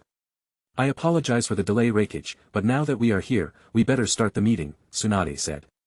Kirito looked around and noticed the same people he saw in the anime. There is Raikage from the Hidden Cloud. Tsuchikage from Hidden Rock. Mizukage from Hidden Mist. And finally the Kazekage from Hidden Sand. In fact, the only person who is different here than the anime is the Kazekage. It's not Gaara as he saw. But in fact, it was Chiyo. So, she ended up being the Kazekage after Gaara. Makes sense, there is no other person powerful enough in the Hidden Sand. Kirito mutters to himself and hides with Kakashi like it was planned. Kirito, spread your senses, please tell me if anything wrong happens during the mission, Kakashi whispered slowly. Kirito at this just nodded and then activated his observation haki. Something which he planned to do anyway, to train in. Soon the meeting started. And unlike usual, Kirito this time listened attentively. This meeting was important, the entire world's fate depends on it. Kirito was listening to the meeting, but his entire attention was outside. He wanted to know what was going on outside and whether the same attack would happen here like in the anime. Kirito was not sure but was ready for anything. In fact, he was hoping that it would happen. This is because only after that did the 5 villages come together and form the Shinobi Alliance. Chapter 209. As the conversation between the Kages was going on, Kirito sensed something. Oh, they are finally here. I was afraid that if they didn't come then I have to make the declaration of war for Akatsuki, on their behalf, Kirito thought. But he did not do anything. He just waited and tried to sense what's going on outside. At this time, outside of the hall, Akatsuki people have attacked the guards. Kirito couldn't sense them that well. Stop, you are interfering with the 5 Kage summit, said one of the guards. But just after that, black flames appear and all the guards were burned to crisp. Soon the other guards also ended up rushing to stop the intruders, but none of them were a match to the intruders. In the hall, the conversation was suddenly interrupted when footsteps from outside were heard. Master Mifune, there are intruders. We are unable to stop them, said a samurai after he entered.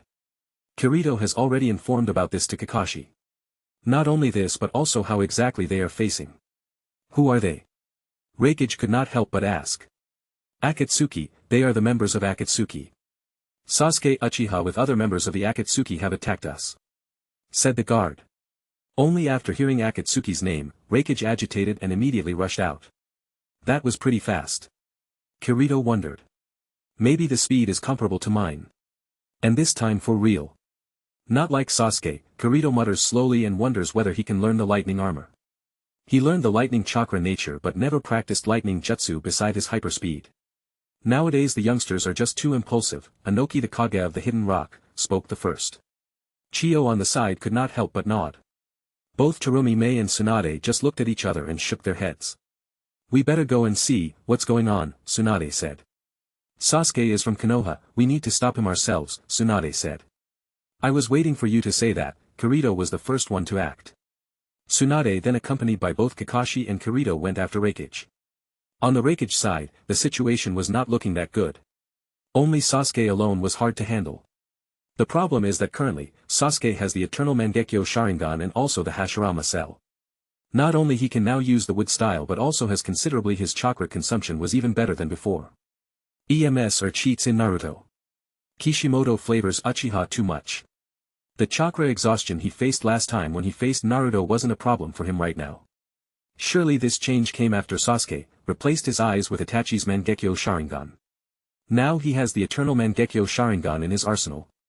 Raikage took there watching the black fire on his arm.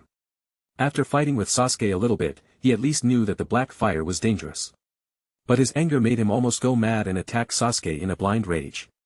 With that said, this was very similar to what happened in the anime.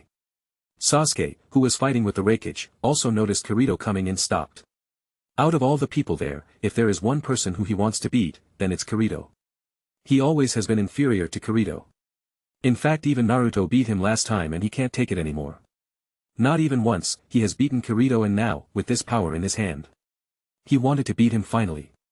Obito on the side, notices this and does not stop Sasuke. If anything, he wanted to fight Kirito himself. But Kirito himself was not looking at them. Out of all the people there, Kirito was only looking at the person standing beside Obito. This person was none other than Orochimaru. Kirito narrowed his eyes. Now that Kabuto is gone, the only two people who can do the Edo Tensei technique are Kirito and Orochimaru. There is no doubt that Akatsuki from this point will have their undead army. Sasuke was the first one to attack. Turning his Susanoo he directly attacks Kirito.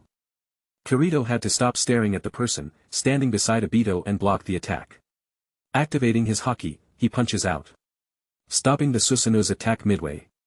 How many times do I have to beat you up until you quit challenging me? Kirito asked with a disdained face. This time he was serious. He knew that Sasuke had killed Shinobi of Konoha and now he no longer cared about him. The only reason he was not killing him before was to maintain at least an option to seal Kagaya if it comes to it, but now considering that there is no way to bring him to his side, anyway. He better take care of him right here and right now. Quit wasting time and fight me, Namikaze, Sasuke roared. Chapter 210. A very very happy new year to all of you readers. I aim to improve my writing to entertain all of you more and deliver amazing stories. Happy 2024.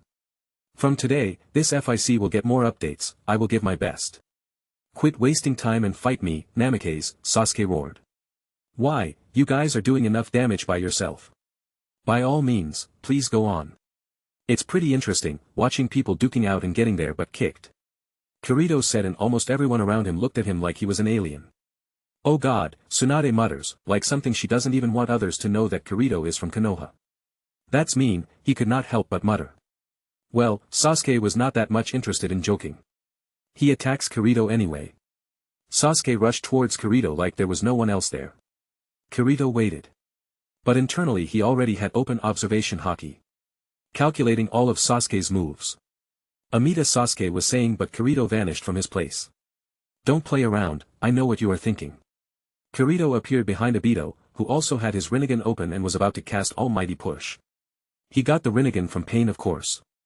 Kirito saw, thanks to his observation Haki, he saw Obito was thinking about using his own attack after Kirito dodged Sasuke's Amaterasu. Kirito did not play around this time around though. There is never playing around with Obito, kill him. He always wanted to kill his fucker. So, taking out his sword, he immediately cut off his neck. Only to find that the person in front of him was a clone. TCH, it's never easy, Kirito internally cursed. If you want to fight then come on, don't sneak attack from the side you bastard, Kirito shouted. Kakashi at this time appeared and stood in front of Kirito. You go, I will handle the masked man, Kakashi said, almost growling.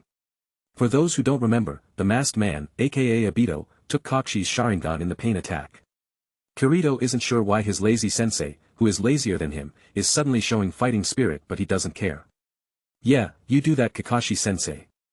Show that son of a BTCH, who is the f***ing copy ninja of the leave really is, Kirito said, and let Kakashi handle Obito. Then he looked towards Sasuke, was still getting tangled by the Raikage. Susanoo.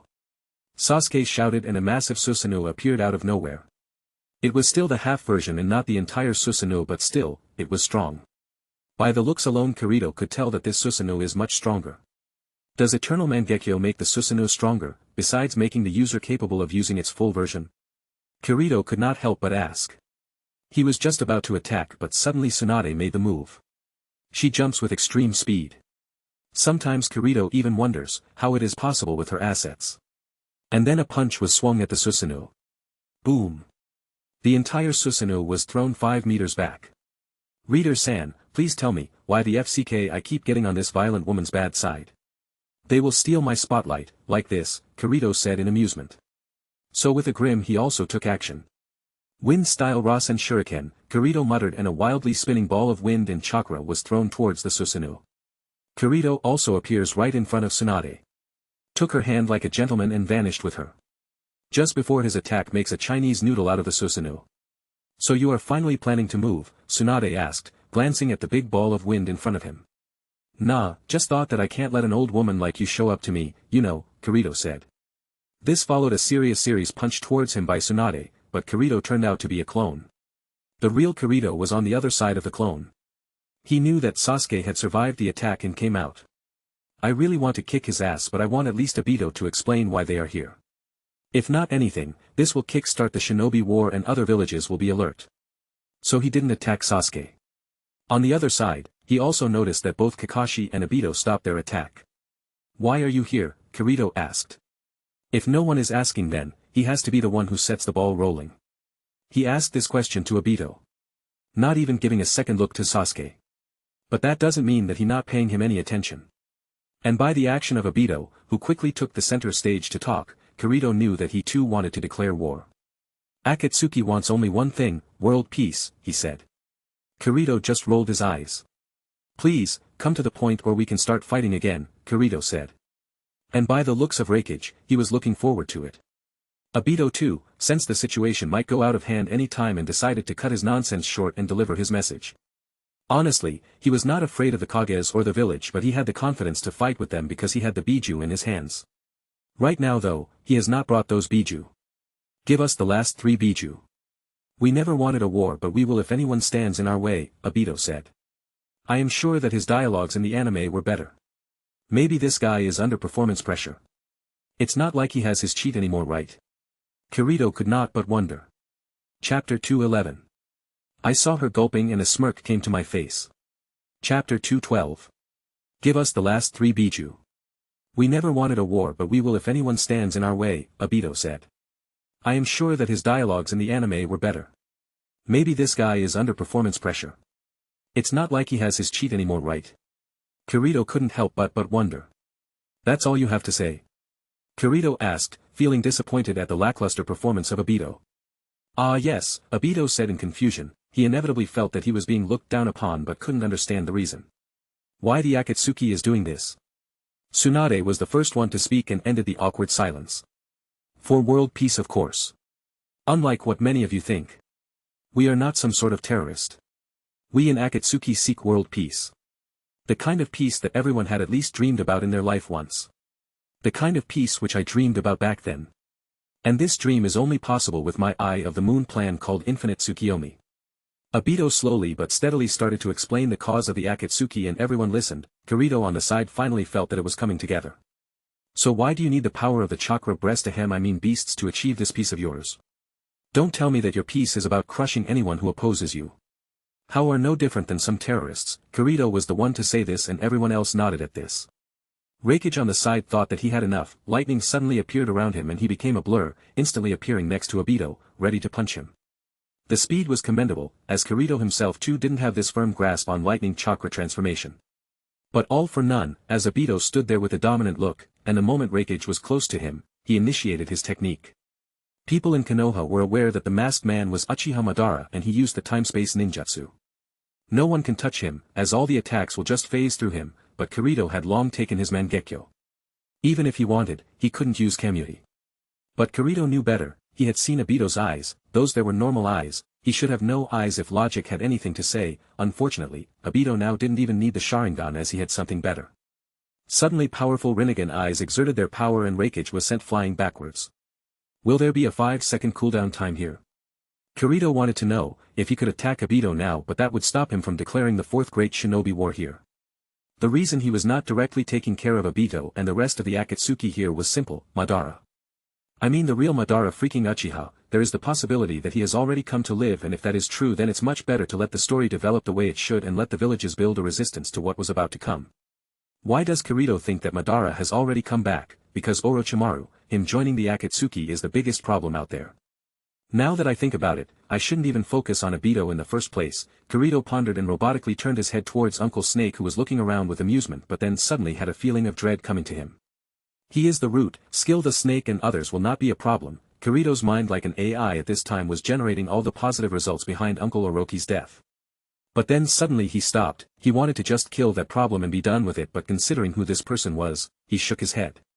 It's easier to kill an Otsutsuki than Uncle Snake. Orochimaru on the side felt that he just avoided an arrow by hair's length. 10 tails. Jubi. Kirito came out of his thinking and noticed that Obito was almost done explaining his Moon Eye plan and revealing the real intent behind capturing all the Biju. He wanted to revive the Jubi. The exclamation came from everyone while Kirito just rolled his eyes. It was shocking for me too, but let's be honest, even a kid who can count would suspect at least once that if there are tail beasts from 1 to 9 then there is a possibility that there will be 10 tail as well, Kirito mutters under his breath. Hand over the Biju and we will have everlasting peace. Obito sounded malicious. And what if we don't? Kirito said, from the sideline. Although when Kages are there, normal shinobi are not supposed to talk. The answer was supposed to be the same no matter which Kage were to answer, so no one says anything about it. Then we don't have any other way. I Madara will declare war on all 5 shinobi nations, Obito said with the last words in a loud voice. And there go, the climax, Kirito unconsciously muttered to himself. Chapter 213. Before starting, I want to thank all the readers, as most of the people already know that we are finally coming to the finale of Naruto series. I want to make it good, something you all enjoy, and thus I will be taking my time on the upcoming war chapters. I will try to upload regularly but can't say for sure. Thanks for all the support. Tell me, do you want me to continue this FIC even after Naruto? Like in One Piece, I have already set up the plot as you all know. Declare war on the 5 nations. That started it all. After saying the last piece, Obito with all of the Akatsuki was gone, leaving behind a tense situation and angry Kages. Silence was in the room while Kirito was forming a plan in his mind. He can't remember everything about the war. There were so many fillers in the later stages of the anime that he can't even remember whether he skipped any of the important main canon episodes. Knowing that canon knowledge can only take him so far, Kirito decides to take a break from following the canon. This focuses entirely on war preparation. While he was thinking about this, his eyes wide open like saucers. Oh shit. He just saw Orochimaru siding with the Akatsuki. This was a problem considering that right now beside him only Orochimaru knew how to bring back the previous Hokage from death. Alarms were going on inside his head when he remembered this small bit of information: if Orochimaru contacted the Death God first, then it will be fucking hard to stop the Akatsuki. Madara Uchiha and Hashirama Senju on the one side, working against the Shinobi Alliance, not to mention they won't die or run out of chakra. Chills ran across Kirito. No, I need to contact the Death God before Orochimaru summons the previous Hokages. Kirito was so hurried after realizing his situation that he was thinking of directly teleporting himself to a place where he could summon the Death God. It was high time to show his cards, which he was preparing all this time anyways. But before that happened, he heard the commotion about the upcoming war broke out among the Kages. The meeting resumed and all 5 of them started to discuss in coordination, about all the villages working together and defending off the Akatsuki. Considering that this was Madara Uchiha they were against, all of them put their differences aside and agreed. It was funny how even the younger generation readily accepted the horrors of Madara Uchiha despite never meeting him on the battlefields himself. The only 2 people who ever met the boogeyman of the shinobi world were Chiyo and Inoki. They truly knew the real horrors of both Madara Uchiha and Hashirama Senju. Everyone else only feared this name because of what he learned in history and against which man Uchiha Madara was usually compared. Hashirama Senju, the god of the shinobi world, was a prominent figure, and no one throughout the elemental nation can deny that he represented the peak of the shinobi era. There was no one close to him, no one stronger than him, no one except one man, Madara. So they do understand the situation they are in, but still fight off to solidify their situation on the battlefield. Kirito just tunes out the noise and lets them decide who is going to be the commander and who will play the pawn. He silently made a clone, and the clone vanished from its place with the Hiraition technique. Being the Hokage guard, he can't leave right now and thus sends the clone to handle the preparation phase. It took another hour for the talks to end, making sure that all the Kages were in agreement. The formation of the unified shinobi alliance was formed in this world for the first time. After the talks, when Tsunade was ready to get back to the village, Kirito finally spoke. I need some time off, Kirito said with a serious look. Tsunade, after hearing this, immediately wanted to smack Kirito's head. Considering that they were now on the verge of the biggest war this era was about to undergo, and this kid wanted a break but didn't follow through with her thought after seeing Kirito's serious "I dare you to say no to me bitch" face. She didn't deny it directly and asked the reason. Well, let's say, I was kinda expecting something like this to happen after knowing about Akatsuki for a long time, and thus I have my own preparation.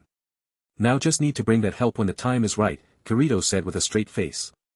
Tsunade was glaring daggers at him, but he hardly cared, finding no fault in him, and he was definitely not backing down. One of the quirks of his character, stubborn as hell, Kirito is more like his brother than he or others even realized.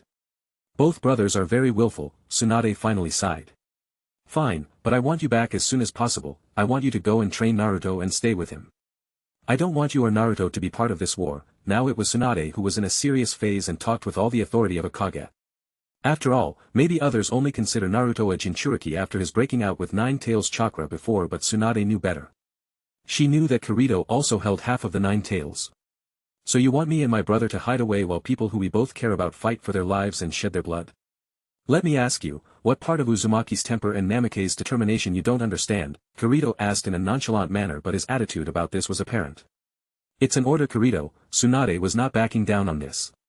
Sorry, but those who had the qualifications of a king, do not follow orders. After all, Kirito said this much and paused a little before slightly looking back at Tsunade with a little hint of red in his eyes. That red was giving shivers to everyone near him. There comes a time when a man must stand and fight. And that is when his friends, his family and everything he ever cared about could be taken away from him, Kirito said and vanished from his place. Chapter 214. Chapter 215. Kirito, after giving a badass response, which he will later realize after coming out of his Chinibyo phase, that it was embarrassing as hell, finally came to the cave, and he sent his clone earlier. He saw the dark cave was already filled with many seals and a lot of living sacrifices were readied for ritual.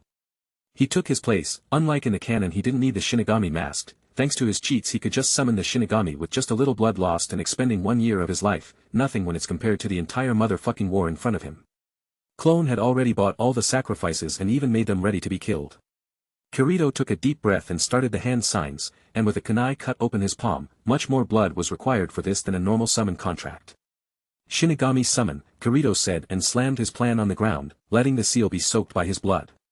There was no puff of smoke this time around, but rather the place was covered with a pitch-black shadow, like someone spilt ink in the entire room. Kirito waited and soon a horrifying image of the Shinigami started to appear in front of him. I hope that system didn't screw up with me here. I don't want to die in such a lame way, Kirito joked to himself in nervousness. The Shinigami didn't say anything, but this feeling were transferred to Kirito. He wanted to know why Kirito summoned him here and what he wanted. Kirito went on explaining the entire details about bringing back the souls of the dead Hokage, but the more Kirito spoke the more unhappy Shinigami became. But thankfully he didn't deny the request. Apparently, the system really did give some control and command to Kirito over the Shinigami. In a realm where the boundaries between life and death were as thin as a wisp of smoke, a forbidden jutsu known as Edo Tensei lingered, waiting to be unleashed.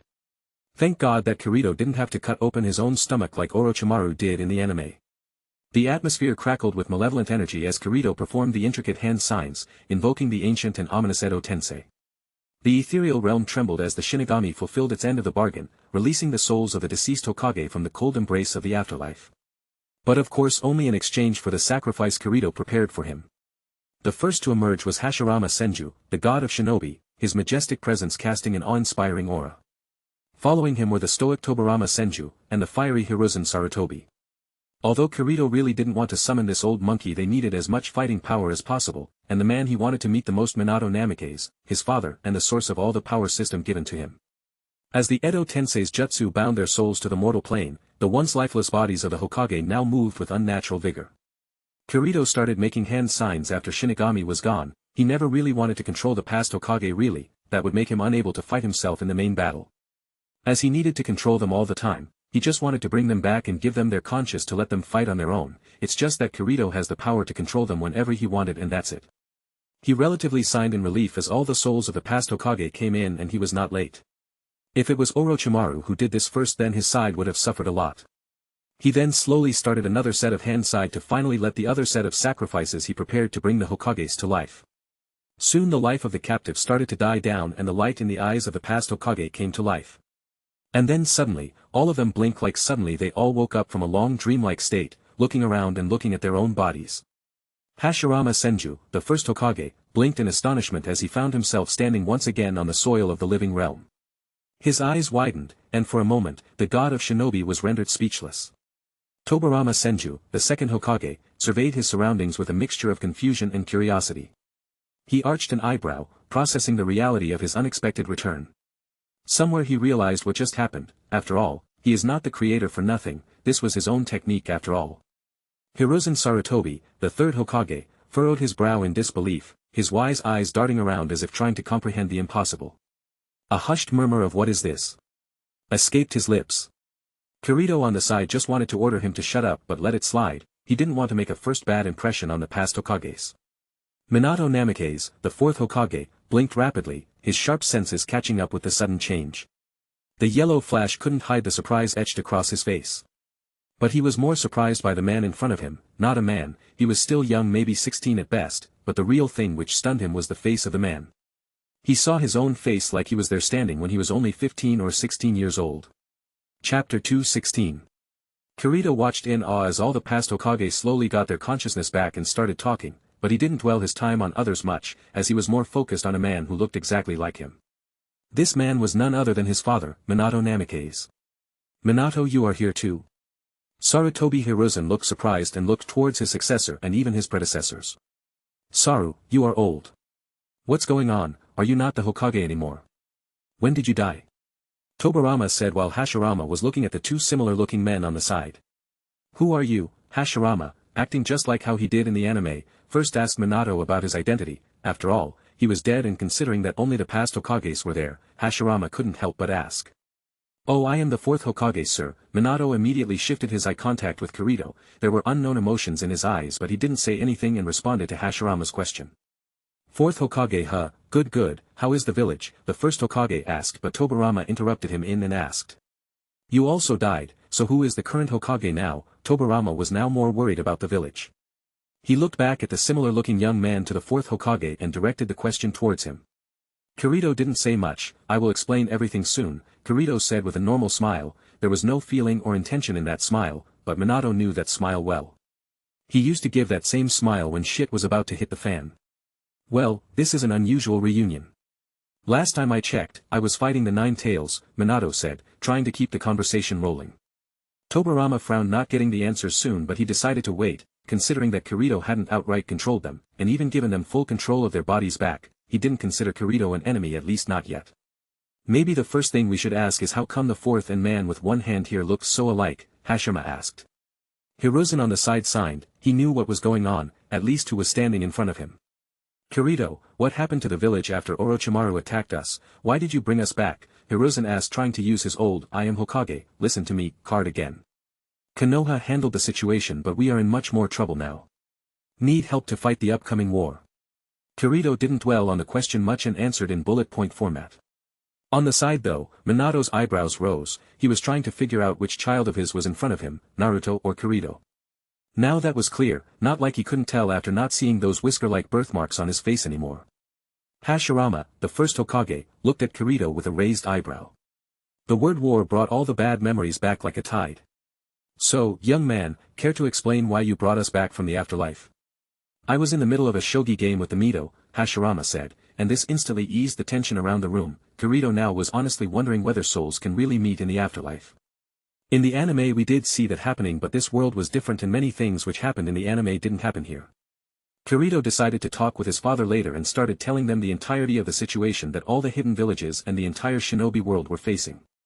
How the biggest war they have ever faced is coming towards them. After the impromptu lecture about the current times, there was silence in the room. Kirito explained how Madara was here to start war and activate his Moon Eye plan. He explained about the Ten Tails and even the Sage of Six Path, his mother and brother. The Otsutsuki clan and the curse and bond between the sons of Hagoromo, and the only response from the past Hokages after hearing this long-ass lecture from Kirito was, "How do you know all this?" Kirito sighed, "I thought about it, there might be no one else, but if it comes to his own father then maybe he doesn't mind explaining his origins. Who he really is." Kirito looked at Minato, "Mind coming out with me, we need to talk," Kirito asked, and Minato just smiled. It was a pleasant smile and a content smile which expressed all of his happiness after seeing his son again. "Sure," Minato responded, and seeing that there was definitely a connection between them, other Hokage let Minato accompany Kirito while making Hiruzen explain to them the dynamics of the duo, as he was the only one besides those two who knew anything. Chapter 217. 16 years ago. On that fateful day, the village of Konoha was under siege as the Nine Tails, the mighty Kyuubi, rampaged through the streets, leaving destruction in its wake. Minato Namikaze, the fourth Hokage, stood resolute, facing the colossal beast with a determination etched across his face. The air crackled with tension as Minato expertly weaved through the beast's attacks, his flying thunder god technique allowing him to teleport with unparalleled speed. He knew that the safety of the village and his newborn sons depended on his actions. But there was much more happening than just the Nine Tails attack. Kushina had just given birth to 2 boys, and Minato didn't even know that he had 2 boys as he left his wife's side to fight Nine Tails. As Minato fought bravely to contain the Kyuubi, Kushina successfully gave birth to not 1 but 2 sons, Naruto and Kirito. Their cries echoed through the hospital room, signifying the beginning of a new era, even in the face of imminent danger. It was strange how both she and her husband bantered quite a lot of time deciding the names. With Chakra, finding the gender of the child was not hard, but in the case of twins, it was hard to tell the gender. Thus, both of them started finding 4 names overall for their children, 2 names for boys and 2 names for girls if they were girls. Asuna and Kana were both Mianto's and Kushina's picks. Minato just came up with a name while Kushina used the name of a very important friend of hers from the past. But if they were boys, then Kushina wanted to name her son Kirito, after the name of a person who saved her when Yuzu got destroyed. She can't remember much, but she does know that a blonde man saved her. He said his name was Kirito. Minato on the other hand already had a great name for a boy, Naruto, a name he got from his sensei's book. With the village on the brink of destruction, Minato knew that desperate measures were required. As he continued his intense battle with the Nine Tails, a plan formed in his mind. He teleported back to where Kushina held their newborn sons and made a difficult decision. "Minato, what's going on?" Kushina asked, knowing fully well that masked man took out the Nine Tails from inside her and that left her completely exhausted and empty. Kushina, despite her weakened state, holds one of her babies in her hand, tentatively stroking the whiskers like marks on the baby's face, while Minato takes hold of the other infant. "They are beautiful, just like you," Minato said, but Kushina rolled her eyes at the statement. Both the boys were practically a copy of Minato. "His name is Naruto, like you want it to be." Kushina looked lovingly at the baby boy in her hands and said with much difficulty. Minato already knew Kushina's fate. There was pain on his face, but he still smiled, because what he was about to do didn't make his fate any better. Not to mention this might be the last time he could see his children. "Uzumaki, let called him Naruto Uzumaki. I chose the name so it's fair that he take your title," Minato said, fully knowing that he didn't have much time, but he wanted to cherish every second of this last warmth he was feeling in his heart. "And him," Minato said, looking at the baby he was holding in his hands, looking even more like him and Naruto. trying to open his eyes, already moving his small arms and making small noises. He was not sure, but he could sense something more from the other son, something much more mature. Kirito. His name will be Namake's Kirito, Minato said, almost stunned when the boy looked at him with bright blue eyes just like his. Something was telling him that there was intelligence in those eyes. That look was not like a child. Minato template initialization started. Minato's eyes widen, and his whole body suddenly jolts and freezes. A genjutsu? Was Minato's first response, but there was no change in his chakra. Blood matched, Clan D genetic structure reformation from Uzumaki and Namake's bloodline. Minato didn't understand what was going on, the language was new to him. Then something strange happened. Minato saw the ocean, war, shinobi, ships, pirates, giants, the red moon, and him. Him. No, not him. Present. Minato still remembers that night, when he looked at his son who was looking at the distant horizon. His son just ended up telling him that he was from another world, and everything here is a manga. Not real. He is not sure how to react to his anymore. He hasn't said anything yet. Kirito didn't let him, he went ahead and talked first. Minato looked at his son's broken arm and frowned. He closed his eyes and thought about times when he was all alone, longing for a family.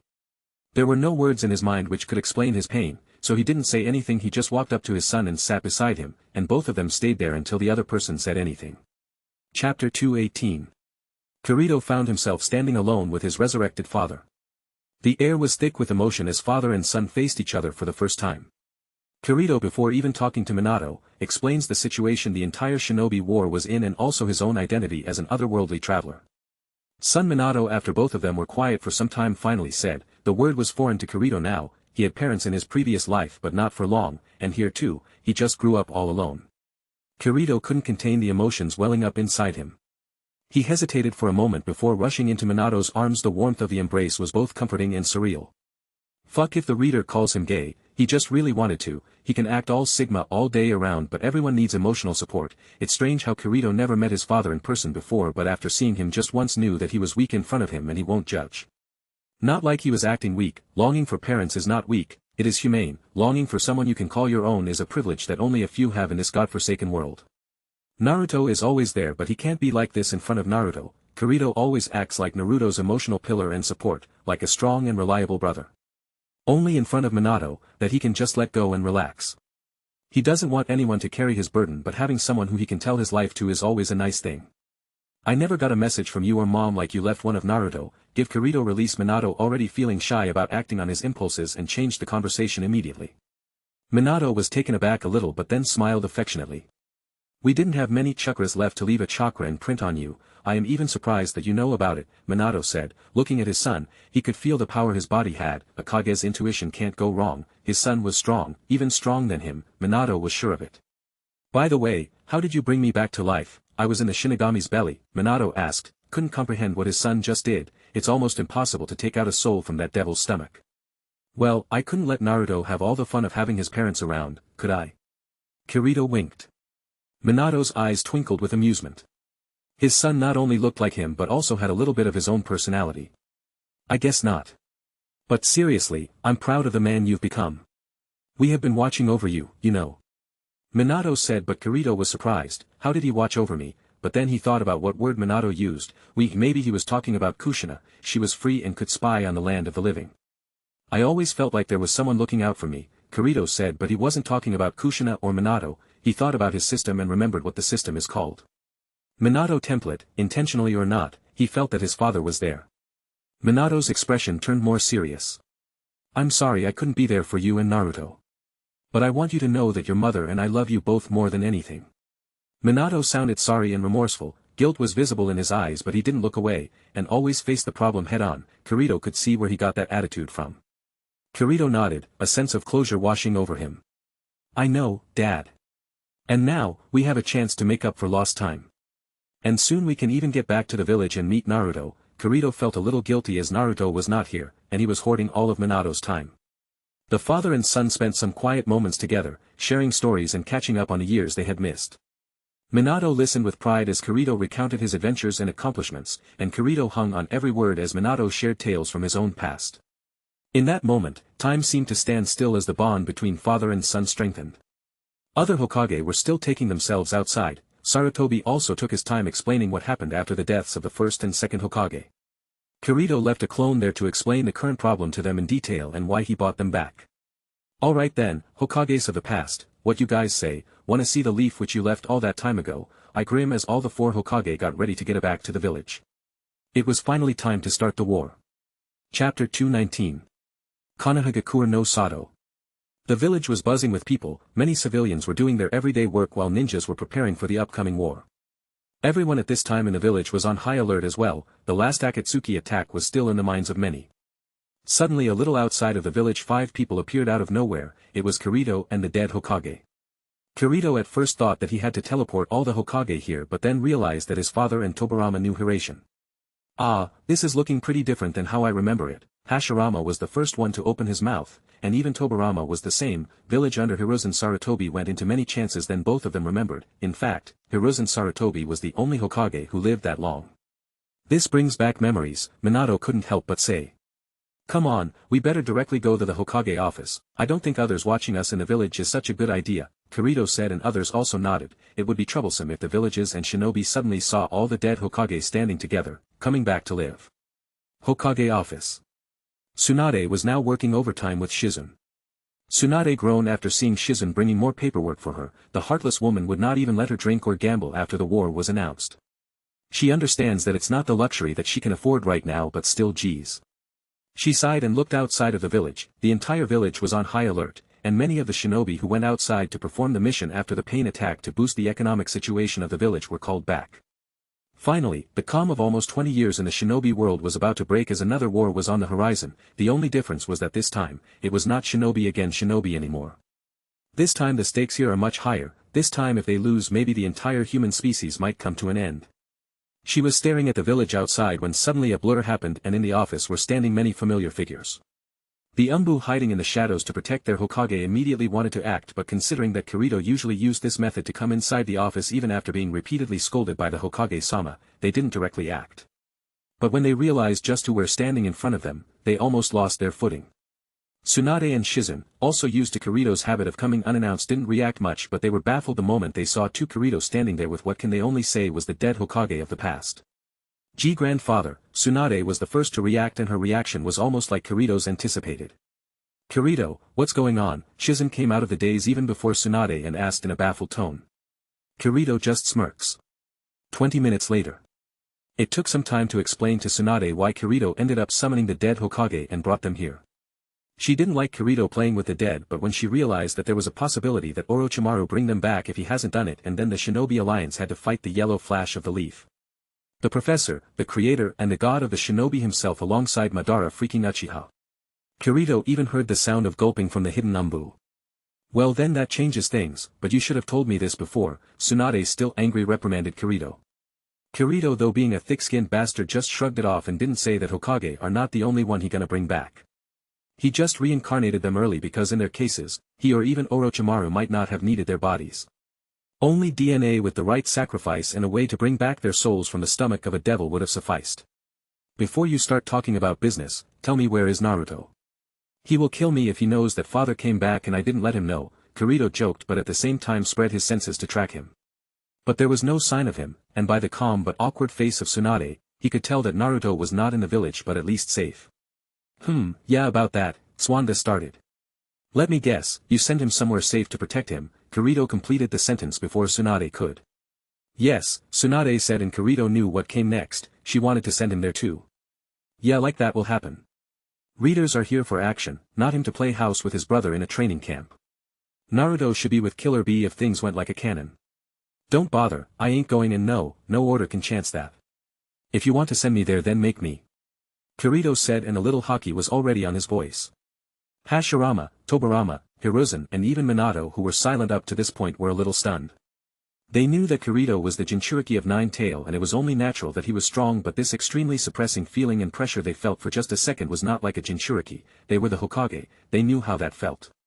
In fact, they felt that this was not even chakra in the first place. Hashirama's eyes shined. Tobirama was the most interested now in Kirito and his strange ability. Minato on the other hand suddenly remembered the time when he was fighting the Nine-Tail and held his son for the first time in his hand, that strange notification. Hiruzen Sarutobi on the other hand stood in the place he was standing like a statue. He had felt this power before, the man who saved Kushina all that time ago and brought her back to Konoha. Hiruzen had had a talk with him before, that was the only second time he felt how insignificant his power was against those who were truly strong. This presence was exactly similar to him. Now he also noticed that Kirito was wearing similar clothes to that man. He too had only one hand and a sword on his side. But that man was tall, maybe taller than even Jiraiya, and had red hair with a scar on his face. He never told his name, but Hiruzen always thought that he was a Uzumaki. Forms of sweat form on his face. He never thought that possible as he was not truly alive right now. He was an Edo Tensei. Chapter 220. I didn't know that you were this strong, Hashirama broke the tension and said. Nah, I am still nothing in front of you. Kirito said the truth, he meant it. Hashirama Senju is strong as hell. Anyway, do you have anything besides that to talk about? Kirito asked, and Tsunade, who couldn't change Kirito's mind, just shook his head. She sends an angry glance at Minato to express her dissatisfaction with his son, but he just laughs nervously. Then Tsunade sat across from Kirito and other Kages and started to talk about the looming threat of Madara and the Fourth Great Shinobi War. Kirito, I know this is a lot to take in, but the situation demands clarity, especially all of you joined in. Tsunade paused and looked at the Edo Tensei Hokage and then with a sigh started again. Madara is after the tail beast. If you refuse to back down, then I can let you join the war. Others don't know that you are also a Jinchuriki anyways. Kirito nodded, his expression serious as he absorbed the weight of the information. The alliance is strong, but it lacks unity, and above everything, we are not clear what exactly we are up against this time around, Tsunade said, knowing fully well that Kirito knew something, and continued. We've gathered intelligence, and it seems that Madara is planning to enact the Eye of the Moon plan. This would plunge the entire world into an eternal dream, a genjutsu from which there is no escape. Tsunade said, and Kirito now wondered how Tsunade knew this information. Considering Obito back then never talked anything about the Moon Eye plan being a genjutsu, he got really curious but didn't ask. That sounds ominous. What's the plan? Kirito asked this instead. Tsunade leaned forward, her eyes determined. We're forming a united front with the other villages: Leaf, Sand, Mist, Stone, and Cloud. Our combined forces will engage Madara and his army in almost every plane from here to their headquarters, mainly splitting the main army into small armies of 4 or 5. However, we're not just relying on sheer strength, we have a strategy.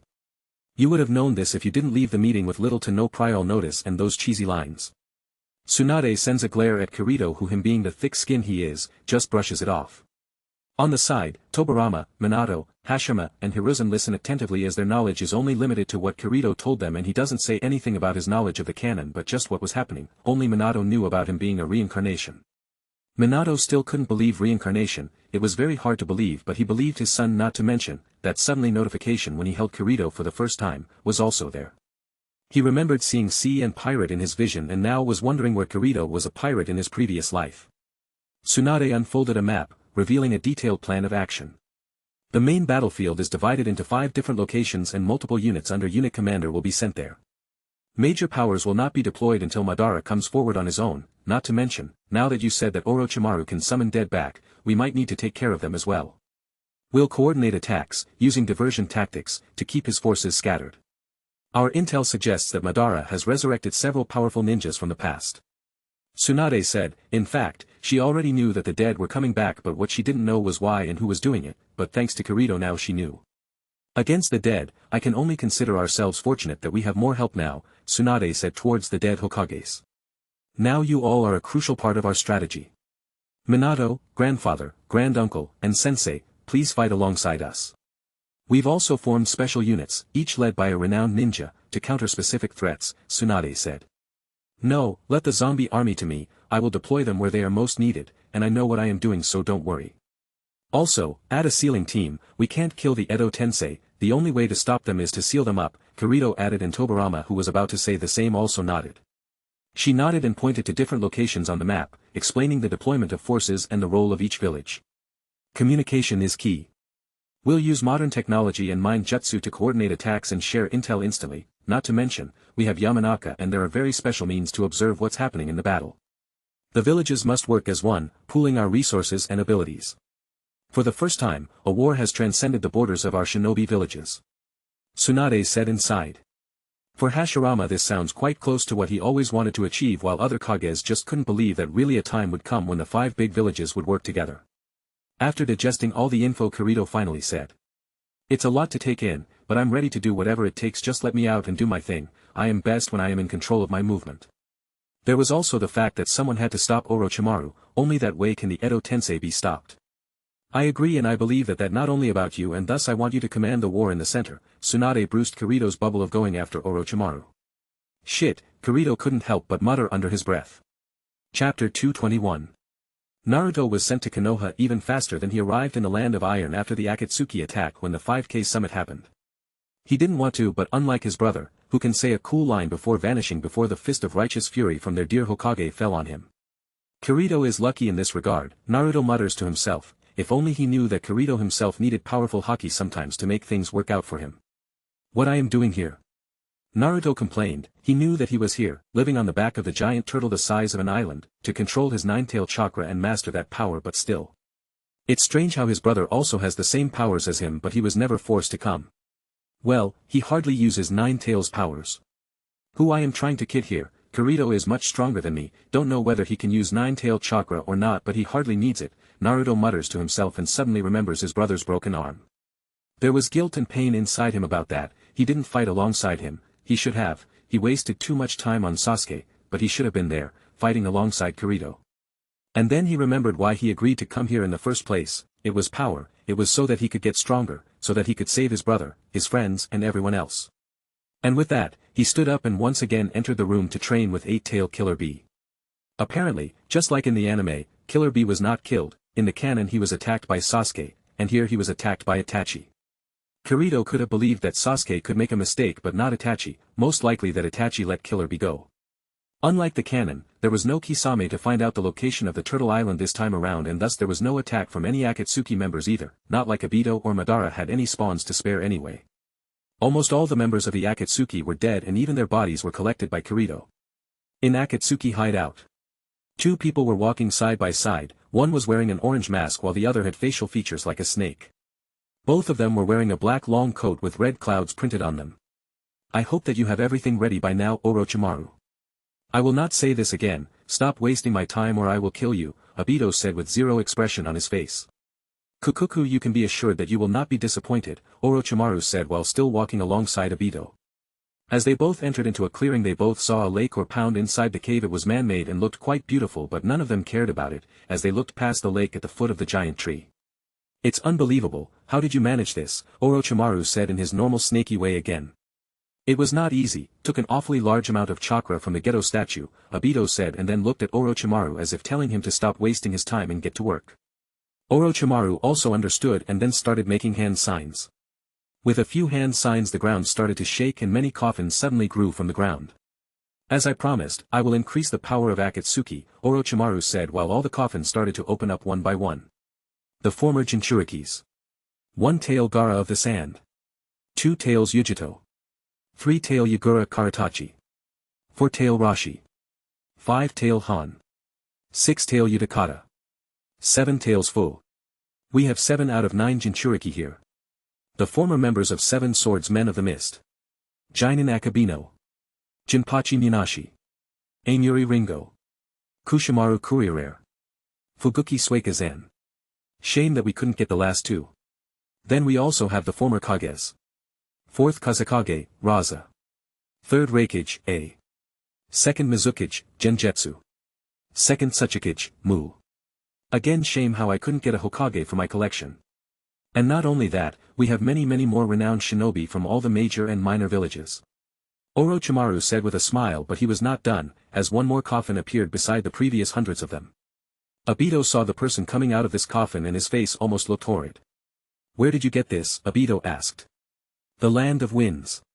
Are you sure about this? I am not much of a leader material, you know, Kirito said looking at Kakashi who also stood beside him. Don't worry, Hokage-sama made you the commander-in-chief in the battle because she believes in you, Kakashi said, but Kirito doubted it. Most likely he was given the position so that Tsunade could keep tabs on him and keep him in the main battle. Captain of the 1st Company, Darui of Kumogakure. The Mid-Range Battle Division. Captain of the 2nd Company, Mifune.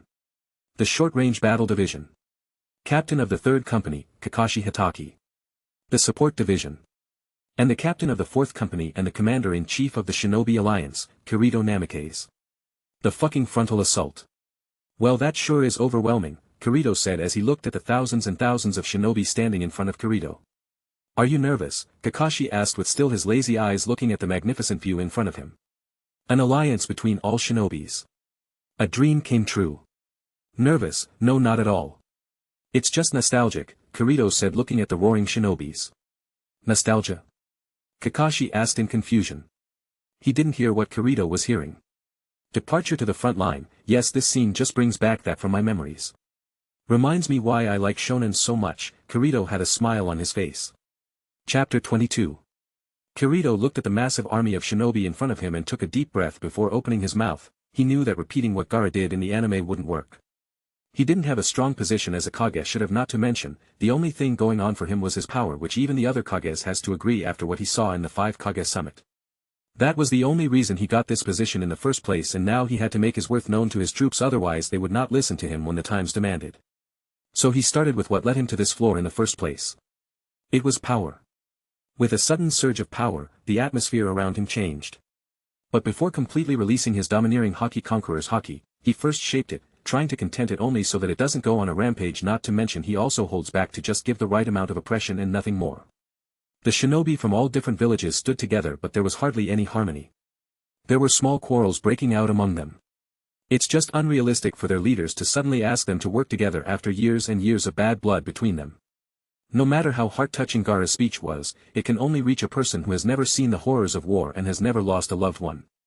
It might be enough for manga readers or anime watchers from the 21st century, but not for the hard-hearted shinobis who long so much because of the other side, and also have taken much from the other side. Will you take responsibility for all the IWA shinobi killed by your village? TCH, why do we have to work with the Mist Village? They are murderers who kill their own people. What did you say, punk? Please stop, we need to work together. Like I ever work with this cloud shinobi. Many shinobi were angry and shouting, even ready to fight each other, but suddenly pressure appeared out of nowhere. Their eyes widened, their breathing started to get heavy, and they felt like the gravity itself had increased around them. T this, W what is this, they mutter out with much difficulty. It was like a Biju suddenly spotted them and was coming to devour them. Kirito, who just released his Conqueror's Haki, looked around and noticed that people near him were the most affected. Even shinobi like Kakashi was stunned. This made him realize that he didn't hold back enough, and thus with much difficulty, he retreated more of his Haki. For him, observation Haki is the easiest to handle, as he was doing it for the longest time in the form of hyper-focus, then followed by armament Haki, as he thought previously something else entirely. But still, it was good, he can control. The real problem is the Conqueror's Haki. Not only this is the hardest Haki to master, but also he doesn't have much time to train in it. If only this had been given to him by the system, he could have full control. That was not the case. Sorry, Kirito slowly said to Kakashi, who was the only one among all the other shinobi there, who knew about Haki. Please restrain this ability of yours on the battlefield, Kakashi said, while also making sure that others heard him, and eased their already readied hands to form jutsus. Listen, everyone, Kirito shouted after adjusting his Haki once more. I know that all of you have differences, but believe me, this war which we are about to fight is much more than just villages, Kirito said, and his Haki somehow made his voice amplified. All the shinobi looked at the person talking, and she saw a man with only one hand, wearing a black cloak, standing in the middle of the 4 highly powerful shinobi. This person was none other than Kirito Namikaze, the son of Minato Namikaze, the 4th Hokage. And even seeing his face was giving them the chills. Kirito, seeing that the shinobi quieted down, spoke further. Make no mistake, when we later fight the enemy, this war is not to gain natural resources or to establish supremacy. Let me remind you again, if we lose, the shinobi kind is doomed. If we lose, then humankind is doomed, and if we don't win, then the next person who dies will be our family and friends. This time the enemy will not be a fellow human, Kirito said, revealing something that he officially shouldn't know, but he didn't care and told the truth anyway. Since I was born, there was one thing which I was forced to accept. That we are shinobi, and we fight to save our loved ones. We fight because we have to. Once again the situation has come to this where we have to fight. But I am glad that this time around, I will not be killing any humans, a fellow shinobi who just wants to end the fight and go back home. So here I am, asking all of you to work with me, help me and your fellow shinobi, because for the first time in history, we have a chance to fight together. For the first time in history, there is no broken truths and lies. There is just one truth and one lie. For the first time, we stand here not by the name of a nation but as shinobi. Let all your fury this time be directed toward the one true enemy, without any guilty conscience. For this one let us stand together and fight side by side.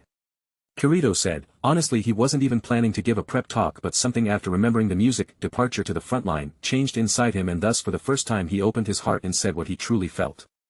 Not shabby at all, Kakashi from the side said and showed a thumbs up. Chapter 223. Finally, after the cheers died down, the entire army was ready to mobilize. All 4 companies got ready and started following their company's leader. All captains took their official place right the front of the entire company and started their march as the mighty army of shinobi followed them. The first company was led by Darui, and they were going towards the rocky plain to stop the march of the enemies from there. The idea was to not let any more powerful enemy move towards the other party. The second company was led by Mifune, which was directed towards the mountain area to again block that part. The third company was Kakashi, and he was with Guy. They were moving towards the forest area to clear the road until they met company 1 of Darui in the coastal area. And lastly, it was Kirito who was marching with his company towards the desert area, the most important area as it's close to the base of Akatsuki. Darui led the first company of the allied shinobi forces to the rocky plains, a battleground against the impending White Zetsu onslaught. The air was thick with tension as they braced themselves for the approaching enemy. As the first rays of dawn broke, the earth trembled, and the ground cracked open, revealing a horde of White Zetsu emerging from the depths. Darui's eyes narrowed, and he raised his hand, signaling his troops to prepare for battle. First company, hold your ground. We can't let these Zetsu overrun us. Darui shouted, and the White Zetsu, eerily reminiscent of twisted trees, closed in with a menacing pace.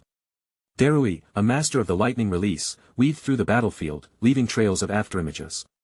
His black lightning danced across the rocky plain, striking down Zetsu after Zetsu. This was the first time the shinobi were fighting something like a White Zetsu, and clearly, it was not like any traditional enemy. However, the unexpected happened.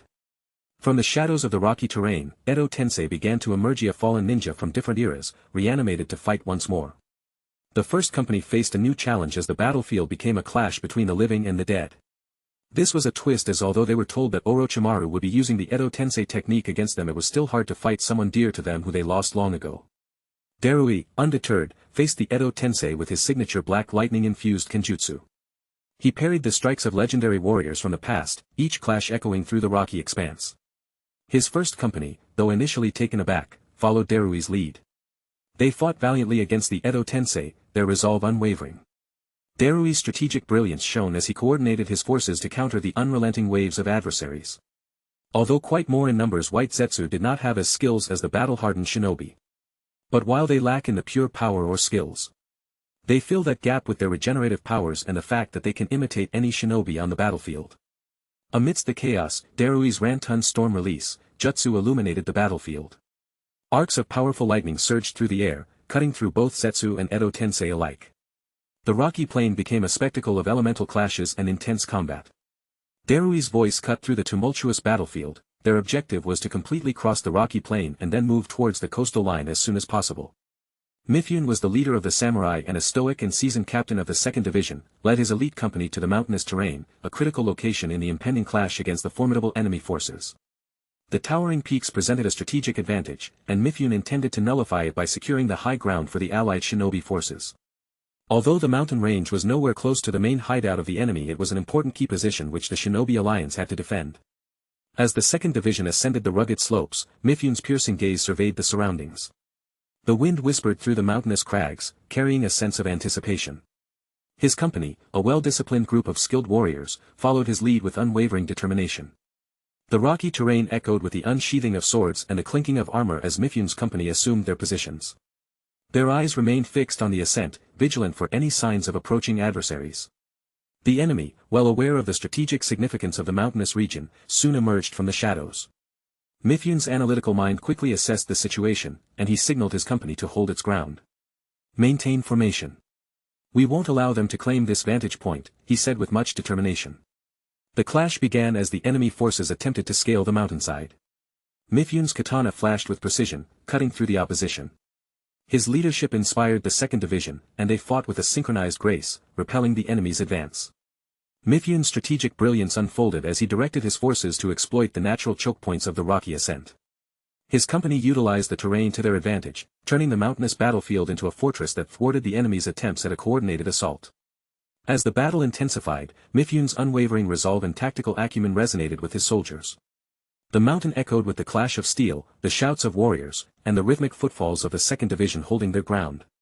Under the dappled sunlight filtering through the dense foliage, Kakashi Hatake, the future 6th Hokage, led the 3rd division into the heart of the vast forest. A seasoned tactician, Kakashi's strategic mind was complemented by the presence of his eternal rival, Might Guy, at his side. Together, they sought to utilize the intricate terrain to their advantage in the unfolding conflict. This was again a very canon-like situation where both Kakashi and Guy were sent to the same division because both knew each other well and had learned from each other before. As the division moved deeper into the forest, the air thickened with the scent of moss and the distant murmur of leaves. Kakashi's single eye darted around, assessing the natural features that could be leveraged against the impending enemy forces. Keep your senses sharp. The forest provides cover, but remember that the enemy is more adapted to the forest than we are, Kakashi said. Guy, sporting his customary green jumpsuit, grinned with unbridled enthusiasm.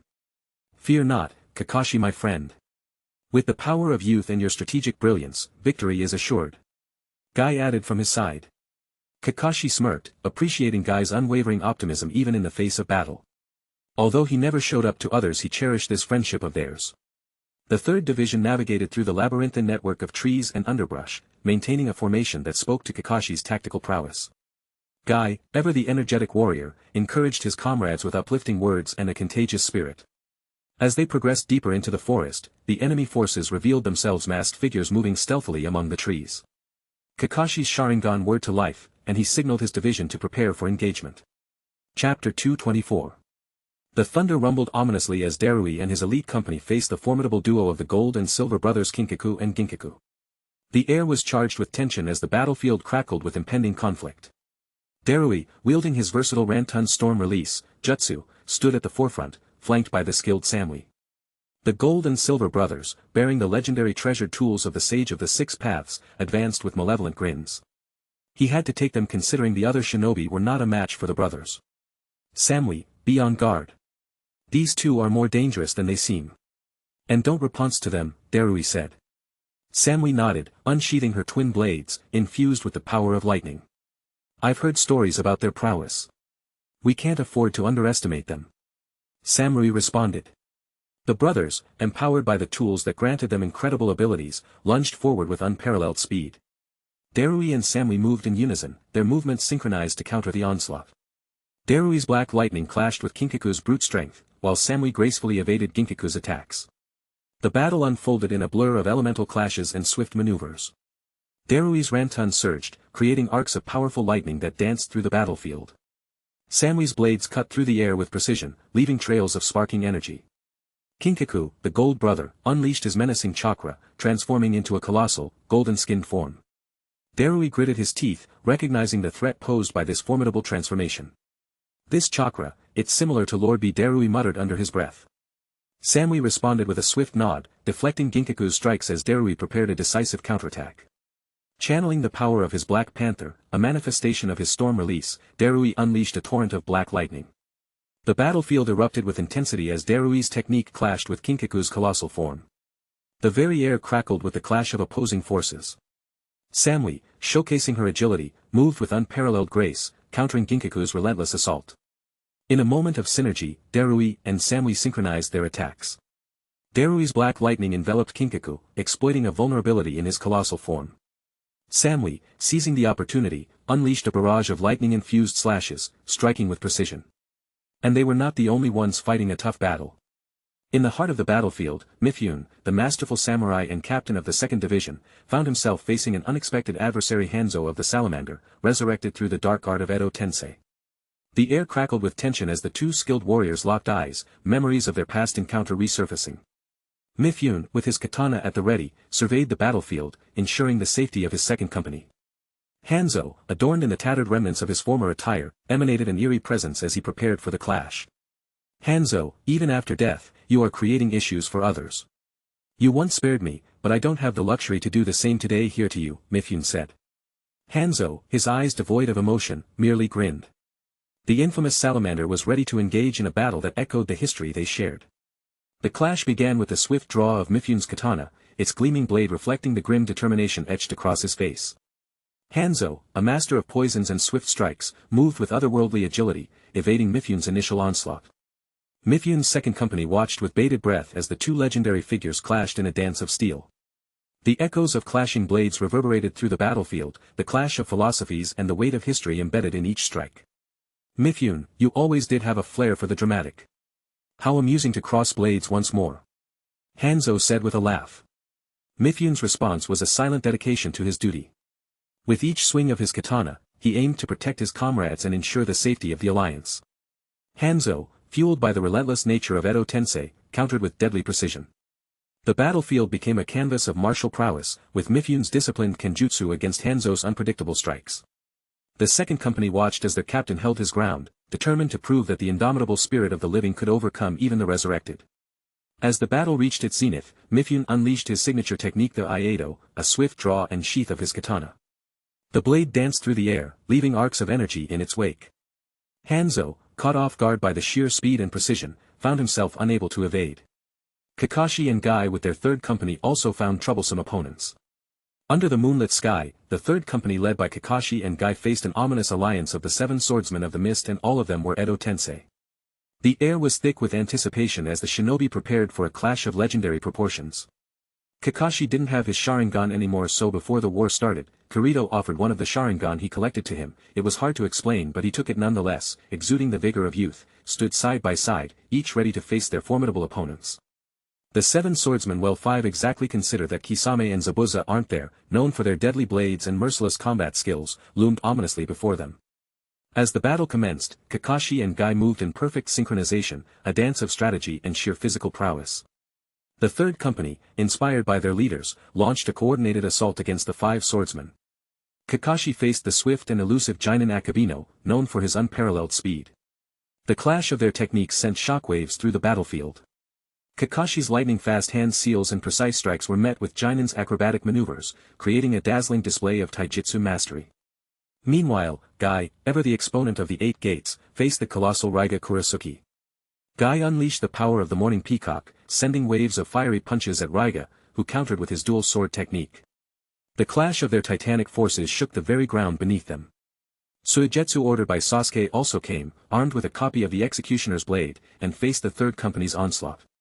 Suigetsu's liquid form allowed him to evade attacks with eerie fluidity, but the unwavering determination of the allied shinobi forces pressed relentlessly forward.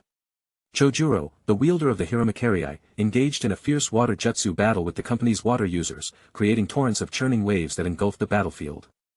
As the battle raged on, Kakashi and Guy found themselves in a moment of synergy. With a nod of understanding, they executed a combination of jutsu, Kakashi's lightning blade and Guy's evening elephant, converging their attacks on the notorious seven swordsmen. Guy was the most important character there, as he alone was dominating everyone there. Chapter 225. While other companies started their match and even fought against the enemies, Kirito was commanding the fourth company and the biggest company out of all. Their target was the desert land. Out of all the places, this was the place which saw the most action in Kirito's opinion. First the dead Kages and then Madara Uchiha himself.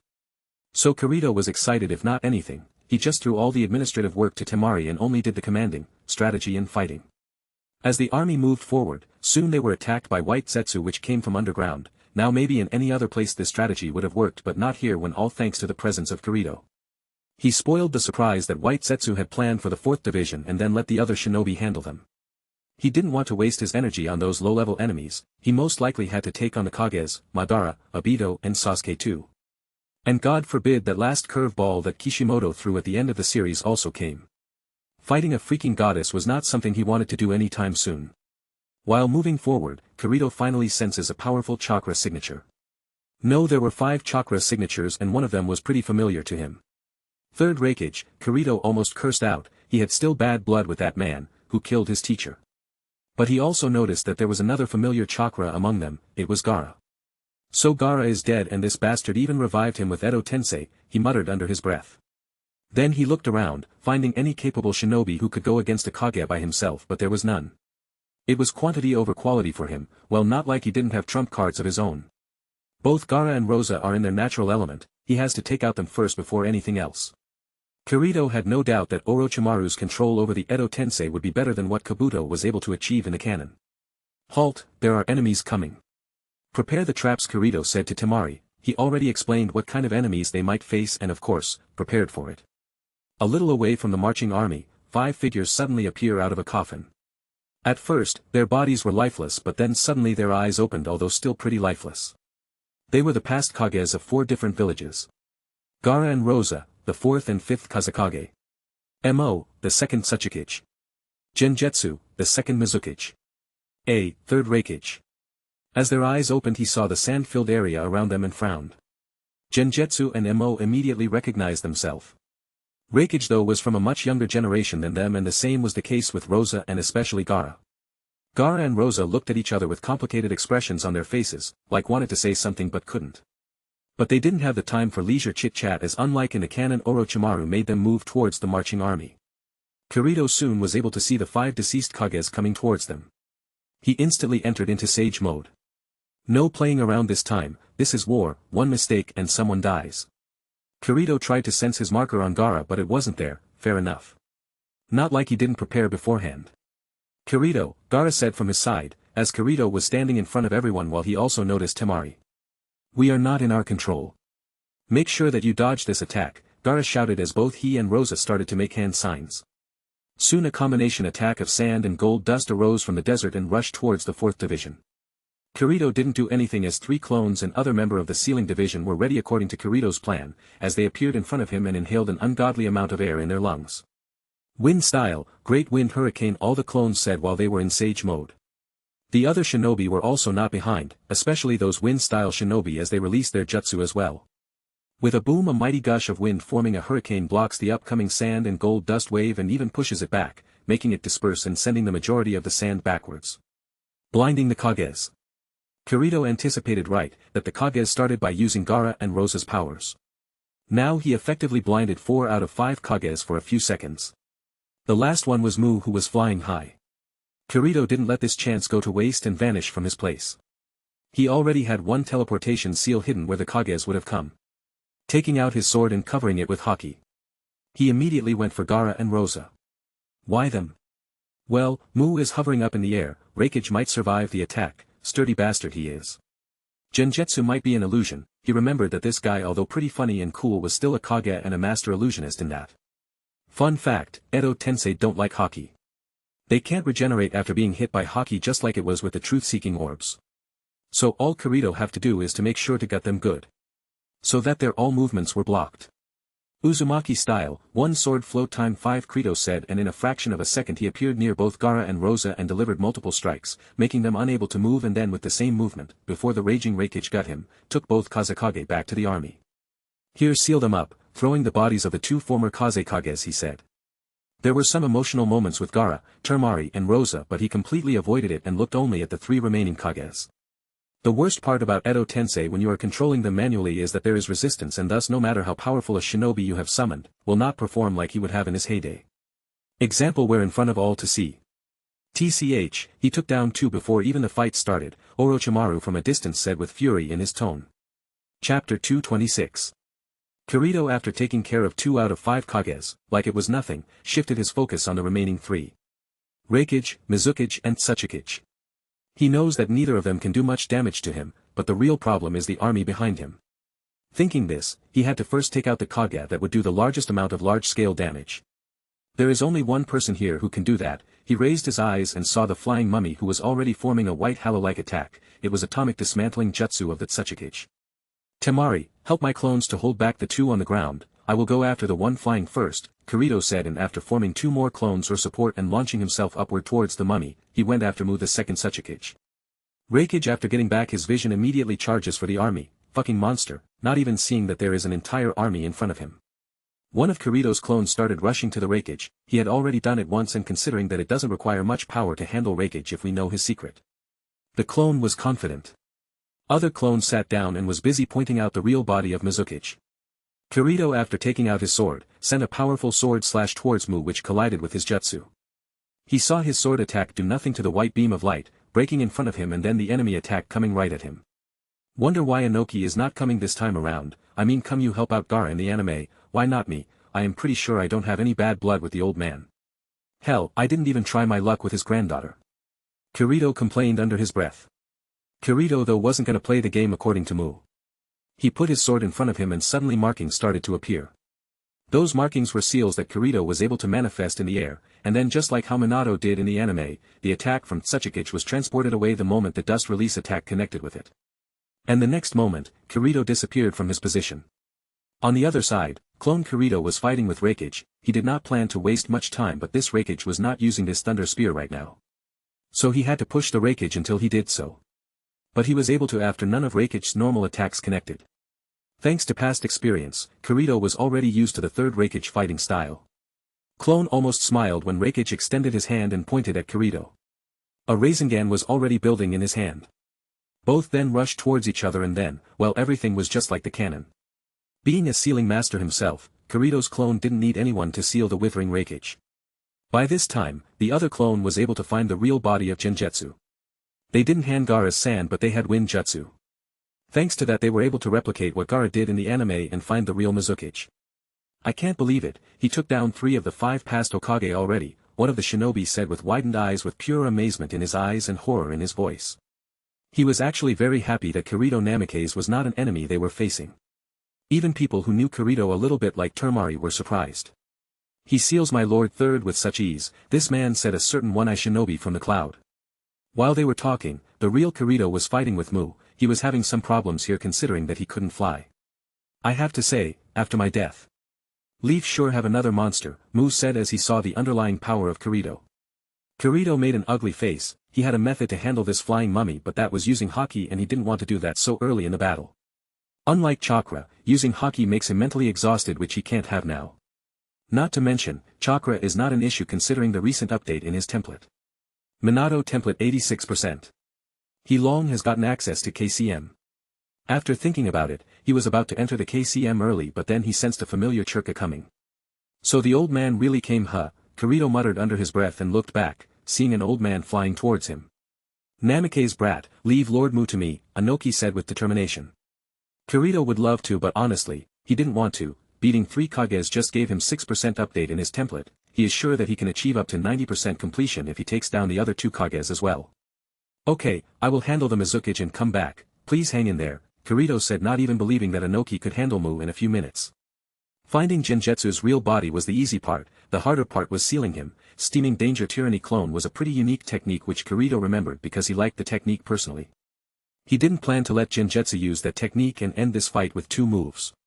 So Kirito masterfully drew Kurama's chakra without even entering KCM, made a gigantic Rasengan.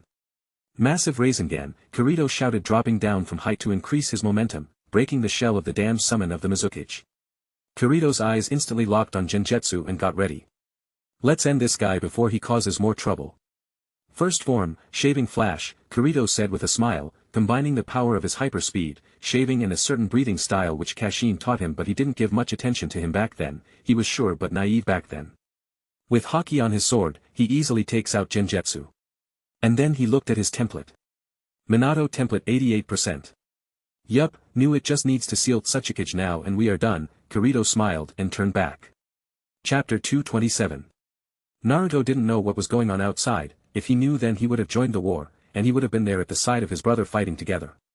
But not anymore. After seeing what was going on outside, he rushed out to join the fight. Killer Bee and Jiraiya, who was there training him, also followed him. He just completed his training and now could use KCM pretty well. But unknown to him, escape was not gonna be that easy considering that Tsunade and Raikage was on their way to stop them. So after leaving the open sea, Naruto, Killer Bee, and Jiraiya found themselves halted by the imposing figures of Raikage and Tsunade. The air crackled with tension as the 2 leaders stood firm, determined to prevent the Jinchurikis from joining the war. Raikage, his lightning-infused aura radiating authority, addressed Naruto and Killer Bee with a stern gaze. Jiraiya didn't fight, he only decided to enter if Tsunade also enters the fight. Hold, Naruto, Bee. We cannot allow you to join this fight. It's too dangerous. Raikage said. Naruto, being Naruto, didn't listen. I have to do something. I can't just stand by while everyone else is risking their lives. Naruto shouted. Tsunade stepped forward, her eyes reflecting both concern and determination. Naruto, we understand your eagerness, but this battle requires careful strategy. You're our trump card, and we can't afford to lose you. Tsunade added, sending a glare to Jiraiya saying that he was not helping here. Killer Bee, the 8-Tails Jinchuriki, added his perspective with a nod. Yo bro, this is no time to hold back, kid here need to meet his brother in the land of sand. Shut up fool, Raikage shouted back. The atmosphere grew tense as Raikage and Tsunade exchanged a glance, silently acknowledging the difficulty of their decision. Finally, Raikage spoke with firm resolve. If you won't stand down willingly, we'll have to make you. With a nod from Tsunade, the two leaders prepared for action. Naruto and Killer Bee, initially taken aback, soon found themselves facing the combined might of the Raikage and Tsunade. Considering the fight is fair only when at 2-on-2, Jiraiya stayed back but he didn't just stand there. If Naruto can't handle Raikage then he will enter the fight. The battle unfolded with blinding speed. Raikage, fueled by his unparalleled speed, clashed with Naruto, his lightning release strikes forcing the young ninja to defend against an onslaught of precision and power. Meanwhile, Tsunade, renowned for her immense strength, engaged Killer Bee in a taijutsu duel, the air resonating with the impact of their blows. The face-off was very similar to the anime but with the only twist of Jiraiya being present there. Naruto, driven by the desire to prove himself, unleashed the power of the Nine Tails, his chakra flaring as he sought to break through Raikage's defenses. He was in KCM with Sage Mode. Raikage, in turn, showcased the speed that earned him the moniker of the fastest shinobi, skillfully evading Naruto's attacks. On the other side, Killer Bee and Tsunade clashed with a display of raw strength and finesse. Bee's fluid movements and unique swordsmanship clashed against Tsunade's unparalleled strength and medical expertise. Despite the intense struggle, Raikage and Tsunade fought with the singular goal of protecting Naruto and Bee. Their experience and leadership shone through as they countered every move, redirecting the young warrior's attacks without causing lasting harm. As the battle continued, Naruto's talk no jutsu was able to get to Tsunade and stop her in her tracks. Now Raikage was the only problem, but what a problem is the RC was. Things from that point onwards just went on just like anime, and Naruto was able to dodge Raikage's fastest attack, and considering that Jiraiya was also with them, both Tsunade and Raikage let them go. Later on, all three of them kept on going and met the two best duo in the history of anime. Itachi freaking Uchiha and Nagato motherfucking Uzumaki. Naruto, his eyes narrowed with determination, stepped forward, flanked by the Jiraiya and the Killer Bee. Itachi's Sharingan gleamed, while Nagato's 6 paths of pain awaited Orochimaru's commands. Naruto Uzumaki. You look like your brother, although I can say not as bright. Itachi said. Nagato, his Rinnegan piercing through the darkness, echoed Itachi's sentiment. Sorry Naruto, but we are not in control, you have to beat us. Nagato said. The battle began with a blur of motion. Naruto, too, was not holding back in showing his newly found Nine Tails power. Their strikes echoed through the night, each blow carrying the weight of their shared history. Jiraiya faced Nagato, a master of the Rinnegan. The battlefield transformed into a storm of jutsu, as fire and toads clashed against the gravitational pull of Nagato's powers. Killer Bee, the 8 Tails Jinchuriki, engaged in a rhythmic taijutsu dance with the 6 paths of pain. His blades clashed against the mechanized warriors, each strike demonstrating the mastery of his unique combat style. But all of a sudden, he started to feel something in his stomach. The battle was getting chaotic as this time around, unlike how it was with the pages, none of them was holding back. Soon Killer Bee couldn't take it anymore and opened his mouth to vomit, but instead of his puke, a black crow came out. Even both Jiraiya and Naruto were grossed out. Itachi thought knew, he was the one who put this crow inside the Killer Bee when he went to collect the 8 tails, betting his last chance to save this world, and apparently, it worked. From then on Itachi switched sides like the anime and helped them to handle Nagato. The battle reached its zenith as the living clashed with the resurrected. Jutsu collided, creating shockwaves that shook the very foundation of the battlefield.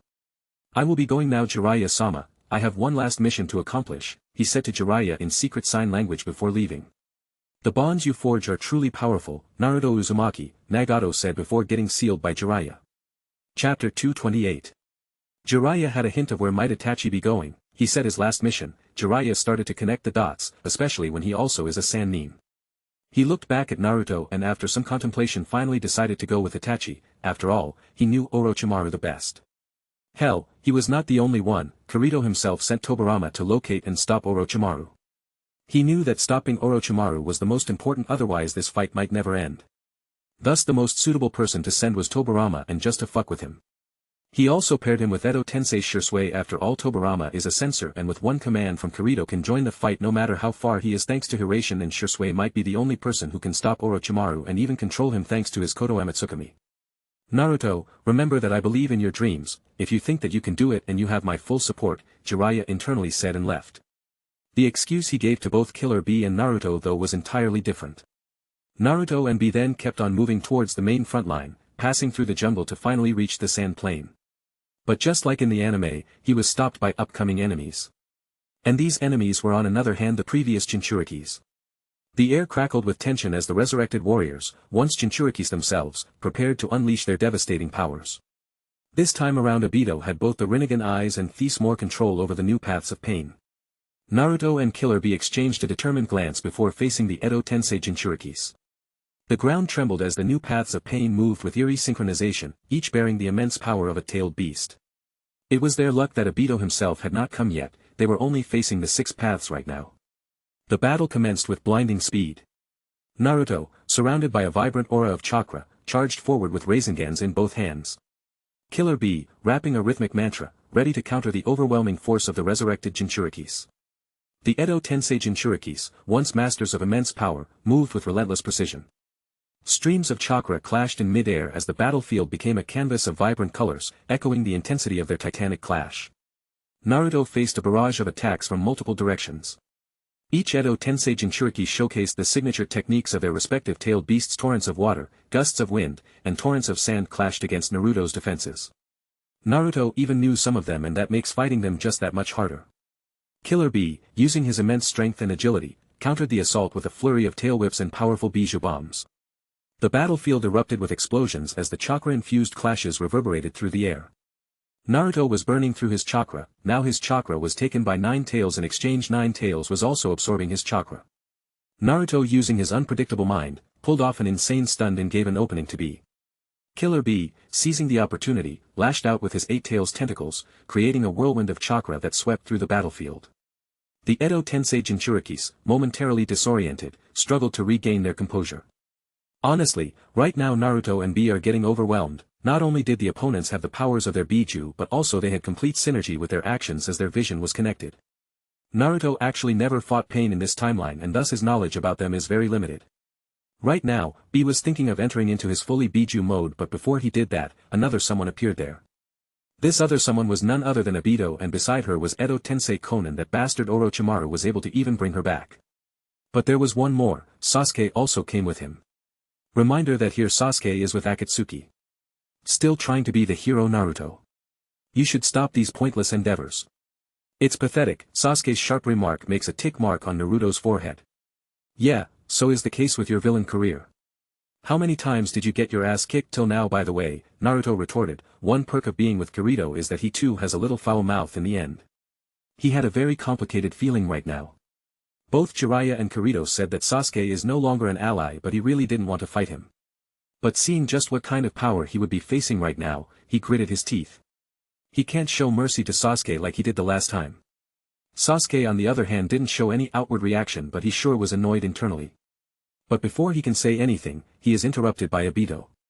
Uzumaki, Naruto, your brother has caused me quite a lot of trouble. There was already killing intent in his voice. After all, he lost all of his Sharingan thanks to Kirito, not to mention many of his plans also failed because of Kirito. Yeah, he has a habit of causing trouble for troublesome shinobi like you, Naruto smirked.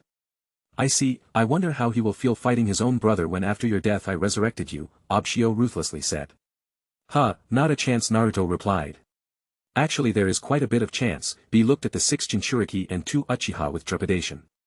One had Rinnegan while the other had Eternal Mangekyo, and lastly that attractive blue-haired woman. Bee didn't know, but he sensed power from her, so he was alert. Even you can't be this big of an idiot. Look clearly, Naruto, you two got no chance. You are outnumbered and outmatched here. Kirito is not coming to save you today, you are all alone, Sasuke said as his Sharingan flared to life. Indeed, facing Obito with Rinnegan, Sasuke with Eternal Mangekyo Sharingan, and then 6 of the Paths of Pain with the power of their Biju on top of that is nothing less than a death sentence. Even someone like Kirito would have trouble handling all of them. There were beads of sweat rolling on Naruto's face while Bee was the same. But before any of them move, a voice echoed in the silent forest. Who said he is alone? All of them were surprised at this and looked at where the voice came, and almost all of their eyes widened to extreme proportions. There were 7 people standing there on top of different trees. 5 of them were wearing a black cloak with red clouds printed on them, and the other 2 were wearing Konoha headband.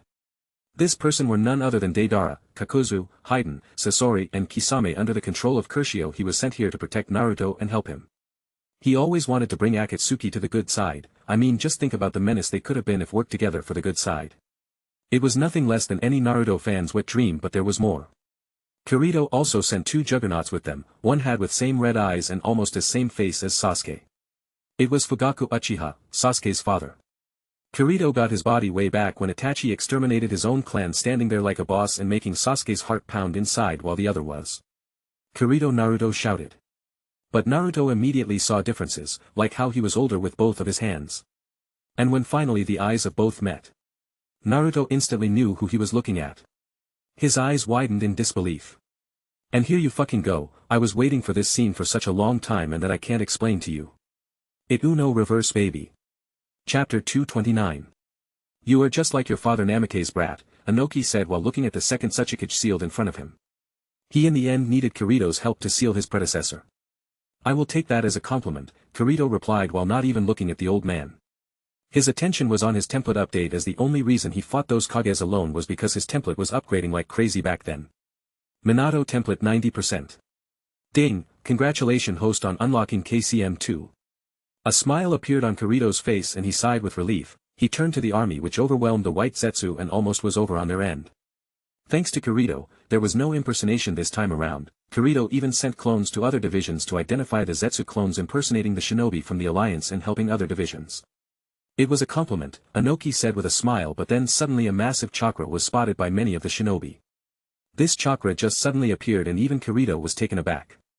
He looked back and noticed one single coffin appear out of nowhere, and the one summoning the coffin was none other than the second Tsuchikage. Kirito, before even waiting for the coffin to open, snapped his head to see where he just sealed the Tsuchikage, but he found that the mummy put one of his clones in there. Some sort of advanced replacement maybe. This can't be, he heard Inoki say this, and he already had some idea of what the old man just saw. He slowly turned his head towards where the coffin was and saw the devil himself standing there. Madara fucking Uchiha. He said like the words were venom, not like he didn't like Madara's character. In fact, he was a fan, but this bastard has caused much trouble in this world and he can't help but resent it. What is this? Are you the one who summoned me here? Madara asked while looking at the army in front of him and the mummy standing beside him. Ku, Madara Uchiha, I am Orochimaru and I am working with Obito. He asked me to revive you to help us. Orochimaru gave his best shady village talk in front of a badass villain. Kirito saw this interaction happening and started to think of a solution to seal this guy up. He actually had a way. While normal sealing would have worked, he created a way to seal Madara. The problem is that he had to summon Shinigami for that, not something he wanted to do. Let's put that as the last resort, Kirito muttered to himself as he knew that he would not die, but he would lose much of his life when he did that. But he still acted like he didn't know the person who came out. Seems like you know the person, Orion asked, not even thinking that there was literally a Godzilla-sized statue of Hashirama and this man in the Valley of the End. Even Inoki didn't think much and replied with dread in his tone, of course, there is no way I can forget that man's face, he is Madara Uchiha, Inoki replied. Oh, that was Kirito's simple response before he said. Back off, this is gonna get troublesome real soon, Kirito shouted toward the army. On the other side, Orochimaru was explaining the entire situation to Madara. That is Kirito Namake's, he is the strongest shinobi of his generation and has spoiled many of our plans till now. He is also the chief commander of the Shinobi Alliance, as you can see, Orochimaru said using Mu's body. Really? Madara shifted his gaze towards Kirito and a dense pressure fell on him. Yup, he is in a different league altogether, Kirito and a smile appeared on his face, although he had Edo Tensei Hashirama to fight Madara but I too want a piece of this asshole before that. And then there came a time when both of their eyes met. And with that Kirito just said. Old man, you take care of that mummy, I will handle Madara. Kirito was still staring at Madara while saying this. Don't be an idiot brat, you don't understand what Madara Uchiha represents. That man ruled an era. You are no match against him. Inoki snorted and internally decided to help out Kirito. But Kirito was having none of it. Maybe, but you better remember this, that era has long gone, and this era can only be referred to by one name and one name alone. This era is Kirito Namake's, Kirito said and started to walk slowly towards Madara's direction. Shinobi Alliance Headquarters. In the tense confines of the Shinobi Alliance Headquarters, Hokage, Kazekage, Mizukage and Raikage sat in a somber meeting room. The air was thick with apprehension as news reached them of the unexpected appearance of Madara on the battlefield, where Kirito and others were planning to confront him. Tsunade stood at the head of the table, her expression a mix of concern and determination. This changes everything. Madara's presence on the battlefield could tip the scales. We need to act, Madara is just as dangerous as my grandfather, we can't underestimate him, Tsunade said with worry in his voice. Chiyo, the Kazekage, leaned forward, her usually composed demeanor revealing a trace of urgency. We cannot underestimate the threat Madara poses. If Kirito and the others are facing him, we need to reinforce their efforts. Chiyo too was an old lady and knew what the name Madara Uchiha implies. A tense silence hung in the room as the Kages contemplated the gravity of the situation. Mei voiced the collective unease. Madara Uchiha, I have only heard tales, but if any of those are true, then just sending forces will only add more casualties. Sending our forces might not be enough. Mei added. Raikage pounded his fist on the table.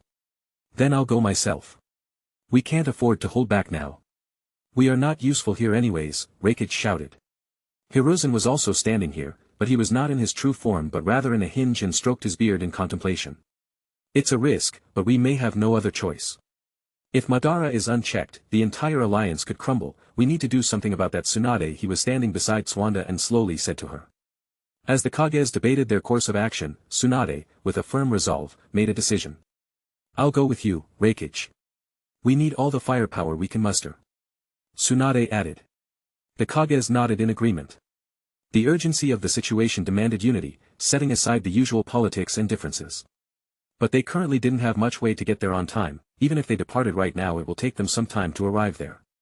Chapter 230. The newly formed Paths of Pain, now infused with the power of the Edo Tensei Jinchurikis, clashed with the remaining Akatsuki members. The air was charged with chakra as the two formidable forces collided. Konan, Pain's former partner, now stood among the Paths of Pain. She faced Kakuzu, the mercenary with stitched-together hearts, and Haiden, the zealot of Jashin, who had been resurrected through Obito's dark arts. The landscape quivered with intensity as Konan unleashed a barrage of paper jutsu, each fold and crease a deadly weapon. Kakuzu, with his elemental affinities, countered the onslaught with a barrage of jutsu. Haiden, his immortal body revived, lunged with his scythe, seeking the thrill of bloodshed. Meanwhile, the Paths of Pain continued their assault. The earth trembled beneath their feet as they Sasori, the master puppeteer. Kisame, created torrents of water, clashing with the ferocity of the Path's attacks. Sasori, commanding an army of puppets, orchestrated a complex dance of blades and strings, challenging the synchronized movements of the Edo Tensei warriors. While this was happening, Naruto, Sasuke, Fugaku, Minato and Obito stayed back. The atmosphere was heavy. Naruto just realized just who was standing in front of him. He had to say that his father was the exact copy of Kirito. Ah, no, that, maybe the other way around, he muttered. There was much to say between the father and son, and unlike Kirito, Naruto was even more emotional. This was not the badass knuckle-headed ninja of the leaf or the future 7th Hokage. But just a teenager who longed for family all his life. As the battle unfolded, Kakuzu, Haiden, Kisame, and Sasori proved to be formidable adversaries, utilizing their unique abilities and battle experience. The Paths of Pain, however, moved with relentless efficiency, undeterred by the resilience of their opponents. But still, this situation was much better than what Naruto and B had to handle in the anime. Naruto wanted to ask many questions. After seeing his father for the first time, remember that this time Naruto met with Kushina, which I did cover, when he was training in KCM but didn't meet Minato as Kirito fought Pain in the end. I know you have many things to ask and say, son, but this is not the time. Minato's heart broke after seeing Naruto's pain-filled eyes. Kirito was different. He never saw this pain in Kirito's eyes. At best, he saw longing for family just like Naruto but not much pain. Naruto on the other hand, his eyes were filled with pain. Minato wanted to say so much, wanted to explain why both he and Kushina couldn't be with him and Kirito. But right now enemies were standing right in front of them. It was indeed not the time. But this was not the only pair of father and son who was standing there. There was one more. Sasuke's heart was pounding inside him after seeing his father in front of him. He, being with Akatsuki still now, was naturally aware of Edo Tensei. So his blood started to boil when he saw his father was used like a puppet. Father, Sasuke finally broke out of his shell and said. Sasuke, what are you doing? Fugaku asked. Fugaku had only basic knowledge of what happened which he got while traveling with Minato and coming here. This meeting was even more painful for Fugaku to see his younger son joining Akatsuki. Obito, who was watching this, all gritted his teeth. Fugaku was trying to convince Sasuke to stop this madness and even telling them what really happened all those years ago. Minato looked at Obito with complicated feelings. Of course, Kirito told him about Obito and what exactly was going on. Obito, why are you doing this? Minato said, and this shocked Obito. No one except Orochimaru and Madara knows that he is Obito Uchiha. How did Minato find out? This mind was working several miles a second. Kirito on the battlefield slowly walks towards Madara. Temari, seeing Kirito walking towards Madara alone, started to panic. She wanted to help but knew that she was no match in the upcoming battle. Even the entire army might not be enough for Madara. Kirito actually talked about this before their march, that most likely they will face someone like Madara. At that time he never gave any reason, but now Temari started to connect the dots. Kirito explicitly said not to interfere in a fight of that level. Let him handle it. Madara, on the other hand, watching Kirito coming towards him, smirks. It has been a very long time since he danced. Suddenly a powerful killing intent rushed towards Kirito. This killing intent was so potent that even many shinobi in the army got chills even when it was not directed towards them. Kirito though was unfazed. For someone with the qualifications of the Conqueror, this was nothing. Totally unfazed, kept on talking towards Madara, making as much distance between them and the army as possible. Once the battle starts, it will be pure chaos. Not to mention he can't use Conquerors if they are so close to him. Madara, seeing Kirito totally unfazed by his killing intent, grim, and a smile started to appear on his face. He jumped down from his high position, just like he did in the anime to fight the Shinobi Alliance, but here his target was only Kirito. This should be enough. Never have used KCM, let alone KCM2. And the best test subject is coming right at me. Kirito also smiled. Same smile as Madara, both of them were ready to write. Finally an opponent who I can go all out against. As long I can seal this guy up here, we are golden. Kirito mutters to himself. Chapter 231. Both Kirito and Madara were staring at each other, and then, like a sign only received by both of them, they took action. Like magic they vanish from the places they were standing and suddenly appear somewhere in the middle of their line of sight, blocking each other's attacks. Kirito was much faster and more agile than Madara, but speed was not everything when fighting with the Shinigami of the shinobi world. Kirito found himself pushed back a few steps by Madara. Although not as fast as Kirito, Madara was stronger in raw strength, not to mention his Sharingan was not like Sasuke, it was on a whole another level. He countered Kirito's speed with much ease and overpowered him. Besides the Sharingan, the biggest contributing factor here was Madara's experience with fighting, which Kirito can't match even with Minato's memories. It is worth mentioning that Kirito was right now on his base, not using any power-ups. Madara, seeing Kirito's speed, was intrigued. This speed was even better than Tobirama. He was getting excited to fight the best this generation has to offer. Sasuke might have argued on this, but we all know the truth. Kirito on the other hand wasn't surprised. He knew that he couldn't handle Madara with his base, even if Madara was just using his normal Sharingan. But he went with his base to just get a feeling of where he is compared to Madara. He saw in his eyes that there were only 3 Tomo Sharingan right now. And no, Kirito was not worried about Genjutsu. He had long found a way to handle any Genjutsu thrown in his direction. Thanks to his Uzumaki sealing knowledge, he created a special seal to handle it. Not like he was even considering that someone like Madara would resort to Genjutsu in the first place. Kirito made a fist and again launched himself towards Madara. Only having one hand means that he can't pull off some tricky moves which he used to in his early days. His black cloak fluttered as the collision of his fist and Madara resonated with the surrounding. Although Madara's current intention was to toy with Kirito, even he could say that Kirito was heavily holding back. This slightly irks him. So he added more power, as powerful chakra came to life and increased his speed. And rushing towards Kirito. But in terms of speed, Kirito was second to none. Rasengan. Kirito formed a Rasengan and went directly for Madara. Madara might be able to use Rinnegan, and that means that he most likely can absorb his pure chakra attacks like Rasengan. But knowing his character, he won't be at this level of fight. And Kirito's suspicion was right. It didn't even faze him as Madara pulled some crazy maneuver out of his ass and dodged the attack. You will need more to make me serious, Madara said, not even using Kirito's name as it was beneath him. He was the kind of man who only remembers the name of the strong. Kirito right now was not worth it. In fact, he did hear his name from Orochimaru but just won't say it. It runs both ways, Grandpa, was Kirito's swift response as suddenly he took his sword and sent a sword energy huddling towards Madara. The bastard didn't show much expression and only jumped up to dodge the attack. But internally he too was getting interested. Sword attack like that wasn't common when he was alive. Interesting, Madara said in an almost mocking tone. Kirito didn't pay much attention to Madara's words and put pressure on his legs. Instantly zooming and increasing his speed and invading Madara's personal space. Uzumaki style, water divider, Kirito shouted and sent a powerful sword strike at almost point-blank range. This attack got a hit right, well it did, but before that, a blue layer of dense chakra appeared between both Kirito and Madara, shielding him from the sword strike. The attack was slammed into the impregnatable shield of Susanoo. Even Madara's incomplete Susanoo, which only had outer covering, was strong enough to block Kirito's sword strike. "Don't tell me this is the only thing you can do," Madara taunted. "Didn't wait and launch another attack in succession." "Here, take this," Kirito said, and put a black and red seal on top of Susanoo's outer bones and vanished before Madara's eyes. This stunned Madara for a second. He was still now comparing Kirito with Tobirama, considering that both fighting styles and even to some extent the personalities were similar, but he was honestly not expecting Kirito to even use Tobirama's jutsu. Madara didn't do anything. He was not even slightly worried about the seal Kirito placed on the Susanoo. Susanoo is his strongest technique besides his Rinnegan eyes, and he completely believed in Susanoo's defensive capabilities. Boom! Kirito, who appeared near where the army was, saw the explosion happening and repeated a very famous line in Naruto. "Art is an explosion," Kirito smirked. What he placed on Madara's Susanoo was no ordinary explosion tag, no sir, it was a Kirito Namike's special mini-atomic tag. Inspired by the Uzumaki special seal, perfected under the frustration of having nothing to blast Biju with and powered by none other than Biju's powerful chakra. This tag is something special. While Kirito was admiring his art, the shinobi in the army almost experienced an eardrum's rupturing sound. The heat of the blast was felt by them even after being thousands of meters away from it.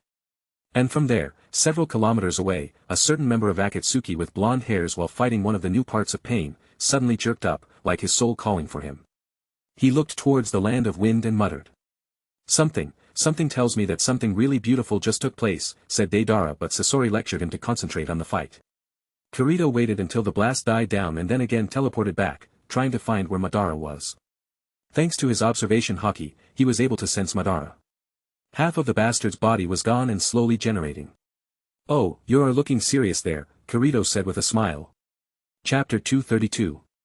Kirito had a smug look on his face after seeing the regenerating Madara. He was obviously very proud of his atomic seals.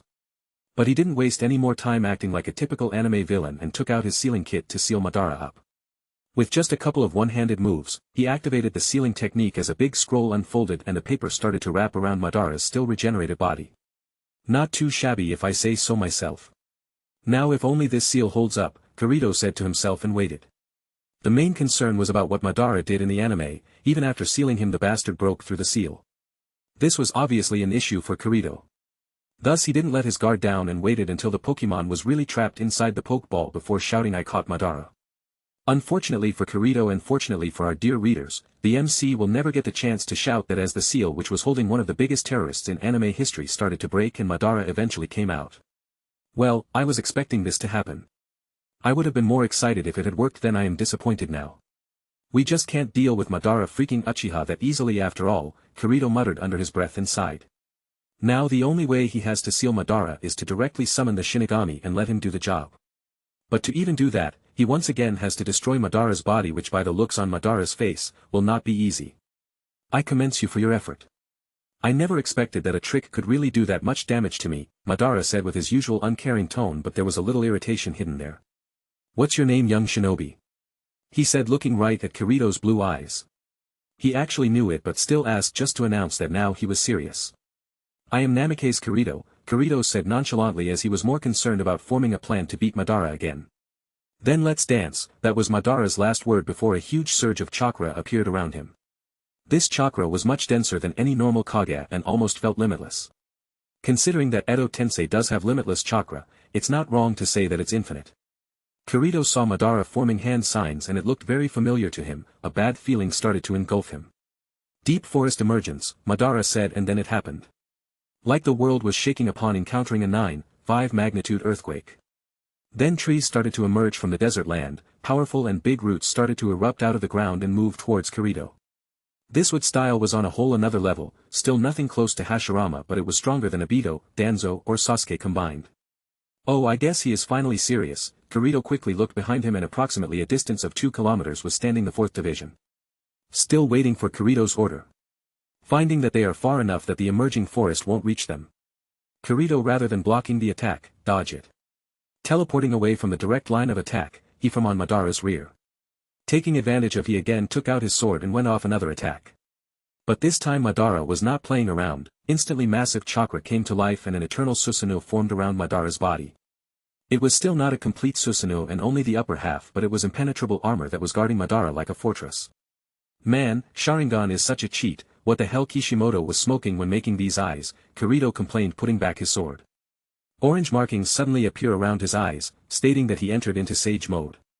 He was not planning to do this early, but at his base, he is not a match for Madara. Wind style, Rasen Shuriken, Kirito in an instant created a powerful Rasengan Shuriken and threw it towards Susanoo. The speed of forming an attack of this caliber was jaw-dropping, and Kirito too was only able to do as his system gave him full mastery of the technique. Rotating violently and making a dangerous sound, the spinning ball of destruction makes a beeline towards the half-complete Susanoo. Madara thanks to his eternal Mangekyo and was able to assist with the danger level of this attack in an instant. He started putting more chakra on Susanoo to make it withstand the upcoming attack. The movement Rasen Shuriken hit Susanoo, a giant dome of rotation wind erected in the middle of the desert. It was big enough for even the Shinobi Alliance to see and admire. First that blast and now this. Just how many dangerous jutsu that kid is hiding, someone said, and others nodded. But Kirito was different. Thanks to his observation Haki and being in Sage mode, he was able to sense that although his attack did damage, it was never able to touch Madara's main body. Susanoo got broken in half but still protected Madara. Interesting, you are the second person who has ever pushed me this much, Madara said, and he wasn't lying. Besides Hashirama, there was no one who can even fight him even at this level. But it is just that, this level.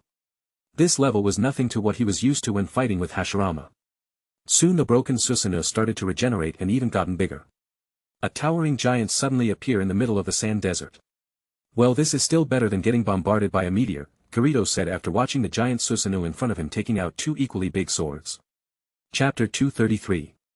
A towering giant suddenly appear in the middle of the sand desert. Well, this is still better than getting bombarded by a meteor, Kirito said after watching the giant Susanoo in front of him taking out two equally big swords. Kirito didn't get much time before a giant lightsaber came slicing the air towards him. It was pretty fast, but Kirito was able to teleport in time and get away. Okay, I guess it's high time that I put all that nine-tail power to use, Kirito muttered to himself, almost grumbling. Reaching out to the dormant power inside him, he started to pull. Thanks to his system, he should directly enter into KCM. And that was the case. Eternal orange and goldish chakra started to flare around Kirito as the power of the nine-tailed chakra cloak started to wrap around him. It was almost like Naruto's first transformation after beating Kurama. Madara didn't care what kind of trick that boy did, he once again swung his sword at Kirito with the mighty hands of Susanoo. Kirito's eyes were closed, he was much more focused on entering into KCM. But suddenly he senses something through his observation Haki. He instinctively took out his sword and covered it with armament Haki. Crash. The sound of metal crashing came as both Kirito's sword covered with armament Haki and Madara's Susanoo's sword crashed. And to even Kirito's surprise, he was able to block Madara's attack. He was honestly not expecting that. It's worth noting that Kirito was still on just KCM and not KCM2. One downside of never using KCM before is that he has to get used to its power before using KCM2. Otherwise, it will just work against him. Madara on the other side looked at Kirito with a little surprise. He didn't know that Kirito was the Jinchuriki of 9 tails. But he was more interested in Kirito's sword. Haki was not a power which he had ever seen before. This intrigued him and a soft smile appeared on his face. Susanoo then ended up swinging his other sword towards Kirito, making him come out of his daze. Uzumaki style, Great Water Divider, Kirito vanished from his place, dodging the upcoming attack and appeared a little away from Madara's, swinging his sword and sending a powerful sword strike towards Susanoo. Madara this time didn't just take the attack lying there flat, he too swung his two massive swords to counter the upcoming attack.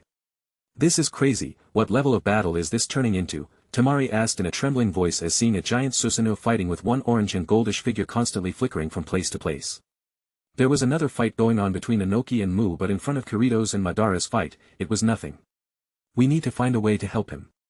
He can't just fight with Madara alone, someone said, and although many shinobi agreed with that, there was just no way for them to interfere in that level of fight. With Naruto, the situation was not that great either. The Paths of Pain and Revive Akatsuki members were performing almost the same. Kirito's plan to use Fugaku to stop Sasuke didn't work out that well, and now the fight between the Naruto and Sasuke was about to start once again. So Wabi fought with Konan, Minato, and Fugaku fought with Obito. An outcome they knew would come in the end. Rasengan, Naruto shouted and rushed towards Sasuke. Chidori, Sasuke was the same. In fact, the situation was almost similar to the canon. But unlike the canon, this Sasuke was stronger than the current Naruto. Naruto by now hadn't gotten KCM2 while Sasuke already had Eternal Mangekyo Sharingan with Hashirama cell inside him. Both were blasted back after the collision between their attacks. "I have enough of you Naruto," Sasuke shouted, although he was not planning on using his Majikyo but he had to. So a Susanoo started to form around him. Soon a complete Susanoo was formed in front of both Naruto. Minato, although fighting with Obito, was more on paper than real fighting. He was trying to use talk no jutsu to turn Obito into a new leaf. Well, unfortunately Naruto's father failed to understand that this particular jutsu only works after giving a really good ass whopping to the enemy. Not before that. Seeing that Naruto was having a problem handling Sasuke, he was about to go there to help Naruto, but before that, Fugaku stopped him. "Let me go there Minato. He is my son. It's my responsibility," Fugaku said, and before even a reply from Minato's side, he was gone. Kirito slowly but steadily was getting used to KCM and was thinking of using KCM2 already. But just before that, he senses a similar chakra coming towards him. To his surprise, he saw all the 5 Kages standing there. He quickly teleported from there, and at good time as well as only seconds later an earth-shattering attack was delivered where he was standing before. Kirito looked at the 5 Kages with amazement in their eyes. He knew that currently there was no way for them to come to 4th Division rescue that quickly. But he got the memories of his clones and smiled. They use one of his clones to teleport there, smart bastards all of them are. "You are late for the party," Kirito smirked and pointed towards Madara at his back. "Don't worry, from now on we will take care of him," Raikage was the first to speak. "Oh my, you are quite a handsome one, if only you were a little older," Mei said, totally neglecting Madara and his huge-ass Susanoo after looking at Kirito. "Even if I have only one hand," Kirito wanted to ask but didn't. He didn't want to waste any more time here. He better get going to Naruto. He might need his help there. So after making a clone, he can get the Kage's up-to-date information on this place. He gets going. Well, he was not just leaving those poor little Kages along with that big Uchiha bully. He sensed someone arriving and smirked. That someone should be more than enough for Madara, at least until he comes back. Chapter 234. After leaving the Kages to their fate, Kirito vanished from his place and went directly to where Naruto was. Again, he has a safety net for those Kages if it comes to that. So he was not worried. When Kirito arrived in a forest plain, he found everything devastated. He didn't even use his eyes and blasted his observation Haki to max to figure out Naruto's current location. If there is one person who is the most important in this war, then it's Naruto. 9 Tails holds almost 50% power of the 10 Tails. Without it, resurrecting Kyuga is almost impossible. Or at least he believes so. He is not sure about his own 9 Tails as he only now has the chakra and it is his body which regenerates that chakra now.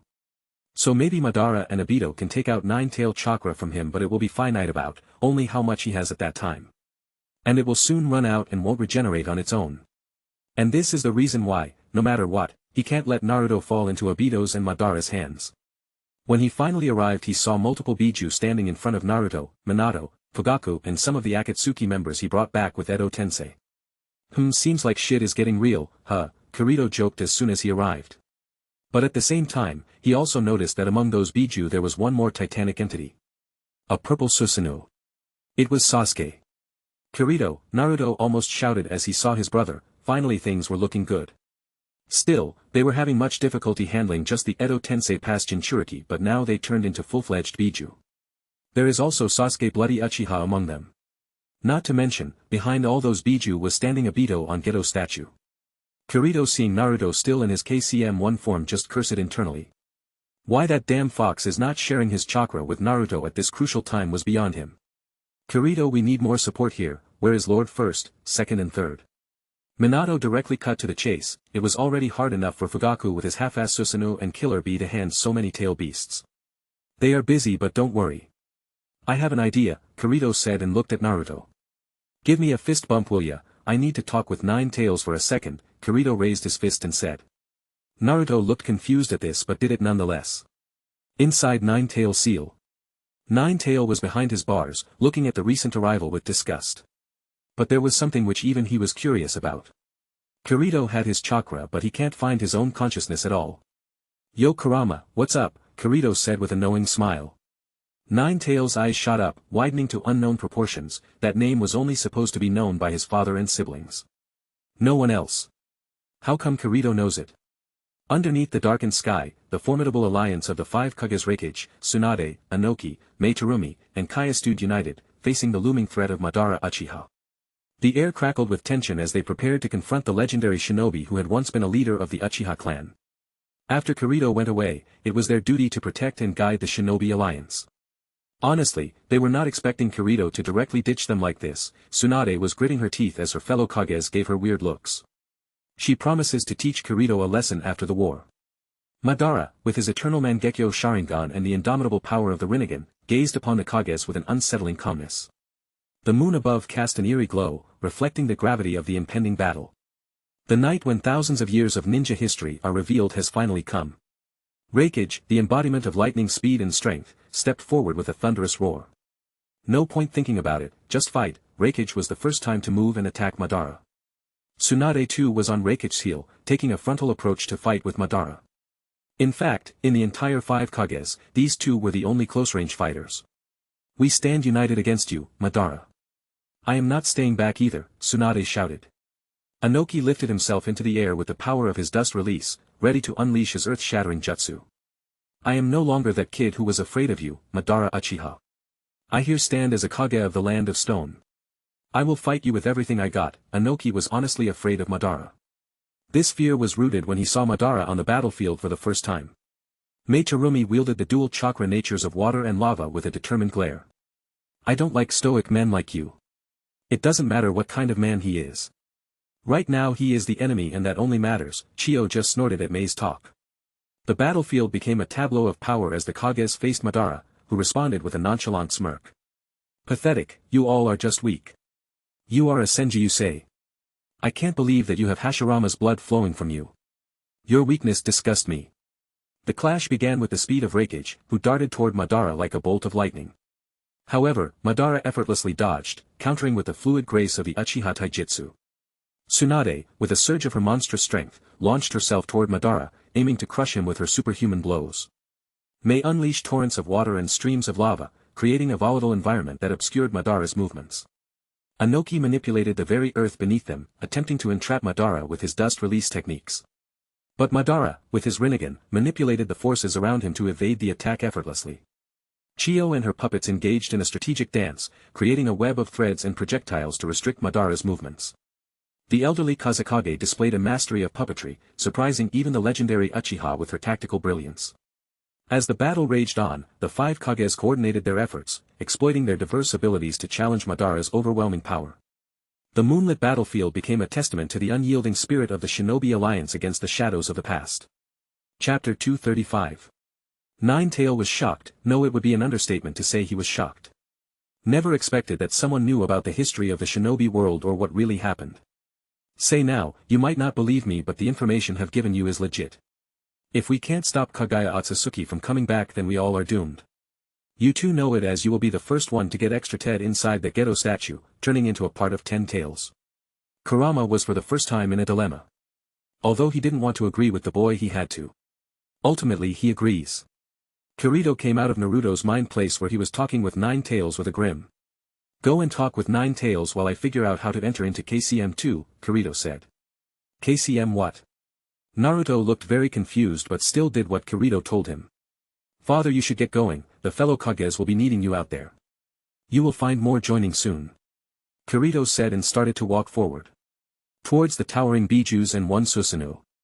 Okay, this is the first time I am using this power. Hope you like it, and I can actually use it, Kirito muttered. But then suddenly a massive amount of power started to pour out of him, not just him but also Naruto standing in the back. But those Biju had their own plan. They started to gather massive amounts of chakra in their mouth, forming many Biju bombs. Okay system, please don't fail me now, turn me Super Saiyan, I mean KCM2. Come on, Kirito shouted and put more and more power after seeing the massive amount of power gathering inside the mouth of those Biju. Soon the Biju was done gathering the chakra and completed forming the Biju Dama. Swoop, with incredible power, 7 massively powerful Biju Dama hailed towards Kirito. It almost seems like Obito was not just targeting his general direction but him all along, not something which he can't understand is that bastard had a personal vendetta against him. As the powerful Biju Dama came near Kirito, 2 golden lights shone. Boom. All those 7 Biju Dama were shot right back at them. Yo, I thought I would be the first one to do it, but I guess together is also good, Kirito muttered and saw a similar looking figure on his side. Covered with golden light and cloak. Power oozing out of him while giving away a radiating aura. Naruto stood there with all his glory. Well, that was also the case with Kirito, but he can't see himself now, can he? What did you say, Stinky Fox? Naruto asked with confusion on his face. Never expecting Kurama to share his power willingly. Nothing much, I might tell you later. For the time being, let's kick this Biju's asses, shall we? Kirito smirked. Hell yeah, Naruto shouted. As the battle between the 5 Kages and Madara intensified, it became apparent that the legendary Uchiha was gradually gaining the upper hand. The Kages, though resilient and determined, found themselves overwhelmed by Madara's indomitable power. Raikage, Tsunade, Inoki, Mei, and Chiyo fought valiantly, unleashing their strongest techniques and coordinating their attacks. However, with each passing moment, Madara's prowess became more evident. His eternal Mangekyo Sharingan and Rinnegan allowed him to predict and counter their every move. And on top of that, his indestructible body and unlimited chakra. The Raikage's lightning-infused assaults were expertly evaded by Madara's swift maneuvers. Tsunade's monstrous strength clashed against Susanoo, but Madara's mastery over the Uchiha techniques proved superior. Inoki's dust release, once a force to be reckoned with, struggled to keep pace with Madara's effortless evasion. Mei Tarumi's combination of water and lava attacks created a chaotic battlefield, yet Madara seemed to navigate the turmoil with ease. Chiyo's intricate puppetry was met with the Uchiha's precise strikes, leaving the elderly Kazekage on the defensive. The moonlit sky bore witness to the gradual weariness of the Kages. Their attacks, once fueled by determination, now carried the weight of exhaustion. Madara's Sharingan glowed ominously as he assessed the diminishing strength of his opponents. I am getting bored of this, say, is this the best you can do? Madara asked in a mocking tone. With a calculated precision, Madara unleashed a devastating combination of Susanoo and Rinnegan's abilities. The Kages, their energy waning, struggled to keep pace with the overwhelming onslaught. The ground shook as Madara's power resonated through the battlefield. The Raikage, weakened by the relentless assaults, found himself momentarily incapacitated. Tsunade, despite her unyielding will, began to feel the strain of continuous battle. Inoki's body, once unwavering, bore the marks of exhaustion. Mei's chakra, a fusion of water and lava, flickered with diminishing intensity. Chiyo's puppets, once agile and relentless, moved with a discernible slowness. They were running low on chakra and none of their techniques was working. Madara, his eyes ablaze with the Sharingan and Rinnegan, surveyed the battlefield with a chilling calmness. It seems your strength was not enough to defy destiny. Madara looked at the tired Kages and said. Despite their fatigue, the Kages refused to yield. With a collective determination, they rallied for one last stand. Tsunade, struggling to her feet, exchanged a glance with her fellow leaders. Tsunade, we may be on the verge of exhaustion, but we can't give up. For the sake of the shinobi world. The Kages, fueled by their unwavering resolve, prepared for a final onslaught. The moonlight reflected off Madara's indomitable form as the fate of the shinobi world hung in the balance, a testament to the enduring spirit of those who stood against the shadows of the past. Chapter 236.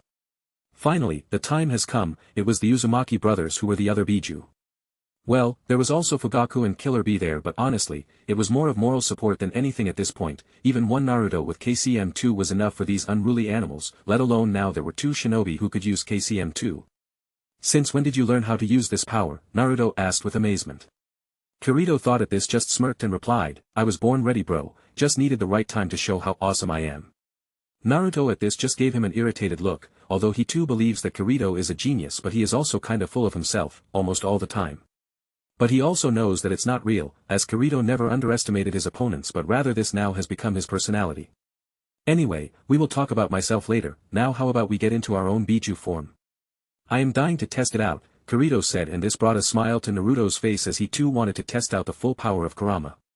Obito on the other side looked at the 2 golden figures with a stunned look. He didn't know that Kirito was also a Jinchuriki. He never used Nine Tails' powers before. He never sensed any of Nine Tails' chakra from Kirito, hell even Zetsu never detected it. This was a blunder. But he didn't panic as he has so many Biju under control, not to mention, even the Geto statue is under his control. With just a mental command he sends all those Biju towards the 2 figures. Well, there they come, you ready? Kirito saw the Biju coming towards them and asked. Yeah, Naruto said with a smirk of his own, and then an enormous amount of chakra started to pour out from both Naruto and Kirito. And before anyone knew it, there were 2 Nine Tails standing in front of everyone. Just like we practiced when we were young. Shame how we never get to use all those combo moves. If only we were in the same team. Naruto said while getting excited that he would be fighting beside his brother once again. Yeah, I hope you didn't forget those. They gonna come really handy just now, Kirito smirked. And with that, both of them rushed towards the rapidly approaching Bijus. Their speed was no less and those Biju, hell Kirito were even faster. He intercepted Five Tails first, stepping on him and using the damn horse to propel himself up while forming a Biju Dama in the mouth of the Kurama.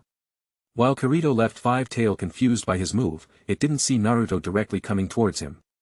And with all his speed he tackled Five Tail. Kirito while in the air, directly targeted the Six-Tail slime. Here eat my ball, I mean Biju Dama, shouted Kirito and ramped his Biju Dama on Six-Tail. Poor Smile couldn't handle Kirito's surprised attack and react in time. Boom, a quite spectacular blast happened which further propelled Kirito up. Already rushing towards his next target. Well, let's try this. Kirito had a smile on his face like a child got free access to a game parlor or amusement park. Then suddenly the huge figure of the darkish orange fox started to cover with a black layer. Oh yeah, now that awesome, Kirito almost jumped after seeing armament Haki is still working and getting applied on the pure chakra entity of Kurama. Even Obito and other Biju looked at this with confusion. Oi Kurama, what is that? Some kind of new power of yours, tell me I want to do the same, Naruto asked. That has nothing to do with me brat, stop irritating me, remember that I am only helping you until this war ends, we are not friends, shouted Kurama back but still interested in what happening with Kirito. Kirito's control was not enough right now to apply full-body armament Haki yet but it was still enough. With that said he thought why not try using his other techniques. Let's do this. First form Shaving Flash, Kirito used his combo technique with hyper speed and shaving technique when he was using Kurama's form. Swoof. The result was interesting, to say the least. The mountain-sized figure of Nine Tails suddenly vanished from everyone's sight, leaving everyone dumbfounded. But that was just the starting, as Kirito instantly appeared, like teleporting, beside Two Tails. Here kitty kitty, Kirito shouted and punched out hard, with Kurama's limbs covered with armament Haki. Boom. One punch was alone enough to send the Two Tails flying back towards Obito. What? Almost everyone was stunned at this, even Kurama, questioning his own capabilities again, and suddenly an absurd thought of him being weaker than his other version inside him rose. Irritation was clearly on his face. Brat, why are you standing still? Do you want your brother to outshine you yet again? I don't care about you but I dare you, you will not make me look weak against my other half, Kurama roared, and suddenly took control from Naruto and rushed directly towards the most hated sibling in his mind, the One Tail. Yo, you not showing any mercy, it's no fun. You got a little too serious with that mean punch, Killer Bee said, and Eight Tail also nodded. That one punch was insane. Seems like we both got competent sons, Minato. Fugaku showed both brothers giving hell to the Biju and said. Yes, that was some punch. Minato just smiled with a proud expression. Leave him alone, he is mine to deal with. Sasuke, who was also standing in the back to see what Kirito did, finally couldn't have it anymore and rushed towards Kirito. Seeing Sasuke rushing right at him, with his fully blown Susanoo, Kirito looked back and said. Naruto, handle the other Biju, I am going to say hi to our classmate there. Naruto too saw what was going on and honestly, he wanted to face Sasuke but didn't as he had the mission given to him by Kurama. Saving those Biju. Seeing that Kirito was getting entangled with Sasuke, Killer Bee decided to once again enter the battle. The difference is that my son went on the wrong path, Fugaku again added with a sigh. Chapter 237. Kirito stood on one side inside his full-on Biju mode and on the other side stood Sasuke inside his Susanoo. There was no talking between them, at least this time something Sasuke had learned, that when it comes to talking, he can't win against Kirito. So there will be no trash talking this time around. Both of them rush at each other. Kirito covers his Kurama avatar with armament Haki. This makes it even stronger. Right now, Sasuke was not as strong as what he would have been after getting Indra's chakra. Just like in the anime, the famous scene of one Susanoo and one Nine-Tail avatar closing their fists happened. Boom. The aftershock was enough to stop those other Biju on their track. Obito also was watching this fight with much attention. Kirito was unmoved but Sasuke was thrown 5 steps back. There was clear shock on his face as his eyes widened. He was currently in Susanoo mode, and Kirito pushed him back like a 10-year-old. Ha! Sasuke shouted and then rushed back towards Kirito. Kirito was ready, making his fist and covering it with Haki. He sent another punch at Sasuke. But Sasuke was ready, he activated his Mangekyo and covered his own fist with Amaterasu. The black fire came to life and both the fists collided once again. But what Sasuke was thinking didn't happen, as Kirito's Haki did not catch the black fire at all. Sorry but that ain't happening, apparently Haki doesn't like chakra much, Kirito said and turned around, making Kurama's 9 tails slam onto Sasuke's Susanoo. This was not the only fight which was going on, as Naruto at this time too was fighting off other Biju. Killer Bee was helping him. Naruto planned to just help Biju to get out of Obito's control. Sasuke on the other side was getting his ass kicked by Kirito. He never expected that Kirito would be this strong. His reason here was as simple as Kirito using Haki. His Haki makes him much stronger. Honestly I too was not expecting this much boost in power. Let's try this then, Kirito muttered to himself and then started making a Biju bomb in his mouth. Sasuke saw this and his eyes started to widen. He immediately put more and more chakra on his Susanoo. As soon as the Biju Dama left Kurama's mouth, Sasuke was ready for the impact. Boom! Another huge explosion happened, and more chaos happened in the battlefield. As the battle between the 5 Kages and Madara raged on, it became increasingly evident that the legendary Uchiha was slowly overpowering them. The Kages, exhausted and battered, found themselves struggling against Madara's relentless assault. Madara, his eyes ablaze with the power of the eternal Mangekyo Sharingan and Rinnegan, moved with an uncanny speed and precision. Tsunade, Raikage, Inoki, Mei Terumi, and Chiyo fought valiantly, but their attacks were met with calculated counters and overwhelming strength. Tsunade, despite her immense strength and medical expertise, found herself pushed to her limits. Raikage's lightning-infused attacks, once formidable, were deftly evaded by Madara's superior speed. Inoki's dust-release jutsu, normally devastating, struggled to find purchase against the Uchiha's defenses. Mei's combination of water and lava techniques was met with unyielding resistance, and Chiyo, the elderly Kazekage, fought with a determination that belied her age but was still outmatched. When things were looking bad though, Madara suddenly stopped, because he felt something. A familiar chakra, someone whom he has faced countless times, and the only man he treats him as his equal. A voice echoed through the chaos, one that sent shivers down Madara's spine. It seems like I am just in time. The atmosphere shifted as the first Hokage, Hashirama Senju, emerged on the battlefield. His mere presence commanded attention, a force of nature that rivaled Madara's own legendary power. Leaving only Tsunade, Raikage, Inoki, Mei, and Chiyo, were surprised to no hell, especially considering that Hashirama here too was an Edo Tensei. Instinctively they thought that he was an enemy. But Tsunade clears the doubt by calling out. We were expecting you much earlier, you know, Grandpa. Hahaha, sorry, Kirito told me to only come out if it absolutely was needed. Hashirama laughed in his usual way.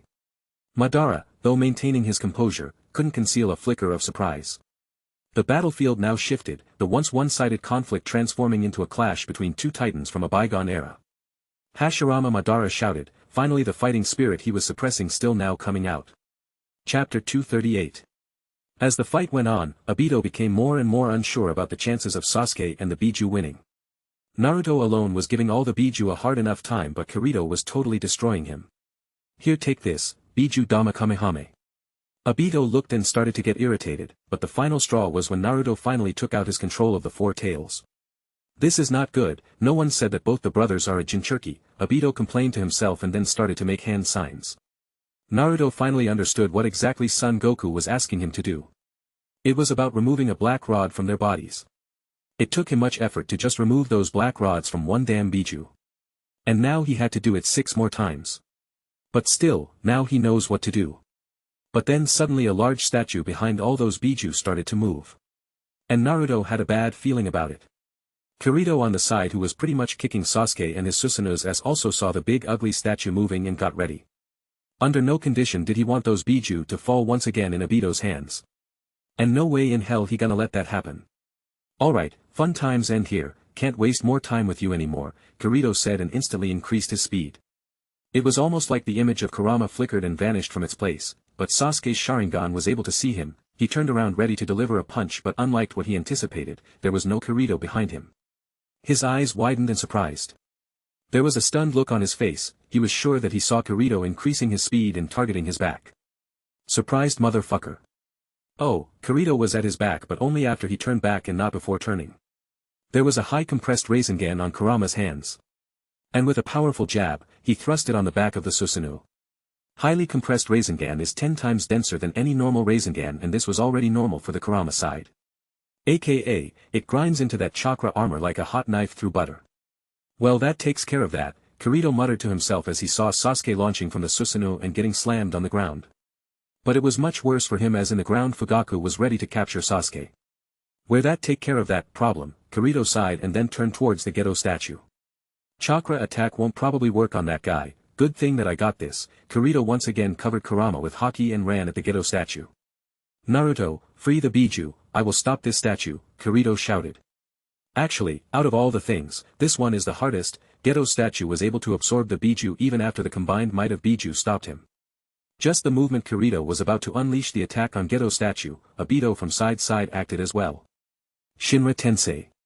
A powerful attack slammed right at Kirito, making even a big Kurama figure fly off.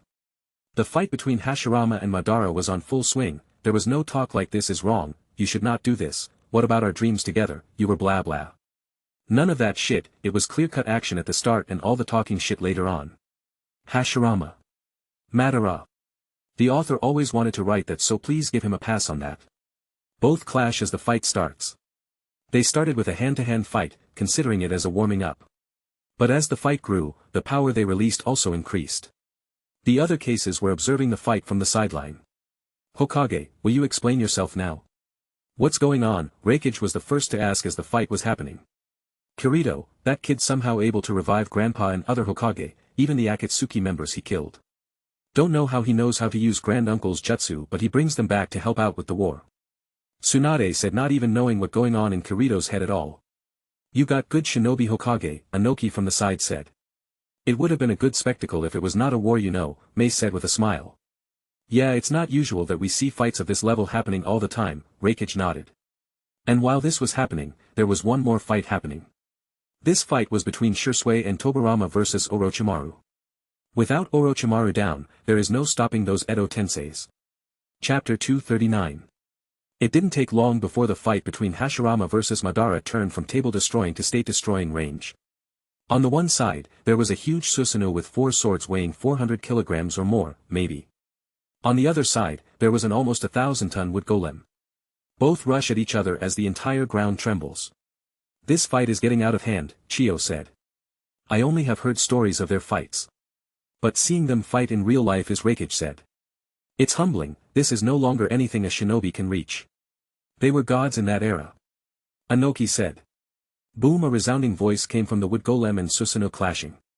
Kage was not the only one watching this fight, as the scale of the fight was so big that even from many miles away, the shinobi army was able to see what was going on. But here was the thing, Madara was not doing his best, and so was the case with Hashirama. Soon the eyes that Madara was hiding were revealed. Rinnegan, Hashirama knew those eyes thanks to Kirito. Hashirama actually was warned by Kirito not to hold back. In fact, even in the anime, Kirito suspected that the only way Madara won so easily against Hashirama was because he was holding back. Madara was able to create multiple Susanoos with his closes. This was only possible because he had unlimited chakra. This is actually also the case with Hashirama. And Kirito really now wanted to know just what Hashirama could achieve when his base chakra is so much more and almost unlimited, and then Stag Sage mode on top of that. Yeah, Madara winning might be more or less plot convenience, as Kirito didn't see Hashirama losing that easily, especially not that quickly, no matter how powerful and broken Rinnegan is. On the other side, the fight between Obito and Kirito was going on. Kirito first tried to attack the Geto statue, but it didn't work. The defense of the Geto statue was insane. He tried, but he couldn't damage the damned statue at all. Kirito used all of his power to damage the Geto statue, but didn't work. And ultimately he had to stop, considering Obito was starting to absorb the Biju back. Shit, what the hell is this ugly-ass statue made of? Kirito cursed under his breath and rushed towards the Naruto. Naruto was right now trying to stop Biju back from the Geto statue's mouth. He tried to help out both Killer Bee and Naruto to stop the Biju from getting absorbing inside the Geto statue. But that was to no avail. The resistance that both Kirito and Naruto faced was so powerful that even with the combined force, they couldn't stop the Biju was getting absorbed by the Geto statue. Hell man, what the fuck is this? In the anime this was not that hard, Kirito muttered to himself. And the biggest problem here was that Obito was also targeting Naruto here. Actually, this only happened because Obito absorbed 1 tail, 2 tail, 3rd tail and 5 tail immediately after Naruto freed 4 tails. So the resistance that Obito was facing here was not as much as in the anime. How come this one I lover didn't go as the canon? Kirito cursed. If only Obito hadn't acted in time, Kirito wouldn't be facing this issue at all. After trying, he knew that there was no stopping Obito right now. The resistance here was too much for just Kirito and Naruto to stop. Besides the Biju that Obito took in, there was another Biju, but they were still under Obito's control. The only Biju which was not under Obito's control was 9 tails, 4 tails and 8 tails. All this Biju and Jinchuriki tried to stop Obito, but their power was not enough. Unlike the anime, Obito was dealing with much less Biju here, and thus capturing them was easier and possible. Shit, Kirito muttered to himself. Saw that the ghetto statue had also captured Naruto in his place. Think, Kirito panicked. Unlike him, Naruto would die if Kurama was ripped out of him. With swift precision, Kirito replaced himself in Naruto's stead, shielding him from the malevolent grasp of the ghetto statue. The sinister force, hungry for chakra and life, engulfed Kirito, who stood resolute in the face of impending danger. The worst case for him is not being able to use Nine Tails' powers, while for Naruto it's death, and this time around there is no other Kurama to fall back to.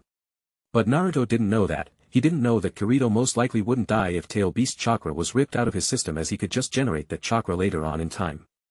Naruto, wide-eyed and filled with dread, witnessed Kirito's sacrifice. The ghetto statue, now focused on its unexpected prey, attempted to draw Kirito's chakra into its abyss. Yet, Kirito, with unwavering determination, resisted the pull, his will standing firm against the malevolent force. Kirito tried, but he knew that stopping the ghetto statue is hard. Rather, he should target the one who is controlling the damn statue. It was Obito after all who was ordering the statue around. Chapter 240. Hashirama shows a giant meteor coming towards him. He narrowed his eyes and finally sighed. He finally decided to go all out and close his eyes. Just like Kirito, Hashirama entered into Sage Mode within seconds. He was the best Sage Mode user there is outside Kirito, and Kirito was using his system. The Shinobi Alliance, paralyzed by the impending disaster, stared skyward as the celestial behemoth descended. In the 11th hour, a resonant voice cut through the air. Hashirama Senju stepped forward, his expression determined. Drawing upon the immense Senjutsu chakra well within him, Hashirama activated his true several thousand hands Buddha Technikia Jutsu, so immense it dwarfed even the approaching meteor. Gargantuan hands, each the size of mountains, manifested from Hashirama's chakra, intertwining to form an awe-inspiring colossus. The true several thousand hands Buddha rose, dwarfing the meteor with its divine presence. Hashirama, atop the colossal statue, channeled his power to halt the celestial threat. The impact was cataclysmic. The meteor collided with the Buddha, causing shockwaves that echoed across the battlefield. Dust and debris erupted into the air as the opposing forces shielded their eyes from the blinding display of power. When the dust settled, the colossal Buddha stood triumphant, its hands still raised in defiance. Hashirama, visibly drained but resolute, surveyed the aftermath. The meteor, reduced to fragments, scattered harmlessly across the battlefield. The Shinobi Alliance, witnessing Hashirama's divine intervention, erupted into cheers. Madara was not surprised. No one knew the true power of Hashirama Senju better than him. But this was just the start. The fight was surely different than anime, and Hashirama was not inferior here to Hashirama. Finally, after dealing with the meteor, the giant Buddha turns its gaze back to Madara and his Susanoo. Ready to restart the fight once again. Kirito was not feeling anything special. He could not feel any kind of pain. He was aware and fully conscious when the ghetto statue was trying to absorb his nine-tailed chakra. Yet trying to, as Kirito found that for some reason, no matter how Obito or ghetto statue pull, there was no pulling out his own chakra. Has to do something with the system. He himself can't think of anything else. He was planning on using his Conqueror's Haki at full power to affect Obito, but now there was no need. He was hesitant all the time to use Haki in the war. After all, Haki too is not an unlimited resource. The power comes at the cost of his stamina and spiritual power. Especially Conqueror's Haki. That is the most taxing one. He saw Naruto watching and panicking. There was no way to tell him that he was fine, but seeing that Kirito's chakra wasn't actually coming out of him. Naruto was still calm. Man, I need to tell that idiot that I am alright. Kirito rolled his eyes. One after one, all the Biju got absorbed by the ugly statue. But Kirito was still standing there without any issues. Hashirama stood resolute, the remnants of his true several thousand hands Buddha dissipating into the atmosphere. The battle unfolded with a series of blindingly fast exchanges.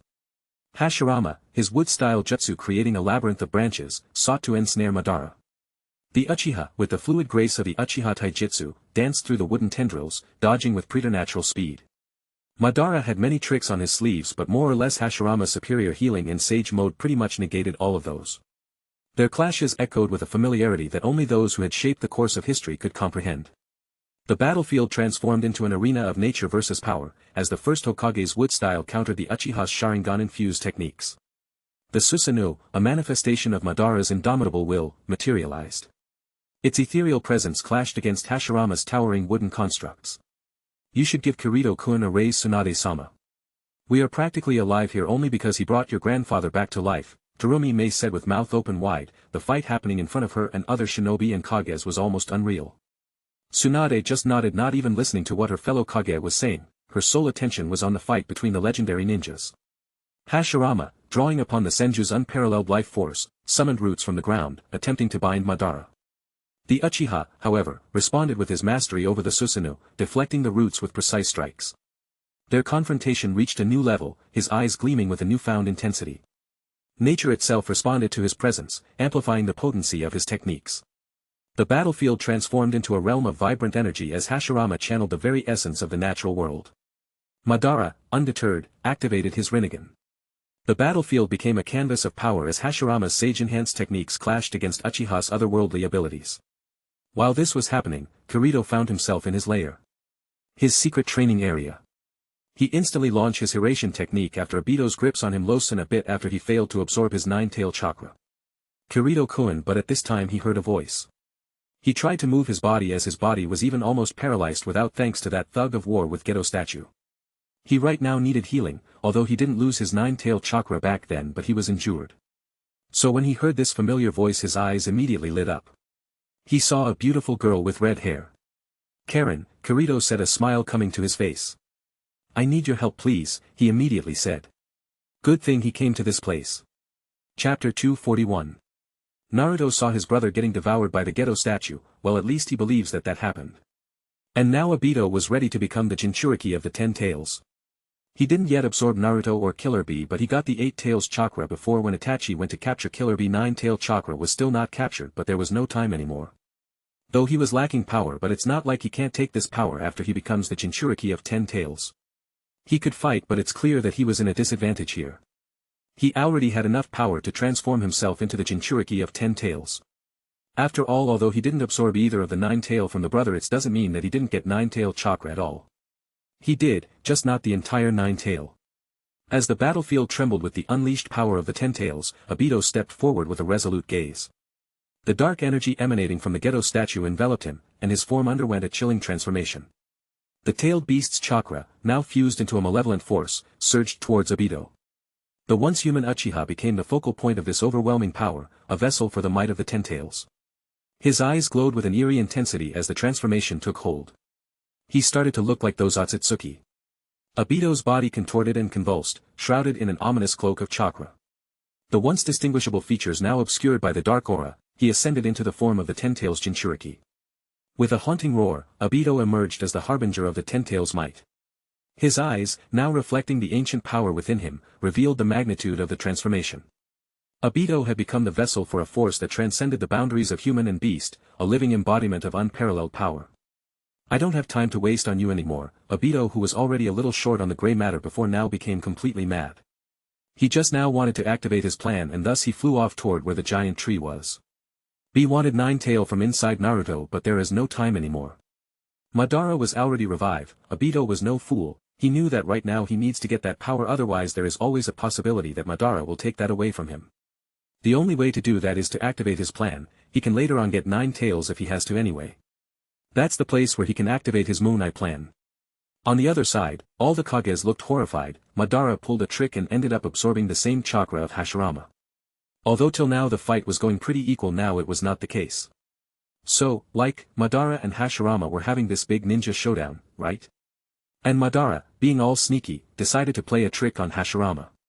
He pretended to be all tired and on the verge of losing, which is impossible considering both of them were Edo Tensei. So Hashirama thought, oh, maybe it's the time to use Talk no Jutsu. Kirito said its only effect after kicking the enemy's ass, right? Hashirama was totally surprised and caught off guard. This let Madara win, and almost right on time considering Obito was coming towards them. The horrors in the faces of others. But Madara didn't even bother fighting other shinobi or Kages. He was not there to kill them, never. He was here to activate his plan and save the world. That's why he was there.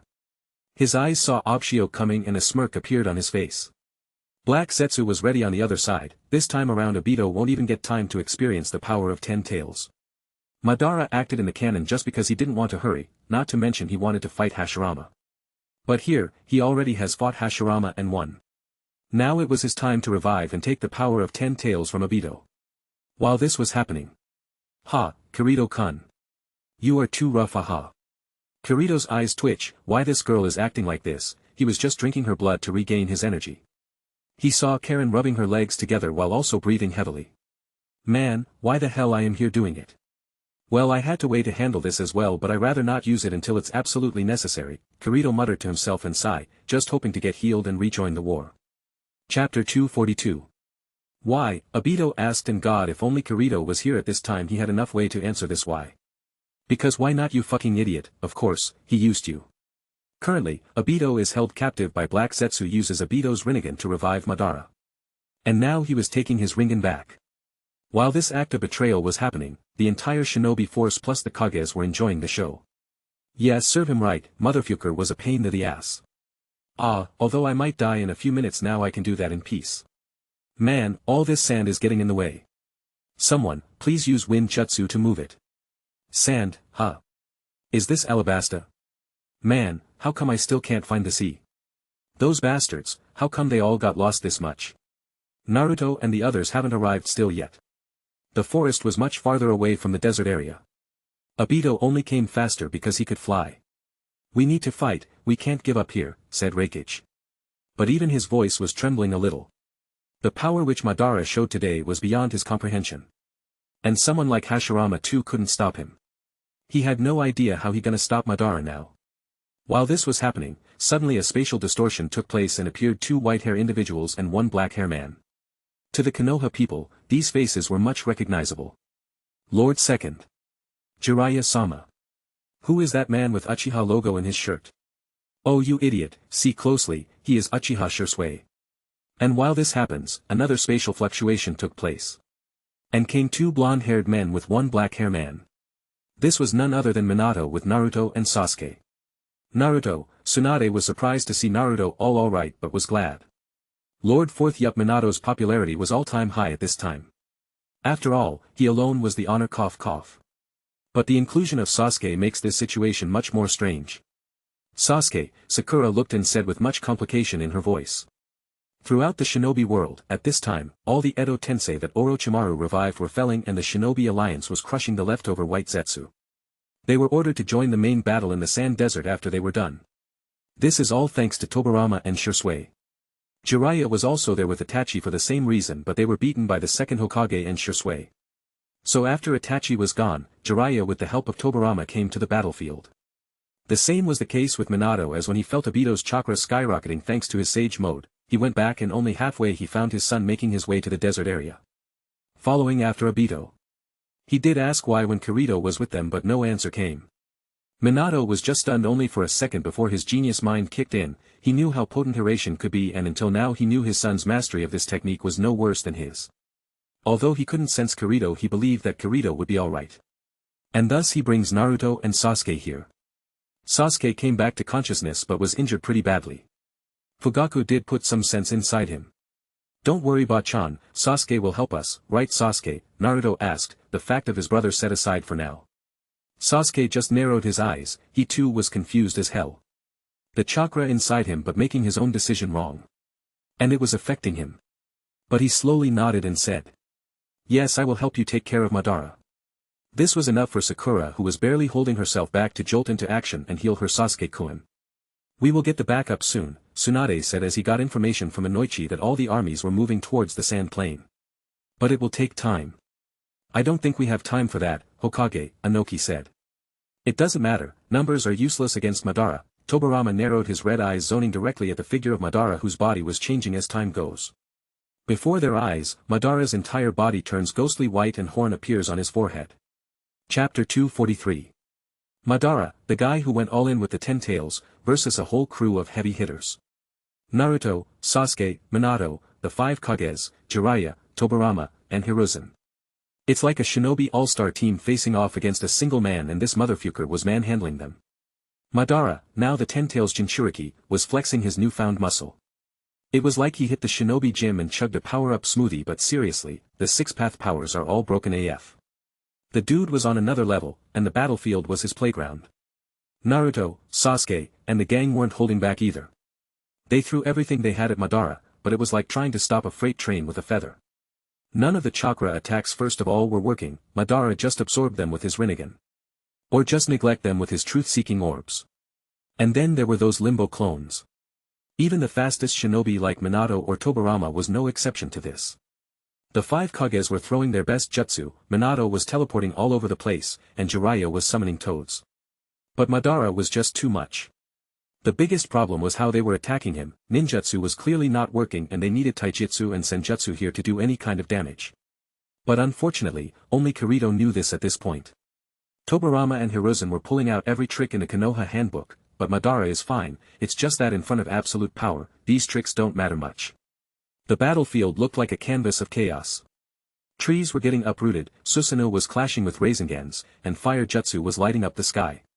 It was the kind of fight that made you glad you weren't living in the Naruto world. Naruto and Sasuke, with their powers cranked up to 11, tried to tag team Madara. But Madara was weaving through their attacks, laughing like he was on a casual stroll. And again the biggest problem here was those black truth-seeking orbs. As the battle raged on, you could see the exhaustion on the faces of the shinobi but none of them were dead. Madara never planned to kill him from the beginning. He was just playing with them. This is not working, he is too strong, Hiruzen added. We can't let his plan succeed. We has to stop him, I don't know how but we have to stop him. Naruto shouted from the side. But how we can't even touch him, those black things are just cheats. Where is Kirito, why he is not here? Usually, he is the first one who wants to be involved in fights like this, Tsunade asked with confusion. All that anger has to be transferred to some place. I have noticed ninjutsu is not working on him. We need to use something else, Minato said. This was the second time he had felt this powerless. He clenches his fist, trying to find any possible way out of this situation. Are you sure you want to go now? You can rest a little more, you know, Karen said with a pout. Don't worry. I am feeling completely fine now, all thanks to you and your healing jutsu, Karen. Thank you, Kirito said and smiled. Thanks to Karen he was able to get back to his tip-top condition. Damn that Obito, Kirito internally muttered. Well, I better get going now, I am sure they are getting their ass kicked but Obito while I am not there, Kirito amused, and just to exist in style he put his middle and index finger on his forehead and then with a flash he was out. Chapter 244. You might be reinforced, but this will make no chance. You are nothing but pebbles. Madara said while looking at the reinforcement that came to aid Naruto and the Shinobi Alliance. Kakashi and Guy were among the army which came. But the situation was still not good enough at this time, even with the combined effort of 5 Kages, Naruto, Sasuke, and even other powerful shinobi like Jiraiya and late Hokages. Madara was getting the upper hand, they simply didn't have any attack which could damage Madara. Well, there were 2 attack types, Naruto and Minato's Sage Mode and also Guy's Taijutsu. We have to do something, he is playing with us, Kakashi, who had gotten updated information about him from others, said.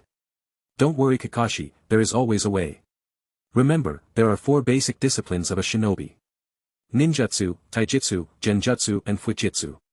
Remember, before we even learn how to infuse chakra in our body, we learn how to fight without bodies. If anything with chakra doesn't work on him then we just have to use Taijutsu, Guy said and started to work towards it.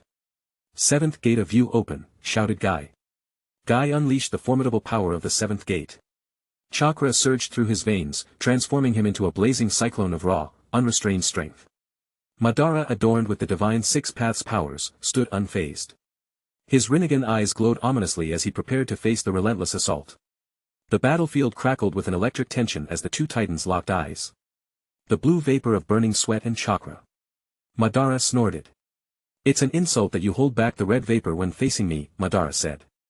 Guy lunged forward with a speed that blurred the lines between illusion and reality. It was almost space-bending. His fists, wreathed in the fiery aura of the 7th gate, struck with a force that threatened to reshape the very fabric of the cosmos. Madara, displaying the fluid grace of his godlike abilities, dodged and weaved through the onslaught. The air quivered with the resonance of clashing forces as Guy unleashed a barrage of kicks and punches, each blow echoing like a thunderous drumbeat. Madara, the stoic maestro of battle, countered with the ethereal might of the truth-seeking balls, forming an impenetrable shield against Guy's onslaught. And no matter how powerful, the 7th gate is still not enough against Madara with 6 path powers. As the battle escalated, Guy reached a crescendo of power.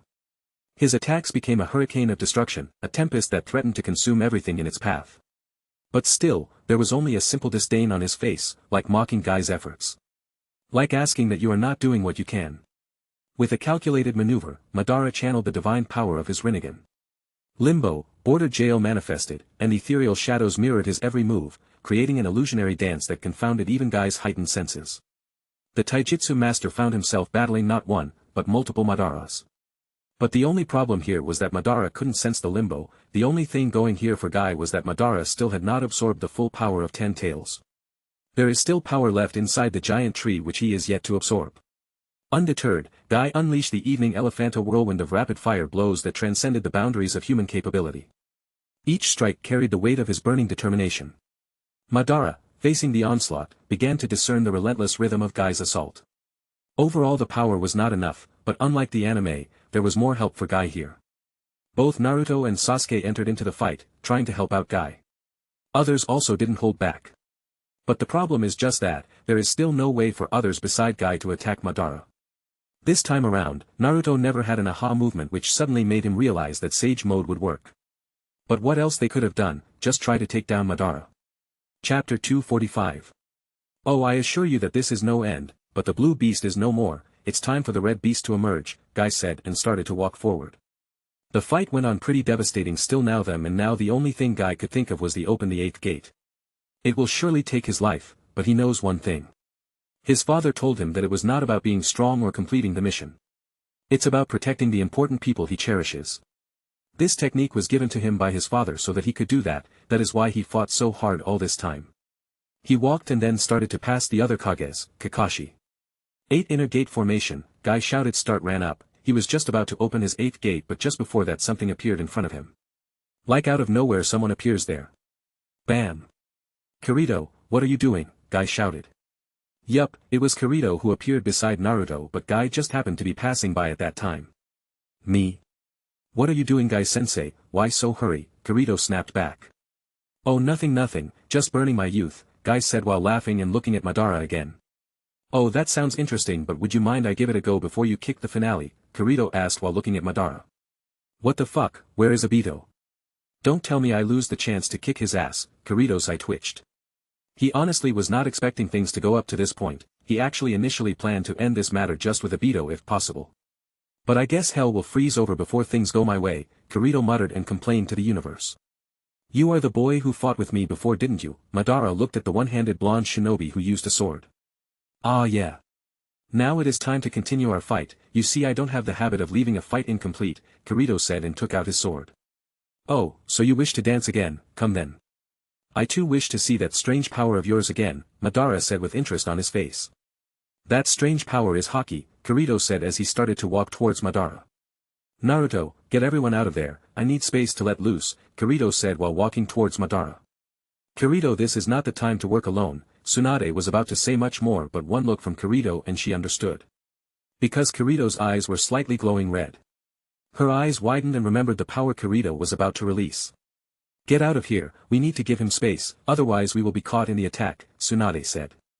Are you sure Hokage? Asked the other Kages. They had seen firsthand just how terrifying Madara is. In under a minute, everyone is strong enough to leave the place. So, are you ready to dance again? Dance huh? Kirito mused as he entered into Sage Mode. His eyes were surrounded by orange pigmentation. And with Sage Mode came a heightened sense of senses. He senses that others have already been out of his attack range and is ready. It's been a while since I really let loose, not to mention never even used my Haki at its max either. Let's see, Kirito said as closing his eyes.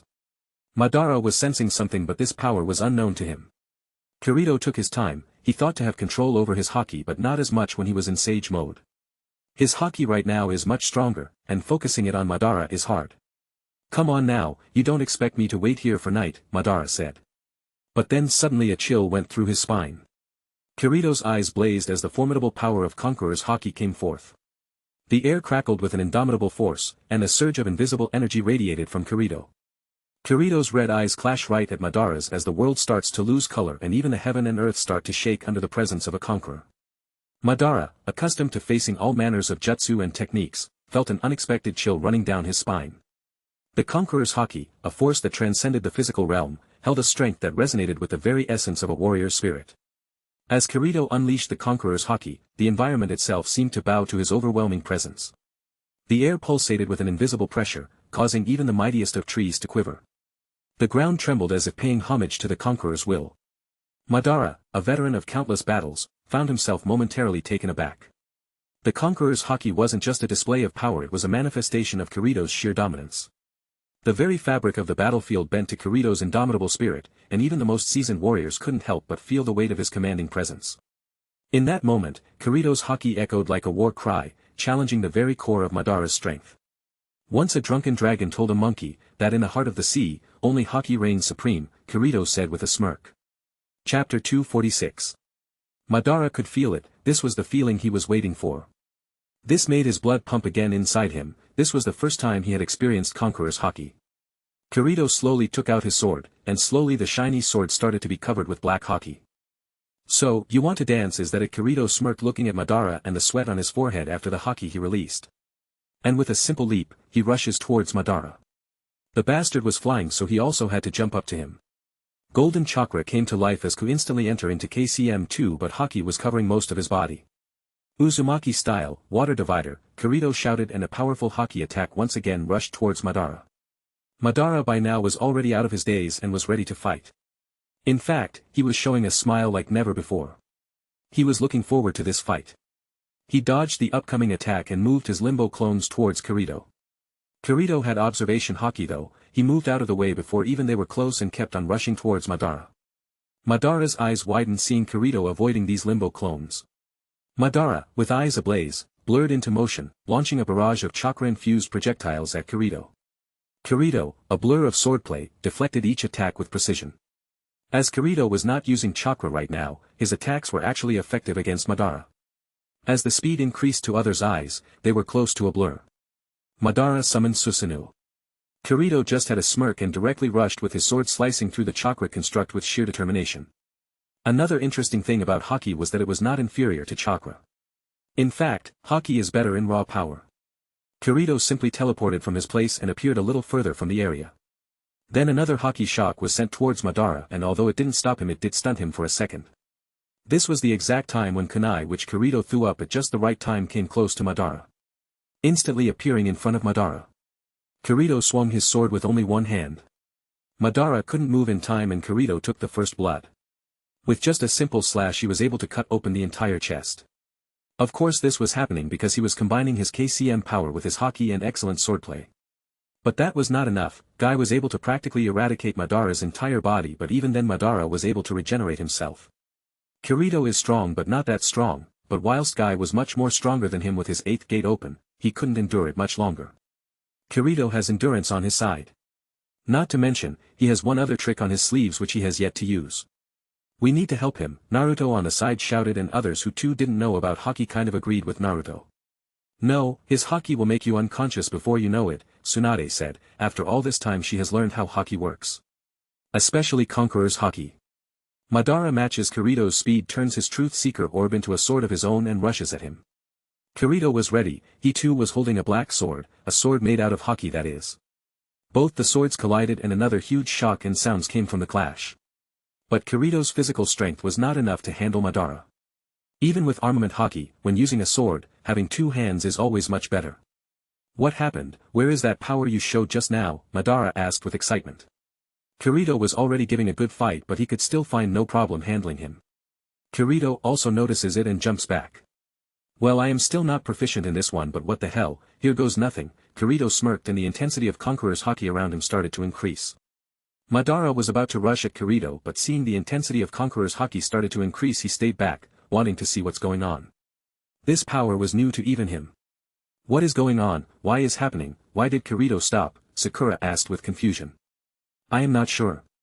Naruto knew Kirito best beside Ino. Ino was still not there, so everyone could only ask him.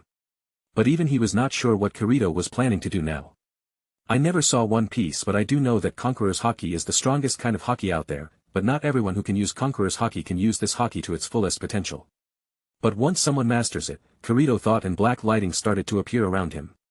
The black lightning was crackling around him, and as it started the black lightning concentrated on his sword. His Sage mode was already making his normal Haki much more potent. Haki emission and Conqueror's attachment, Kirito smiled. Hope I can pull it off this time, Kirito said and got ready. First form, shaving flash, Kirito thought, and instantly vanished from his place and appeared in front of Madara. Of course, Madara saw it coming and swung his own sword again. Once again the swords collided, but this time the power of Kirito's attack was even beyond Madara. As soon as the sword connected, Haki traveled from Kirito's body and entered Madara's body. Blurred, he with just one contact let out a mouth full of blood.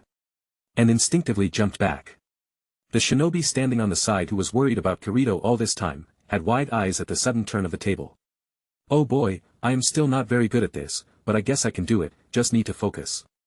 Need to change my game. Can't do multiple light attacks and rely on my speed here, I am not that good yet in this, so need to take this guy down with minimum movements. Chapter 247. The fight between Kirito and Madara was reaching higher and higher heights. The entire sand plain was shaking with every clash between them. Although Kirito was hardly holding up his haki to that powerful level, it was working. Madara kept on healing himself, but Kirito was hardly giving himself time, limitless chakra, or whatever. There has to be a limit of his healing, and that is what Kirito was bunking on. After all, Kirito didn't need to completely kill Madara with his attacks. He just had to render him useless just for enough time to start his plan. Madara, for all his lust for battle and all, was now panicking. None of his techniques were working on Kirito. He usually won't have worried about much, but Kirito Haki was not just damaging him physically but also his chakra. Every time Kirito's Haki attack connected with Madara, his chakra was getting destroyed. Madara was already half of his chakra by this point. So yeah, he was panicking. He flies off trying to shake Kirito out. He knows that in the long run, he could win easily, but without enough chakra, he can't activate his plan. But Kirito was not giving Madara any chance to get out. Shaving flash, and with that, Kirito vanished from his place. Madara was moving towards the giant tree, but just before he could, like blue lightning, Kirito appeared in front of Madara. Here goes nothing, Uzumaki style one sword flow. Kirito's hands tightened around the hilt of his sword and swung with all his might. With the physical boost and Haki intertwined in his sword, it was almost like the space itself bent when Kirito swung his sword. And with just that, Kirito divided Madara in half before he could even react. He needs to summon, he needs to bring forth the Shinigami. Bite. Kirito didn't just bite his thumb, he imitated a certain time traveler freedom fighter. Blood flowed out, he did the hand sign with the same injured single hand and was ready to summon the Shinigami. But just then. Blurred. Kirito found himself impaled by something. Before even looking down at what impaled him or who did it, Kirito just realized that he was not using his sense right now. Damn it, he again let down his guard. Looking down, he saw he was impaled by a black shadow. Zetsu, this moth. Kirito wanted to give many curses. He was thrown out. His body was flown and smashed to the ground. No, Naruto's eyes widened as he saw Kirito getting impaled by Black Zetsu. Chapter 248. While Naruto and others wanted to act and join the fight, seeing that Black Zetsu backstabbed Kirito. But before they could even reach Kirito and Madara, something even more groundbreaking happened.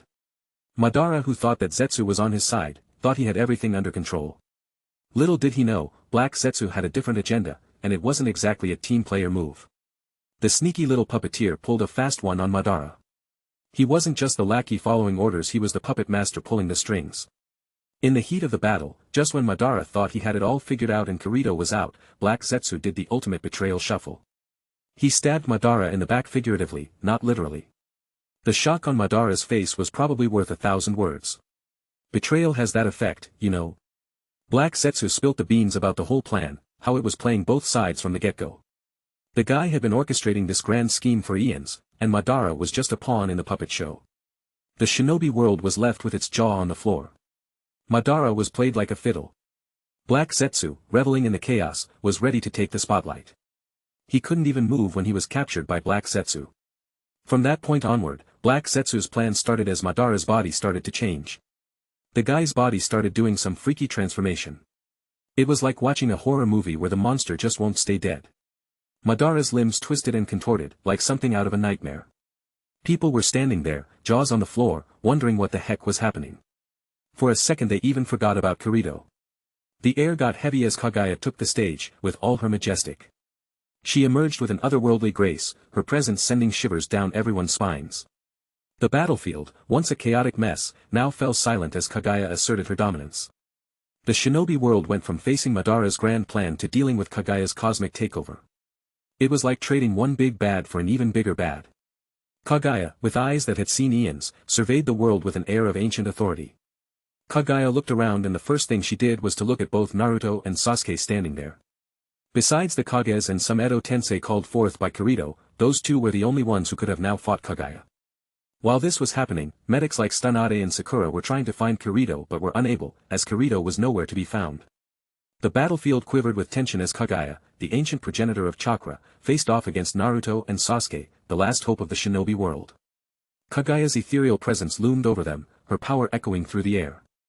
Naruto, his eyes filled with unwavering determination, charged forward with a barrage of Rasengan. Kaguya, however, effortlessly shifted between dimensions, avoiding the onslaught. Sasuke, calculating as ever, unleashed a barrage of Amaterasu flames, attempting to trap Kaguya within the inextinguishable inferno. Kaguya, undeterred, manipulated the very fabric of reality, creating portals that twisted space around her. Naruto and Sasuke, in a display of synchronized teamwork, attempted to outmaneuver Kaguya's spatial manipulations. The battlefield became a chaotic dance of jutsu, with each move countered by Kaguya's cosmic prowess. The duo pressed on, Naruto weaving through the fabric of Kaguya's attacks with his agility, and Sasuke utilizing his Sharingan to predict her next move. The air crackled with the intensity of their struggle. Sensing an opportunity, Naruto entered KCM2 with Sage Mode on, his chakra surging to celestial heights. Sasuke, drawing upon the indomitable power of his Sharingan, launched a barrage of high-level ninjutsu. The duo unleashed a combination attack, attempting to overwhelm Kaguya. However, Kaguya, the primordial force, countered with her truth-seeking Balsan impenetrable defense that repelled their assault. The battlefield quaked as the clash of power reached a fever pitch. In a daring move, Sasuke and Naruto synchronized their attacks, creating a vortex of elemental devastation. Kaguya, momentarily caught off guard, found herself ensnared within the tempest of their combined power. Chapter 249. Pain seared through Kirito after Black Setsu's blade pierced his side. The world blurred, and in that moment of agony, Kirito's vision faded to black. Suddenly, he found himself in an abyss, an infinite expanse of pure darkness. Opening his eyes, Kirito found himself in a void, his senses shrouded in an all-encompassing black. It was as if he had stepped into the abyss of his own consciousness. The air was heavy with an ominous stillness, and the only sound that echoed was the distant murmur of the battles waged in another realm. While Kirito grappled with the void, Naruto, Sasuke, and the others engaged in a fierce confrontation with Kaguya. The battlefield was a tumultuous symphony of elemental jutsu and flashing blades, an epic struggle between the defenders of the shinobi world and the ancient force that sought to reshape it. Actually, it was just a bloodbath, as currently, both Naruto and Sasuke didn't have the six-path powers. Kirito himself was cursing at this time, why wasn't that old sage giving his powers to both of them? Back in the dark expanse, Kirito felt a strange connection to the ongoing battle. His surroundings seemed to flicker with the echoes of their clashes. Each clash in the physical realm resonated within the depths of Kirito's consciousness. He looked around, trying to use his observation Haki to see where he was, but no luck there. As Naruto unleashed a barrage of Rasengans and Sasuke wielded his Sharingan, Kirito, in the black void, sensed the surges of chakra and the crescendo of their struggle. It was as if the darkness itself held fragments of the ongoing battle, and Kirito stood on the precipice between two worlds. In the abyss, Kirito's focus intensified. The darkness that enveloped him began to ripple and contort, mirroring the ebb and flow of the battle outside. His eyes, now reflecting the chaos beyond, glowed with an unfamiliar intensity. As Kirito traversed the inky abyss, a distant glimmer caught his attention, a faint light cutting through the oppressive darkness. Drawn to its ethereal glow, he ventured toward the source, feeling an inexplicable connection to whatever lay beyond. As the light grew more pronounced, Kirito's surroundings began to shift. Shadows gave way to a surreal landscape, and in its midst stood a figure bathed in an otherworldly radiance. The silhouette gradually solidified, revealing a man of immense presence. While he did look humanistic, his face was still different. The realization struck Kirito with a force akin to revelation. It was the sage of the six paths, the sage with funky eyes that held the wisdom of millennia and is the worst parent out in the history of anime besides Goku and one shit who experiment on her little girl, her pet dog. I don't think that I am the person right now you need to meet. Kirito quickly tried to reframe his outer look and to calm himself down and ask. Ah, so you know who I am. I kinda thought that you would, said the old man floating in front of him with a knowing smile.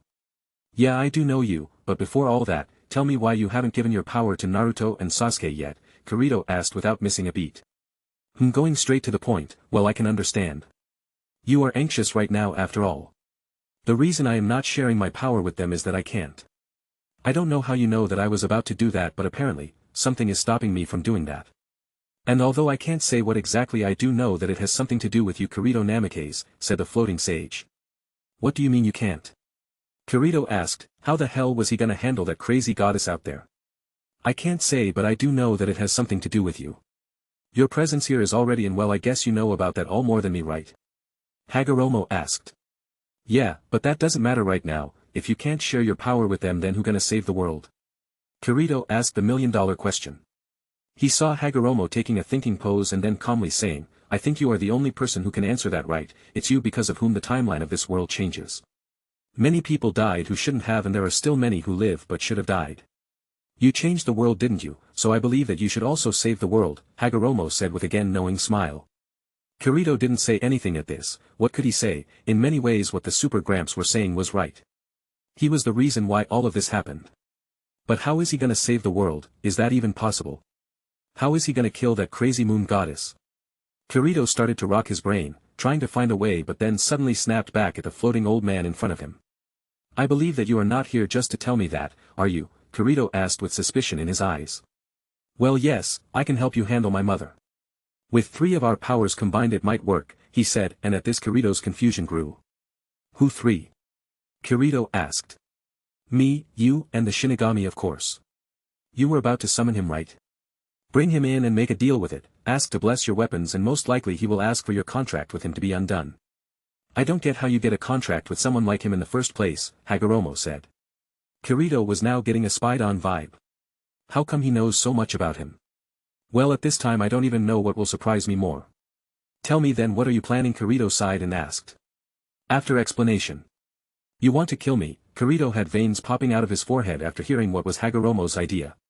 It was not even one of those silly funny ideas, but an outright suicide in which even he agreed that Kirito would die.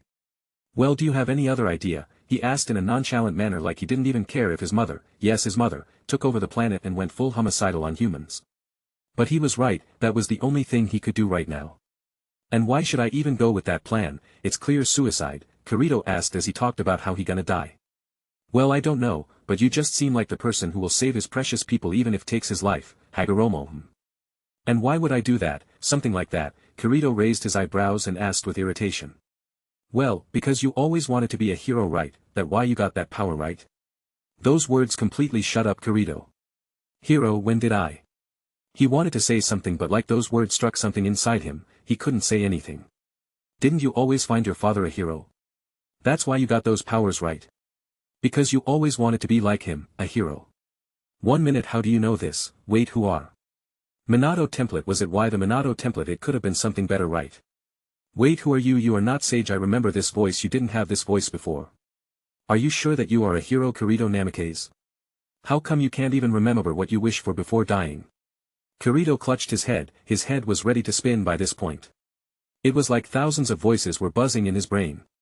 It was like memories long forgotten coming back to him. Who are you? Kirito finally asked with bloodshot eyes as he again found the bloody hole that Zetsu put in him. Who I am, not important. What you want to be and what I want, well, that will define the future, young sampling.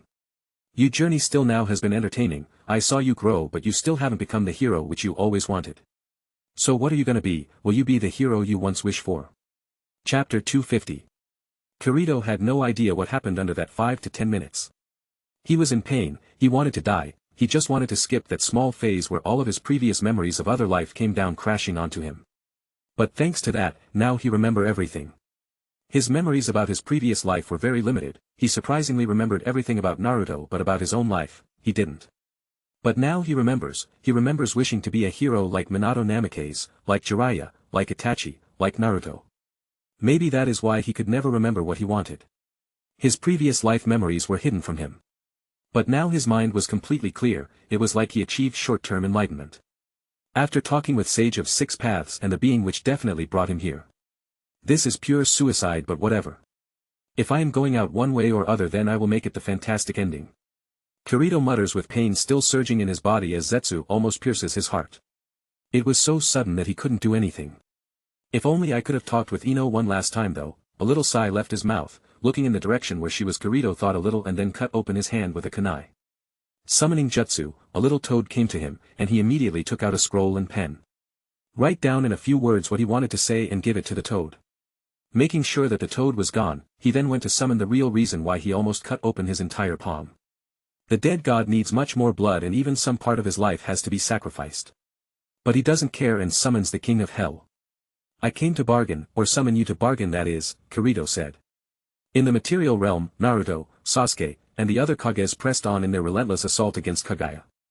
The battlefield trembled as elemental forces clashed, and jutsu illuminated the darkness like fleeting stars. Kaguya, with the wisdom of ages, countered their every move. Their attacks became a symphony of power, each strike synchronized as if guided by an invisible force. Kaguya, although was overpowering them, was more in numbers and was annoying her, unleashing her cosmic might. Truth-seeking balls collided with elemental jutsu, creating bursts of light that painted the battlefield. The Kages, undeterred, rallied behind Naruto and Sasuke, a united front against the celestial foe.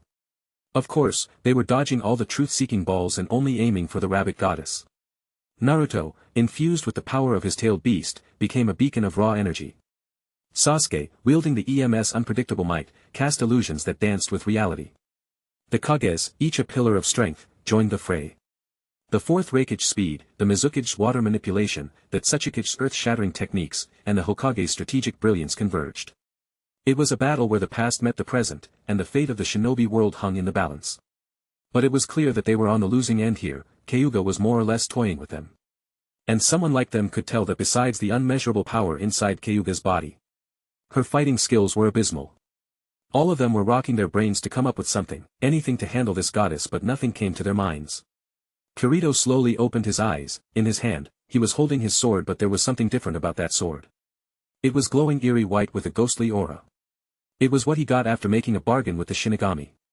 In simple terms, he gave Kirito a way to kill Kyuga while infusing his powers of death in Kirito's sword, giving him this super awesome looking sword while Kirito gave up his right to summon him. Time to kick the finale. Kirito this time remained calm. This was very well his last stand. And then it started. Raising fighting spirit. Slowly with his one hand, he took out his forehead protector, revealing a diamond-shaped mark on his forehead. It's finally time to use this baby. I'm glad that I didn't use it before, Kirito said as his eyes had orange pigmentation revealing he was entering into sage mode. The diamond in his forehead started to expand and form marks all around his body, converting his entire body as a sensation which he long lost started to feel in his left side. It was his hand, which was long broken when fighting with Obito, but now there was movement on his left side and then it happened. His bones started to grow back and then the muscles and then the skin. Slowly his lost arm was coming back to him. It was like Deadpool's regeneration. But that was not the only thing which was happening as his body started to be covered with black substance. It was armament Haki, covering him like an armor around him. But that's fine. Now focus, remember what the sage taught you. The power is within me, just need to find how to access it and how to use it, Kirito muttered as he closed his eyes and concentrate. A powerful chakra flow suddenly surrounded him as his 100 healing mark was already healing his wounds, regenerating his arms and later helping him handle the backslash of the inner gate technique. Then there is also Haki. Suddenly the nine-tailed chakra came to live, but it was Violite. Kirito was not trying to enter into KCM here, it was something else entirely. His sage mode started to conflict with the sudden increase of power, but with the help of his constant healing, Haki was able to endure. Gave him another massive boost. Suddenly the power inside him started to go haywire. Completed out of order, while also he felt heat inside his body, and this was the limit where Kirito started to feel the pain, but it was again immediately dulled by his Haki and 100 healing mark. Not to mention his sage mode giving him excellent chakra control. The chakra coming out of Kirito from Malachus red turned into golden, but again he never entered into KCM, Kirito still kept on drawing the power. Doing something which he saw in Boruto anime, a powerful chakra suddenly burst out, making his surroundings tremble as his chakra sent waves of shockwaves out. Kirito was already reaching his limits, but this time around he could go even further thanks to his other powers working on the sides and Sage of Sixth Path giving him a little of his powers do what he was planning. The biggest deal here is to handle the power correctly and not die before he killed the enemy. The ground started to tremble, and the chakra started to manifest in real life. It was visible, and soon the golden chakra around Kirito once again started to turn crimson, but this time it was much more controllable, not to mention the power was rising to unprecedented levels. More, this is not enough. Kirito shouted as a burst of huge chakra came out of him. This finally was enough to make others notice his presence. Everyone's head snapped in Kirito's direction when a massive amount of chakra erupted from one place. Those who were close to Kirito could tell his chakra apart from others and immediately got excited. Till now they thought that Kirito's heart was pierced by that one stab. Kyuga also snapped at Kirito, the power felt was different. Using her Byakugan, she was a man pretty far away looking exactly like the one who she was fighting right now with strange power inside him. Her eyes widened while she clearly felt threatened there unlike before. Because she sensed something where Kirito was, it was the Shinigami power on his weapon. She was about to change her target but then suddenly it happened. As Kirito's Conqueror's Haki emanated from his being, it sent ripples across the battlefield. The very air quivered with an indomitable force, and those in its vicinity felt an inexplicable pressure bearing down on their consciousness. Even the Kages, seasoned warriors in their own right, couldn't help but sense the weight of Kirito's commanding will. Kaguya found herself perturbed by this unforeseen power. Her cosmic presence, unchallenged for millennia, flickered in the face of Kirito's Haki. It was something she had never seen before, something new. It was as if his will bore a resonance that transcended the very essence of her being. The shinobi onlookers, caught in the tumult of battle, felt a sudden shift in the atmosphere. Kirito's Conqueror's Haki acted like a tidal wave, washing over friend and foe alike. Some, unable to withstand its influence, staggered under its weight, their resolve tested by the overwhelming aura. It's close, I can feel it. Just need to stabilize it. Man, how did Kurama did this in the anime? Come one Baryon mode, Kirito shouted with much difficulty as the power around him finally started to stabilize, and soon a red cloak with 9 tails dangling appeared behind Kirito. For reference, check out Naruto's Baryon mode. A surge of fiery crimson chakra enveloped Kirito as he unlocked the forbidden technique which only has been used once in Boruto, and then Kurama died, a power that defied the very concept of mortality. The air crackled with an intense energy, and the ground beneath him quivered in anticipation. The ethereal glow of his Haki intensified, merging with the frenetic red aura. Sage mode augmented his senses to a sublime level, and the 100 healing jutsu, a testament to his indomitable vitality, pulsed through his veins. The convergence of these powers painted Kirito as an embodiment of transcendent Maida warrior standing at the precipice of his own mortality. The Kages, Naruto, Sasuke, and even Kaguya herself, felt the weight of Kirito's impending assault. It was like a giant meteor was about to collide with them. The atmosphere quivered with an otherworldly tension as if the very fabric of reality held its breath in the face of the impending cataclysm. As Kirito's Haki, Sage Mode, and 100 healing jutsu reached a crescendo, he raised his sword when his Conqueror's Haki started to warp around the sword. He was ready, and with that, he took a stand. Uzumaki-style sword art final form. Divine departure. Kirito shouted, and with just one tiny shift of his left leg he vanished from his place, and just seconds later the place collapsed from the immense pressure Kirito exerted there. His target was obviously Kyuga, as even she was not able to see Kirito arriving in front of him with her Byakugan. With this sword in his hand, he was ready, both of his hands tightly grasped. Her eyes almost pop out as Kirito's burning image appears in front of her. It was almost like Kirito skipped time there. Final flash, Kirito muttered slowly, but Kyuga was already trying to enter a portal to get away with it, but she couldn't as Kirito was much faster than her. Ha! In milliseconds Kirito's sword was on Kaguya's neck. His muscles all bump up to cut her neck. Kyuga couldn't even react in time as how powerful Kirito's attack was. Zap. A slight cut appear as his blade dig inside her neck. Zap. It cut even more. A roar came out from Kirito as he gave all of his power to his sword and then with a powerful swing, cut the neck. Which followed by an ungodly explosion which appear out of nowhere. Chapter 251. I have no idea why things always go like this for me. No matter how much I try, in the end the plot just somehow ended up happening, none of the rest. I couldn't kill Obito in time, the bastard surely injected cockroach blood beside Hashirama's inside him. After all, how many times one must kill that man to really kill him? Then there was Madara fucking Uchiha. He was the start of all the problems, he and Black Zetsu both. No matter how hard I tried, I couldn't stop him from reviving. It was almost like the world itself was plotting against him. I trained hard from the very beginning. I even surpassed most of the characters just to make sure that that bloody war won't happen. But as if reacting to me getting stronger, the world around me also matches my level. Otherwise, what possible excuse could anyone give about Sasuke getting injected by Hashirama's cell? A kind of experiment which has around 1% chance of succeeding, and it did in his case. It even worked in the Obito case. Why? All that hard work and training in my early life felt like it that all for nothing. But at least I took out that damn goddess with me. Sigh, well, I believe that I did. At least Sage of Sixth Path and that entity who brought me here say so. He muttered as if unsure what happened when he died. He used all of his power, even so much so that he used that suicide move of Kurama to burn his chakra like nuclear fusion and activate Baryon mode. He could only hope that his last attack worked. He, after sighing not sure how many times, just shook his head and looked around. The place was dark and he wasn't sure just for how long he had been roaming in his place. He can't sense his own chakra, surprisingly, when he can clearly feel pain. There was no light, or maybe the afterlife took away his ability to see. Just when I was about to go on another rant about this crappy ending of my second life, I heard something. This. Maybe now is the most adequate time to say that I couldn't even hear anything here. Like not even my own words. This could happen in a vacuum, but I don't feel like I was in one. Maybe I just don't have a mouth. Possible. Not having anything else to do, I just started to follow the sound I heard. The sound was nothing more than a whisper. A devil's wish her considering the surrounding darkness, but I was so bored at this point that I rather go fight with the demon than stay here. Soon I saw light. Actually saw light. Saw something in months. And even unknown to me, my legs started to move faster. Making me almost run towards the light. Maybe I finally reach heaven, who knows, right? Well, that wasn't the case. It took some time, but as much as I got closer to the light, it grew bigger. Bigger and bigger. Until it completely engulfed me. His eyes opened with a jolt as his vision was bombarded by bright light. He felt a little cold in the air, but it was not uncomfortable but rather soothing. His nose twitches as he smells salt. No. Not salt but rather sea.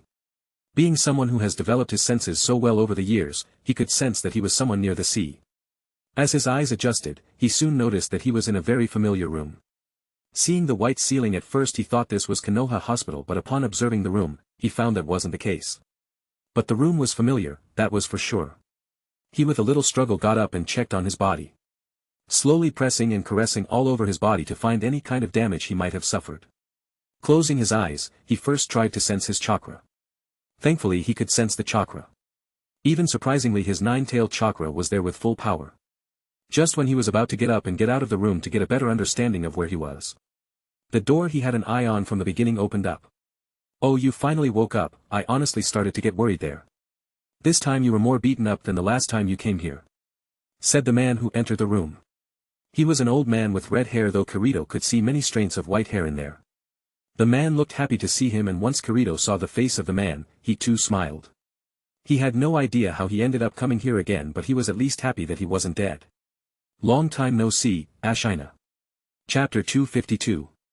So I came here out of nowhere, Kirito asked with confusion on his face.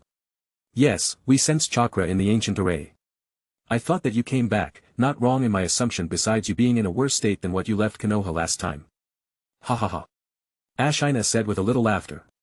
Kirito realized that the copy of the ninjutsu array he put in his hand was responsible for bringing him here. It most likely has something to do with the Sage of Sixth Path. He surely did something, ticker with that tattoo, somehow. Good thing that he put that array as a tattoo when he came here last time. Ashina is the clan leader of the Uzumaki clan. Kirito hearing this smiled aback, he couldn't believe how long it had been. It was only 2 years at best, but it felt like forever. Clearly, he has grown quite a bit, but after coming back he felt like that war never happened and he was still worrying about how to introduce Asuna to Ino. Suddenly his mind clicked and he immediately looked at Ashina, who was going on and on about what had happened in the past 2 years. Ashina, where is Asuna? Kirito asked. He was a little eager to meet the girl now. Last time she clearly confessed to him before he went back in his time. It would be troublesome if he didn't look for her after coming back for the first time in the last 2 years. His mind was already coming up with many excuses he would need to coax the spoiled girl. Huh, don't you think I should be the one who asked this question? Ashina asked, his demeanor changing immediately. It almost felt like the man from the very beginning wanted to talk about her granddaughter, but being a good conversationalist he started with a normal ideal chat. But not anymore.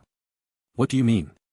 Isn't Asuna with you? She went with you to the future, Ashina asked with much heat in his voice, not angry but rather worried for her granddaughter. What makes you think that?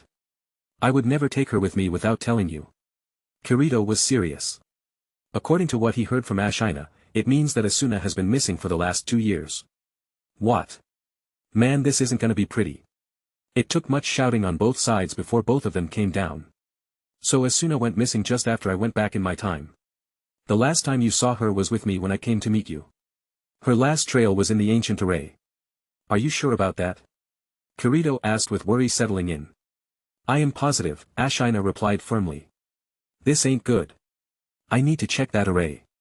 If I am right, then your granddaughter has fallen in the tunnel. Most likely she has gone to some other time altogether. Kirito said with much dread in his voice. These words almost felt like a stab in the old man's heart. There was so much expression on his face that Kirito could bet that it was more than all the expression the man had shown in the last decade if the war at Yuzu, which happened 2 years ago, wasn't included. Asuna? Ashina said with a pale face. We need to find her, don't worry, she is also a kunoichi. At best, she went to a different time unknown to us, or Kirito didn't complete the sentence. Or a different world unknown to us. There was much that Kirito wanted to do, like going to Konoha and meeting both Mito and Tsunade. He was under their care for an extensive period the last time he came in here. He knew them and made friends with them. He also wanted to meet many people in Yuzu as well, but there was no time. Asuna has been gone for the last 2 years. So many things can happen in 2 years. He has no time.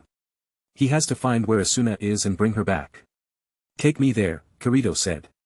Are you sure you are still healing? Ashina asked. Yeah, it's not gonna be anything stressful or anything. Just gonna look around and check the array. Kirito nodded. Seeing the determination on Kirito's face, Ashina too nodded.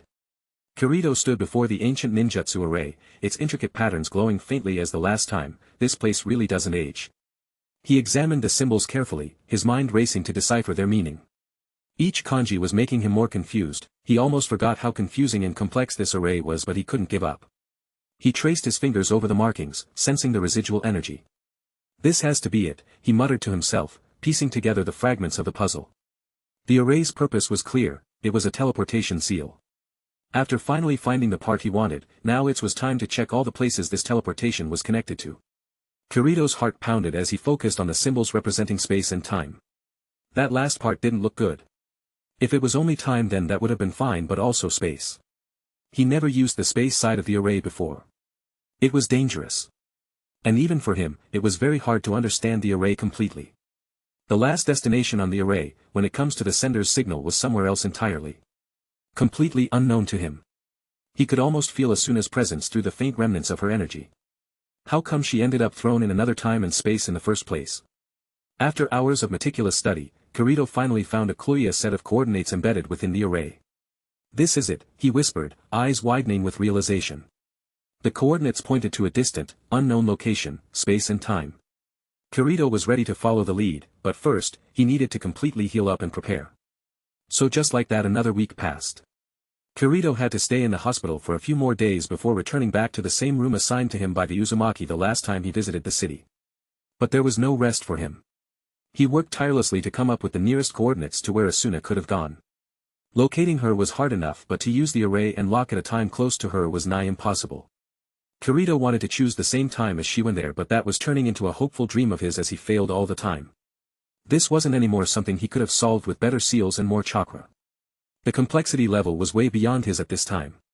After weeks of hard work, the best he could do was to send himself with a time gap equal to what has gone on in this world. That would be 2 years. This means he has to find the girl's traces after 2 years she went there. At least the place he gonna go will be closer. Well, at least he hopes so. There was no fanfare for Kirito. The only one who came to visit him before he departed for this not-so-wanted journey was Ashina. Actually, his coming here was kept hush-hush as much as possible. There were 2 reasons for that. One is to prevent the elders of the Uzumaki village from making a big fuzz about this, and another is to prevent his coming back from being spread to other villages. After all, Kirito Namikaze was a big name at this time. A 14-year-old who almost destroyed the combined army of 3 major villages, and even killed the Third Raikage. Now there was much more to this, like him using traps. Him having future knowledge and a lot of help from the Yuzu village as well, but those ninjas don't care. For them, it's him who did it. And this made him a feared name until he was here. Until he suddenly disappeared. So it's good for everyone that his appearance is kept under the radar as much as possible. Are you sure you are gonna go in there blinded? Ashina asked with a contemplated look. He too was a seal master like most of the Uzumaki are. Sealing is an internal part of their upbringing after all. He wasn't a grandmaster though, unlike Mito, Kashin or Kirito here. So Ashina himself doesn't understand much about this sealing array. Currently, there is only Mito Uzumaki and one another elder in the Uzumaki clan who do get these seals besides Kirito himself. Yeah, I am sure. Still, now my luck hasn't betrayed me, I believe that it's not gonna change that soon either. And I always had the ability to come back with this seal on my arm anyways, so don't worry. Kirito said. Ashina after hearing this pursed his lips and nodded. Seeing that there was nothing else to talk about, Kirito closed his eyes to reach out for the 9-tailed chakra inside him. But he was slow to use it.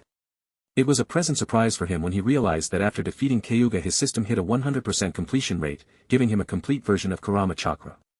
Meaning now he has the entirety of 9 tails chakra. Good timing as well, because without that extra bit of chakra it would have been really hard for him to use this array. It was really hard to even teleport from the future to the past.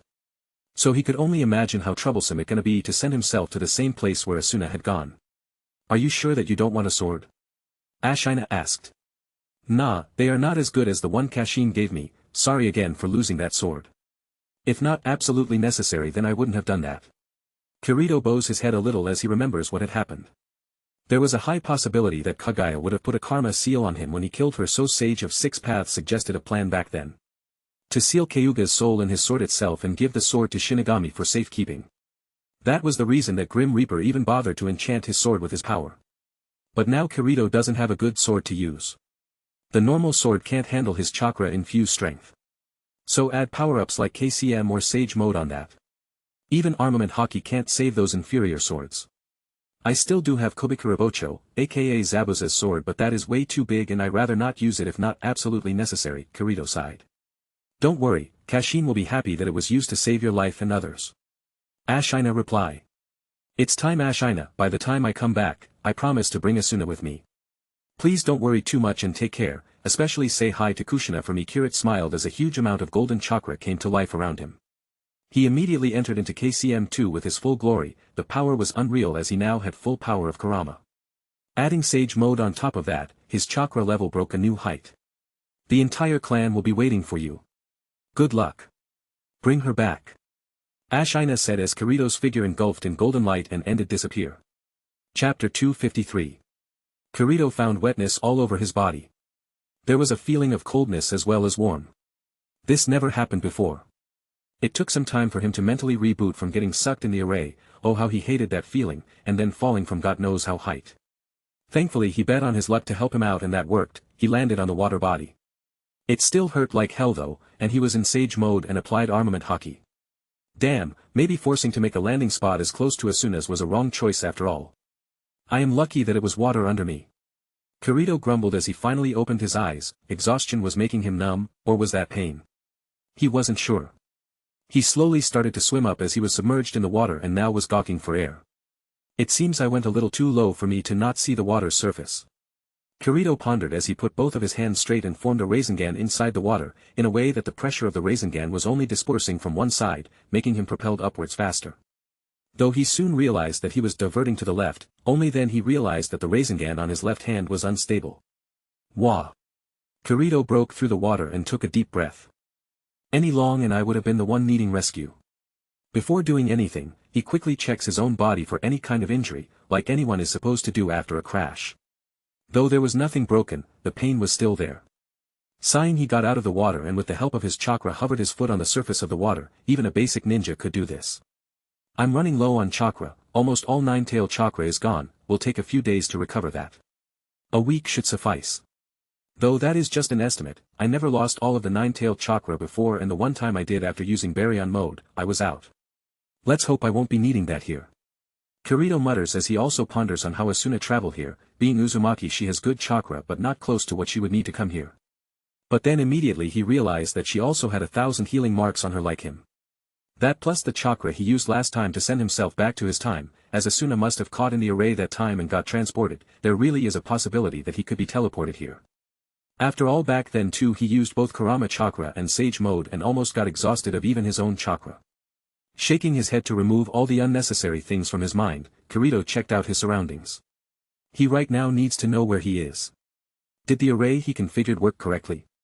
How far he landed from Asuna in both time and distance vice? There was too much right now which he didn't know. Looking forward he noticed the so-called lake lead to a shore full of snow. Frowning a little, knowing that finding people here would be hard.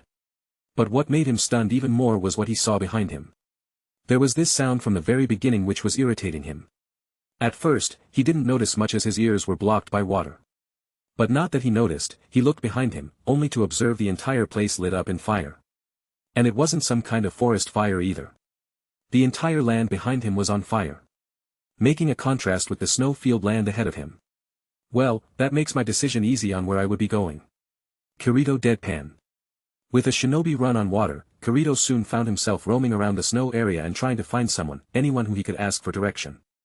Due to chakra exhaustion, he refrains from using Sage Mode. Observation Haki too needed stamina which he currently was lacking. A little rest would do the trick, just have to hold on. Kirito with that mindset took out a scroll and with a simple hand gesture warm clothes appeared with a puff of smoke. Getting changed from his wet clothes to warm ones and even added an additional layer just to heat up his body. Kirito was ready to depart and find someone here, or at least find where he was. But even after an hour of searching around, he only found more snow and chilly winds. Tired of wasting time he decided to take out the big guns finally. Observation Haki should do, his chakra levels were still little to less for comfort. He can enter Sage mode but he rather Sage that for emergency times. So he found a place with relatively less snow and chilly winds and sat down. Closing his eyes to let his observation Haki work and locate others. But it for some reason was getting harder to pinpoint. No, I am suddenly super sleepy for some reason. Though I was tired due to chakra exhaustion, this is the first time I am experiencing sleepiness this strong. Kirito mutters as he fights hard to stay away. Well, at least he tried. Chapter 254. Kirito woke up to someone nudging him on the side. His mind instantly started to restore all of his thinking capacity as soon as he woke up.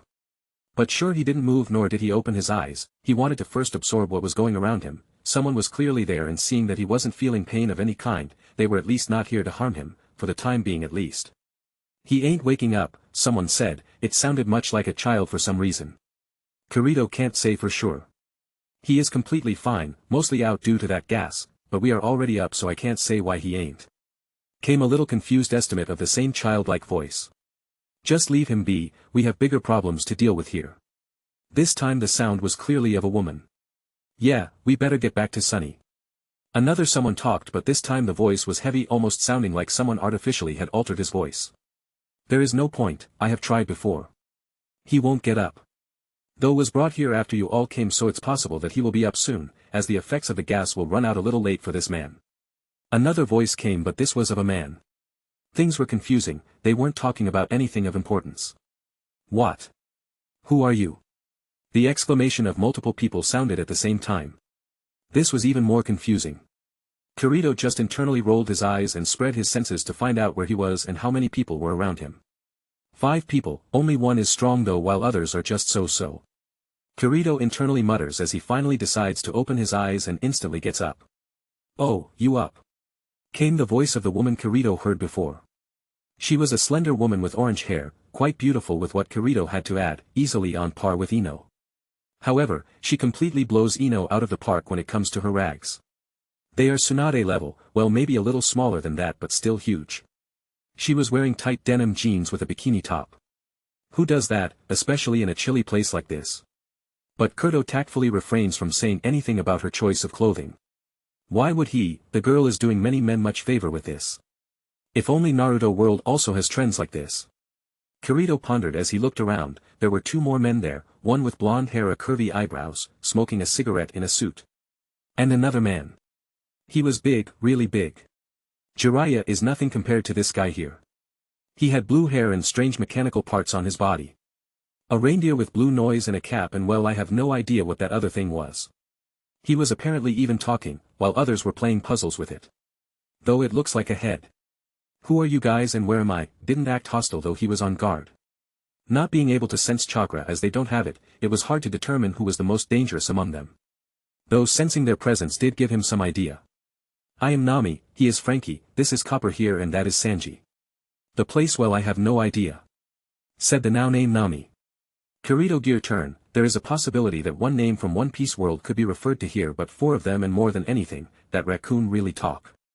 Maybe I have too used to getting surprises like this that I am calm, but holy shit. I am in One Piece. Though I should have expected that. There were all the signs that the world of pirate is somehow connected to the ninja world with all those things I found in Yuzu. Maybe this array was created by Uzumaki ancestors and was the reason the 2 worlds interacted in the past. Kirito has multiple things running on his head. Pulling his thoughts from roaming anymore, Kirito decided to keep this matter for the time being. I am Namikaze Kirito. I am a shinobi of the land of fire from Konoha. Nice to meet you. Kirito did a proper introduction, as others only by hearing that he was a shinobi got hyped up. Especially that raccoon. I mean Chopper the reindeer. Really? You are really a ninja. You can do ninjutsu. There were practically stars in the eyes of both Chopper and Frankie, while both Nami and Sanji looked indifferent. Though Kirito senses a little interest in Sanji's face. Wait a minute, you say that you are a shinobi. Are you from Wano? Please tell me. Came the voice.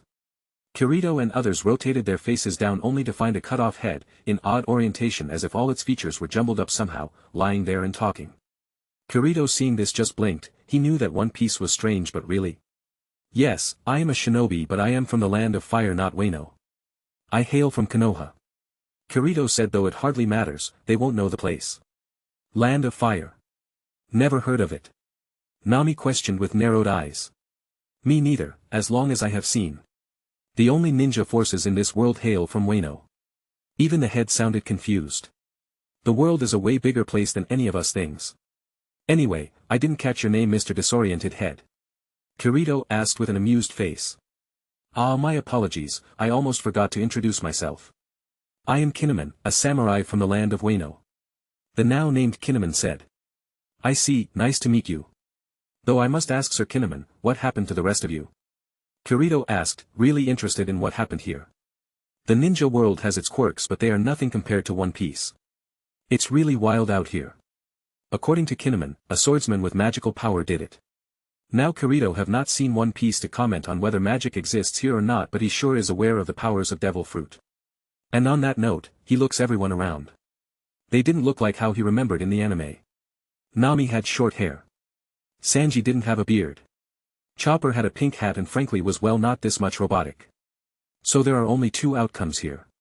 Either he has arrived on a parallel timeline of One Piece or he arrived after Ace died. That was when he stopped watching One Piece back home. He wanted a break from that tragedy.